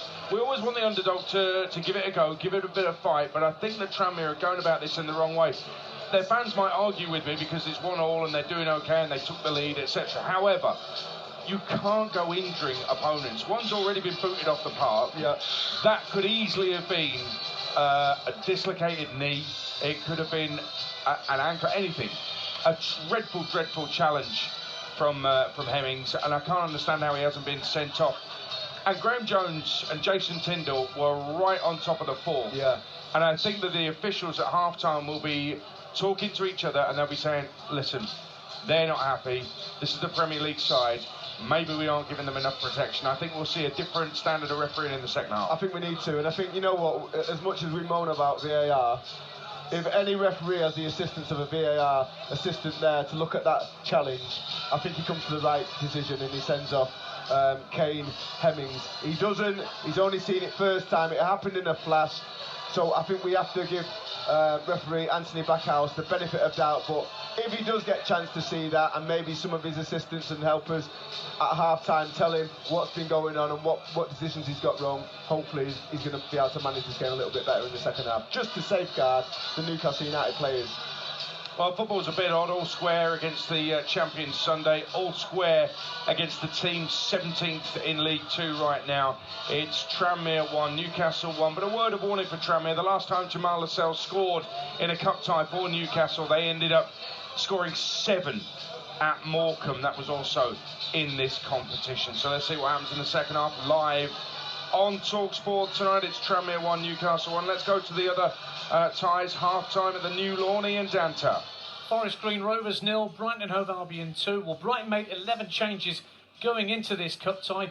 Haven't really played like a team of strangers, as teams that make 11 switches can sometimes do, but it did take them a while to get into their stride against a Forest Green side from League One who were very much on their toes and did start with a very decent tempo themselves. But as the half wore on, Brighton grew more and more into the game. From one of the many corners they forced in the first half, Dennis Undav flicked a near post ball onto the post that was then cleared away. But Undav, on his first start for the Seagulls, did open his account with 7 minutes to half-time. Ferguson and a quick finish past Luke McGee, and right on half-time it was 2. Stephen Alzate striding forward from midfield and a lovely left-footed drive that arced away from McGee and into the bottom corner away down to the keeper's left. Super finish from Alzate. Maybe that's that for Forest Green, but maybe an early goal in the second half could change things, because largely they haven't been that overawed by their Premier League opponents. Half-time at the New Lawn, Forest Green Rovers 0, Brighton and Hove Albion 2. It's half-time at Adams Park as well for TalkSport. Ian Abrahams. League One, Wycombe 0, Bristol City of the Championship 1. It's been that way since the 7th minute of the game. Carl Naismith's corner was headed goalwards by George Tanner and turned over the line on his Bristol City debut by Dylan Kadji. I'm sure a moment he will never ever forget. To be honest, not much has happened since then. Bristol City occasionally going forward. Haven't seen too much of Chris Martin or indeed Naki Wells. And the closest Wycombe came to an equaliser just shy of half-time. A corner on the far side taken by Joe Jacobson, the set-piece specialist, headed goalwards by Jason McCarthy, but it was easily dealt with in the end by the Bristol City defence. Hopefully we'll see the exciting talents of Alex Scott and Tommy Conway maybe for Bristol City in the second half. I fancy they might already have this game won. It's Bristol City who lead. Wycombe 0, Bristol City 1. And live on TalkSport 2, it's half-time at Elland Road. Leeds 2, Barnsley 1. Leeds went 2 up through Sinisterra and Klitsch. Barnsley pulling one back through Mads Anderson. So in the balance there, that's live on TalkSport 2. Second half coming up. It kicked off at 8 o'clock in Champions League qualifying in Holland. What's the latest? David Tanner. And 41 minutes played in the Netherlands where it's 30 degrees. It's PSV 0, Rangers 0. It's been pretty even this game. Rangers are the best chance of the early stages when John Lundstrom, after an intricate passing move from involving Ken Cholak and Tillman, set up Lundstrom, who whizzed one just past the post. And a moment ago, Rangers proved that they learnt nothing from last week when they conceded 2 goals from corners, from a corner kick. Ibrahim Sangari, who scored at Ibrox from the corner, unmarked, headed just over John McLaughlin's crossbar. Rangers, I can tell you, complained to UEFA about the reception they were given before this game when the team buses arrived. They had to wait 15 or 20 minutes to get out of the bus because of the crowds for PSV fans. The worst I've seen as a player or manager was how Giovanni van Bronckhorst described it. So far, though, we've got 4 minutes to go until half-time. It's PSV 0, Rangers 0. It's no good Gio whining about it. He's got to get on with the job. And can you imagine Souness doing that? He'd have been off the bus, straight in the faces of all those Dutch fans, for heaven's sake. Graham Souness back 10 a.m. Monday morning with Whites and Jordan on TalkSport. It's O'Hara and Cundy tonight from 10 p.m. with the Sports Bar. And tomorrow morning it's Alan Brazil and Gabby Agronhor, 6 a.m. with Sports Breakfast.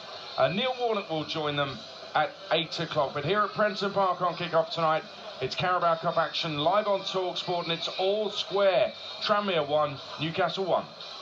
Kick-off on TalkSport with Ladbrokes. Are you in? Let's go. Play at ladbrokes.com. 18+, begambleaware.org. We got it at Selco.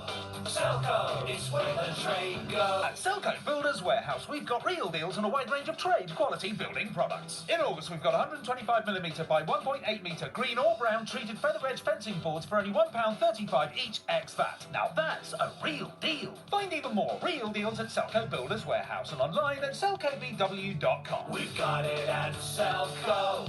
Selco, it's where the trade goes. That charged at 20%. It's the speed, it's the competition, it's all or nothing. Team sport indoor karting with adrenaline-fueled action on every straight, ramp and corner. It's where you, your mates and colleagues can be champions for the day. It's the ultimate karting experience. With 35 tracks nationwide, there's a Team Sport track near you. Book online and save 10% with the code GET10 at team-sport.co.uk. This Saturday night, YouTube star and boxer KSI returns to the ring to fight 2 opponents in one spectacular night. Swans then Luis Pineda, live at London's O2 Arena. And you can hear essential pre-fight preview features all this week on Breakfast and Drive. Listen to KSI, 2 fights, 1 night, live. This Saturday night, exclusively on TalkSport with DAZN pay-per-view. Watch KSI, 2 fights, 1 night, live this Saturday night. Download the DAZN app or visit DAZN.com to find out more. EE full fiber broadband can connect 100 devices around your home, like laptops, smartphones, smart TVs, smart fridges, even smart kettles. You can connect them all. Pretty impressive, huh? This is EE full fiber broadband, powered by BT. Limited availability. Check coverage at ee.co.uk. All right, Twinkle Toes, it's your mate at Rift here to remind you to get your tax refund sorted. R-I-F-T! Rift gets tax refunds for me! Rift, we'll get you what you're owed. At Arnold Clark, we know finding the best deal on your next car can be tough. That's why we always guarantee the best used car deals in the UK. And if you buy a used car right now, we'll give you a free service plan on top. So, while costs are going up everywhere else, we're taking care of your servicing costs for the next 2 years. Find your next car and see our guarantee at arnoldclark.com. Kick-off on Talk Sport with Ladbrokes. Are you in? Let's go.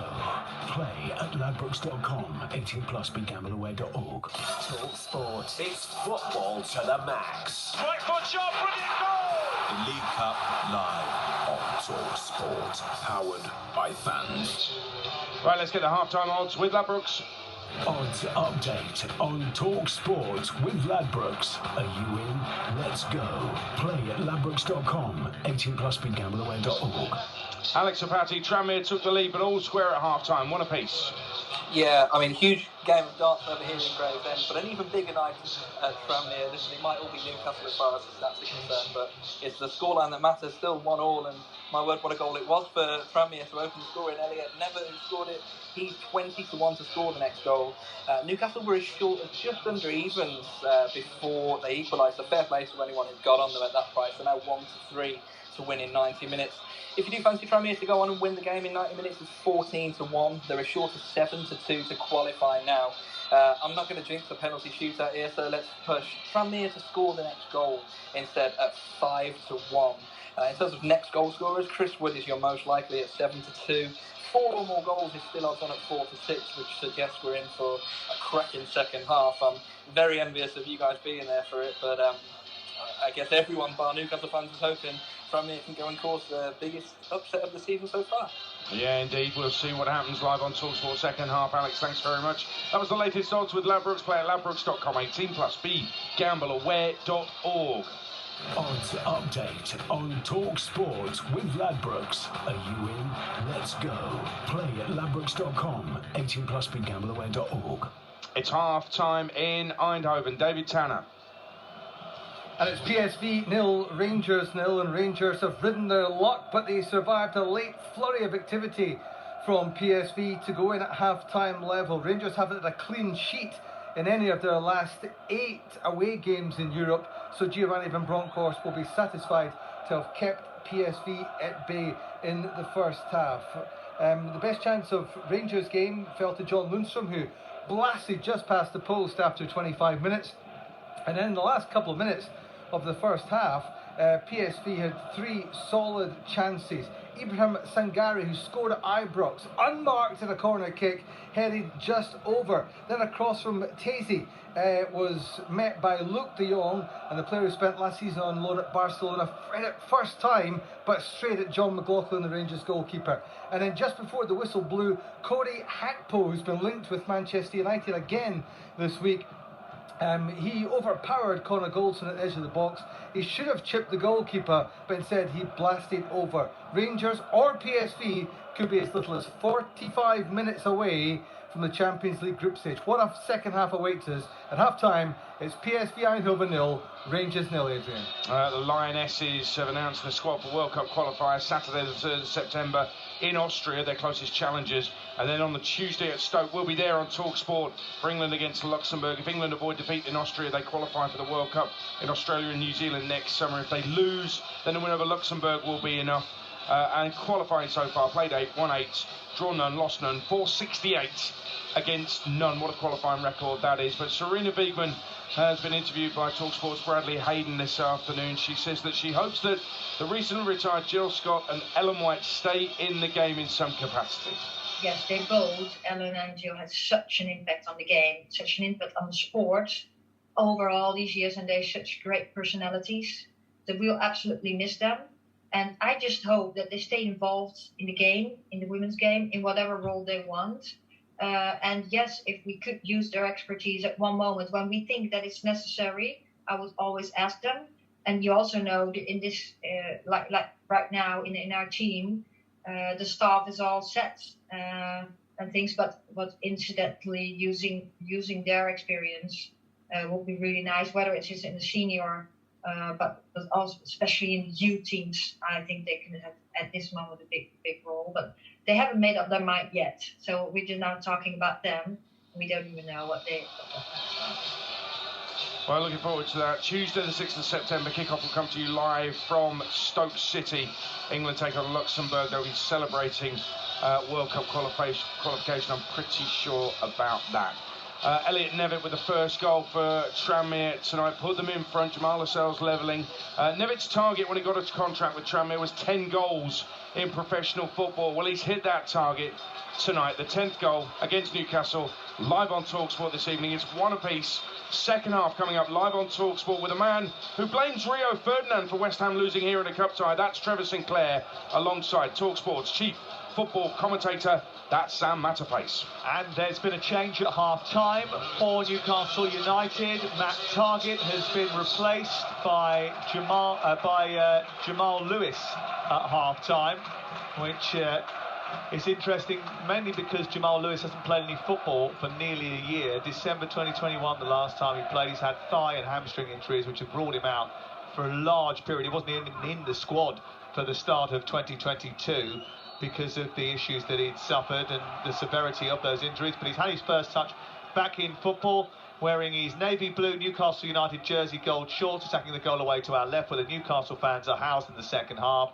And the Tranmere team, no changes for them at half-time, all in white, attacking the goal away to our right-hand side. And Trevor Sinclair, I think Eddie Howe sent his team out very early for the start of the second half with a flea in their ear and told them to get at it. Yeah, absolutely. I can certainly see that happening. They weren't a million miles away, but I just think in that final third, they've got to be sharper, they've got to show their quality, move the ball quicker. You know, you've seen that quality with Tranmere's goal. It was a little bit of intricate play on the halfway line, little triangles, third man run by De Cras Cogley. It's a beautiful ball into the box, unmissable for Nevitt, and it was a brilliant goal. We've not seen that kind of quality from Newcastle. Lewis in a tangle with Nevitt. The ball breaks to the right side. O'Connor delivers the ball into the area. Lascelles comes across in front of Hemmings, who was putting pressure on him. It goes out upon this near side. Tranmere have got Hewell in goal. Byrne, Turnbull and Jameson are back three. Cogley and Bristow the wing backs. McClear, O'Connor and Nolan through the middle. Hemmings and Nevitt are the two up top.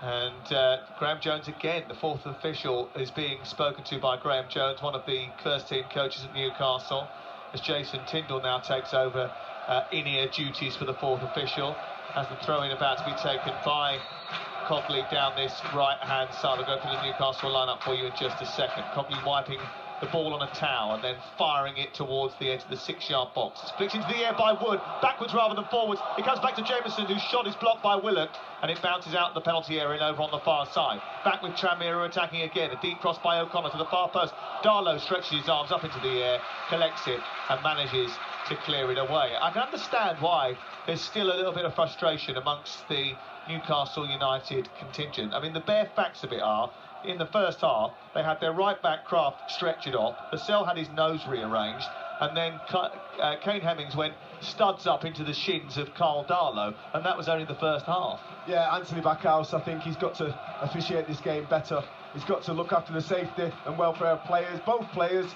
But as it's Tranmere Rovers players dishing it out, he needs to start getting his yellow card out and just calming this game down a little bit and making it a safe environment for everyone to play. And it's not one of those accusations where, you know, Premier League players, they don't like it up. I mean, it's proper football. Not. It's not that, is it? 100% not. And listen, Newcastle have approached this game well. I think they would on the front foot. They've just lacked a bit of quality in that final third.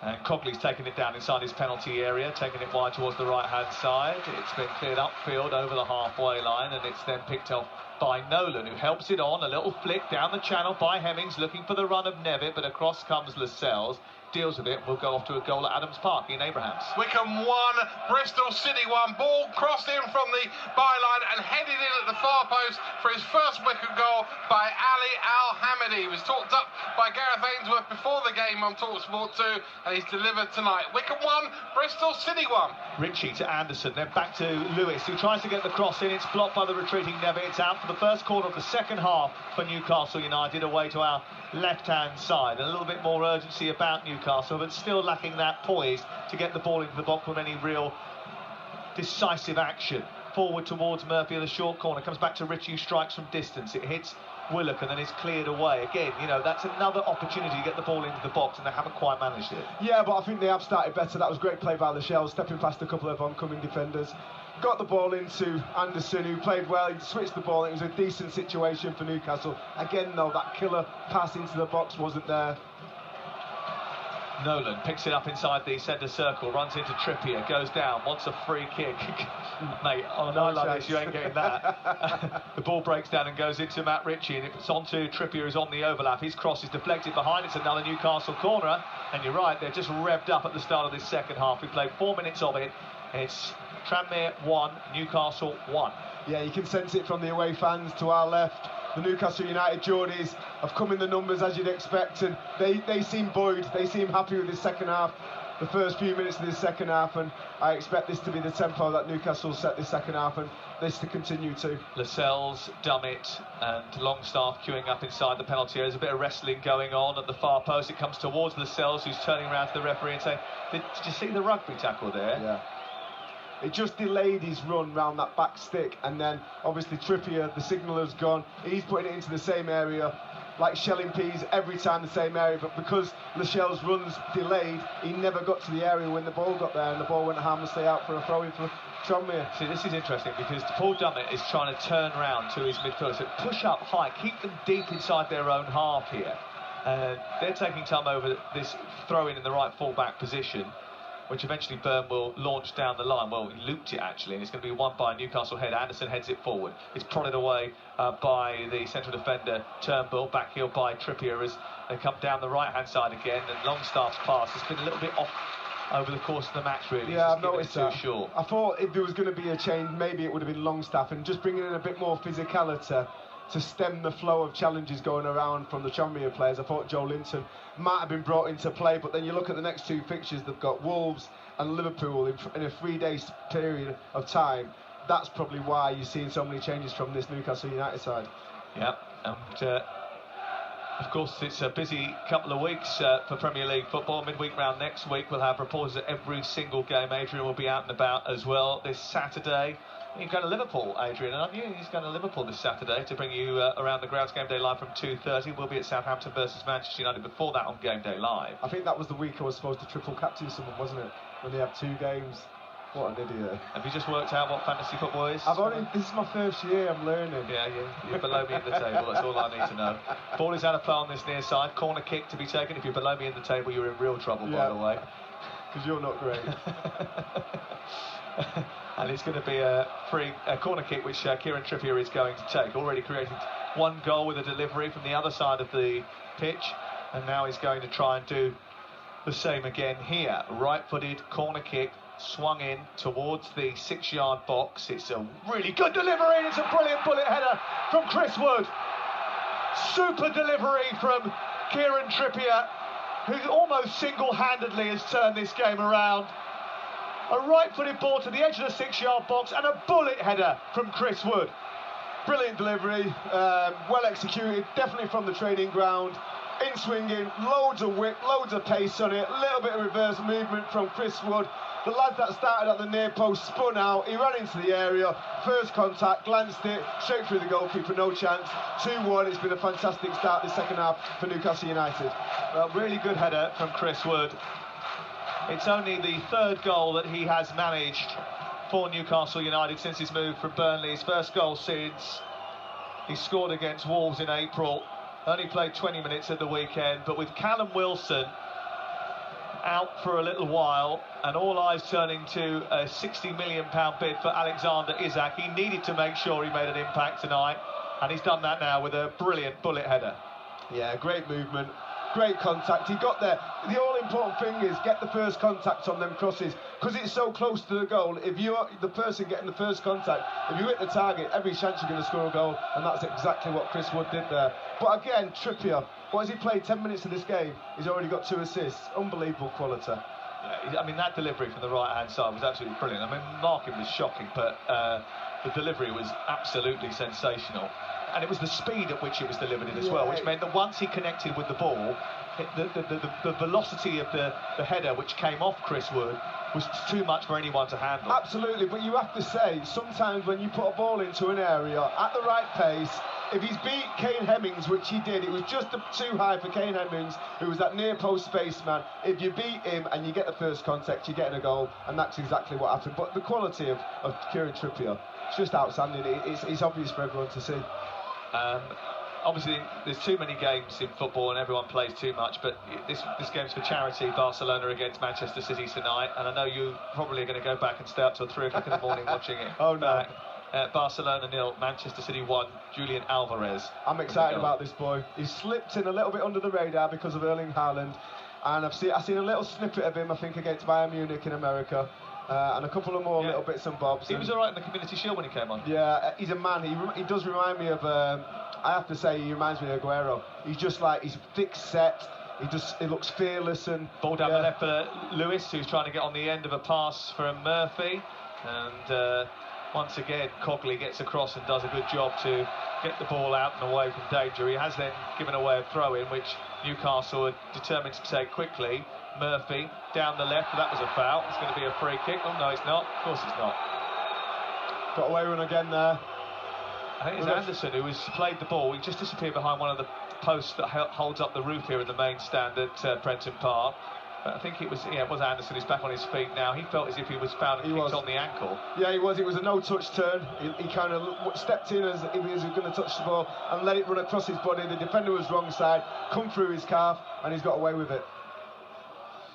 And Newcastle at the moment determined to survive a bruising encounter. Wood has just gone up with Jordan Turnbull, who's left a little bit on the New Zealander. Didn't really make an impact, he just slipped off Chris Wood. Anderson forward, but doesn't manage to get beyond O'Connor, who turns it back to Nolan. Nolan engages with Lascelles. Lascelles fancies that battle, holds him off, plays it to the right. That gave Anderson a bit of a job with a fizz pass from 5 yards, but he kept it in well. And then it's moved up the pitch quickly by Murphy, deep from inside his own half, out to the right, and Trippier scampers over halfway. He's got company on that right-hand side from Ritchie. Willock takes over, and then takes too many touches, needed to pop it straight out to the right-hand side, didn't. As a result, came back into midfield, and now Tranmere have got numbers back behind the ball. 56 on the clock.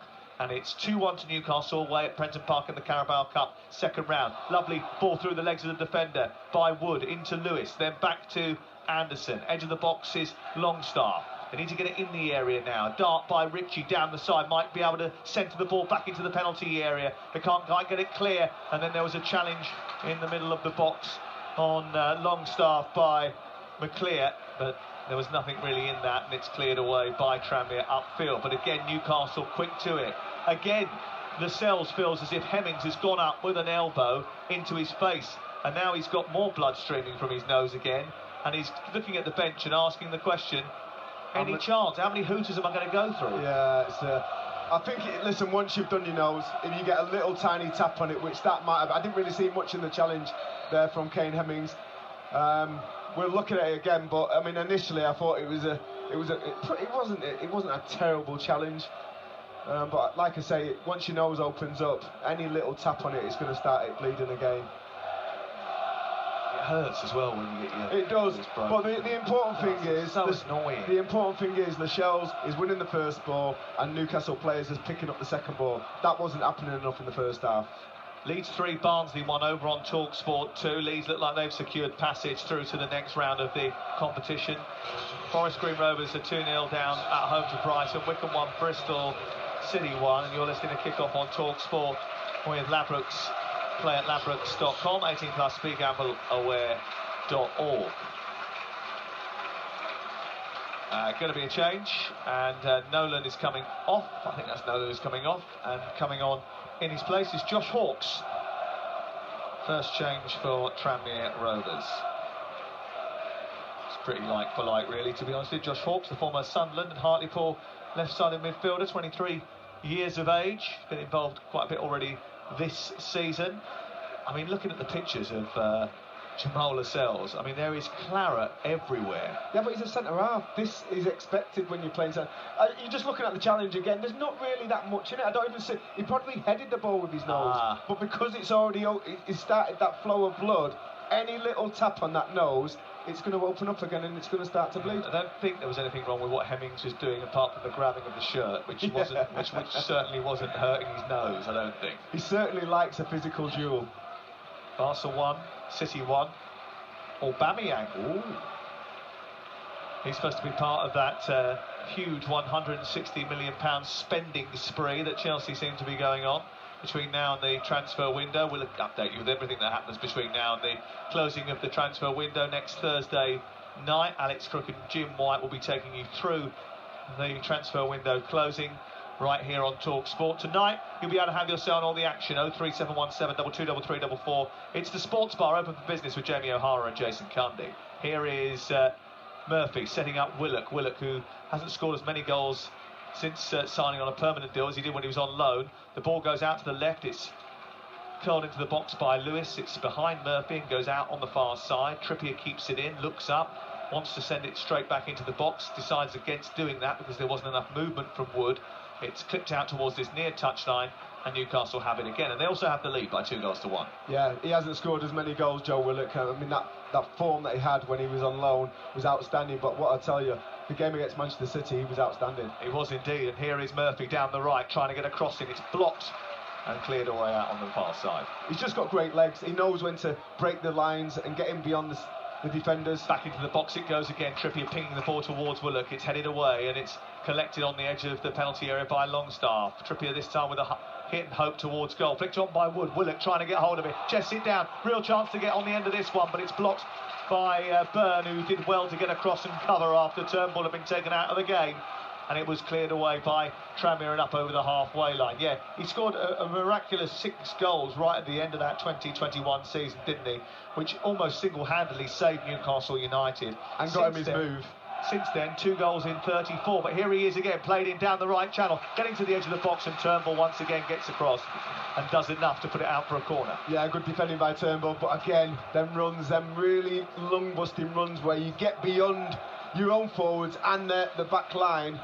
He keeps on doing it. He's got legs for fun, and you love to see that in a central midfielder because it's such a big asset to have as a midfield player to be able to offer that kind of breaking lines runs.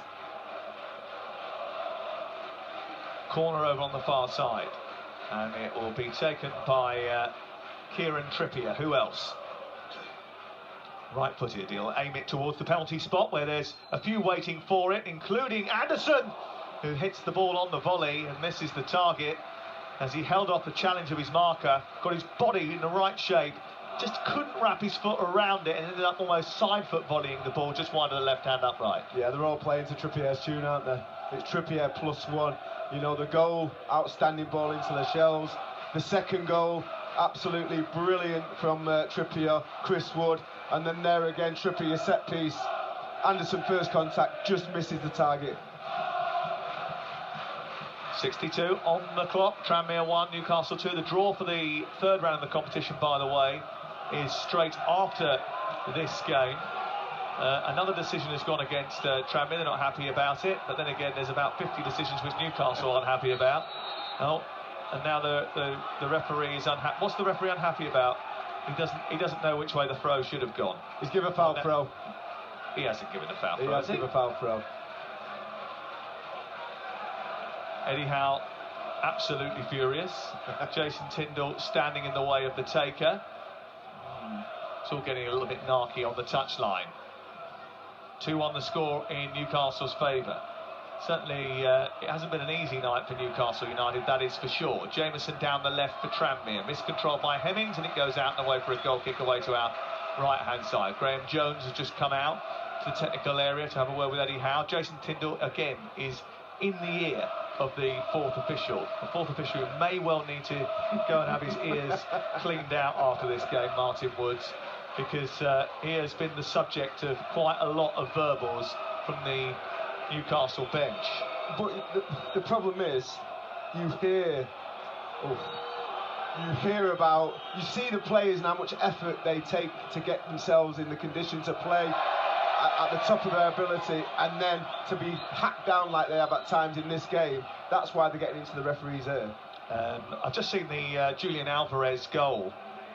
Inaki Peña is the Barcelona goalkeeper. He's not the regular goalkeeper, that's Marc-Andre ter Stegen, but he has just dropped one. Let's just put it that way. It's a gift. It was a routine grab out of the sky, and he's just dropped it on the toes of Alvarez, 4 yards from goal. And I don't think he'll have an easier chance to score a goal. He was there though. You've got to be in the right place at the right time. Well done to him. Trev, that's about the most blue-tinted thing you've said today, and believe me, you say a lot of blue-tinted things. Hey, listen, if you don't make that pressure on the goalkeeper, even if he drops it, it doesn't end up in the back of the net with your name on a goal-scoring chart. Yeah, he might have well not been there, the goalie, really, let's be honest about it. It's 2-1 to Newcastle here, live on TalkSport. On TalkSport 2, Leeds are currently leading Barnsley by 3-1, and we may well get one penalty shootout tonight, because it's Wycombe 1, Bristol City 1. Brighton are leading Forest Green by 2-0.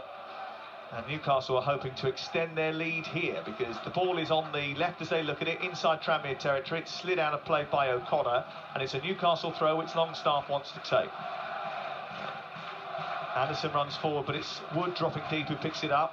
Connects the ball back to Lascelles, and then Trippier with a delivery deep towards the far post. It's flicked away by O'Connor, and then it goes out of play. That doesn't quite go out of play, because now they're almost as scared of giving away a corner as they would be giving away a penalty, because Kieran Trippier is on the pitch. And Kieran Trippier's delivery against a defence that's only just been put together, a League Two defence, as you would expect, a little bit vulnerable from such seismic an incisive delivery. Yeah. Here he is again on the right-hand side, getting to the edge of the penalty area. It's given to Murphy, and Murphy's pass is a poor one.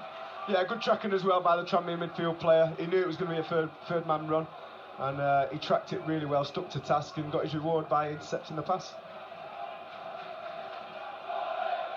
You're listening to TalkSport, and it's kick-off with Ladbrokes. Play at ladbrokes.com, 18+, begambleaware.org.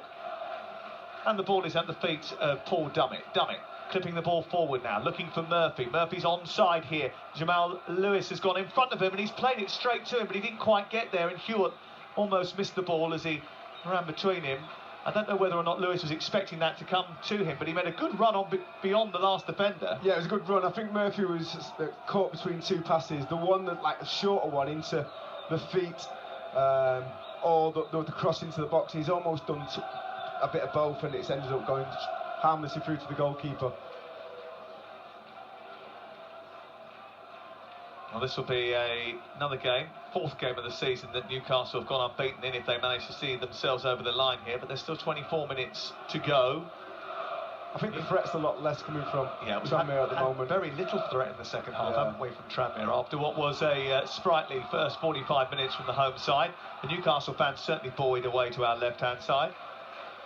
Yeah, and actually, if you look at the facts, I think they've only had one shot on target, and that was the goal. So defensively, I think they've been pretty good, Newcastle. It's just in that final third, just need to have a little bit more quality, a little bit more zest, a little bit more creativity. And if they do that, as you can see, you know, from the goals they've scored, it's set pieces that they're reliant on. Ball sent down the right, looking for Wood. It's over his shoulder. He might get on the end of it. He stabbed it goalwards. It's a really good save from point-blank range by Hewitt, the goalkeeper. He had to react well there, Chris Wood. He flicked out his right foot, stabbed it goalwards, and he wasn't too far away from the goalkeeper, who came out very quickly, smothered the chance, and it was a good stop. Yeah, good stop. Just a little shove. As Chris Wood was about to pull the trigger by Kyle Jameson, he was wrong side, but he just put just lent into him, just to put him off balance a little bit. But in the end, it was a really good save by Hewitt in the Tranmere goal. Jameson's gone down now. He needs treatment, so we've got another pause in play. We've had far too many stoppages during this match, and all the Newcastle players start to come over towards the near touchline to get a little bit of instruction, a bit of fluid. Well, it's been quite a humid day today, although, you know, on the coast it's a little bit less so. I think they've signalled that they're going to make a change, Tranmere Rovers, to the centre half, Jameson. I think it looks like his right hamstring. Yeah, he's just getting back to his feet now. I don't think he's going to be able to continue. He's tugging his right hamstring, and that will be the end of his night. So we'll go off to Ian Danter at the New Lawn. 20 minutes to go. Forest Green 0, Brighton and Hove Albion 2 it remains. Those first half strikes from Dennis Undav and Stephen Alzate putting Brighton in command, but Forest Green almost reduced the arrears 10 minutes into the second half. Raking crossfield pass from Bailey Cargill, the centre half, picking out substitute Carl McAllister. He threatened to shoot as he weaved his way across the box from right to left, eventually setting up Josh March at the far post, who saw his effort beaten behind for a corner by Jason Steele. They're coming forward again, and the ball's just deflected behind for a corner kick. They're still trying to reduce the arrears here, the League One side, but Brighton, having made 11 changes, remember, holding steady. 19 to play. Forest Green 0, Brighton and Hove Albion 2. And what's the latest down at Adams Park for Talk Sports? Ian Abrahams. Still Wycombe 1, Bristol City 1. Ali Al-Hamidi's header cancelling out the early goal scored by Dylan Kadji, but Bristol City should be back in front again. Lovely ball in from the right-hand side. Chris Martin diving header 3 yards out. I tell you what, the clocks are going down here. Chris Martin should have scored. It's Bristol City 1-1 here with Wycombe Wanderers. And off to David Tanner, who's watching PSV Eindhoven against Rangers. A mammoth game for Giovanni Van Bronckhorst. What's the latest? And an hour played, it's still PSV 0, Rangers 0. PSV have lost their focal point, their captain, Luke de Jong, to injury. And Tom Lawrence, the Welsh international, has just hit the bar for Rangers. PSV 0, Rangers 0. Joel Linton is about to come on. So is Sven Botman. Sven Botman's come on for Jamal Lascelles. He's gone. I think he's probably gone straight to the nearest hospital to have a rhinoplasty. Joel Linton is going to come on for Chris Willock, and there's been a goal in Eindhoven for David Tanner.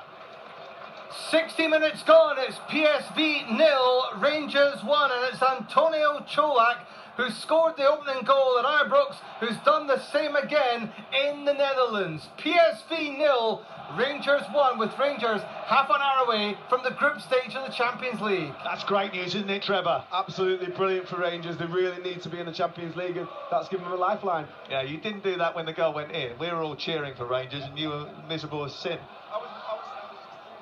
But yeah, you're supposed to talk into the microphone, mate. Ball is out of play on this near side, and it's McLear who's going to take the throw. No, he's going to leave it now for Cogley. A couple of changes for both these two teams now as we go into the final 20 minutes of the match. Cogley's going to throw it in. He's just wiping the ball clean. They brought on Paul Lewis here for Jameson, and it's more of a midfield option, so they're going to have to switch it round at the back. But it's worth gambling now with 20 minutes to go and only one goal in it. Cogley with the throw in towards the near post, flicked on at that near post by Byrne, and then it's cleared away into the midfield and then chucked back towards halfway. Cogley plays it against Jamal Lewis. It took a little flick off the right full-back, and it goes out for another throw to Newcastle United. They've got possession back again. Sven Botman coming into the team. I mean, he looks absolutely massive in real life. Yeah, big boy.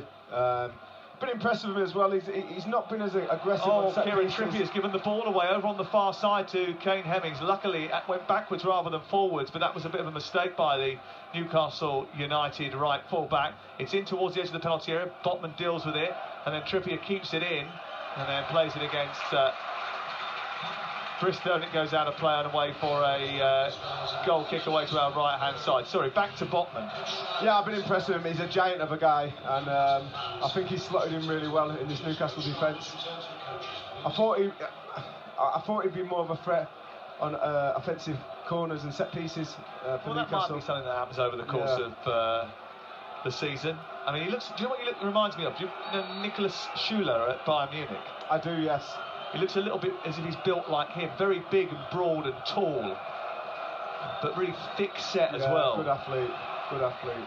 Ball cleared away by Darlow, up over the halfway line. The flick on is by Wood, and then it's aimed towards Ritchie. Wood has got it again. Ritchie's on the far side, the right. I think many people thought that Matt Ritchie might try and chip in with a goal or two today, but he's only started one of the last 28 Premier League games. Certainly not been a regular in the team under Eddie Howe. Many people thought he might be. The ball is on the halfway line, flicked forward by Lewis, and then it's sent forward, aimed towards Sir Chris Wood. Doesn't reach him. Joel Linton helps it forward now. Out to the right, and Trippier, and then on to Ritchie. Ritchie cutting towards the edge of the penalty area, stretching for the ball was Anderson, who then closed down O'Connor, and it goes out of play and away for a goal kick. They're playing back four now, aren't they? Tranmere Rovers, an extra man in midfield, just trying to get hold of the ball, trying to rekindle their threat that they had in that first 20 minutes of the game when they scored the opener in this match. But 2 set pieces from Kieran Trippier have turned the tide, and Newcastle lead by 2-1. Yeah, I've already been impressed with Joe Linton since he's come onto the field of play. He's won a header, he then picked up the ball, spread it wide, then he's shouting at his teammates to slide across laterally with the goalkeeper taking the ball down the right, and he's like, come on, get across. I just think that's great leadership from Joe Linton. He looks a proper midfielder, to be fair. Is that your best Portuguese accent? Ball on the right side, Trippier into Longstaff again, just not quite on it. He lost control of the ball, invited pressure, and then it pops out towards the far side. And Paul Lewis, bit of ring rust. I've said it early doors. He just didn't look right. He was forcing things, giving the ball away. Botman's in a foot race over on the far side with Nevitt. He wins that, gets it back to his goalkeeper, but it was a bit of a heavy pass, and he sliced by Darlow behind and away for a corner. And there was a very heavy pass from Botman, didn't know his own strength there, and Darlow ended up under a little bit of scrutiny as he sliced the ball into the cop away to our right. That's presented a chance for Tranmere with 15 minutes to go, live on TalkSport. Over on TalkSport 2, Leeds United about to go through against Barnsley. Here, maybe the game is still in the balance. Ball over on the far side. Corner about to come in. Left hand up and then swung towards Byrne at the far post. He rises, heads it down into the penalty area. Was there a handball there? The ball seemed to pop on the chest for me, and it goes behind and away for another corner, away to our left-hand side. Yeah, it's a great ball in. I looked at the near post area and you had Botman and Joe Linton. I thought, if you hit that area, there's only one winner. It went far post. The Tranmere player got the first contact and it seemed to pop up off the arm. I'm not sure he could do anything about it. He was right next to his body. Right next to his body. If it was, I thought it came off his chest. It's gone out for a throw, actually, down by the corner flag. And Cogley is going to grab hold of that towel again and start to toss the ball in torpedo-like towards the near post. And he goes right the way through the penalty area. It went far too far across the box, and then a bit of pushing and shoving has been spotted by the referee. And a free kick has been given right on the edge of the 6-yard box. A goal at Adams Park. Could it be a winner, Ian Abrahams? Could well be. 13 minutes to go. Wycombe Wanderers 1, Bristol City 2. Fabulous goal this. Ball crossed in deep from the left-hand side for last year's League 2 Player of the Year, Kane Wilson. Signed from Forest Green Rovers to volley in on the right-hand side of the penalty area. His first goal for the Robins. Wycombe 1, Bristol City 2. And remember, Rangers are leading in Eindhoven, are on the verge of going through to the Champions League group stages. You've seen a replay of that penalty incident. Did it hit Chris Wood's arm? Well, it was definitely above the T-shirt line if it did. Yeah, it bobbed up. It was probably on his shoulder area, nowhere near the arm. But his arm does come out, so you can understand why the Tranmere fans were calling for it. Free kick has been given to Tranmere. Newcastle got to be a little bit careful here. They haven't put the game to bed yet. 2-1 they lead. McClear with the ball towards the edge of the penalty area. It's headed away and picked up on halfway. And straight into the face of Anderson by Ethan Bristow on halfway, and the ball goes scampering into the left full-back area. Botman wins the first challenge, then gives it away. It slides all the way through to Nevitt, edge of the area. He's got 2 defenders for company. He takes it wide. He needs a bit of support. He's getting it now from Bristow, who crosses in towards the back post. Joel Linton is there, and he takes no chances, and he forces it behind and away for a corner. Yeah, brilliant cross into the box as well to keep it alive. Joel Linton, perfect position you need to be in. Just see the ball out, get first contact and put it out for a corner. Let's deal with this. 2-1 to Newcastle United. 13 to go. Newcastle having a bit of defending to do, and for the first time in this second half, Tranmere having a spell. McAleer sends the ball deep towards the far post. The header is by Turnbull towards the edge of the box, the 6-yard box. Joel Linton goes across again and snuffles it behind, and it's away for another corner kick. And McAleer turns to the supporters in the Kop away to our right, who were doing the Who just a minute ago and now trying to pull the ball into the net at the Kop end. It's fired in by McAleer and it's caught by Darlow, who comes out steaming into his box and drives his arms into the sky and pulls it into his chest. A couple of rolls, and now Newcastle take the pressure off. Yeah, the first corner was excellent, got enough height just to miss out Darlow. The second one was a little bit lower and Darlow was able to come out and just dictate that situation and take the ball and take all the pressure off. Anderson being shackled in midfield by Lewis. The ball ricochets into the Tranmere half. It comes back via Longstaff, who gives it away, and Trippier doesn't get hold of it. And now it breaks down the left for Hemmings, who's charging towards the Newcastle 18-yard box. It's whipped in towards Nevitt, bounces just in front of the goalkeeper, and it just popped up nicely for Darlow. Could have been a difficult one, but he just read that perfectly, and it was cleared away. It was a decent ball in that, actually, from Hawkes from the far left-hand side. Yeah, brilliant ball in. He just got it on his right-hand side and whipped it in nice and low. Darlow did well to read the flight of the ball, because if it gets a nick, it goes in the goal. But he did well to read the flight of the ball and take it comfortably. Newcastle never won this competition, runners-up in 1976 to Manchester City after a replay. Their best showing in this League Cup. Anyhow, certainly we'd love to be the man that took them to a trophy. He said he doesn't think about it every day, but it is one of his dreams to lift the trophy as the manager of Newcastle United. The last captain to do so was Jimmy Skula, 1955. That was a major trophy. They have won the Intercity Fairs Cup in '69 since then, but that's like claiming the Zenith Data Systems Trophy is one to celebrate. Although, let's be honest, when you haven't won anything else. You're listening to Kick-Off on TalkSport with Ladbrokes. Play at ladbrokes.com, 18+, begambleaware.org. Remember, Jamie O'Hara and Jason Cundy are poised by the telephones, ready to take you and your calls. 03717 223344 is the number to call. I think credit to Mickey Mellon, you know, he's put that extra midfielder in, and it's changed the game. You know, I think they've got on the front foot, they're picking up a lot of second balls, and they're getting the ball into the box in comfortable areas. So, yeah, well done to Mickey Mellon.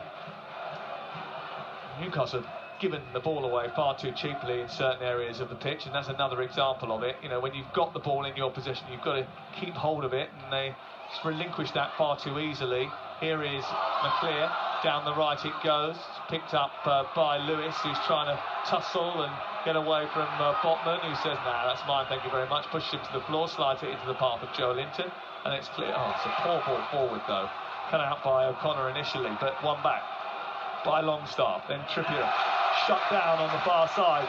The ricochet sends the ball back into the right fullback area, but Trippier is hobbling. He's gone down because as he went to clear the ball, his foot went into O'Connor, and as a result of that, he looks as if he's picked up an injury. Not another one, surely. Yeah, he took too long on the ball there. You know, looking for that big diagonal pass. He needed to play it shorter and get that space. He didn't do that, and it was a good, fair challenge. Got something on the ball, quite aggressive. And he's obviously feeling the effects of that. But once again, great defending in this left-back position by Botman. You know, really bullied the forward there, won the ball cleanly, and set Newcastle on the way. Well, he hurt his foot, didn't he, when he first came to Newcastle United? Yeah. But the last thing you want will have a repetition of that injury. Off to Eindhoven in just a second, but a long throw coming in from the far side. The Tranmere left. It's tossed in by Bristow, headed away by Trippier. Out as far as O'Connor, who recycles it back to the left. Bristow drives the ball in towards the far post, away by Murphy. Collected in the right wing position by McClear, but he allows it to run out of play because he wants to get Cogley up to take another one of his torpedo throws. We will get to Eindhoven in just a second. There's 20 minutes left there. There's 9 minutes left here. Cogley just rubbing his jersey down in front of us on the ball, trying to make sure that it's completely dry and get proper purchase on that ball, then decides to go short instead, gets it back and then produces a cross into the box. It's headed by Turnbull towards goal, but there was not enough power in that effort, and it was an easy catch for Darlow away to our right. Yeah, good ball into the box. Just wasn't enough pace on the ball, and he couldn't generate it with his neck. Hit the target, but very comfortable for Darlow there in the Newcastle goal. This has been a really good reaction though, since going 1-0 up and then going 2-1 down, sometimes you can feel a little bit sorry for yourself. You're against Premier League players, they're making substitutes, bringing big players on. He steps up well. Great crossfield ball out towards the left-hand side for Lewis. He wants it back again in the centre of the park. Lewis held on to it for a long time. Dropping to pick it up is Murphy, just outside the Tranmere penalty area. Dead centre of the Tranmere half is Joe Linton, who turns, goes back to the halfway line, and then he moves forward, tries to ping it out towards the near touchline. Lewis takes one touch, a second, a third. Needed to play it straight down the left-hand side, but came backwards instead, and Newcastle take it all the way back to their goalkeeper, so we'll go to Eindhoven and David Tanner. 74 minutes gone, it's still PSV 0, Rangers 1, and the goal scored by Antonio Cholak followed some real comic cuts defending. The goalkeeper rolled the ball out to Andre Ramalho, who completely lost his bearings, and Malik Tillman dispossessed him, ran to the right, crossed it in for Cholak, who cracked home his 5th Rangers goal. Rangers have been on top since then. 74 minutes gone, it's PSV 0, Rangers 1. Substitution in the offing here at Prenton Park, and it is Bruno Guimaraes who is about to come on for Eddie Howe's team as he looks to try and close out the game. Longstaff forward into the feet of Anderson, who gets a whack from behind. Ball goes back to Ritchie. Ritchie plays it through the centre circle, and now it's on to Dummett. Dummett wide to the left and collected by Joe Linton, who weaves his way past McAleer rather easily, then runs into the middle of the park, lays it off to Ritchie, then Longstaff, and then out from Trippier into the right channel. Murphy goes backwards, Ritchie further right again. Anderson tries to play it back to Ritchie, but it's too close to Hawks, who's got back into a defensive position. It goes out for a goal kick away to our left, and a change is going to be made by Eddie Howe, and on comes Bruno Guimaraes, and he replaces Elliot Anderson. Yeah, Hawks has done that on a couple of occasions, just stuck to his task and tracked the man into the box. Really good disciplined player. Or else I think Newcastle could have created a really good opportunity there, but he stuck to his task and made the interception. Great play from him. Bruno Guimaraes has come on, and we can go off to Adams Park. Ian Abrahams. 3.5 minutes to go. Still Wycombe 1, Bristol City 2. Bristol City are looking for a third to really wrap this up. Semenya on as a sub, very nearly setting up. Alex Scott a couple of minutes ago got to the byline, fizzed it across. They went right across the penalty area. Still Wycombe 1, Bristol City 2. Any chance of a Forest Green comeback at the new lawn? Ian Dante. They've been pushing hard. 2 minutes of normal time to go. Forest Green 0, Brighton and Hove Albion 2. We've just seen Carl McAllister put through left-hand side of the penalty area, but his shot was well blocked by Jason Steele. He's had a couple of efforts to save in this second half. Good spirited stuff from the League One side, but Brighton still holding firm as we edge towards stoppage time. Forest Green 0, Brighton and Hove Albion 2. Yeah, it's almost a word that I'd use about Tranmere, spirited, but maybe it was a little bit more than that in the first half. Just a bit. Yeah, some really hefty challenges coming in from the Tranmere players. I think Mickey Mellon will be really pleased with that, because if you don't get contacted, if you don't become physical against the Premier League side, which are 89 positions above you in the league, then they're going to pass you off the pitch, and they've not enabled Newcastle to do that. Whether it's in the laws of the game is another thing. Bruno Guimaraes over on the far side plays it into Wood. There's a slide tackle by Hawks, which is actually going back towards his own goal, and he's made this slide tackle about 15 yards outside his own penalty area on the left-hand side, but going backwards rather than forwards, and he's sent it right out the ground and out for a corner. That just shows you how much commitment he went into that challenge. They've been really aggressive. I think there's a line that you don't go over, and at times I think that line has been breached, but in general they've been really spirited and they've been very competitive in this game. Corner kick, 87 on the clock. Trippier to take it from the right. Botman trying to get away from his marker. It's heading towards the near post. Botman with a header, tipped over the top. Well, Trevor, you want him to be a threat from set pieces, and certainly he was there. That was a brilliant bit of movement, shrugging off the attentions of Byrne, coming round the back towards the near post with a thunderous header towards goal, which was tipped over the top of the crossbar. Yeah, great play again, one from the training ground. I think Eddie Howe and his coaching team will be really pleased with the execution of the set pieces and the chances that they've created, because not only have they got the 2 goals from set pieces, they've also created their best opportunities from set pieces. So yeah, excellent play. Another corner for Trippier to take, right side. Botman being held on to inside the penalty area. It's aimed towards that near post, flicked into the air. It will drop on the edge of the box. Hawks will get hold of it. Murphy will try and keep it alive. Longstaff will chase it down towards the corner. He does that, stops Bristow from clearing it, and it goes out of play and away for a goal kick away to our left-hand side. And the Newcastle fans have brought their fashion with them. They have got the black and white striped shirts on behind the goal, or skins. Hey, listen, it's a tradition I'm sure they're not going to break. I mean, we are on the almost on the coast, aren't we, here? So, you know. It is very mild this evening. It is mild this evening. Don't think I'd be wearing no top at all, though. No comment. What do you mean? I've seen your physique. Have you? I think so, yeah. It's called stalking. The ball is cleared away by Dummett up over the halfway line and goes through towards the edge of the Tranmere penalty area. We've got 90 seconds to go. And Newcastle are leading here. Trippier forward. Longstaff's not going to get there. O'Connor does. Again, that was another one of those challenges that you could just see going the wrong way. Well, it did a little bit. He left his foot in there, O'Connor, and Longstaff certainly felt that. There'll be a few bruises in this Newcastle side tomorrow on the treatment table. That was a foul throw over on the far side by Bristow. Referee didn't call it back this time. Forward by Guimaraes, who just goes crunching into another challenge. And then just maybe just hurt his groin as he did that, Bruno Guimaraes. That's the last thing you want, an injury to him. Such a good playmaker at the bottom of the midfield. Do you know, no player has made more tackles per 90 in 2022 than Bruno. He seems a very angry and competitive man. Here he is again on the ball, and well, I think he was trying to flick that in behind the defence for someone to run onto, but it looked like he was going for goal, overhit it.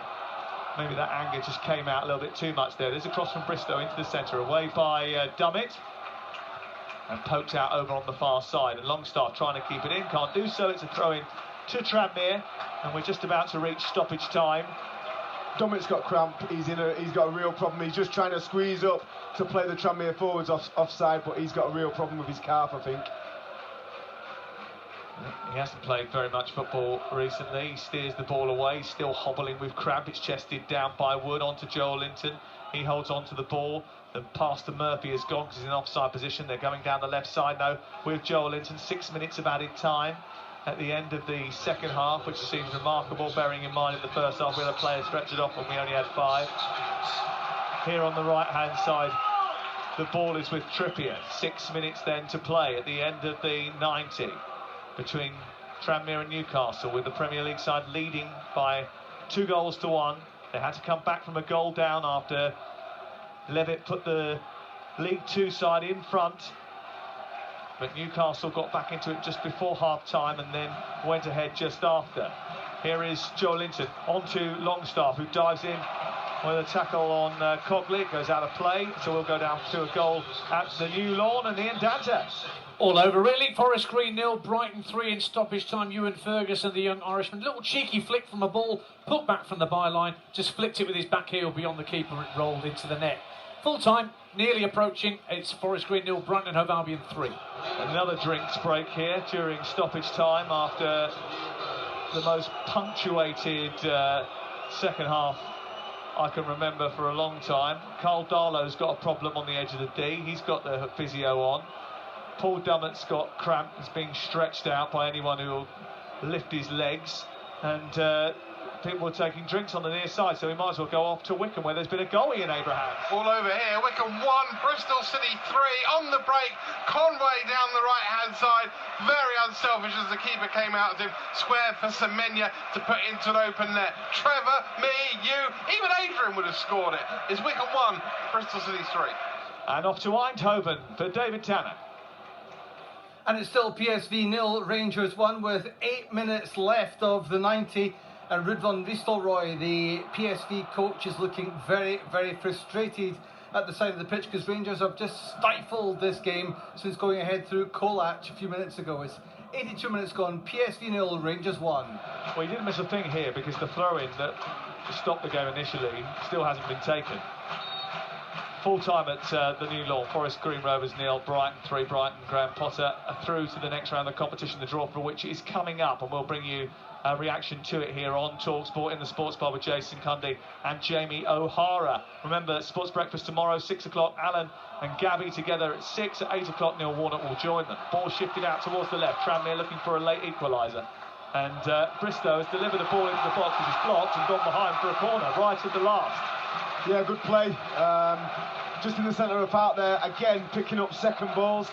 I think Botman should have just cleared the ball. He tried to bring it down, his touch was poor, and he's gifted the Tranmere players in midfield a chance to get it wide. It went wide, it was a decent cross in, and it was deflected out for a corner. Every Tranmere player is in the penalty area, apart from one, as the ball goes in towards the back post. It's missed by O'Connor, and it goes past Turnbull and goes out for a throw into Newcastle. They thought that was going to be a Tranmere throw, and in fact they're surrounding the referee to scream at Anthony Backhouse and complain about the fact that should have been a throw to Tranmere.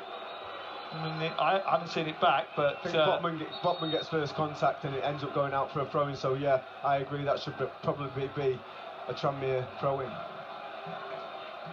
It was interesting, as that corner was being readied, the backroom staff were urging everyone in white forward. The goalkeeper went, "Can I go?" They went, "No, stay where you are." Keepers.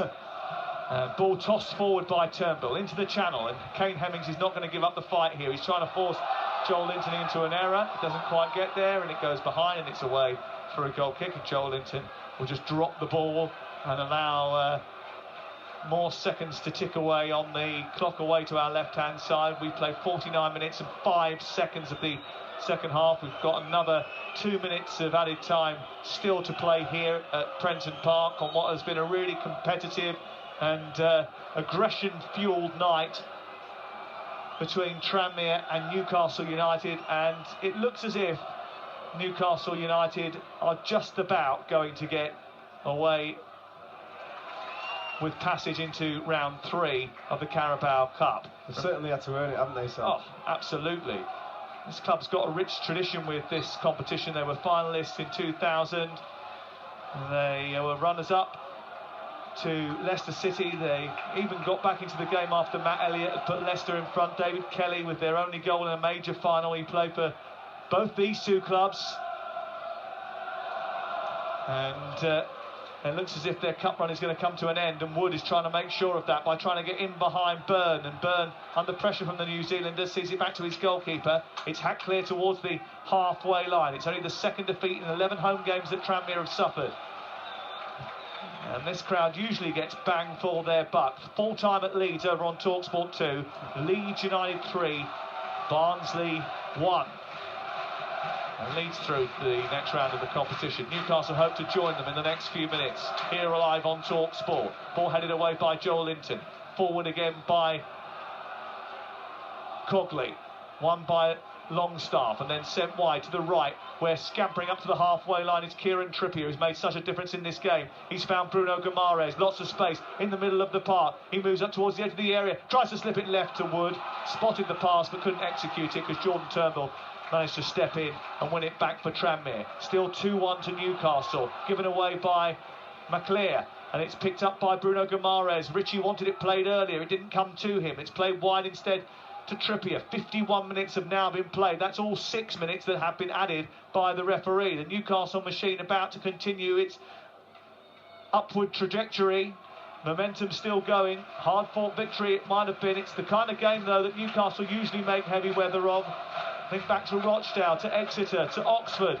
And Mark Pallius was telling us earlier on he didn't want his team to roll over like they did a little bit against Tottenham and Manchester United, who came here recently as well in cup competitions. That certainly hasn't been the case today. Joel Linton, though, has picked the ball up outside the area, gets to the edge of the box, he jinks his way into the area, comes back again, too many touches, should have handed it off. Now Bruno Guimaraes is taking over and he's running down towards the corner flag. He turns back before he gets deep inside opposition territory, gives it to Richie, then gets it back again. Guimaraes again on the far side, holding on to the ball, holding on long enough to get the final whistle. And Newcastle's habit of struggling in cup ties, they should win, might not be completely shaken off, but they are through to a third round of the League Cup after a hard-fought win at Tranmere Rovers. It didn't go exactly according to plan. They went behind in the game after 22 minutes and had to fight back. They had Emil Kraft stretch it off. Jamel Lascelles had his nose rearranged, and there was a real contentious decision at the end of the first 45 when Kane Hemmings went in, studs up on Carl Darlow. But goals in the end created by Kieran Trippier turned the tide at Prenton Park.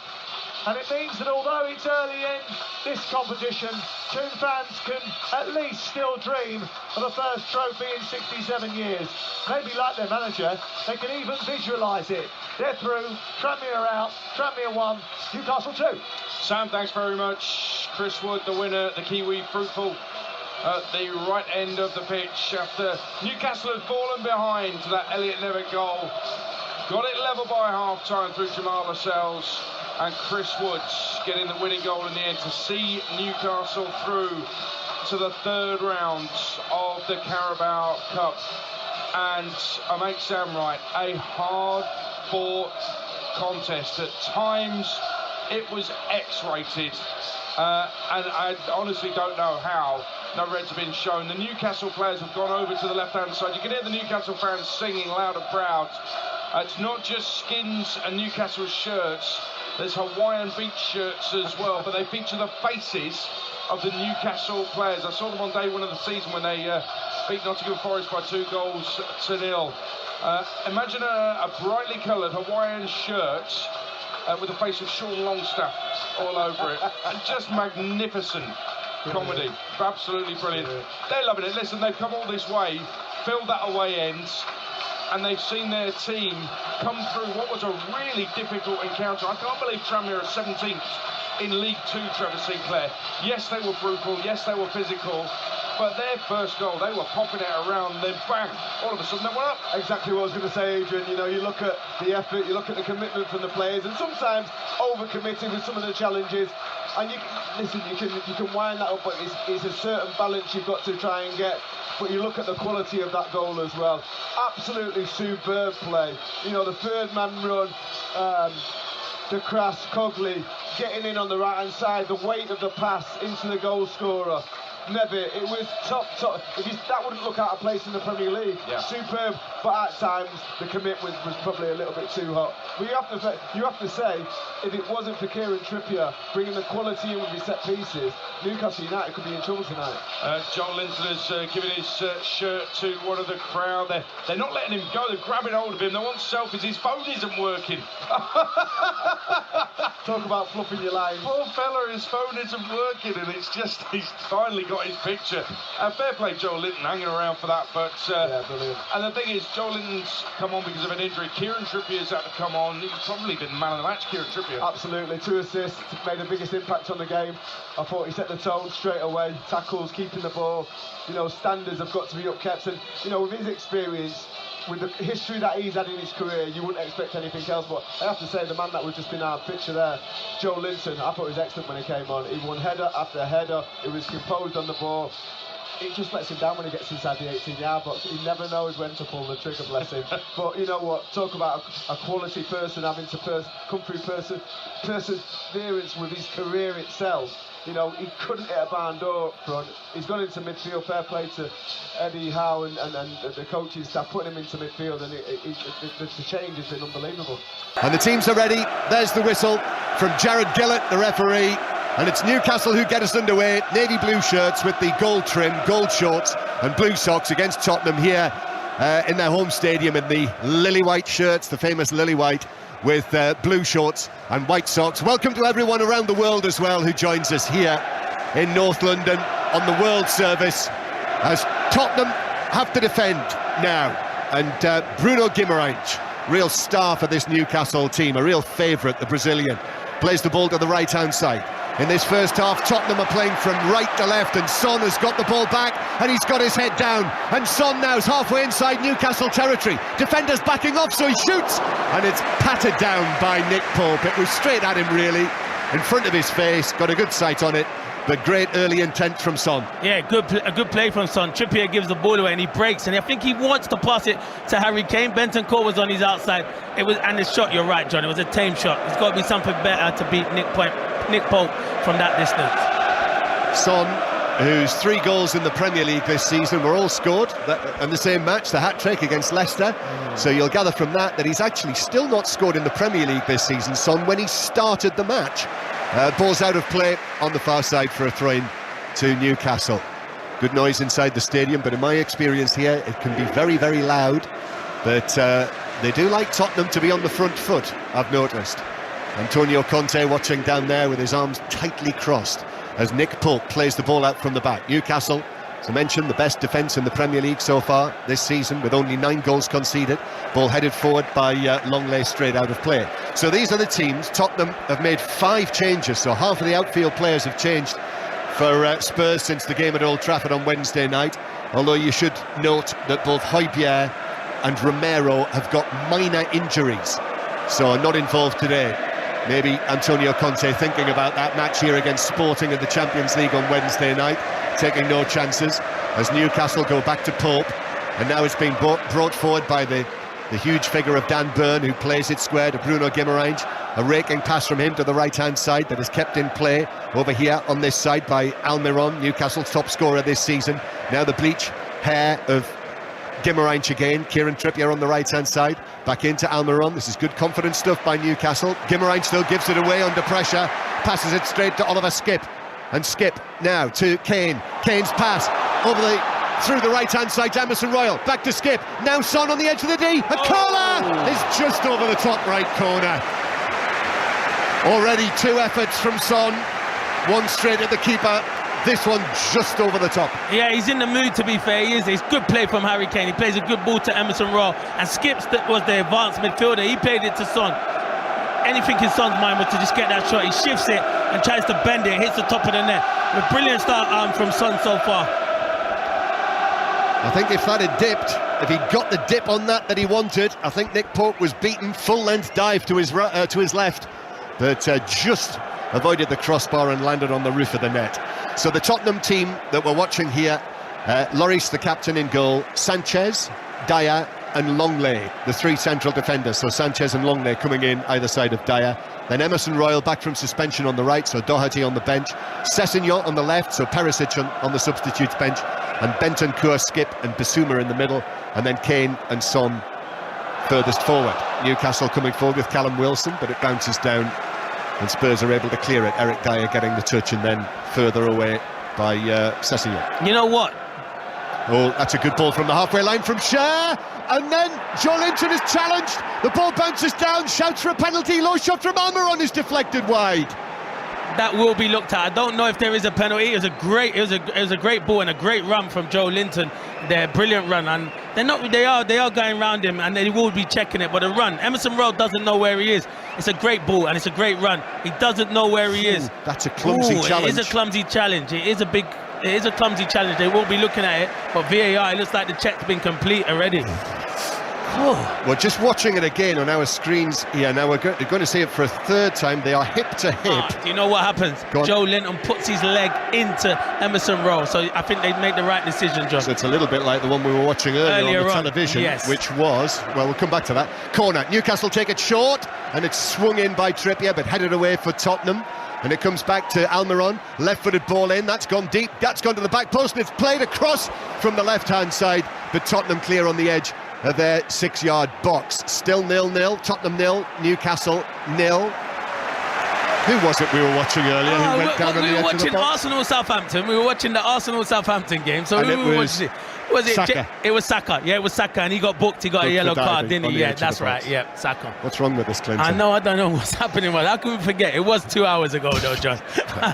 A lot's happened since then. Memories like goldfish. Yeah. 5 minutes played. Tottenham 0, Newcastle 0. So this is 5 Live, the World Service. Listen as well on the move via BBC Sounds, and Tottenham clearing away through Dyer to the halfway line, but Kieran Trippier got his head to that. Trippier again with it on the right-hand side.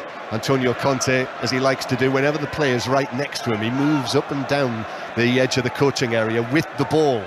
And Newcastle, here's Longstaff, another one of the players who has found a new level under Eddie Howe. Joelinton on the left-hand side, he was a doubt, quite a big doubt actually, I was led to believe, but he's okay. He's another one who, you stop him playing. And Guimaraes now, high pass from the left-hand side, all the way here to the right-hand side. Almiron heads it back to Trippier, now into the box to Longstaff. Good run from Longstaff into the area, but defender Longley went with him, blocked it behind. Corner Newcastle. Newcastle's midfield three are dominating Tottenham. Bruno Guimaraes, you can't give players that much time. And good run from Longstaff, running beyond the centre forward. Good defending, but they are dominating at the moment. That was the kind of play from Longstaff, you know, when he first came onto the scene. Yeah. The people were talking, and that Manchester United were interested, weren't they? And they were talking about You're right. 30, 40, 50 million pounds potentially. Corner then, Newcastle. Trippier to take this. Deep one to the back post. There's no one with Byrne, who lifts it back across the penalty area. Lloris comes, gets a punch. He hasn't cleared the penalty area, but Bentancur is able to get there first. And Bentancur plays it back, and Spurs are going to have to be careful here. Sanchez playing it away to Bentancur, who was under pressure. Now Emerson Royal plays it forward. Newcastle are putting Tottenham under real pressure here in the opening 10 minutes of this match. John, they're dominating, and that's what... And Tottenham don't dominate games. This is how Antonio Conte set them out to play, to have the five at the back. They don't move unless they're breaking, and that's what they play, counter-attacking football. And Newcastle have huge confidence now, dominate, and they've got players that can take the ball in as well. This Newcastle team that's playing here as Guimaraes is fouled by Bissouma. It's free kick to Newcastle, middle of their own half, and Guimaraes drops on the ball, almost Rugby League World Cup style. Free kick. So the Newcastle team, Pope in goal, Trippier, Schär, Botman and Byrne. That's a back four that's tripping off the tongue of the Newcastle supporters at the moment. Then Longstaff, Guimaraes and Joe Willock coming in, and then Almiron Wilson and Joe Linton. Murphy on the bench today. Here's Son. Son turns onto his left foot, 25 yards out, goes for goal again, but this one flies away by a distance. You know, it's like he's actually getting further away. He is, three efforts on goal. And he's like, I'm not passing to anyone but Harry Kane, and then I'm just going to shoot. If I'm about 20, 25, 30 yards out, I'm just trying to shoot. And that's what he's trying to do at the moment. But no, Newcastle have started ever so well. Eddie Howe will be happy with the way they've started. That's Clinton Morrison, Premier League goal scorer, Republic of Ireland international, with us here in our brilliant position, high up on the dressing room side of the Tottenham Stadium, in the top tier. So you get a great view of the wonderful bowl that is this stadium, and the golden cockerel sitting up there, floodlit, it already is, on its perch above, looking at it now, it seems to be almost right above the head of the Tottenham captain, Hugo Lloris, who's matching the cockerel, isn't he, almost, all in yellow. Throw-in for Spurs, that Sessegnon plays back to Longley, and Lloris clears, long and left-footed, and there is an offside flag up on the far side against Tottenham. He'll be worried, Hugo Lloris, to hear the news, as will all Manchester United fans, of Raphael Varane after that nasty-looking injury. Although I have heard a little bit of talk that maybe it's not as bad as it initially seemed, but we'll find out in due course. Tottenham 0, Newcastle 0. After an eventful afternoon, there will be a 6:06 tonight before live coverage of the US Grand Prix. Free kick, Trippier takes it long for Newcastle, up towards the edge of the penalty area. It's taken out there over to the far side by Joe Linton, who plays it back, and the ball into the penalty area from Longstaff is far too close to Lloris. No Newcastle player within a distance of that. And Lloris was able to stretch high and take the catch. Going back to Varane, they're one in fit. They're already probably going to be without Pogba and Kante, and he's a crucial player for France at the World Cup. Mind you, if there's any squad at the World Cup that can handle it, it's them. That can handle it with a load of absences, it's France. They go so deep, don't they? Newcastle with the ball on the edge of their own penalty area. Tottenham trying to put the press on them, but they get it away. And then skip through the middle. Son with a touch to Kane. Kane back to Son. Lovely Tottenham. Son with a chip. It's blocked by Pope. He got a hand to it. And then it was cleared away by Trippier, who came back in the 6-yard box. Oh, that was smooth as silk.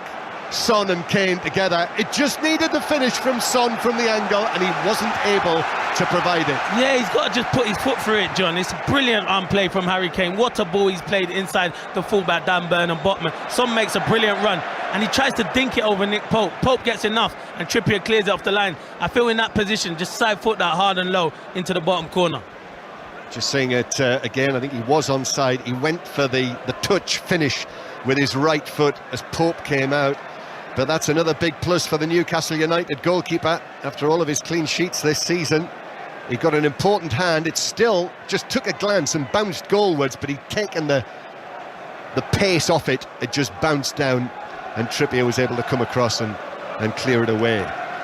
So it is still 0-0. Tottenham 0, Newcastle 0. Newcastle having kept clean sheets in their last 2 matches against Manchester United, and in midweek when they won against Everton with that goal from Almiron. So for Nick Pope this season, 5 clean sheets. Played in all the games, 11 He's been matches. brilliant. And what I've seen today, where he struggled for England, is playing out from the back. He's been comfortable in possession so far. Yeah, played in all of the Premier League matches, just sat out the League Cup tie against Tranmere.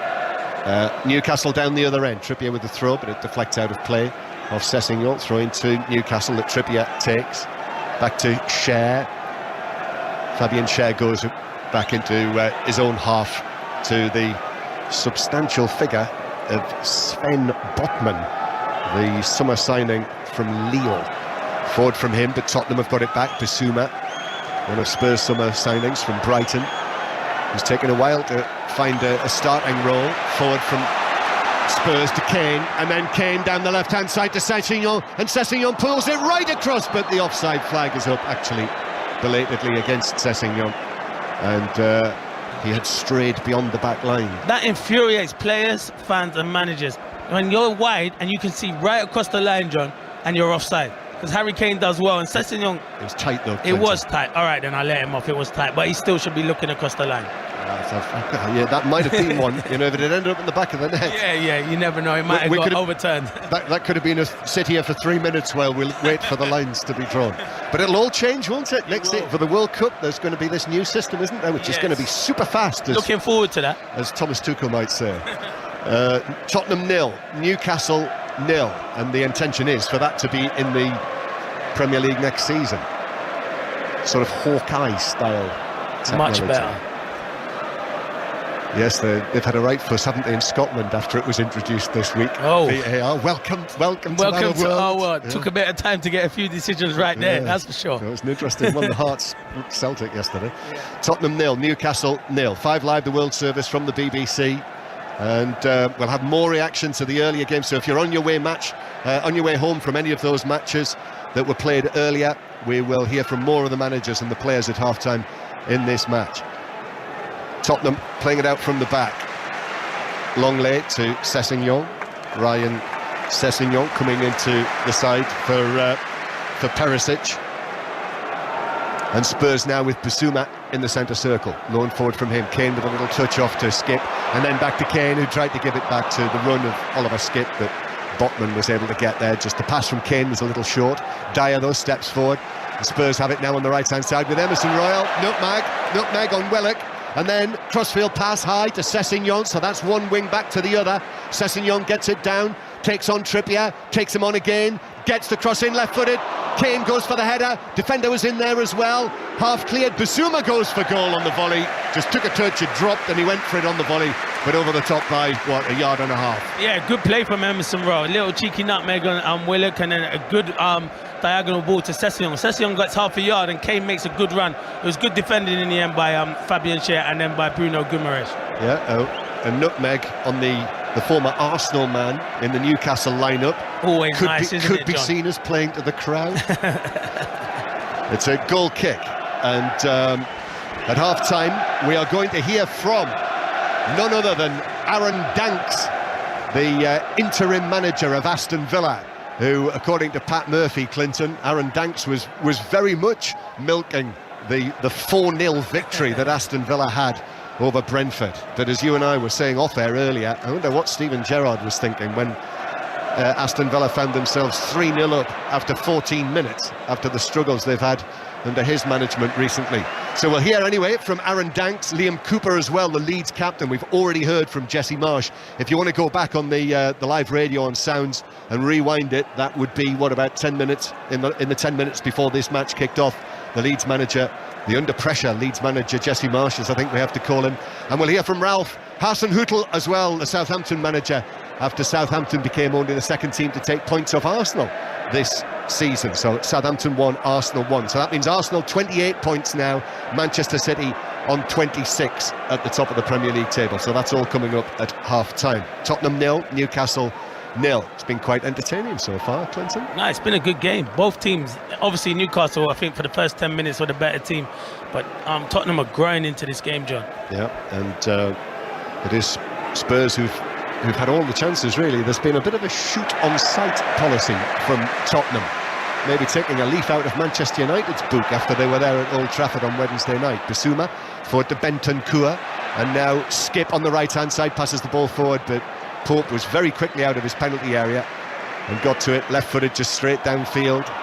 Dyer with the challenge on Wilson, but Almiron is now dispossessed by Bentancur, and so Spurs played up towards Kane, who was challenged by Trippier, and then Kane in again. Almiron goes down very easily.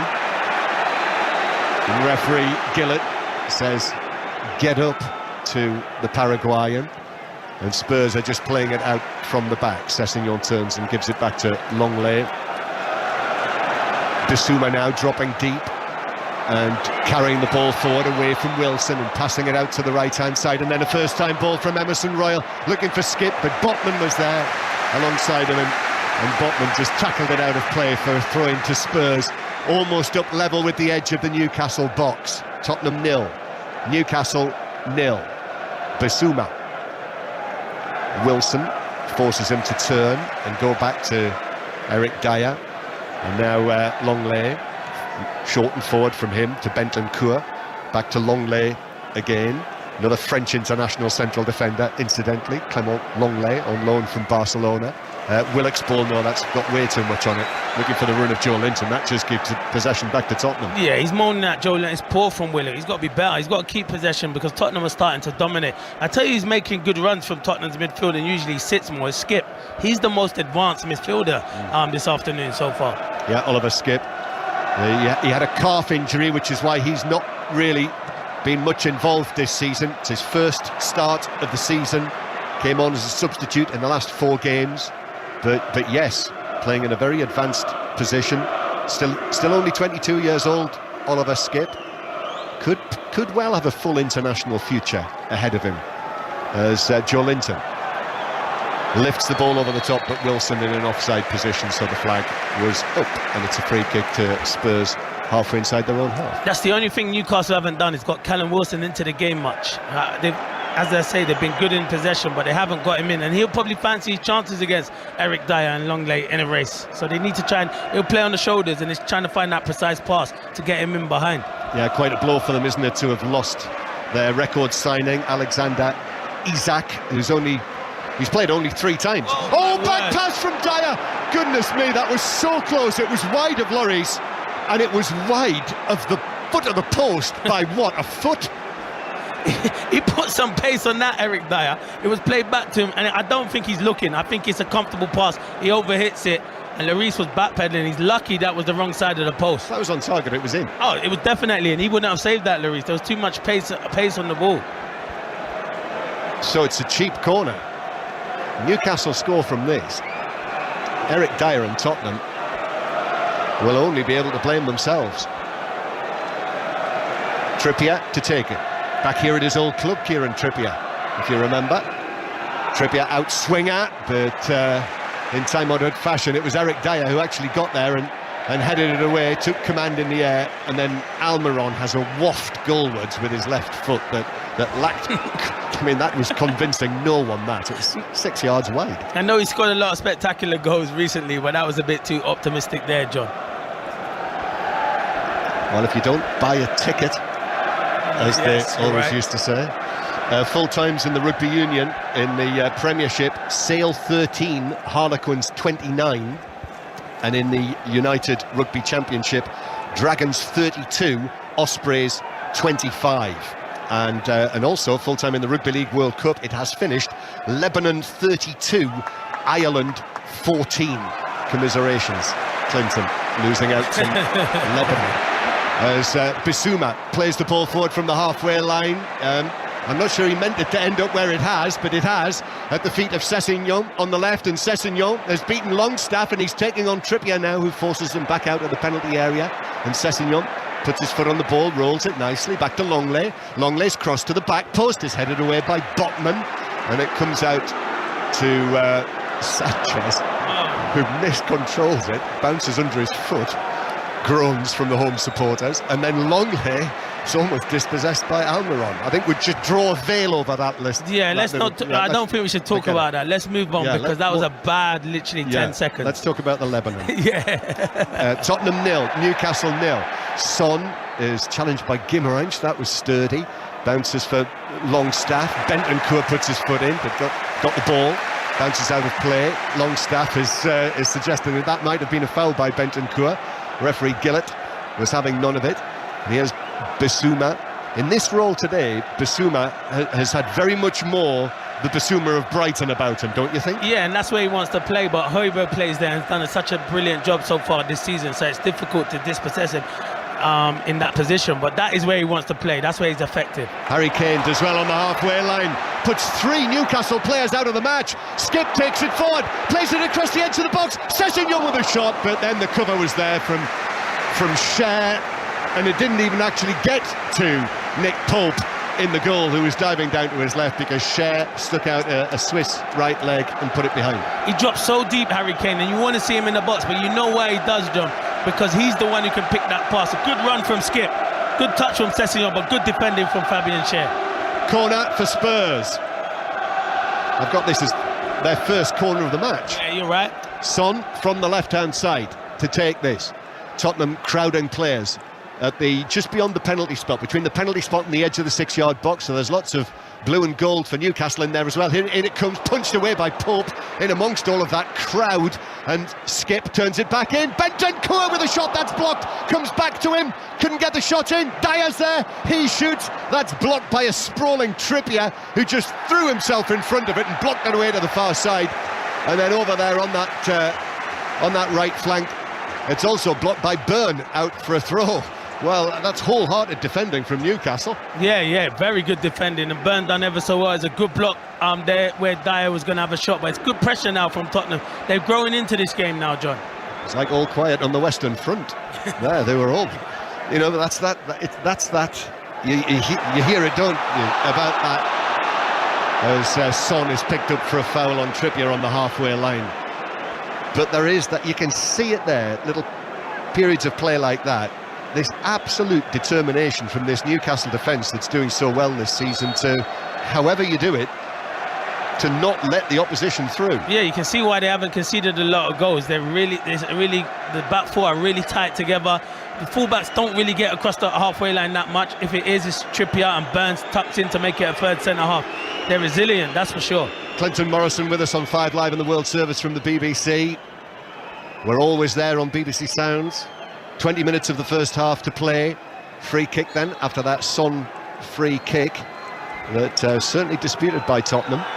And Spurs holding an extremely high line. Trippier takes a high free kick to the edge of the box. It's headed across by Byrne. Wilson got to it, and as he was swinging a foot at it, he sort of sliced it up, and he's been caught there as well. There were 2 defenders in front of him. He's gone straight down Wilson, and Newcastle have put the ball out of play. He was trying to... He's trying to volley it, and I think he must have got a bit of contact on his ankle as he's made contact. So it's a good header from Botman. Yeah, and it's Langley who just catches him on the top of his ankle just as he's about to have that shot. Oh, it's after. So Wilson gets the shot away, and then he catches him on his ankle after. Yeah, it's like the ankle or the bone on the top of his foot. And so that'll have been painful. Yeah, very painful. But hopefully he's okay. He's on his feet. I mean, that would be a concern, obviously, for Newcastle. Oh, they don't want him to be injured. No, Isak. And he is important. He's important to Newcastle, Callum Wilson. He needs to stay fit as well. Get a run of games going. Yeah, this is his 8th appearance of the season. So this is the 5th in a row. But it's always been an issue. Podcaster now, of course, with us on the BBC. Yep. Callum Wilson. Long ball. This is one for Wilson to chase, but he won't be able to catch it because it's bounced through to Lloris. And Wilson continues his run there and sort of grabs the arms of Lloris, even though he'd long caught it. So the Tottenham fans are onto Callum Wilson. But it all calms down. Yeah, the Footballers Football podcast. Is it him and Mikel Antonio? Oh, that should be fun. Yeah. Them two together. Yeah, carving a niche. They'll be after your job in a minute, Clinton, if you're not careful. I know, they're coming for me. Yeah. I'll hang them up soon though, John. Don't worry. Hold them off. All right. Tottenham 0, Newcastle 0. Here's Bissouma on the edge of his own penalty area, giving it back to Davinson Sanchez. And Sanchez, long and right-footed. This is for Sanchez, but it just drifts out of play on the halfway line. It's a throw-in to Newcastle. So it's still Tottenham 0, Newcastle 0. As I say, 6:06 will follow. I'll let you know when the lines are open. We'll presumably be hearing from either Robbie Savage or Chris Sutton at half-time. So there's about an hour of 6:06 taking your calls, and then coverage of the United States Grand Prix live from Texas. Our whole team are in Texas right now. And we'll bring you commentary on the race tonight with Carlos Sainz on pole and the new world champion Max Verstappen second on the grid. And the race is due to begin at 8 o'clock. So that's on 5 Live. Live sport tonight from live from Texas. Tottenham 0, Newcastle 0. Bissouma back to Eric Dyer on the edge of the D. Right-footed and long from him up towards Son, headed forward by Botman, who got there first. Spurs, of course, operating without Richarlison and Kulusevski. That's quite a loss, those two.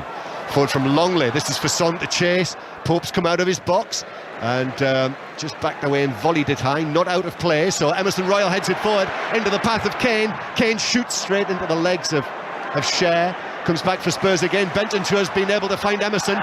Joe Linton puts in the challenge. No free kick, says referee Gillett, feeling that he got the ball there. And then it's played forward for Newcastle down the right-hand side.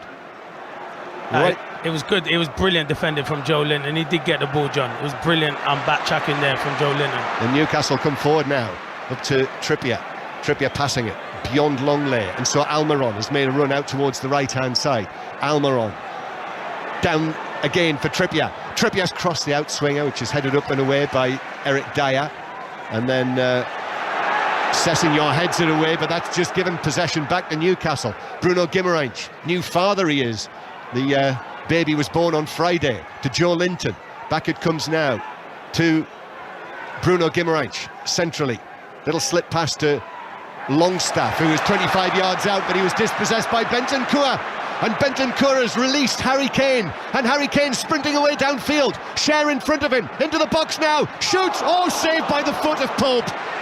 The England captain denied by the England goalkeeper Pope. It comes out to Son on the edge of the area. Kane again, lovely turn, and then stretches, manages to direct it away from Willock, and then back to Bissouma, centrally again. Davinson Sanchez, away from Joe Linton. And Sanchez has crossed to the back post. Sessegnon heads it across the box, but it bounces straight into Longstaff, who is then fouled by Skip, and it's a free kick to Newcastle on the edge of their own box. Yeah, it was a brilliant break from Harry Kane. Poor from Longstaff in Tottenham's half. Anyway, giving the ball away, sloppy in possession. He hasn't started well enough for Newcastle. Well, Harry Kane, he just drove one-on-one with Fabian Schär, and Schär didn't go and engage. He kept backing off. Once you get in the penalty area, you can't tackle Harry Kane. Great shot, but good save from Nick Pope. Really good save from Pope. Yeah, just stuck out a left foot. It was a real Nick Pope save, that, wasn't it? It was with the feet, with the old big size 12s. Yeah. Just stuck out his left leg and made the stop. Tottenham 0, Newcastle 0. Lots of great goalkeepers have been adept at saving with their legs over the years. I think Pat Jennings was one of them. One of the best. Yeah, at that, I remember, I think. Well, mind you, we couldn't remember what was happening 2 hours ago, could we? No, we got our memory back now. We have, yes. Here's Bruno Guimaraes. 15 minutes to go to half-time. Tottenham 0, Newcastle 0, but it's been quite entertaining. Trippier back to Cher, and then Cher's pass over the top. Wilson onto it. Lloris comes out of his box. Wilson made contact with him. Wilson goes for goal and puts it in the net. And Great Tottenham finish. are going to complain about this. Nice. No question.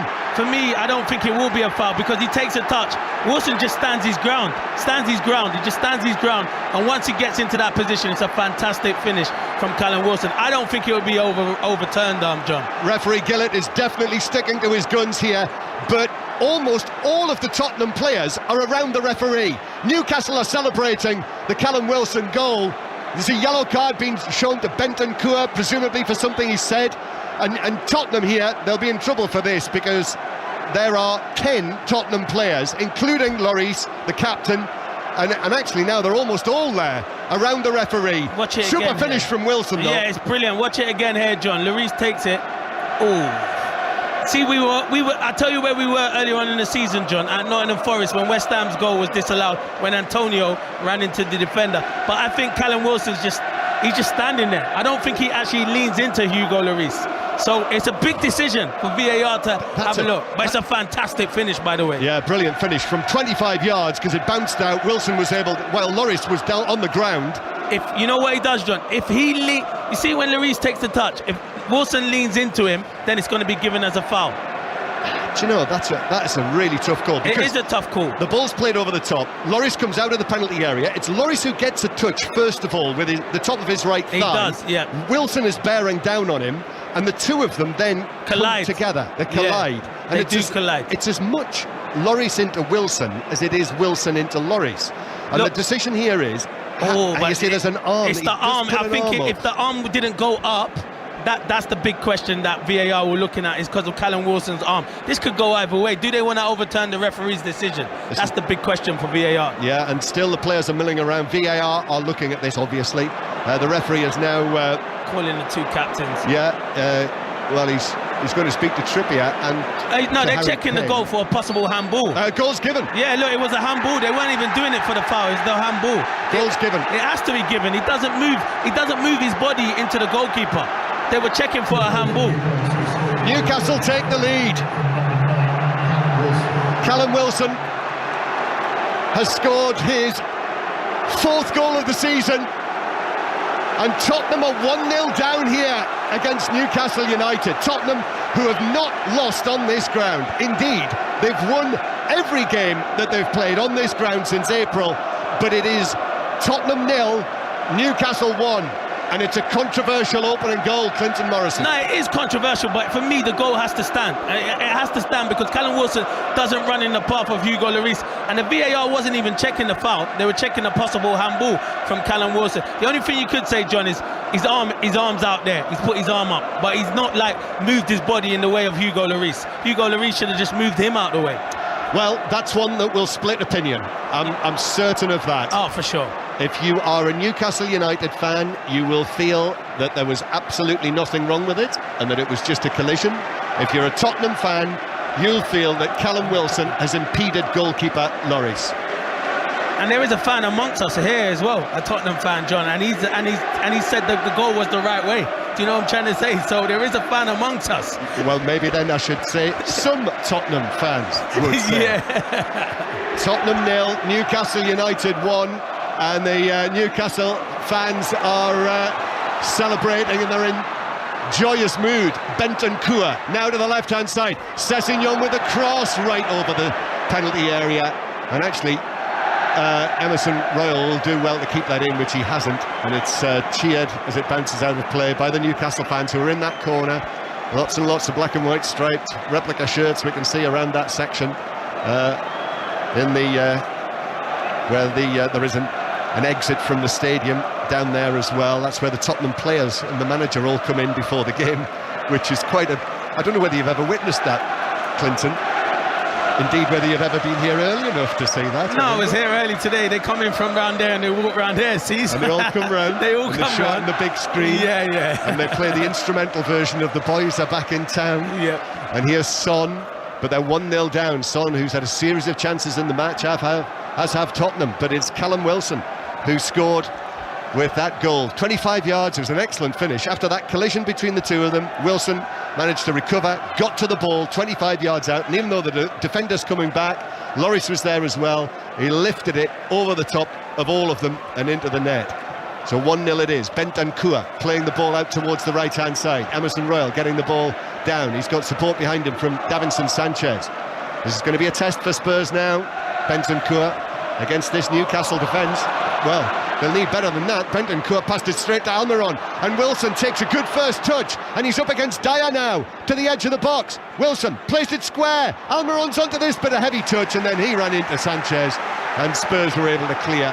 And that was a good opening for Newcastle, and Almiron wasn't able to take advantage. He wasn't, but I don't know for the life of me why Callum Wilson, he's got Eric Dyer one-on-one. The touch is brilliant from Callum Wilson. He just scored a fantastic goal. Go and take him on and be positive and get your shot away. But it was good play. Almiron had a poor touch, but Newcastle will sit back now. They can sit back now and wait for Tottenham to come out. And Tottenham struggle to come out and break down teams. Tottenham 0, Newcastle 0. Just noticed on my score sheet here, I've put down the scorer of Newcastle's goal as Clinton Morrison. I wish I scored a goal like that. I like that, yeah, John. But we can just say that I did score. That was a great finish. Yeah, you can't claim that one. So I've got my Tipex out, and you've had that goal taken away by the dubious. There's never been a more dubious goal scorer. Tottenham 0, Newcastle 1, and here's Joe Linton on the left-hand side. Back it comes towards Bruno Guimaraes. Yeah, they are. This is the first time I've seen Newcastle live this season. Yeah, me too. They look a very good outfit, don't they, John? Don't they just? Seen them on the television, but there's nothing like seeing live sport, is there? As Bruno Guimaraes plays the ball over the top, Joe Linton's in an offside position. He's going to have a go anyway. Oh, he very nearly buried it in the top corner. I think it might have clipped the outside of the post. That was a fine effort, but. The offside flag was well up at this point. Now, here's an interesting one. Ben Foster has had a word on Twitter about this, and he says, Ben Foster, England goalkeeper, says this Callum Wilson goal has to be disallowed. The goalkeeper is the player in control of the ball. Just going to keep an eye on Longley, who's got the ball on the edge of his own penalty area. Dyer plays it away.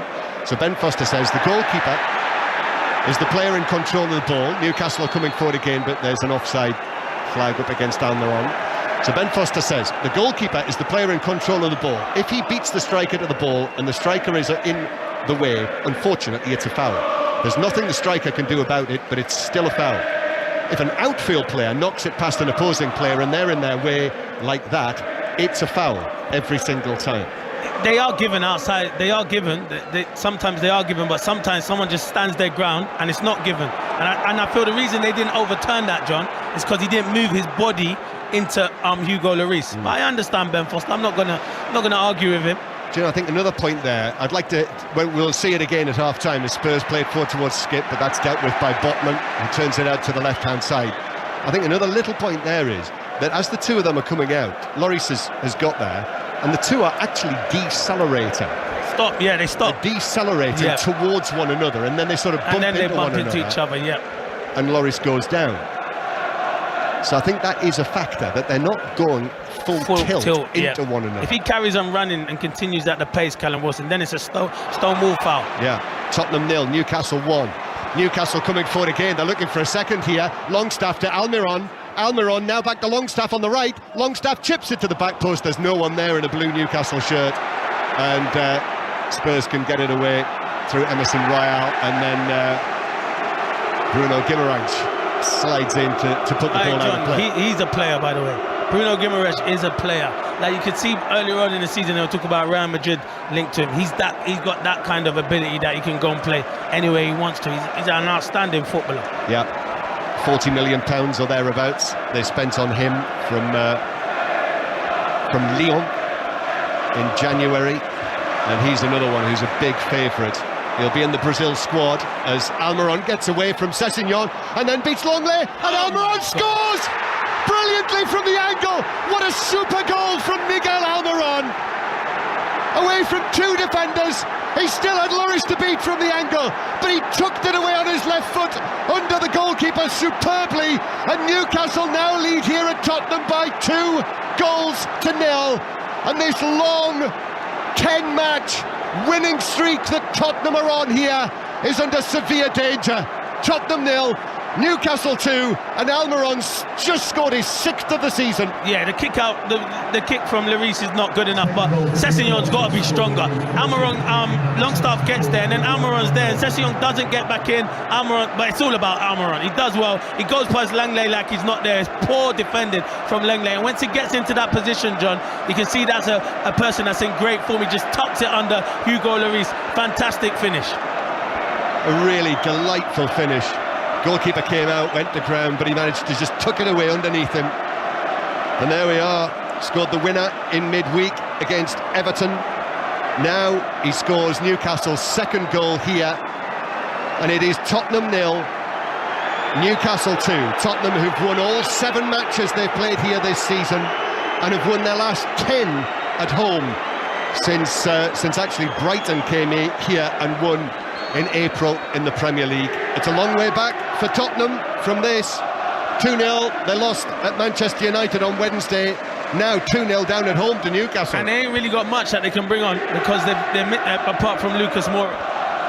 Long ball forward to the edge of the area to Kane, but Trippier comes across and heads it back to Nick Pope, who's made important saves. The goalkeeper, you know, they've done their job at the other end first of all. And now, if Tottenham are going to come back into this and turn it around, Tottenham have got to score, well, at least 3 times against the Premier League's best defence this season. Exactly, and that's going to be difficult. And every time when they come out and they're open, Newcastle will try and play on the counter-attack. Newcastle are thinking of more goals.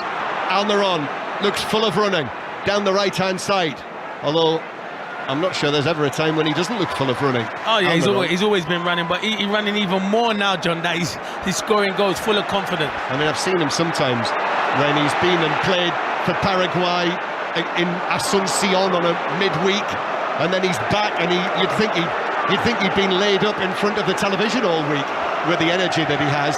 But this one ends up back with goalkeeper Lloris. Tottenham fans they'll get booed off at half-time for sure. They're not happy, the Tottenham fans, because they feel like they're overplaying. And down this left side, they have a problem with Langley and Sessegnon.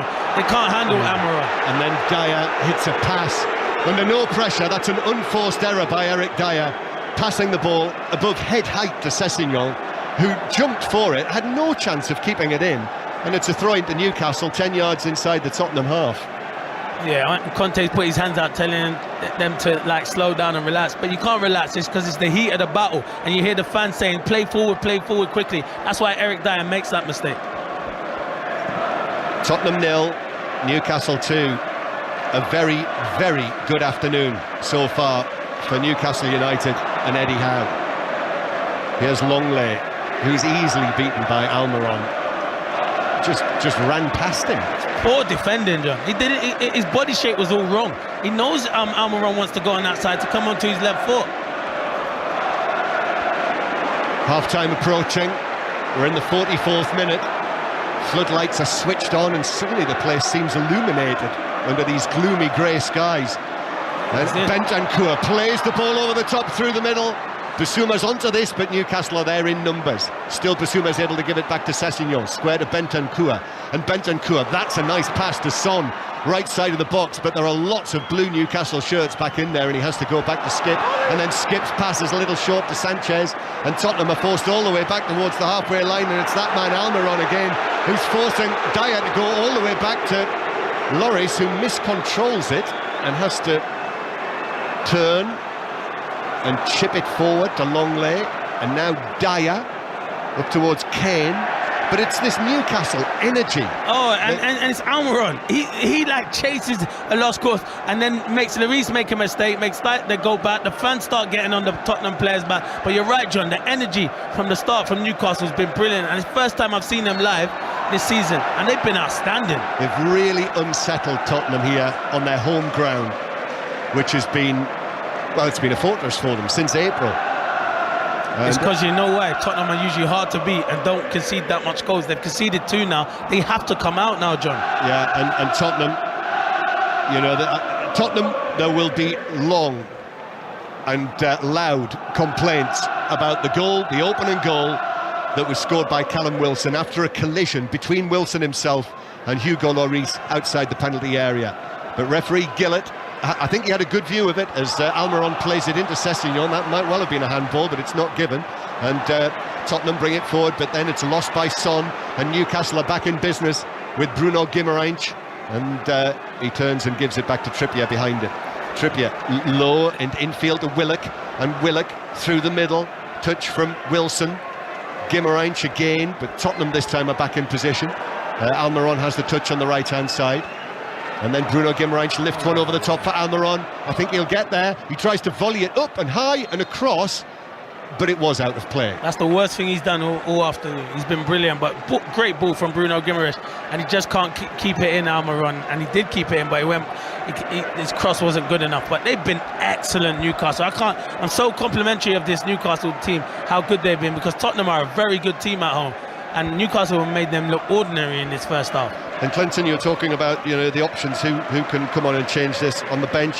Perisic, Lucas Moura, Brian Hill, in terms of the forward players who are on the bench. Not really much, is it? Option. Lucas Moura is just coming back from injury. They are missing Kulusevski big time, because he's the creative spark that makes things happen. Great half for Newcastle. Kane away from Bruno Guimaraes, and that's a free kick. Isn't a great deal in that, but that's been given as a free kick to Tottenham. Not happy Harry Kane, by the way. He's chanting to the referee. Yeah, and you might have heard that Alexander Mitrovic scored again for Fulham in their 3-2 win at Leeds, so that means Mitrovic is level with him on 9 goals in the Premier League this season, hasn't he? He's answered a few critics there, hasn't he? Basuma long and forward with him with this free kick. Spurs would love a goal before half-time. It's played across by Emerson Royale, but Kane can't get there. Cher got there first. Comes out to Basuma. We've already had 2 minutes. There are 3 minutes of added time, and we're into that 3rd minute now. So last chance for Spurs to score before the break. Son on the right-hand side. Back to Emerson. His cross is deflected into the path of Bruno Guimaraes, who volleys it away downfield. Oh my goodness! There's a lightning fork right above the stadium. Did you see? Yeah, the lightning. Did I see it? Yeah. I thought it was going to hit me.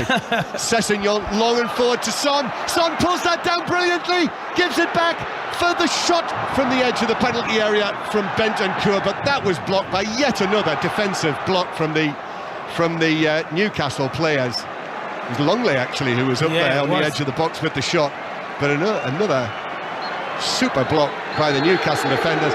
And there, listen to this reaction from the Tottenham supporters, and immediately Spurs go to referee Gillett. Harry Kane, Eric Dyer's going there as well to the referee with his orange shirt on, and they are complaining. Well, we know what they're complaining about. They're saying that opening goal should have been disallowed. But I don't know about you, Clinton. I feel that's a decision there, that the referee Gillett, has had a view of that. And I think it's an incident that, even though VAR had a look at it, this is in terms of the collision, the referee has called it, and I think that is one where you say, is that a clear and obvious error? And I think that's why they've made the decision. Yeah, because as you said at the time, actually VAR were looking to see if there was a handball by Wilson, which clearly they felt that there wasn't. Yeah, therefore the goal stood. Yeah, and you're spot on. And it was a hard decision. They checked it for a few minutes, but I think the decision was the right one in the end. But Tottenham can't complain about that. They've been nowhere near it in this first half. They had a spell for 10 minutes. Newcastle have been the better team and deserved this lead. They've had a few where Nick Pope made a good save, but they need to get their big players in. And I look at their back, they're 8 players apart from Kane and Son. They need to get forward and help them too. It was the same at Man United in midweek, but credit Newcastle, been outstanding, John. Well, Tottenham are looking now at a very bleak week. 2-0 at Old Trafford on Wednesday night when they lost to Manchester United, and now they are in danger of losing this great winning streak that dates back to April. Tottenham 0, Newcastle 2 at half-time, with goals from Callum Wilson and Miguel Almiron. Thanks, John and Clinton, for all the talk about Hugo Lloris and the boos at half-time, the spotlight very firmly on him. That was a pretty good half from Newcastle, who have been rewarded for their discipline and courage. Yeah, Newcastle have been they were outstanding. Me and John have mentioned it in commentary. First time we've seen them live. They've been brilliant to a man. Every person knows their job, and you can see why they don't concede goals. They're nice and compact. And you got a striker up front in Callum Wilson who can score goals, and a person who's in brilliant form in Almiron.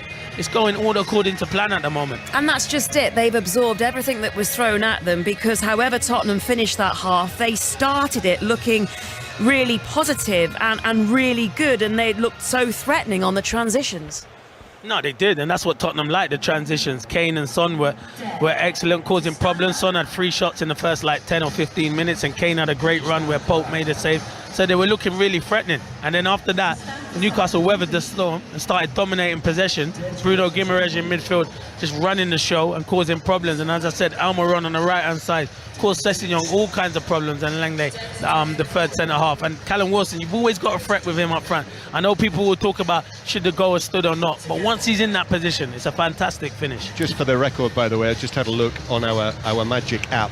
And VAR did first of all check that goal for a possible foul, so that was the first check, and the second check was for possible handball, but both were rejected. I thought you were going to say you were checking the weather app after the thunder and lightning, to be honest with you.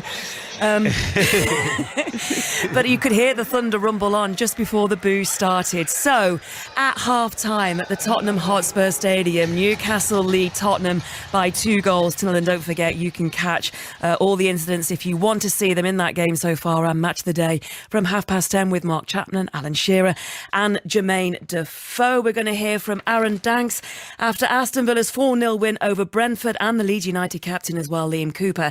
And that follows the Leeds defeat to Fulham 3-2 at Ellen Road. Questions over the future of Jesse Marsh. Robbie Savage, he's going to join us to talk about 606, and that is after the latest news with Cart Hartley.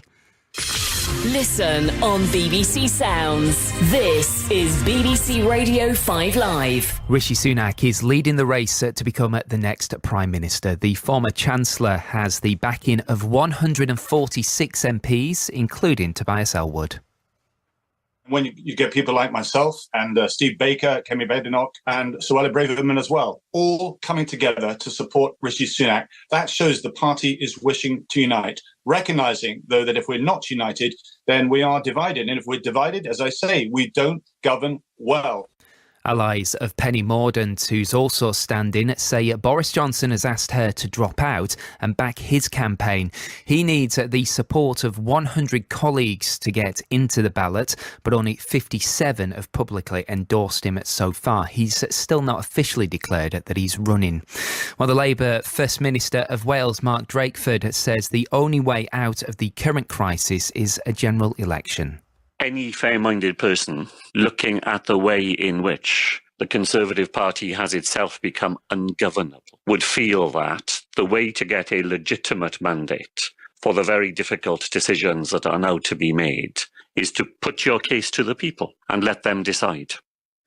Defence Minister Ben Wallace has spoken to his Russian counterpart Sergei Shoigu about the war in Ukraine. During the telephone call this afternoon, Mr. Shoigu expressed concern that Kyiv could be preparing to use a dirty bomb to provoke Russia.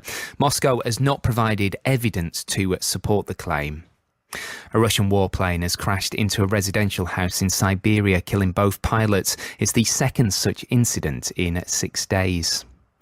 A woman has been stabbed to death and another seriously injured at a house in East London. Police are searching for a man who is believed to have been known to both women. And a powerful hurricane with winds of 120 miles an hour has hit Mexico's Pacific coast. The authorities have warned of dangerous storm surges, landslides and flooding. Essential football listening.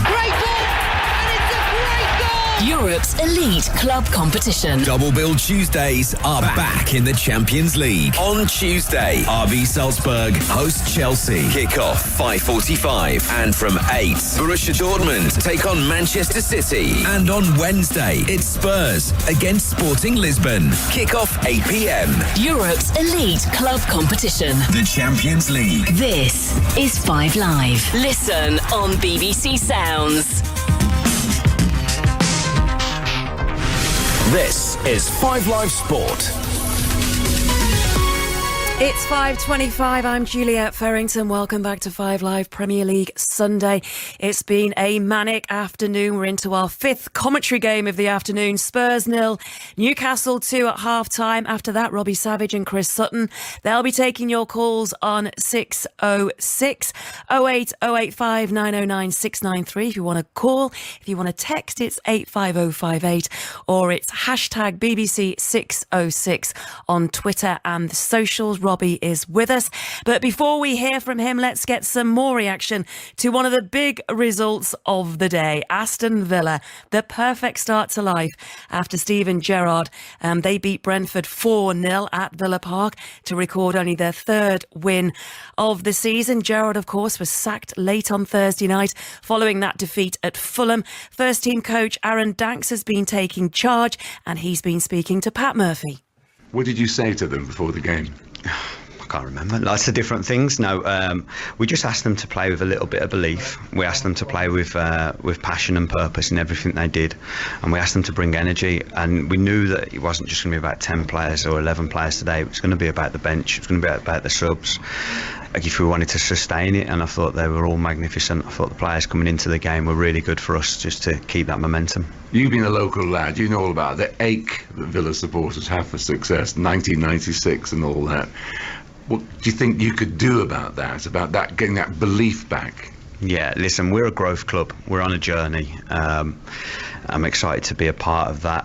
We've got great tradition and history at this club. We've also got some really exciting young talents. We're on a journey. We just want to keep moving forward. We want to keep growing and keep getting better. Is it too simplistic for us to say that Villa played with a handbrake off today compared with other games this season? Listen, I've been around the group for the whole season and for last year. We could never question their work rate or their effort or their ethics. They've been really good. Listen, today things went our way. We started the game fantastically, a really well worked set piece goal. Just that and the atmosphere in the ground just give the players the belief just to keep going and keep pushing through with it. That's Aaron Dangs talking to Pat Murphy. Robbie, what did you make of that then?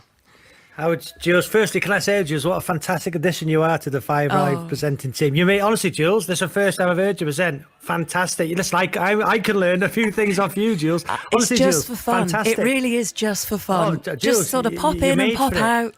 You're brilliant for it, Jules. Honestly, fantastic. And I'm just saying that, Jules, you are brilliant. Oh, you're too kind. You can send me the WhatsApps later, although you have sent them me now. I'm just not reading them. No, I just want to say that, Jules. So anyway, on Villa. Yes. 4-0, listen. Steven Gerrard loses his job, doesn't he, when he's on the motorway, and then they turn in a performance like that. And you've got to say, where was that performance under Steven Gerrard? Yes, playing with the freedom. Was it? Yeah, but listen, we talked, was it bounce back ability, whatever the term is, that these players have obviously gone out there and they've put a performance in 4-0. But Steven Gerrard, listen, why couldn't Steven Gerrard get that performance out of those players? Because if he could have, he'd still be in a job. So a remarkable performance from those Villa players. 14th now. Jules, a great performance. Performance. Well, if they call 08085 909 693, they can actually tell you why and maybe what they want in the future. Thomas Frank has been linked with it.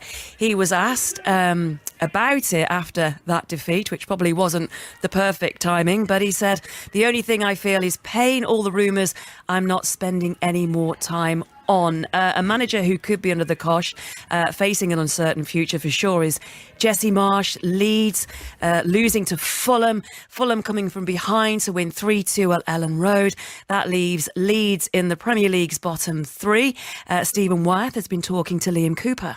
Well, Liam, what's your immediate reaction to another defeat and one which turned the mood pretty sour inside this stadium? No, angry, disappointed. We let ourselves down, and when we're on top in games, we've got to take those chances, and if you don't, the pressure comes and they score off basically 3 set pieces, and it's not good enough. Yeah, defensively, I guess all 3 goals were avoidable, weren't they? Oh yeah, they are avoidable. We've got to be much better in those areas of the game. Can't give teams chances like that. It's disappointing. We've got to rectify that quickly. A lot of fans left before the end. Those that remained were clearly angry. What sort of message do you have for them from the dressing room? Of course we understand their anger. It's not been good enough. This club needs to be winning games, and we're not at the moment. Giving ourselves too much to do, and we need to get back on the training pitch, work hard, roll our sleeves up, and that's what we've got to do. we know what's expected of us, and we've got to go and do that. The pressure obviously mounting on the manager. Do you expect a change to be made? Do you expect to be consulted about something like that as captain? No, we're fully behind the manager. We believe in the manager. We start the game very well, get the first goal, and then concede a stupid goal, and that's down to us, the players on the pitch. And backs against the wall now. We've got to come out fish flying and go get a result from somewhere. And Robbie, a quick one on this, because listening to Liam Cooper there saying that they're with the manager, Leeds without a win in 8 games. Jesse Marsh saying he's spoken to the board tonight. They are backing him. He says that we are together in all of that. What do you make of that? Because I imagine not only Aston Villa fans will be calling you on 606, but you'll be getting a few Leeds United fans as well. It's so difficult, Jules, isn't it? Last season, listen, you're an avid listener to 606. Arteta out after 4 games, was it? I know with more games this season, already this season, Rodgers out. The amount of fans called, we've had Jesse Marsh out, but the Leeds fan who phoned up when they beat Chelsea, called myself and Chris lazy pundits. Listen, he might be right, but, because we predicted Leeds would go down. Where's that Leeds fan tonight? I want him to give us a call. He was a lawyer, Jules. 08085 909 693. Leeds are in the bottom 3. Managed under massive pressure. So I think it's going to be a lively 606. And Newcastle, Jules, just going back to Newcastle, it's not a foul. Clinton's right, John's right. I'm watching the TV. Les Ferdinand said it. The referee got it right. Jamie Redknapp, however, said it was a foul. It's never a foul. It was a correct decision. Well done, the referee. I don't know why VAR has to get involved in that. Perhaps it was looking at handball. Correct decision. Listen, finally, Clinton's got one right. So Hugo Lloris made a mess of it then. Clinton. No, Jules, I was just about to say, Sab's got something right. And if Sab's saying, and Sab has praised you about being a good presenter, teach him a few things. Saying George, please. Well, you can text 85058 hashtag BBC606 on Twitter if you're a Leicester fan as well. Maybe you want to call after that huge win at Molineux. 4-0. I was going to say there's a storm brewing at the Tottenham Hotspur Stadium. I think there just is a storm, full stop, for the second half of Tottenham against Newcastle. Newcastle leading 2-0. To talk you through the next 45 with the music in the background is John Murray and Clinton Morrison. Well, thank you, Juliet. Yeah, and since you last heard from us, some of the scenes that we've witnessed inside this stadium because of the weather have been extraordinary. If you were listening at the end of the first half, the grey clouds were just beginning to roll across. There was a flash of forked lightning, and then those grey clouds rolled over.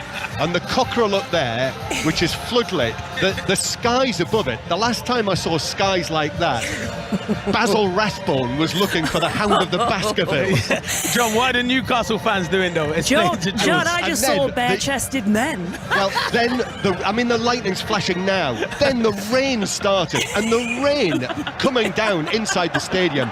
There were spectators down in the front rows who had tiny little umbrellas and flimsy cagoules, absolutely saturated, and the Newcastle United fans in their section peeled off their shirts and were bare-chested.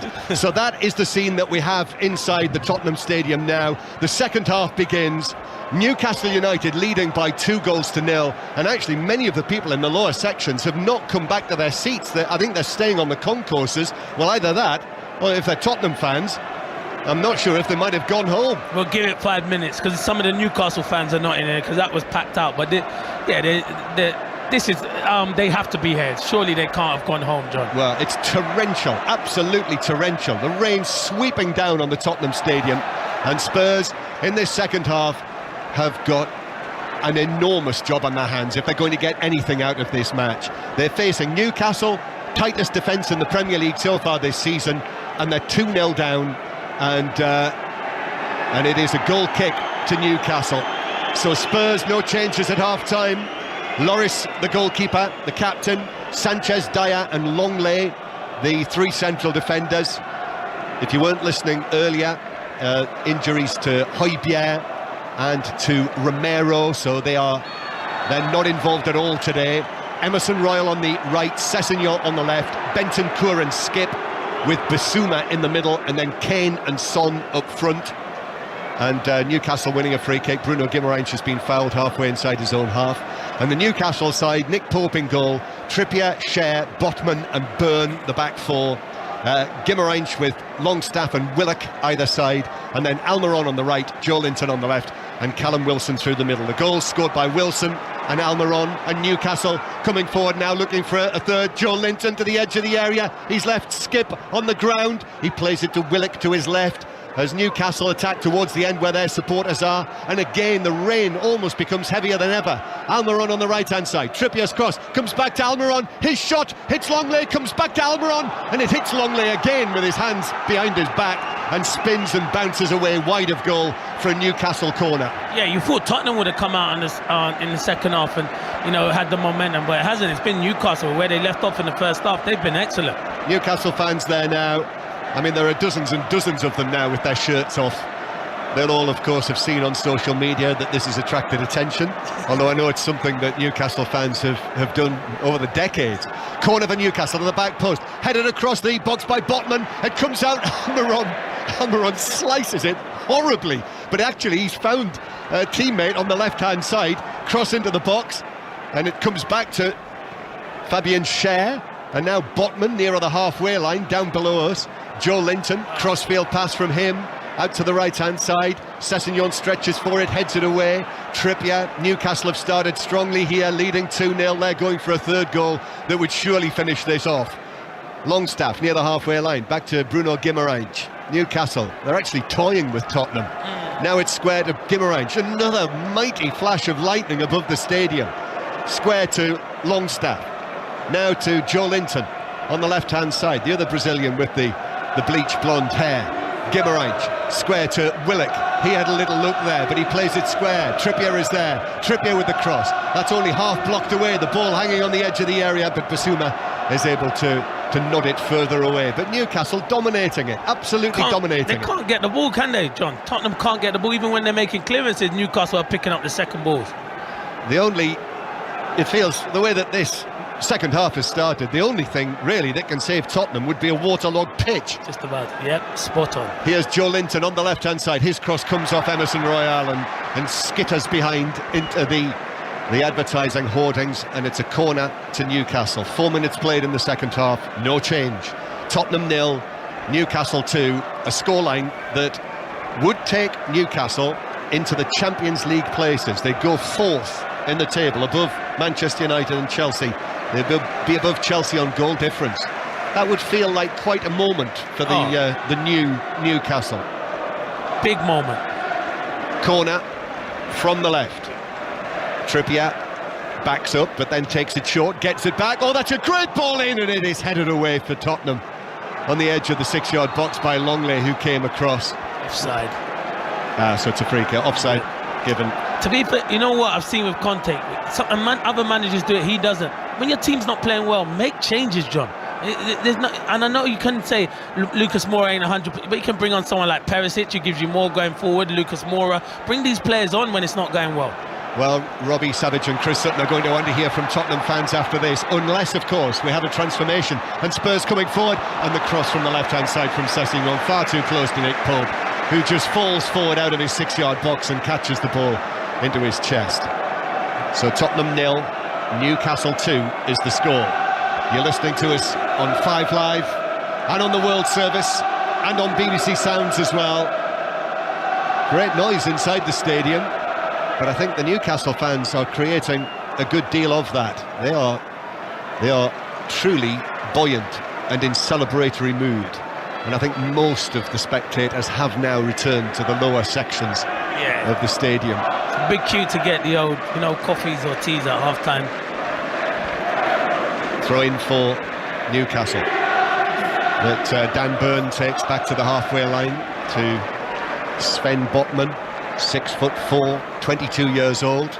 He's not in the Dutch squad. Louis van Gaal hasn't selected him yet this season. He was in the under-21s. And here come Newcastle again down the right-hand side. Good work from Longstaff, deep cross. Joe Linton at the back post, heads it, but it's blocked behind. That could be a penalty. It struck the arm of Emerson. Yep. They're saying that it was Emerson Royale's hand or arm that it struck when it was headed back across. All of the Newcastle players have gone to referee Gillett. We're seeing a replay of it. Oh, it's going to be given because his arms outstretched. It's going to be given. You've seen them given. Listen, I feel for him because he's trying to do defending, and you can't sometimes help it, stretch your arm out, but his arm's out. Well, it's going to be given. The recent issue has been, hasn't it, with a couple of these. Hasn't given. Well, the issue has been, Clinton, about the proximity. Yeah, all right then. So I seen one at Newcastle a few weeks ago where Dan Burn is not looking and his arm's out like that. But then obviously he's about, as you said, he was about 5 yards away from it, John. So but then last weekend, the feeling was, the message was put out that the proximity was important. Fair enough then. Yep. Yeah. So I don't know where that leaves us. I don't know. Yeah. I'm confused, just like you. Anyway, it's judged that Joe Linton clearly there was nothing Emerson Royal could do about it. However, it is a Newcastle corner, played into the back post, and we're on with a shot, saved inside the 6-yard box by Lloris. That was a good stop because that came through a crowd of players. Spurs scrambled it away, but now Wilson again in the box, shoots, and the block this time is from Sessegnon inside the penalty area. Tottenham are clinging on here. Newcastle are really threatening a third. But Spurs break away through Son racing down the left-hand side, now cutting into the penalty area, and his cross is blocked behind for a Tottenham corner. Spurs need a goal. Yeah, this second half is going to be lively now. It is, and Newcastle are the ones that are pushing it. It was a good save from Hugo Lloris, from Fabian Schär's shot, and they were lucky that there was no takers to put the rebound in, but good run there from Son. Could be a crazy game in these wet conditions. Floodlight flashing above us here, end-to-end stuff. Newcastle chasing a third goal, Tottenham trying to get a toehold, and with all of that lightning, it's like some sort of hammer horror that is going on. That's how it'll feel for Tottenham anyway. Horrific. In comes the corner, flick to the back post, it's headed in! Spurs have got the goal! Harry Kane is there! A yard out to nod it in, there was a defender with him, and Spurs have got a goal back.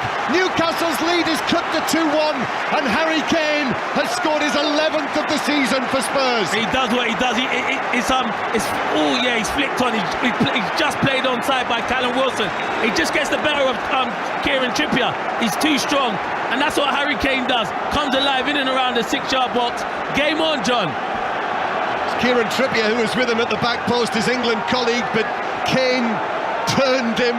Got goal side of Trippier, who was leaning into Harry Kane. In any case, he was almost on his back when Kane, that was inches out that he headed it in.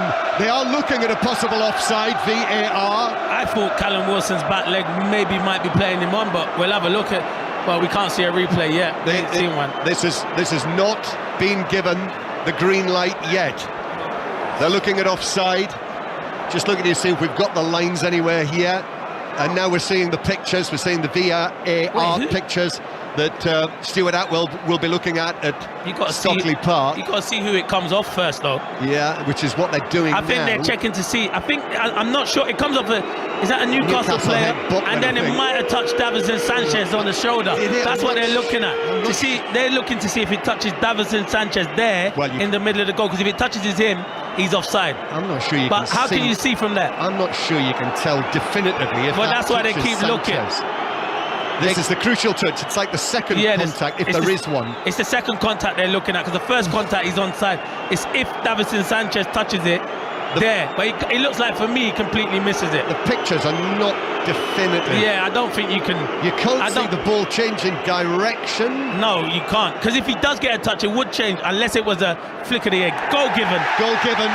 Yeah, I think they had to there because there wasn't sufficient evidence. You're right, yeah. Spot on, John. So the goal stands. Harry Kane's goal timed in the 54th minute, although we're now in the 56th. And it's Tottenham 1, Newcastle 2. And Harry Kane, how often have we said this over the years?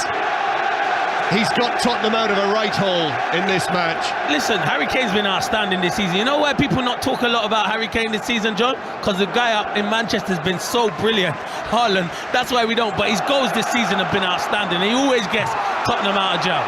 Well, that is Harry Kane's 10th Premier League goal of the season, and it's his 11th for Spurs in all competitions. So Harry Kane hits double figures in the Premier League. He's now just 7 behind Erling Haaland, just the 7th. Long ball forward from the right-hand side. Mind you, he might not be finished in this match yet. Cross from the right-hand side for Spurs from Emerson. And Kane was in there, but Pope stepped forward and was able to catch the ball ahead of the England captain. So Tottenham 1, Newcastle 2. And as the Americans would say, Clinton, I think we've got a change of dynamic. Yes, we have. Big change of dynamic. This is going to be a great game now, John. Great noise. I know that for sure. It's a great place to watch sport, this. Sometimes the Americans are here.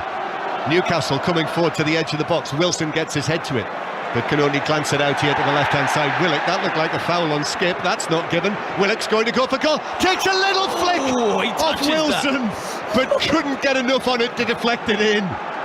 Remarkably, really. Yeah, if he gets more on it, John, it's a goal. Hugo Lloris is beaten. He runs across Langley, and he is onside as well. It would have been a goal. He doesn't get enough. It just glances the outside of his left foot. And if he gets more with his right foot, he scores. He's unlucky, to be fair. Any touch and that was in. Now Tottenham are saying that Son was bundled over when the ball was played over the top to him. Referee Gillett has got his hands full here with this. And he says nothing doing. Nick Pope picks up the ball under pressure from Harry Kane and then overarms it out to Botman. And now Newcastle start again from the back. So 2-1 it is. The Harry Kane goal came from a corner from the left-hand side. It was Botman, the Newcastle man, who got his head to it, and the crucial question was whether it got a flick off the Tottenham man, Sanchez, in the middle, before it was headed in from point-blank range by a falling Harry Kane. But VAR couldn't see a touch from Sanchez, so the goal stood. So Tottenham 1, Newcastle 2 is the score. Tottenham, who during the course of this 10-match winning streak here inside this stadium in all competitions, they have got themselves out of one or two sticky situations, but 2-0 down against Newcastle. But it does feel entirely different now. Here's Bentancur on the halfway line, passing it forward to Sessegnon. Sessegnon now along the edge of the penalty area, but straight into Cher, who clears, and Cher's found Almiron, and Almiron running free. Sessegnon's trying to get back at him, he's fouling him, and he's pulling him back. And as a result of that, it's a yellow card for Ryan Sessegnon. And I can guarantee in 5 minutes, Perisic will be on for Sessegnon. Because now you've got to be careful, but you've just been booked. Almiron's causing a lot of problems, and I feel like his crosses in the final third hasn't been good. And right on cue, I can see Perisic running back to the dugout. I'm not a manager though, John. Maybe one day. Have you got that pro license yet? Nah, I've got the A. I need to do the pro. Yeah, right, okay. That's on the agenda, is it? Maybe one day, if I have time. Don't have no time at the moment. That's what's known in the business as keeping your options open. Yeah. It's a free kick then for Newcastle. This has got entertainment written all over it this next half hour, so don't go anywhere as Newcastle play the ball in. It was a short free kick which was whipped in but went all the way through to Lloris. So Tottenham start again. Son, who had a brilliant start to the game, but he's tackled by Bruno Guimaraes, and that's adjudged to have been a foul. And Bruno Guimaraes doesn't like it. He throws the ball away, which other referees I think would have produced a yellow card for that as a sign of dissent from Bruno Guimaraes. We're just seeing it again, Clinton. Correct decision for a foul? I'm not sure. I think went to ground. He went to ground. He didn't really get much of the ball, but I don't think he got Son. Son was waiting for it. Substitution's been made. Yeah, Perisic is on.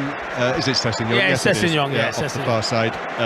So Perisic is on in that position. The veteran Croatian who has won things all over Europe, and he's on the left-hand side. So Tottenham 1, Newcastle 2. As Emerson Royal was challenged by Dan Burn, he went down. Tottenham fans wanted a free kick, not given. Emerson Royal's cross comes off, Botman bounces behind into that great south stand to our right. Corner to Spurs. Son takes it short. Spurs are trying to up the tempo here, keep the game going, put pressure on Newcastle. Emerson Royal challenged by Willock. Emerson tried to thread it through for Son, but that was cut out by Almiron, who put it out for a throw. Another throw in for Tottenham. So that change from Antonio Conte, the first of the match. Perisic on. More substitutes to come, I'm sure, before too long, as Sessegnon is still walking round behind the goal. He's getting quite the ovation now. as he makes his way around. You'd have loved that, Clinton, wouldn't you, in your day? I didn't like coming. Yeah, of course I would have. But milking the crowd. Of course, definitely, John. Yeah. That's the only thing I didn't like when we were playing. We had to go off on the side. I'd have loved it. You would. Man, sometimes you wouldn't. No, sometimes I wouldn't if it was away fans. It's a corner for Spurs then. Son to take this. They're trying to suck it in, that huge stand behind the goal down to our right. Son raises his arm. He looks a little bedraggled down there. Son's deep, high, corner to the back post is headed down by Kane, comes back to Kane, and he volleys it high over the top, but if he'd put it in, it wouldn't have counted because the offside flag was up anyway, and it's a free kick to Newcastle. Yeah, I think from Son's corner, it curled it just out, I think, John, that was it. Yeah, it curled it. I saw his flag went up straight away. And now Newcastle are on the slowdown, so Nick Pope is being told to get on with it by referee Gillett, and now Nick Pope, in the manner of all goalkeepers in this position, is saying to him, so where is it I need to take this from? Is it there? No? And then succeeds in wasting time, and Pope plays it downfield. It's headed forward by Bentancur. A little bit of indecision for a moment from Botman, but he volleyed it away. But Byrne couldn't get it further away, and Emerson now back to Skip, and Skip's cross, that was blocked. Initially there was a touch from the defender, who was Willock, actually back inside his own penalty area. It's put out of play by Guimaraes. Spurs take a quick throw, and then poor touch from Basuma. Ball bounces out, and it's a throw in to Newcastle. 2-1 Newcastle lead. This is 5 Live and the World Service from the BBC for 5 Live listeners.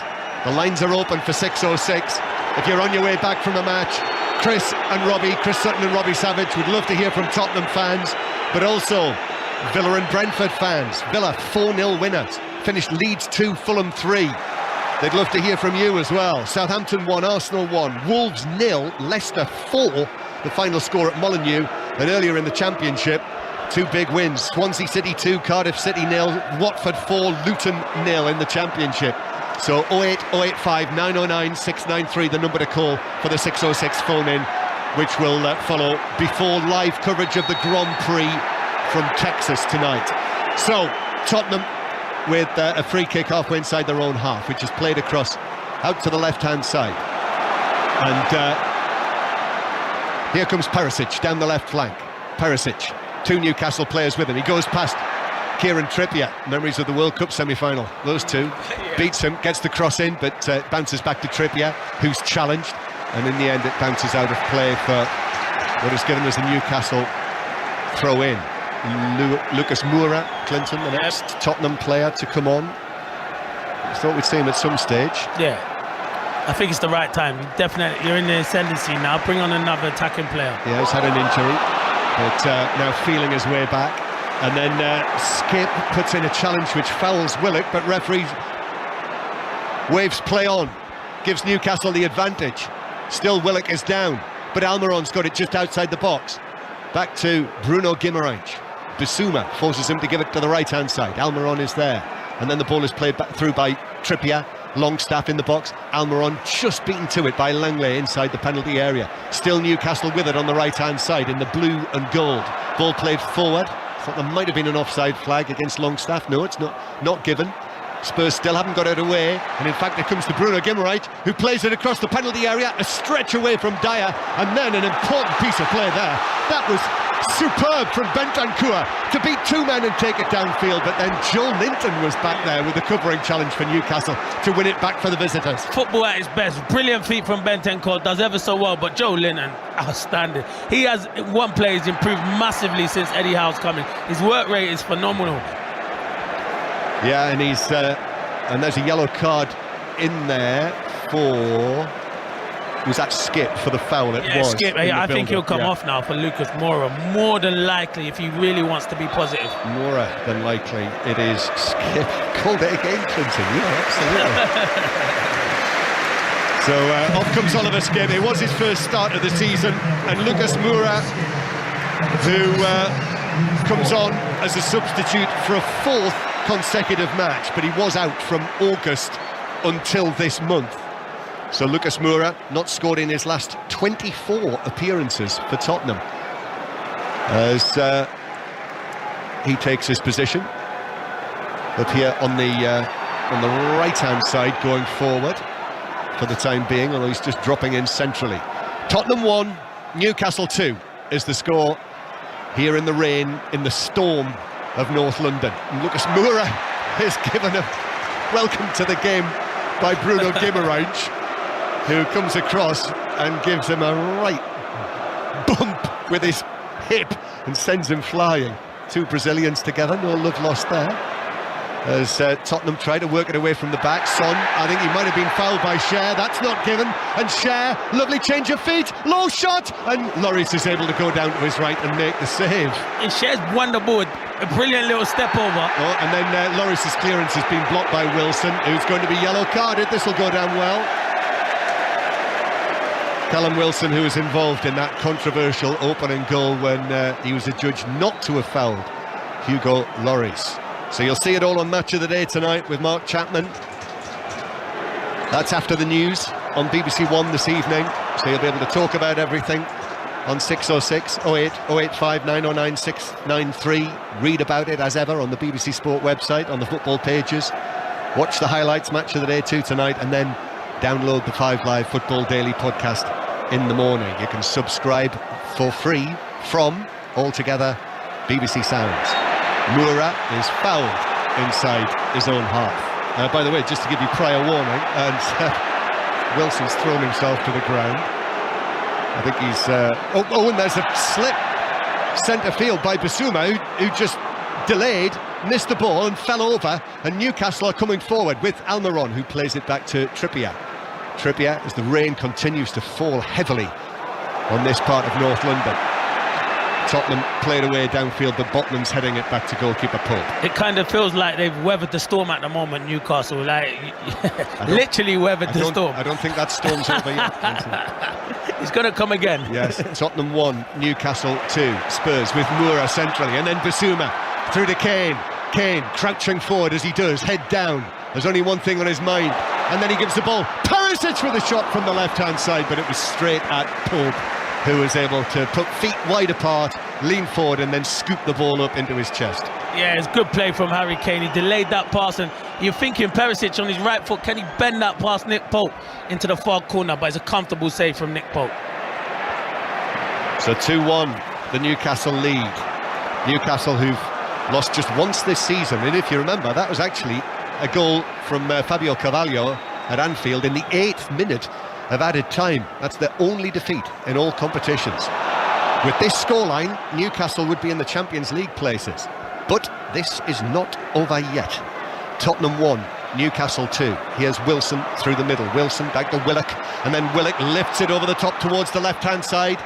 Joe Linton gets the ball under control into the penalty area. One way and the other he goes. Looks for Willock. Willock, his cross is blocked by the recovering Emerson Royal, who deflects it behind for a corner.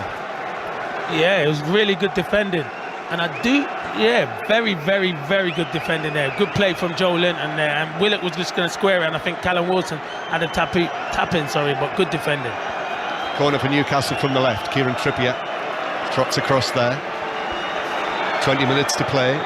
Still the rain tumbles down through that curving roof of the Tottenham Stadium. Trippier to take this. Tottenham have got everyone back in there, almost everyone in the 6-yard box. Here's the corner into the back post, which is headed back across. Lloris comes for it, gets a hand to it. It bounces down. Cher blasts it across the penalty area. What on earth? He's blasted it. You summed that up brilliantly, John. What on earth? He just needed to clip it back in. I don't know what he was doing. To drive it in low, wasn't he? Yeah, but it was way too high. He almost put it into the hospitality boxes.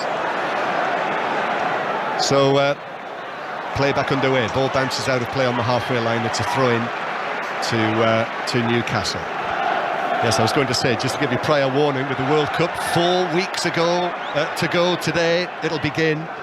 During the World Cup, the 5 Live Football Daily will turn into the 5 Live World Cup Daily, and all 64 matches will be on 5 Live, Sports Extra, Sounds or the World Service. So all 64 matches, you'll hear commentary on them live from the World Cup. Here is Dyer in the Premier League, sliding in, and there's been a clash of shins between him and Joe Linton, so I think they'll both be okay. It's just Dyer slid in and there was that contact, and ball's out of play for a throw. He did come in with a bit of an injury, wasn't he? An injury doubt, but he seems like he's all right. He's being clever, Joe Linton. They're buying a bit of time for his team. Yeah, it was a knee problem, wasn't it, that he picked up, that he came off with against Everton during the week.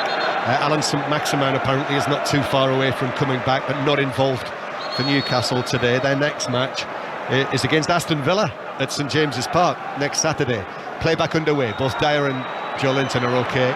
Lloris clearing from the ground. The score is Tottenham 1, Newcastle 2. Newcastle were 2-0 up at half-time and then started the second half brilliantly.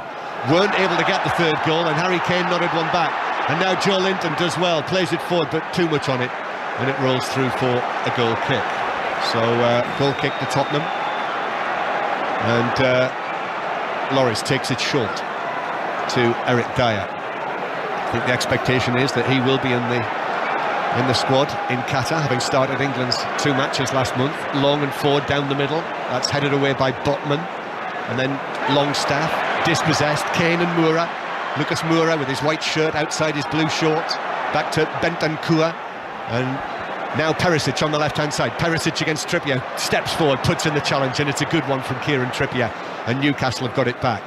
However, Perisic is in there again, but deflects it out of play. So good, isn't he, John? Kieran Trippier, he's been outstanding, to be fair, all season.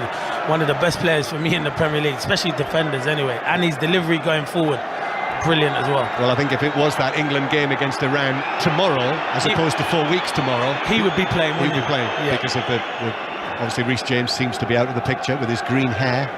And did you see that yesterday? Yeah, matching jacket. It's extraordinary, isn't it? I did see that. And so he's injured. Still hasn't given it up, but big loss for England. And then Kyle Walker is obviously hoping to be fit. Ben White was involved again today for Arsenal in the goal that they scored. Lucas Moura playing it through the middle, but Son is challenged by Joe Linton. Just feel that the match is setting itself at the moment for a big finale. Yes. Bruno Guimaraes back to Almiron, and then in comes Perisic. It's hooked forward for Spurs, but by Basuma, but Pope is going to allow it to run through for a goal kick, and he's going to take his time here again. Sometimes I get this, I totally understand, and I see why they're doing it, slowing the game down, but sometimes that also just gives the wrong impression, doesn't it? That we're clinging on here. Yeah, exactly. That's it for Joe Willock, who came on as a substitute in the last couple of matches. He'd not been very well, I believe, as well, but he is off, and taking his place is Jacob Murphy, who made way today from the starting lineup. So Murphy is onto the field, and that means Joe Linton drops back into what's now become his more familiar position in the left of that midfield 3 for Newcastle. So Jacob Murphy is on. Goal kick, Newcastle checking as long as they can to take it, which they do. Finally, now 15 minutes to play. Tottenham 1, Newcastle 2. Ball out of play, throw in for Tottenham. In fact, it's given us a free kick, which Emerson Royal takes, just a little foul. Back to Dyer. Rain comes again. Sanchez across the back line.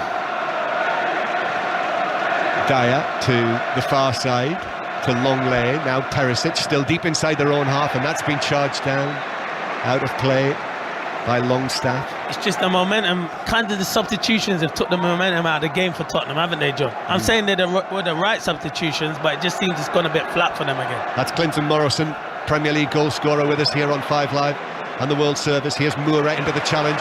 Tottenham win it back. Basuma over the halfway line, rolls the ball to his left. Perisic to Son down the line. Son twists and turns. He's got 2 Newcastle players with him. Cher goes to ground and puts it out of play for a Tottenham throw, which Son takes back towards the halfway line. Chested down by Longley. Longley back to Dyer in the centre circle.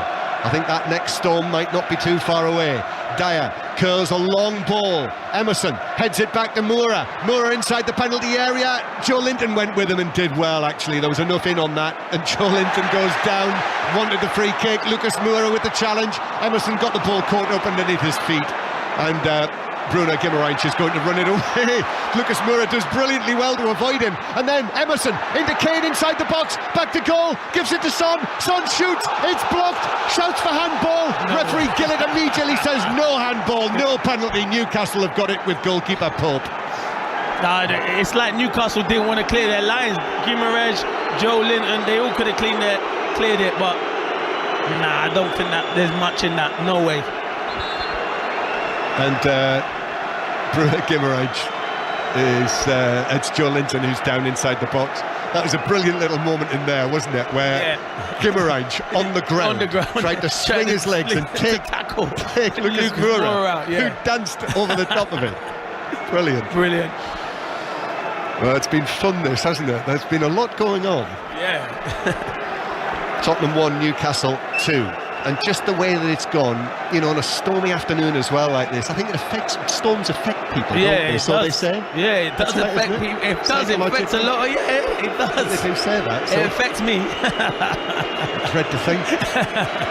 And we've got, I think it just has that feel that we might have a little bit more madness to go. There is. There's definitely another goal in this game, that's for sure. So don't tune away. So I hope it doesn't peter out to a 2-1 Newcastle win now, otherwise we'll be getting letters from all around the World Service. Right, Joe Linton is just having to come off the field. And he's another trooper, isn't he? He's had this injury. He's gone down twice now in the second half. He's received bumps and bangs. Tottenham take the throw and Harry Kane helps it back to Nick Pope in the goal to our right. So we've got just over 10 minutes to go. Lines open for 606. So much to discuss today. 08 085 909 693. They'll have a great debate, Robbie and Chris, over the disallowed goal with some of the listeners. I'm sure there will be Tottenham fans who will ring in and will be absolutely certain that goal should have been ruled out, that opening goal for Newcastle. But likewise, there'll be Newcastle fans as well with the opposite view. Tottenham are going to bring on two more substitutes, Doherty and Davis, so two defenders coming on. I don't get that. Literally, I don't like for like substitutions. You need a goal. I know there's not a lot of attacking options, but Ben Davis is the centre half. Is he going to have a big impact on scoring an equaliser? I might be wrong. Do you know what I mean, John? Yeah, well, that's what the Tottenham fans will be saying, I think. Many of them in this stadium. Newcastle have won a free kick, a foul on Bruno Guimaraes by Lucas Moura on the far side. I think he was giving him a little bit back from an earlier incident. And actually Almiron has gone down as well there. I think he might have been caught maybe by a swinging arm in the neck, in the Adam's apple, but he's okay. And so it's a free kick to Newcastle. Tottenham Hotspur 1, Newcastle United 2. Newcastle, with this scoreline, would move into the top 4, and they would be just 2 points behind Tottenham in third. But still time to play yet. 10 minutes of it, plus added time. Newcastle, here is the free kick. Played in towards the near post, takes a flick off the Tottenham head. Eric Dyer was after it, I think it was him. But Bruno Guimaraes is back in possession in the full-back area, the Tottenham full-back area. Takes on a defender towards the byline, and then is actually holding off Langley with an arm. And he was complaining about it, but Newcastle still in possession as it's played back.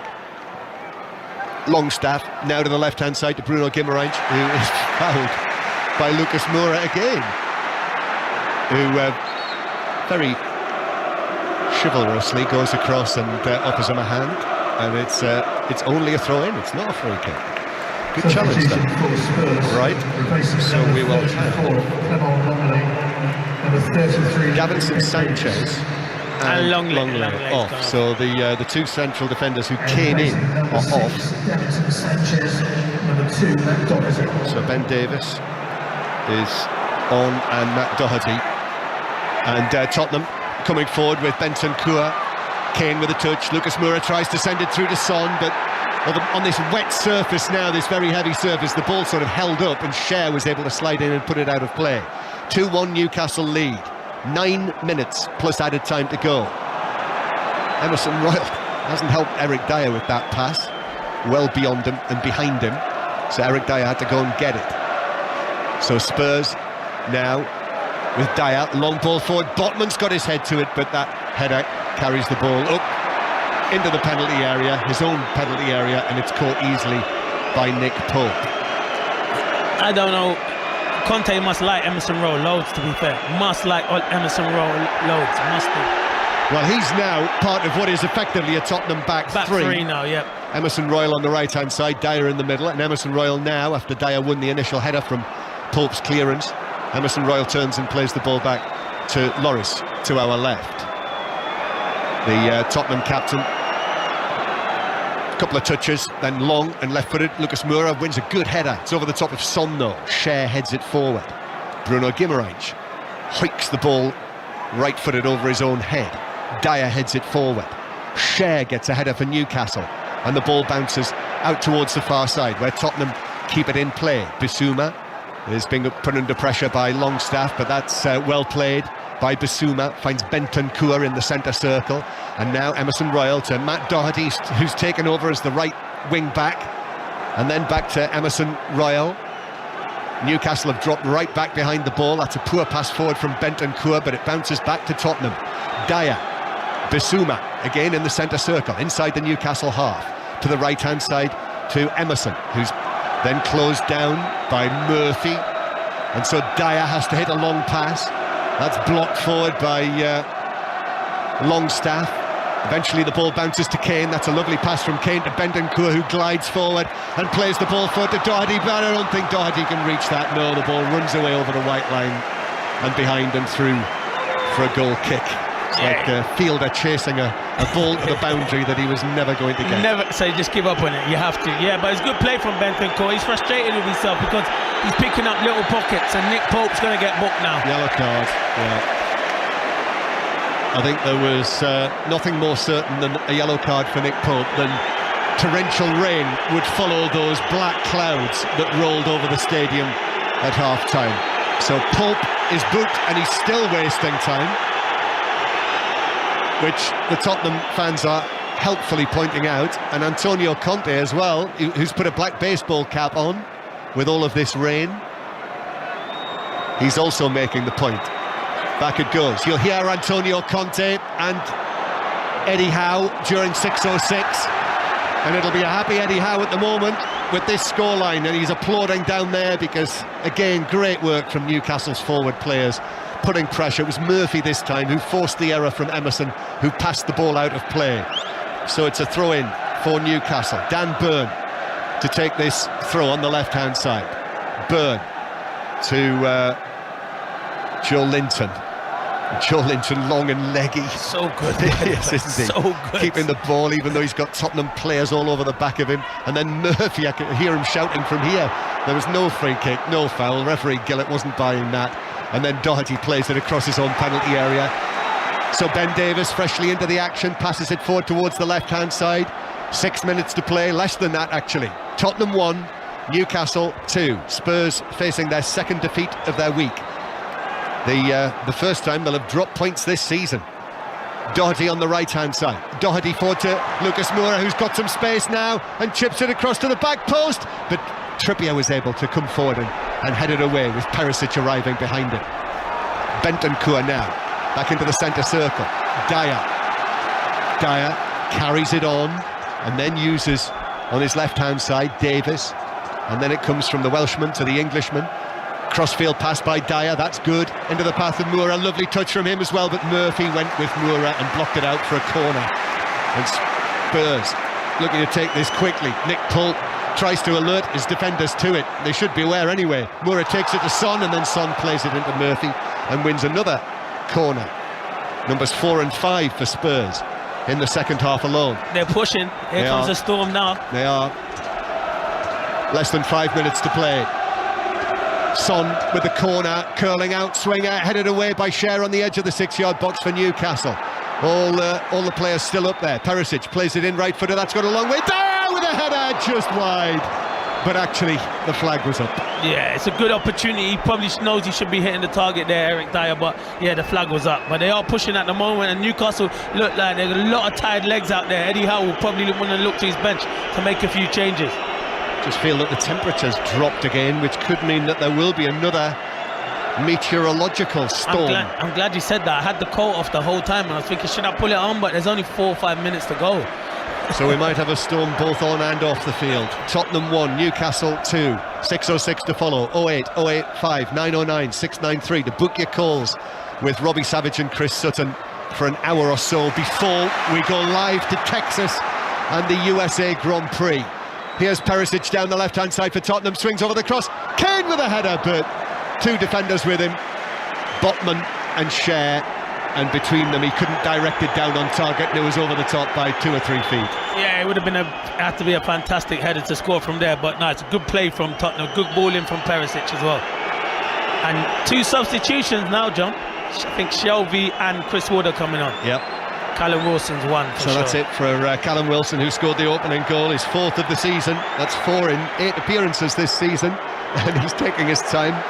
And Tottenham are furious that Callum Wilson has taken such a long time to get off the field, and actually Bissouma is trying to force him off the field, he's trying to push him off the field, and referee Gillett comes across and says, look mate, let him go. It's Emerson Royal actually who was trying to push him off the field. So he's off eventually, Callum Wilson, and then Shelby coming on for Bruno Guimaraes. Right. Bit of a surprise? Not really, because he's been going down and feeling his calves and that. I think he's just tired and maybe suffering from a bit of cramp there. Randall became a father for the first time on Friday. That is hard work as well, John. Not as hard work as it was for some involved in the process. Right, Shelby is on for Bruno Guimaraes. John Joe Shelby, who is making his first appearance since April. It's a hamstring problem, actually had an operation, and here he is now back into the action for the first time. I saw him get sent off against Tottenham last season. Remember, it was the first match after the takeover, and Callum Wilson scored that goal in the 2nd minute, and the place went absolutely bonkers. But Tottenham actually won the game, and then beat them 5-1 here last season. Spurs coming forward, 2-1 down in this match. Newcastle get it away. Son tried to allow the ball to run, and then Wood is tricked on the halfway line by Emerson, who is not on a yellow card, so he is booked now. I did wonder whether he was one of the players who were on a yellow, but no. So Emerson Royal is booked for that trip. I don't know how he could complain about that. So all he does is talk the whole game. He needs to do his job better instead of talking and wanting to argue with every player that's coming off the pitch and getting substituted on. So you've told him, Clinton. I don't know if he'll listen, but that's my opinion on him. Yeah. Some would say it takes one to know one. Exactly. Free kick for Newcastle. Wood is after it, the New Zealander, but Tottenham get the touch on that, and Bentancur down in his full-back position. Joe Linton arrives on the scene, of course he does, and blasts the ball forward, trying to get a touch off Bentancur, but he hit it straight into the Tottenham fans. This will be a fine result for Newcastle if they see this out. Yeah, I think there'll be a lot of time added on though. There will, I think it could be 5-6 minutes. There should be, as Joe Linton is 5 minutes, could be more. And there's groans, that's what the Tottenham fans are thinking. So we're into 5 minutes of added time. 5 minutes of added time. Boos for that. Newcastle are going to waste more time with the taking of this latest free kick. Actually, Shelby does take it with the outside of his boot. Newcastle are going to play it to the corner flag. But Wood is dispossessed, and that was the end of that. And Tottenham have got it back and can start from the back. Dyer playing it across to Davis. Ben Davis now back in field towards Dyer. Dyer thought about the long pass, uses Emerson. Emerson now approaching the halfway line, slips the ball forward to Lucas Moura, who just plays it back to Emerson. So Emerson again shapes himself and passes it to Doherty. And Doherty's ball to the edge of the box. Trippier's able to come across into the D and launch it back out of play down the right-hand side. Antonio Conte comes across, actually pats it back to Doherty. Dyer now. Dyer rolls his foot over the ball. we haven't quite had that storm on the field that I was expecting. And then we won't have it with that pass from Emerson either. That's beyond Son. And Nick Pope is actually going to come forward and then tease Harry Kane and allow the ball to run past both of them and through. And Harry Kane actually runs past Nick Pope down the little slope, gets the ball from in front of the hoardings and throws it back into the 6-yard box. I'm not going to argue with him, is he, Nick Pope? When they're on international duty, Harry's the main man. He'll be Yeah. Tottenham 1, Newcastle 2. Nick Pope, who is on a yellow card here, so... Mind you, when do you ever see a second yellow card for time wasting? Never. Long and forward, eventually, from Pope. Bentancur heads it forward. Botman got his head on that. John Joe Shelvey, with the outside of his boot again, hits it forward, but Dyer's able to head it back. Tottenham have to hope that they're going to get a chance in these final 3 minutes now of added time. They've not created a clear-cut chance, have they, John, since they've Harry Kane scored? No. Not enough, really. Those early chances that they had in the match, very good save from Pope, from Harry Kane with his legs, and Son had the early opportunities. Pope made a very good save from Son as well, from the angle. But back it goes to Lloris, long from Lloris now through the middle. Kane flicks it on, it's played forward by Dyer, who's gone up there. He's gone forward, Eric Dyer, now in these circumstances. Tottenham trying to salvage a point, and then there's a foul on the far side. And I think it's going to be a Perisic. foul. Yeah, I think it's Trippier that's going to get the free kick. Perisic and Trippier came together, and it's a free kick for Newcastle. And Trippier's going to stay down here. It's the right decision as well. We've just seen it again. And Trippier is just taking his time to get up, and that means that another minute has gone by. 3 minutes of added time. 2 minutes to go. Tottenham 1, Newcastle 2. You know what you say, John? You always say in these moments you always get one big opportunity, but I can't see it. I'm not sure. I can't see it. No, I just can't see it at the moment. Newcastle defended brilliantly. Mind you, we've swung one way and the other on that. It was going to be a brilliant storm. That didn't happen. Now we're saying they're not going to be another chance. We're as bad as Robbie Savage. Exactly. For goodness sake. Keep changing our mind. Here's Doherty. Doherty back to Emerson.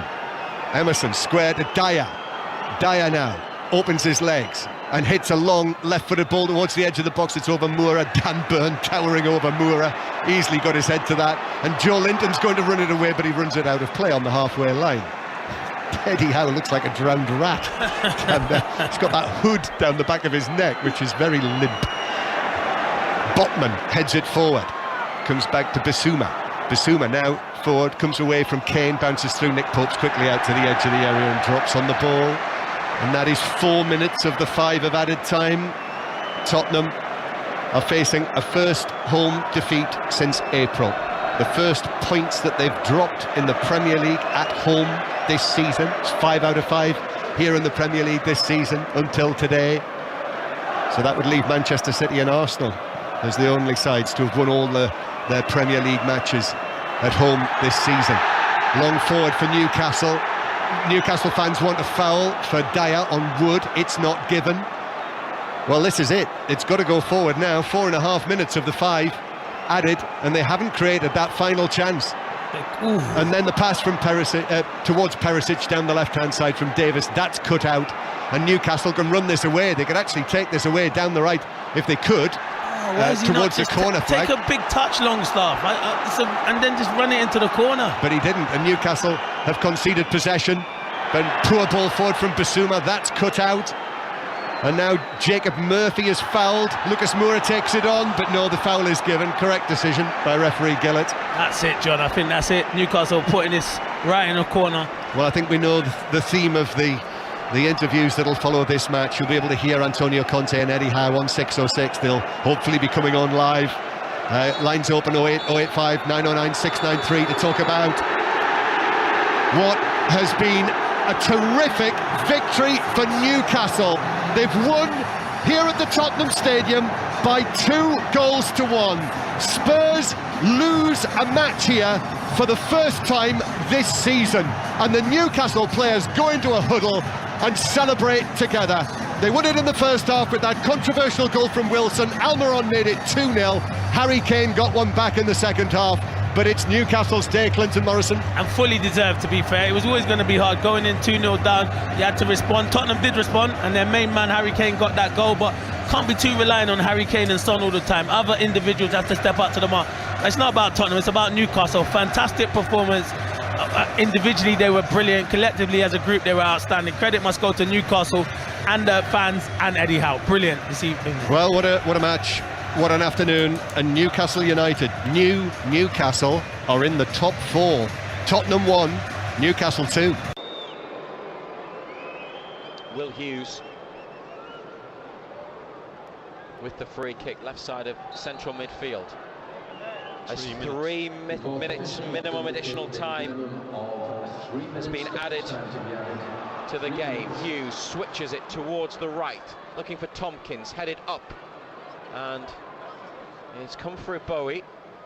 They've got players in the middle, and Crystal Palace have won a corner.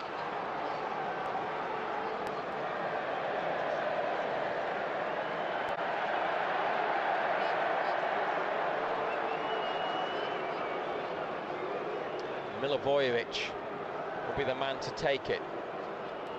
Almiron is in the D. He's the most advanced Newcastle player, joined there now by Bruno, because Palace have a couple just on the edge of the box. Sam Maxima isn't picking anybody up. The rest are in the middle. It's high towards the penalty spot. It beats Tompkins, then Almiron controls and lifts it away. Bruno goes to run after it, collides with Hughes, gets to the ball. Bruno being fouled.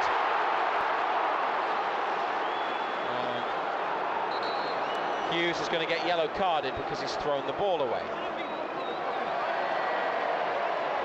Trippier with the free kick in the second of the minimum 3 minutes here on BBC Radio Newcastle. 0-0.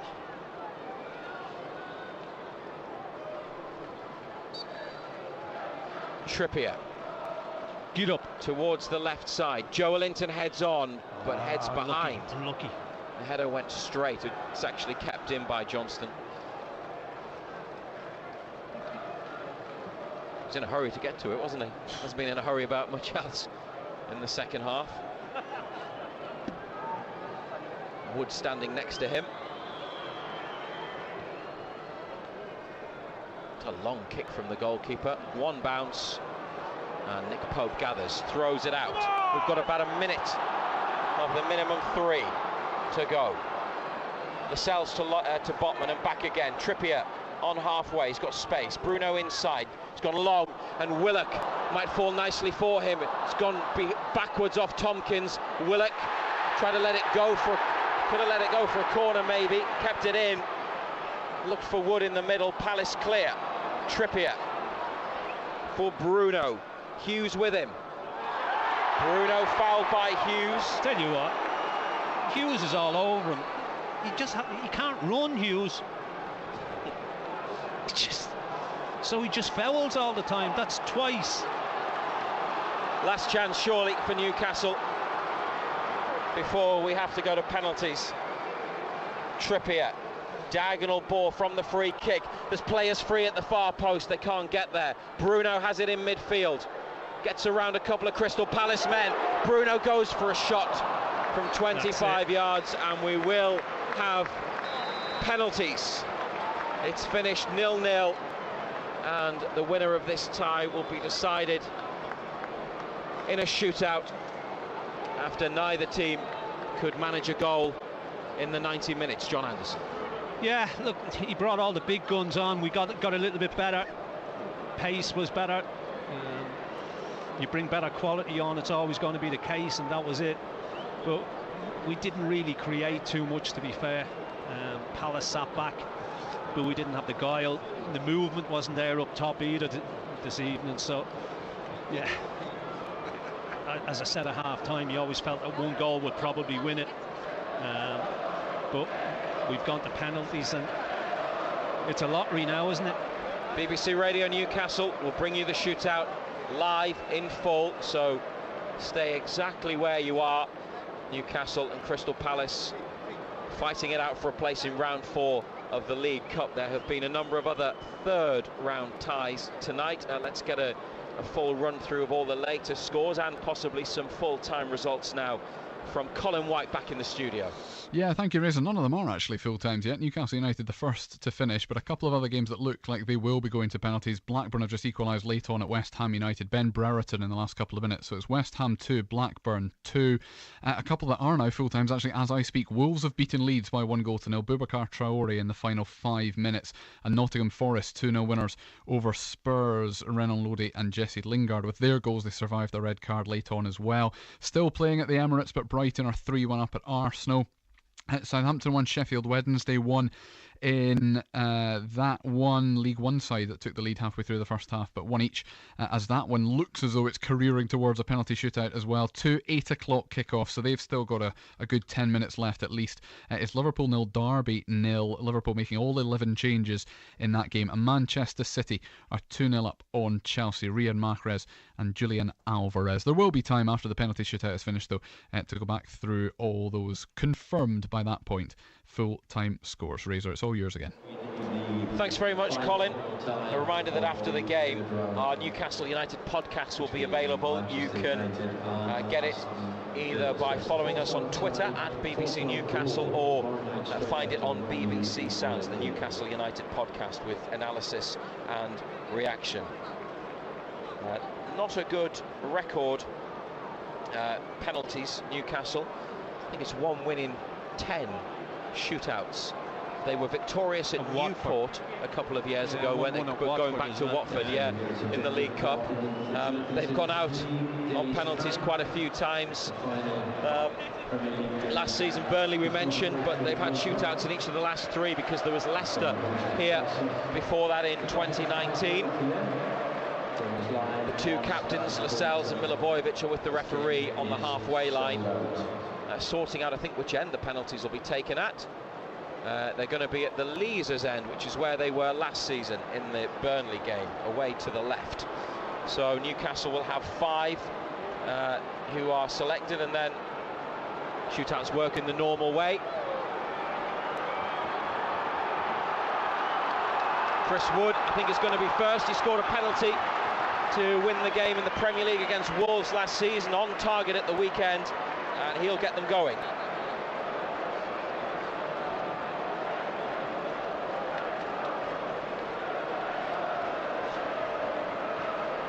Yeah, it's a long walk from that centre circle to the penalty spot.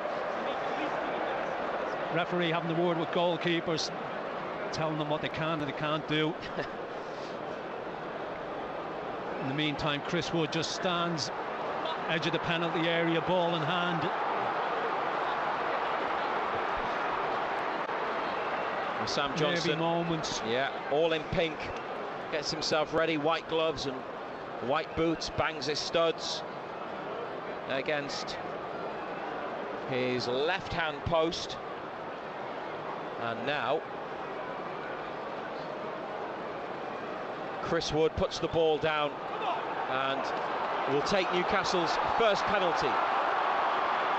Wood with his right foot as the goalkeeper moves along the line. Good scores! And that is a very well taken penalty by Chris Wood. Went to the goalkeeper's left, Johnson dived the other way, bit of height on it, plenty of power.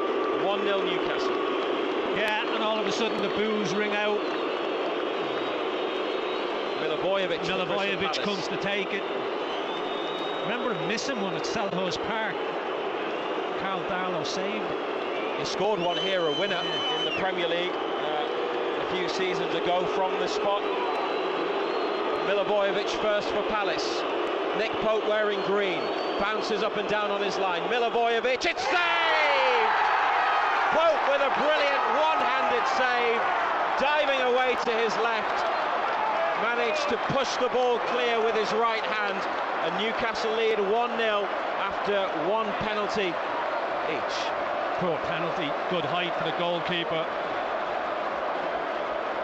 The way he performed tonight, I wouldn't have let him take a penalty, by the way. Kieran Trippier on as a sub is next up for Newcastle. Hands on hips, having a think about it.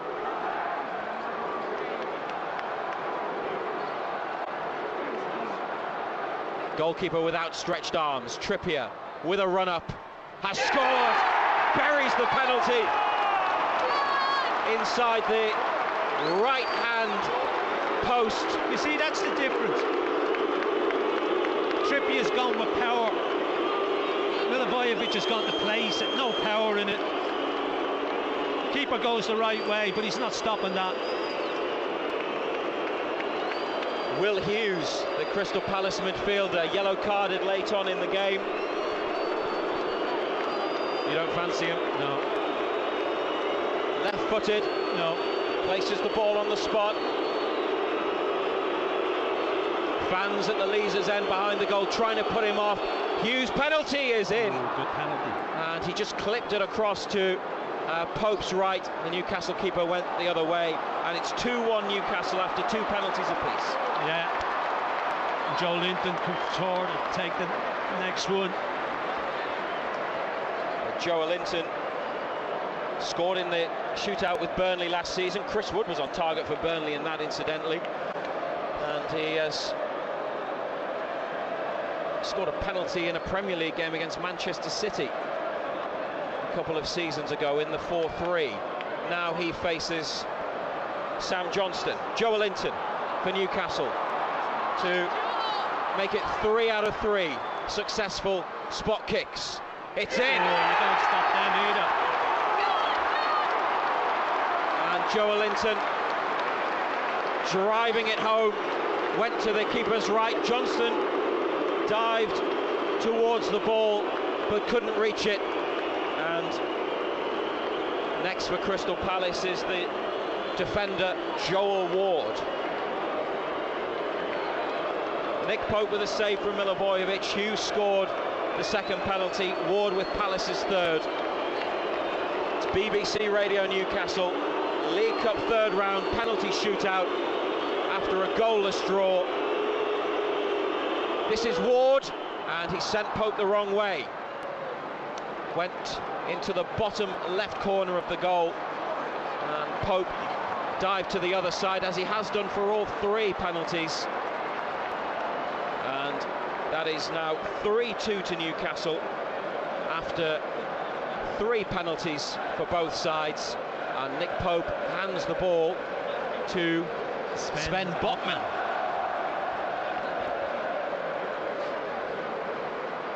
Penalties have been excellent.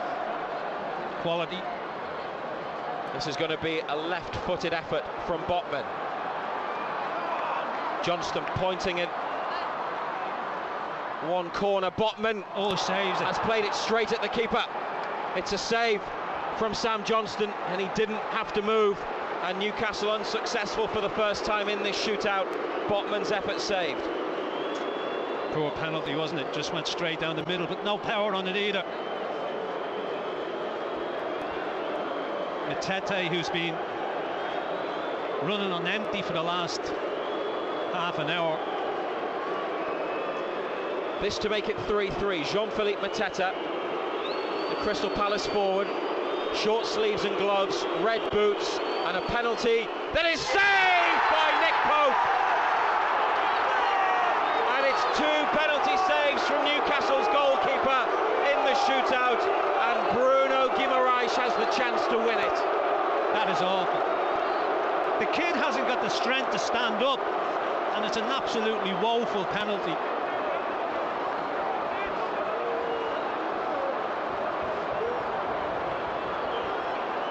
Bruno from 12 yards to send Newcastle into round 4 of the League Cup. Pope dived to his left to make the save, as he did for the earlier stop from Milivojevic. And now Bruno can be Newcastle's match winner in the penalty shootout. Here he is. It's over the top. Dear, oh dear. He's put it over the bar. Bruno has missed. Would you believe it? Oh dear.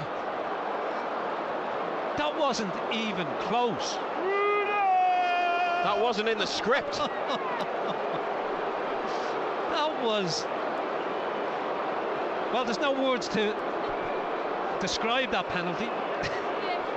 He had a long run up, then he stuttered, and then it was just whoa. Referee telling Pope to get back on his line. Malcolm Ibui, the Palace sub, the young winger, on late in the game. If he's unsuccessful, Newcastle go through. Pope with outstretched arms, touching the crossbar. Ibui left-footed, save! And Newcastle United win. They go through by 3 penalties to 2. Pope, the hero, with 3 spot kicks saved.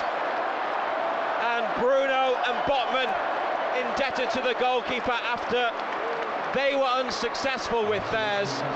They are into round 4 of the League Cup. 10 penalties, 5 went in, 5 didn't. But Newcastle win after a goalless draw, John Anderson, on penalties by 3-2. Yeah, some excellent penalties, some woeful penalties, that's all you can say. Thankfully, they had more woeful penalties than we did. I mean, that one at the end, really poor. Why they don't just put their foot through it? But look, when it comes down to penalties, it's a lottery, you know. It's who keeps the bottle, who comes out on top, and tonight it's been us. It wasn't the greatest game in the world, but that's the way it is. Somebody's got to win on penalties, and on the night it was us. But for once it's Newcastle, so that's 2 wins in 11 penalty shootouts. And after losing last season here in this fashion, they have turned it around in their favour with a win on penalties. Boué, the player whose kick was saved, is being consoled by his teammate Mark Gahey as he walks off the pitch. Bruno in particular, but Botman as well, will be hoping that they've got a penalty miss out of their system before the World Cup. Oh God, yeah. Because they both may be required to take them. Certainly Bruno may be more likely. You fancied him all day to win it and be the hero once again, but he just scooped it over the bar. It's surprising. It was probably the worst penalty of the lot, because it was a huge run up that he took, then he stuttered and he weighed it, and then it was nowhere near, it wasn't even close. But look, we're through, and in cup competitions, that's all that matters. Round 4 now for the League Cup for Newcastle. The draw takes place tomorrow night, and that will be after the tie between Manchester United and Aston Villa. So we won't find out yet who Newcastle play, but we'll know tomorrow night. Eddie Howe and his players and staff are walking around the pitch and thanking the fans for their backing. Nice to be able to do that after another success, although it was a draw in the 90 minutes, but also twice this week with Chelsea on Saturday. The final game of a brilliant first half of the season. Nick Pope there having a laugh and a joke with Loris Karius, who was the unused substitute goalkeeper this evening. Pope with 3 saves in a shootout. I mean, that is, well, very meaningful indeed, and helped them go through. Don't get carried away, Ray. 3 saves. He saved 3 of them. Yeah, but the penalties were woeful. Yeah, but he went the other way, the wrong way for the other 2. Yeah, but they weren't great penalties. I think he'd have been disappointed if he hadn't saved them, you know. But look, that's what he's there to do. He's there to save them. But look, it was a lottery at the end. As I said, penalties, that's what it comes down to. It's all about who keeps the bottle, who's got the bottle to go and take them. And we came out on top. Wasn't the greatest game in the world. Didn't expect it to be, you know, with all the changes that happened. But we're in the hunt for the next round. The next round will be in the week leading up to Christmas. So round 4 ties will be played in the week beginning Monday, the 19th of December. So midweek they'll have a match, and that will give them a competitive fixture a few days before the Premier League resumes on Boxing Day after the World Cup break. We'll have the match against Chelsea live here on BBC Radio Newcastle on Saturday. 5:30 kickoff. Will be on an hour before at 4:30 to build up to the game. And Total Sport on all this week, 6 till 8. You can have your say on Newcastle and Sunderland, and we'll have our Newcastle United podcast available later tonight on BBC Sounds. They have gone through, United, to the 4th round of the League Cup, a goalless draw with Crystal Palace, and in the shootout, Wood, Trippier and Joelinton scored. Botman had an effort saved, Bruno over the top, but Nick Pope saved from Milivojevic, Mateta and Eboue, and Newcastle United have beaten Crystal Palace on penalties 3-2.